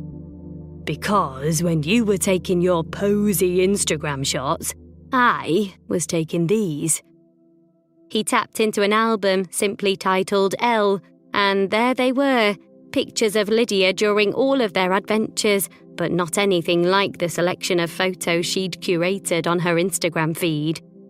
A shot of the ride photo from the river rapids they'd been on while ticking off their very first list item, Lydia gripping the metal bar tightly as she threw her head back in a laugh. The moment she'd reached the trig point on Penny Ghent and turned back to grin at Jake, the expression of delight on her face as she'd finally cantered on Major without falling off. Her standing, arms spread wide on the edge of the diving board before finding the courage to jump off. Lydia kneeling on a surfboard, her face set into gritty determination, lying with her eyes closed, jaw clenched against the pain of her tattoo, with her arms full of camping supplies, half buried under a blanket, eyes on the stars above her. "How did you even get that surfing shot?" she muttered, half in wonder. She wasn't looking at him, but she could see him smile in her periphery. "The instructor took it. I left him with instructions."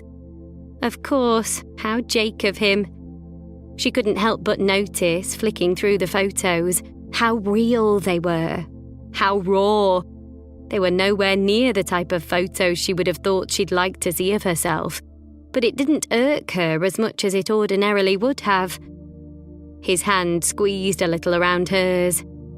"You always took perfect pictures, but there was no soul to them. Like, that wasn't really you at all. So I took photos of my own." He motioned to the phone. "This is how I've always seen you." "Gurning?" she asked, a weak note of humour in her tone.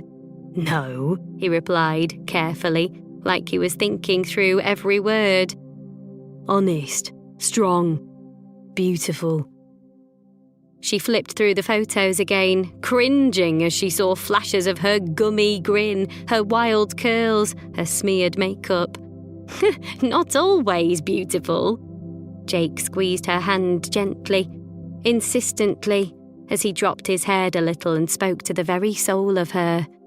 Yes, always beautiful. And then he smiled that smile, the one that twisted just a little to the side. I've seen you try so hard to hide things about yourself, to make yourself smaller, but you don't need to. I might not have known your name for 3 months, but I've always known you. And some of the best bits of you that you try so hard not to show the world are the best bits.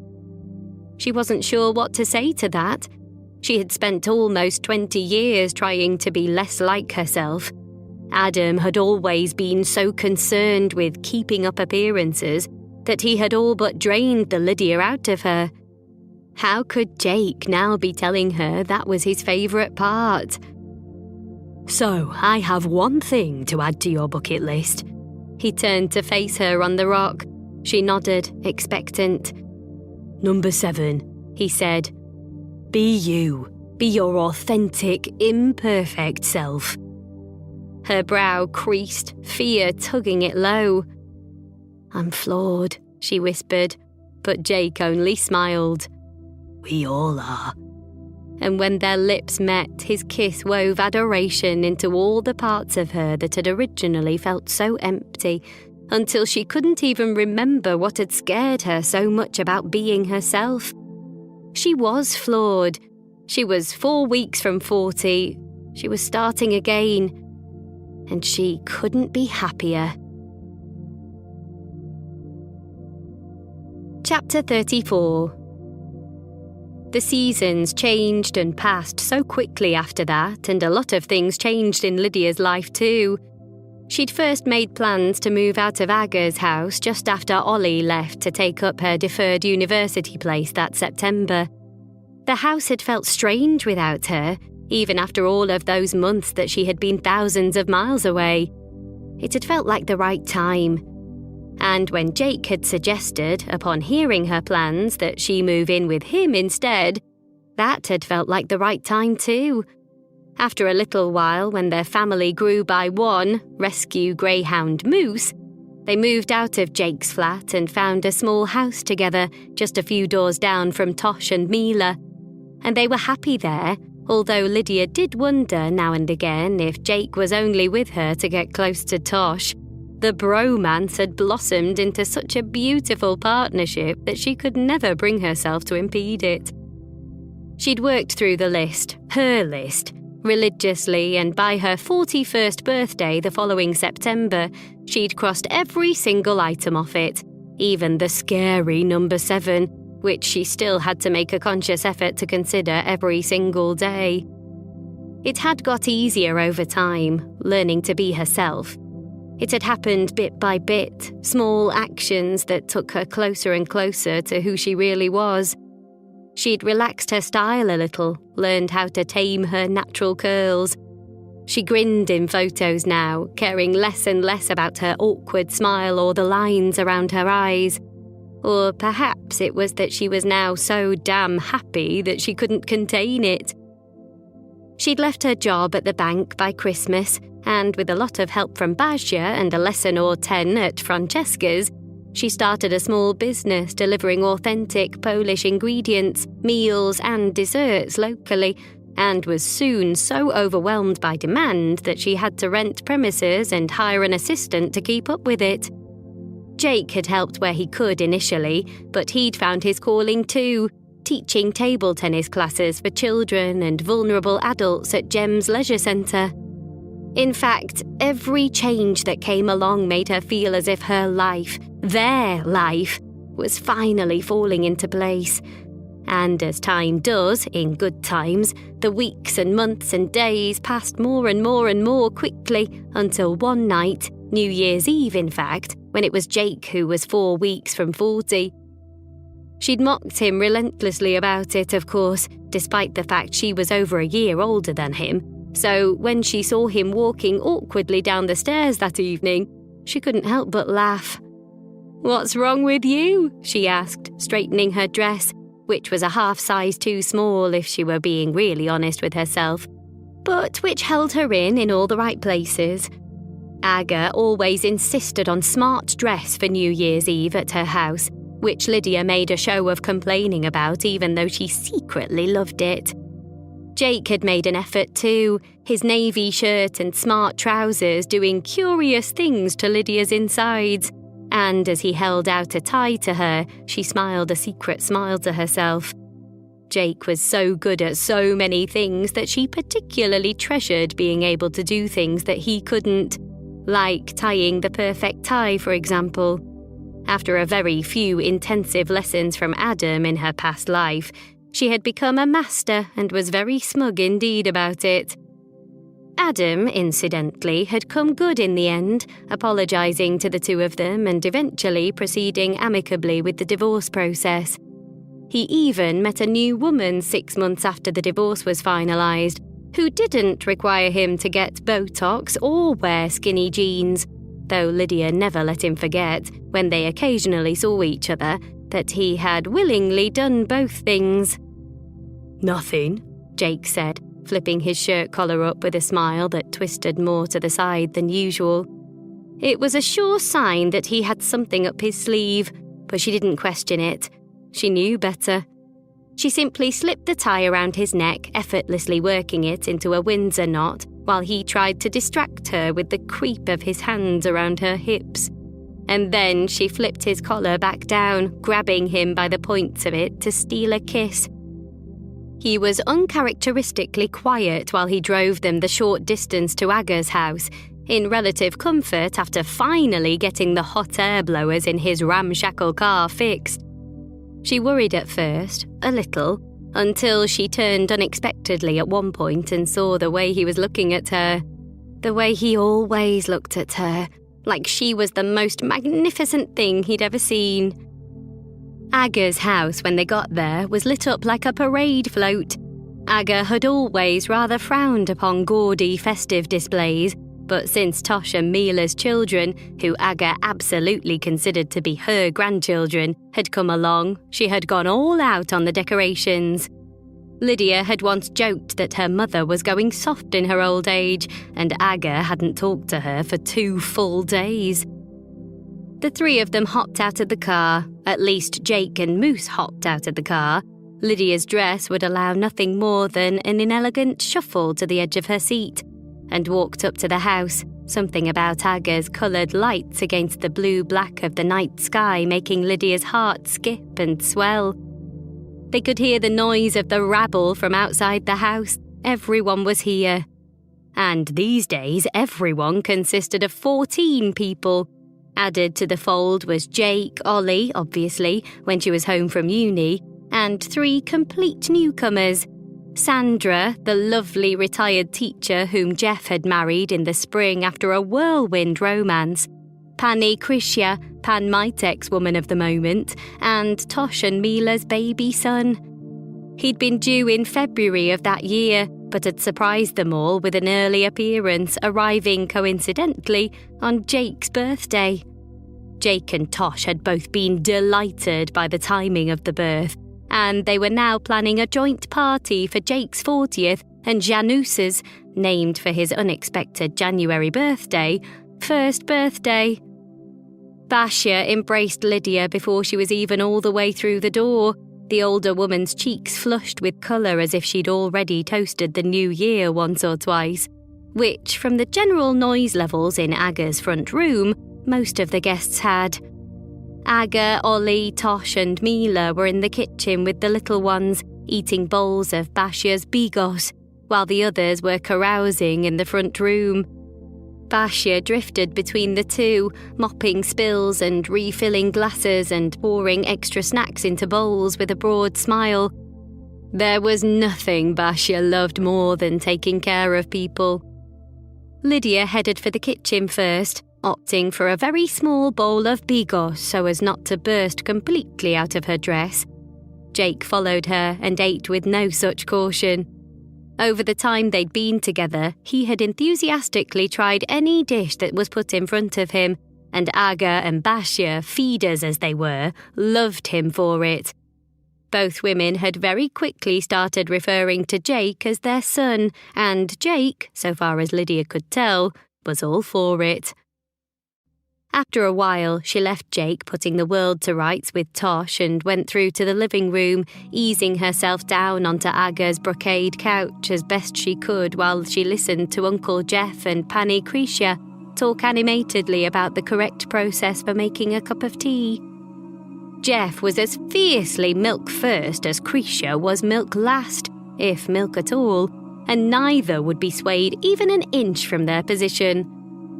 Pan Mytek was watching his new lady friend with an expression of complete adoration. Pani Krisha certainly kept him on his toes. Steve and Sandra, sitting either side of Lydia, looked on, their own drinks hovering inches from their lips, their attention never wavering from the discussion. And Lydia just sat, for the longest time, immersing herself in the feeling that ran through Aga's house when it was full to bursting with the people she loved. She was consumed by a feeling of complete and utter contentment, and perhaps the faint hum of heartburn from eating bigos in a too tight bodice. Lydia resolved to say Aga's curry prayer at her earliest convenience. It was a little after 11 when Jake found her, his eyes catching hers from the doorway while he gestured with a nod for her to follow him. He led her out of the front door and around the side of the house, through the narrow passageway between the side door and the garage, and then out into the relative peace of Aga's back garden. There was an old wooden bench against the house at the back, and Jake produced a blanket from somewhere or other to cover it, and then another thicker blanket to wrap around the two of them as they sat together. It was a cold night, icy and clear, with a bright crescent moon shining amidst a flurry of stars, so many that it made her think back to the first time she and Jake had lain together under a blanket. It made her heart beat a little faster, remembering. Jake, being Jake, pointed out all the constellations they could see, and Lydia let him, even though they had spent so many nights together doing exactly this that Lydia knew them all by heart. She never tired of him talking about the stars, though. She had even, once or twice, told all her secrets to the stars, as Jake had told her about on that first night, and she always felt better for having done so. But she had no secrets left now, no problems. Everything was just as it should be. She reached for Jake's hand under the blanket, and it made him take a deep breath in and then exhale sharply, sending clouds of mist billowing out into the night. This, she had learned, was the way Jake prepared himself before speaking on matters to which he was not sure how Lydia would react. She turned to consider him. "What?" she asked gently, her hand squeezing his, and he smiled in response. "Remember," he said, "a few months ago when you joked that I should write my own bucket list?" She nodded. She hadn't been entirely joking, but she suspected Jake knew that. "I did," he said, his scar pulling at the angle of his smile. Her eyes widened. "Really?" He nodded, smile growing. "Have you got it with you now?" He nodded again, reaching down somewhere on his person. With the weight of the blanket, she couldn't entirely see where his hands were going, but they emerged a moment or two later, a folded piece of paper between his first two fingers. She reached for it, itching to find out what Jake Jones, who seemed to have done everything, eaten everything and been everywhere, could possibly have on his bucket list. The paper was thick in her fingers, weighty and high quality, and she went to unfold it carefully. "There's only one thing on it," Jake said, at the point that she had almost completely straightened it, and Lydia looked up at him with a smile before looking back down at the scrawl of Jake's words across the page. And when she did, her heart, which had sped a little in anticipation, stuttered to a stop in her chest. Jake Jones's bucket list. It started, and then underneath, a single item. 1. Convince Lydia Gray to marry me. Her eyes flew back up to his, the paper almost falling from her fingers. He was looking at her, his expression somewhere close to confident, betrayed only by the subtle shake of his fingers as they rested on her knee. It took her a little while to engage her brain to such a level that she was able to reply, but when she did, there was only one thing she could say that made sense to her. "I don't suppose you've got that red felt tip, do you?" she asked, her voice as steady as she could make it through the thundering of her heart in her ears. But Jake, who knew her better than any other person ever had in her entire life, just nodded once and then passed her the felt tip. It was an item of great significance in their household, along with Lily's original list, which Lydia had framed soon after she completed it, and which now hung over the headboard of the bed they shared. Lydia took the felt tip from his hands and, with fingers as steady as could be expected under the circumstances, drew a thick line through 1. Convince Lydia Gray to marry me, handing the paper back to Jake with a measured smile. His brow creased a little. "Is that a yes?" he asked. She had rarely heard his voice so small. "Of course it's a yes, you idiot," she said, her own voice balanced partway between a laugh and a sob, and at that, Jake's face burst into the most beautiful smile she had ever seen, before he pulled her into a kiss, deep and slow, a kiss that spoke of their history and of their future, the adventures they'd had and the adventures they had yet to embark on, all combining into a moment of pure joy and the utter serenity of each finding someone who loved them just exactly as they were. Jake broke away from her after a little while, his smile so wide that it had almost straightened itself back out. "It's a yes," he muttered happily. "It's a yes," Aga parroted quietly from what felt like a foot or two away, and Lydia whipped her head around to see her mother, wineglass in hand, lurking between the curtain and the glass of the slightly open window behind them. "It's a yes!" she repeated at a shriek, throwing back the curtain dramatically to reveal the whole family squeezed into Aga's living room, Clara fast asleep on her father's shoulder while her baby brother bounced excitedly in his mother's arms. And with that, they erupted into a cheer, glasses sloshing and clinking while they all hugged each other in slightly inebriated elation. Moose leapt here and there, barking at all the commotion. "Oh, for God's sake, Mama," Lydia hissed, though there was a glow of warmth in her chest as she did. "Please, stop spying on my conversations." "I don't spy, Lidka," Aga chuffed, triumphant. "I am your mother." And for better or worse, that was the truth. Lydia shooed her mother inside, while Jake laughed at the whole spectacle, and when he produced a small ring box from somewhere inside the blanket, she cried again, the nip of the night air biting at the trails the tears left on her cheeks.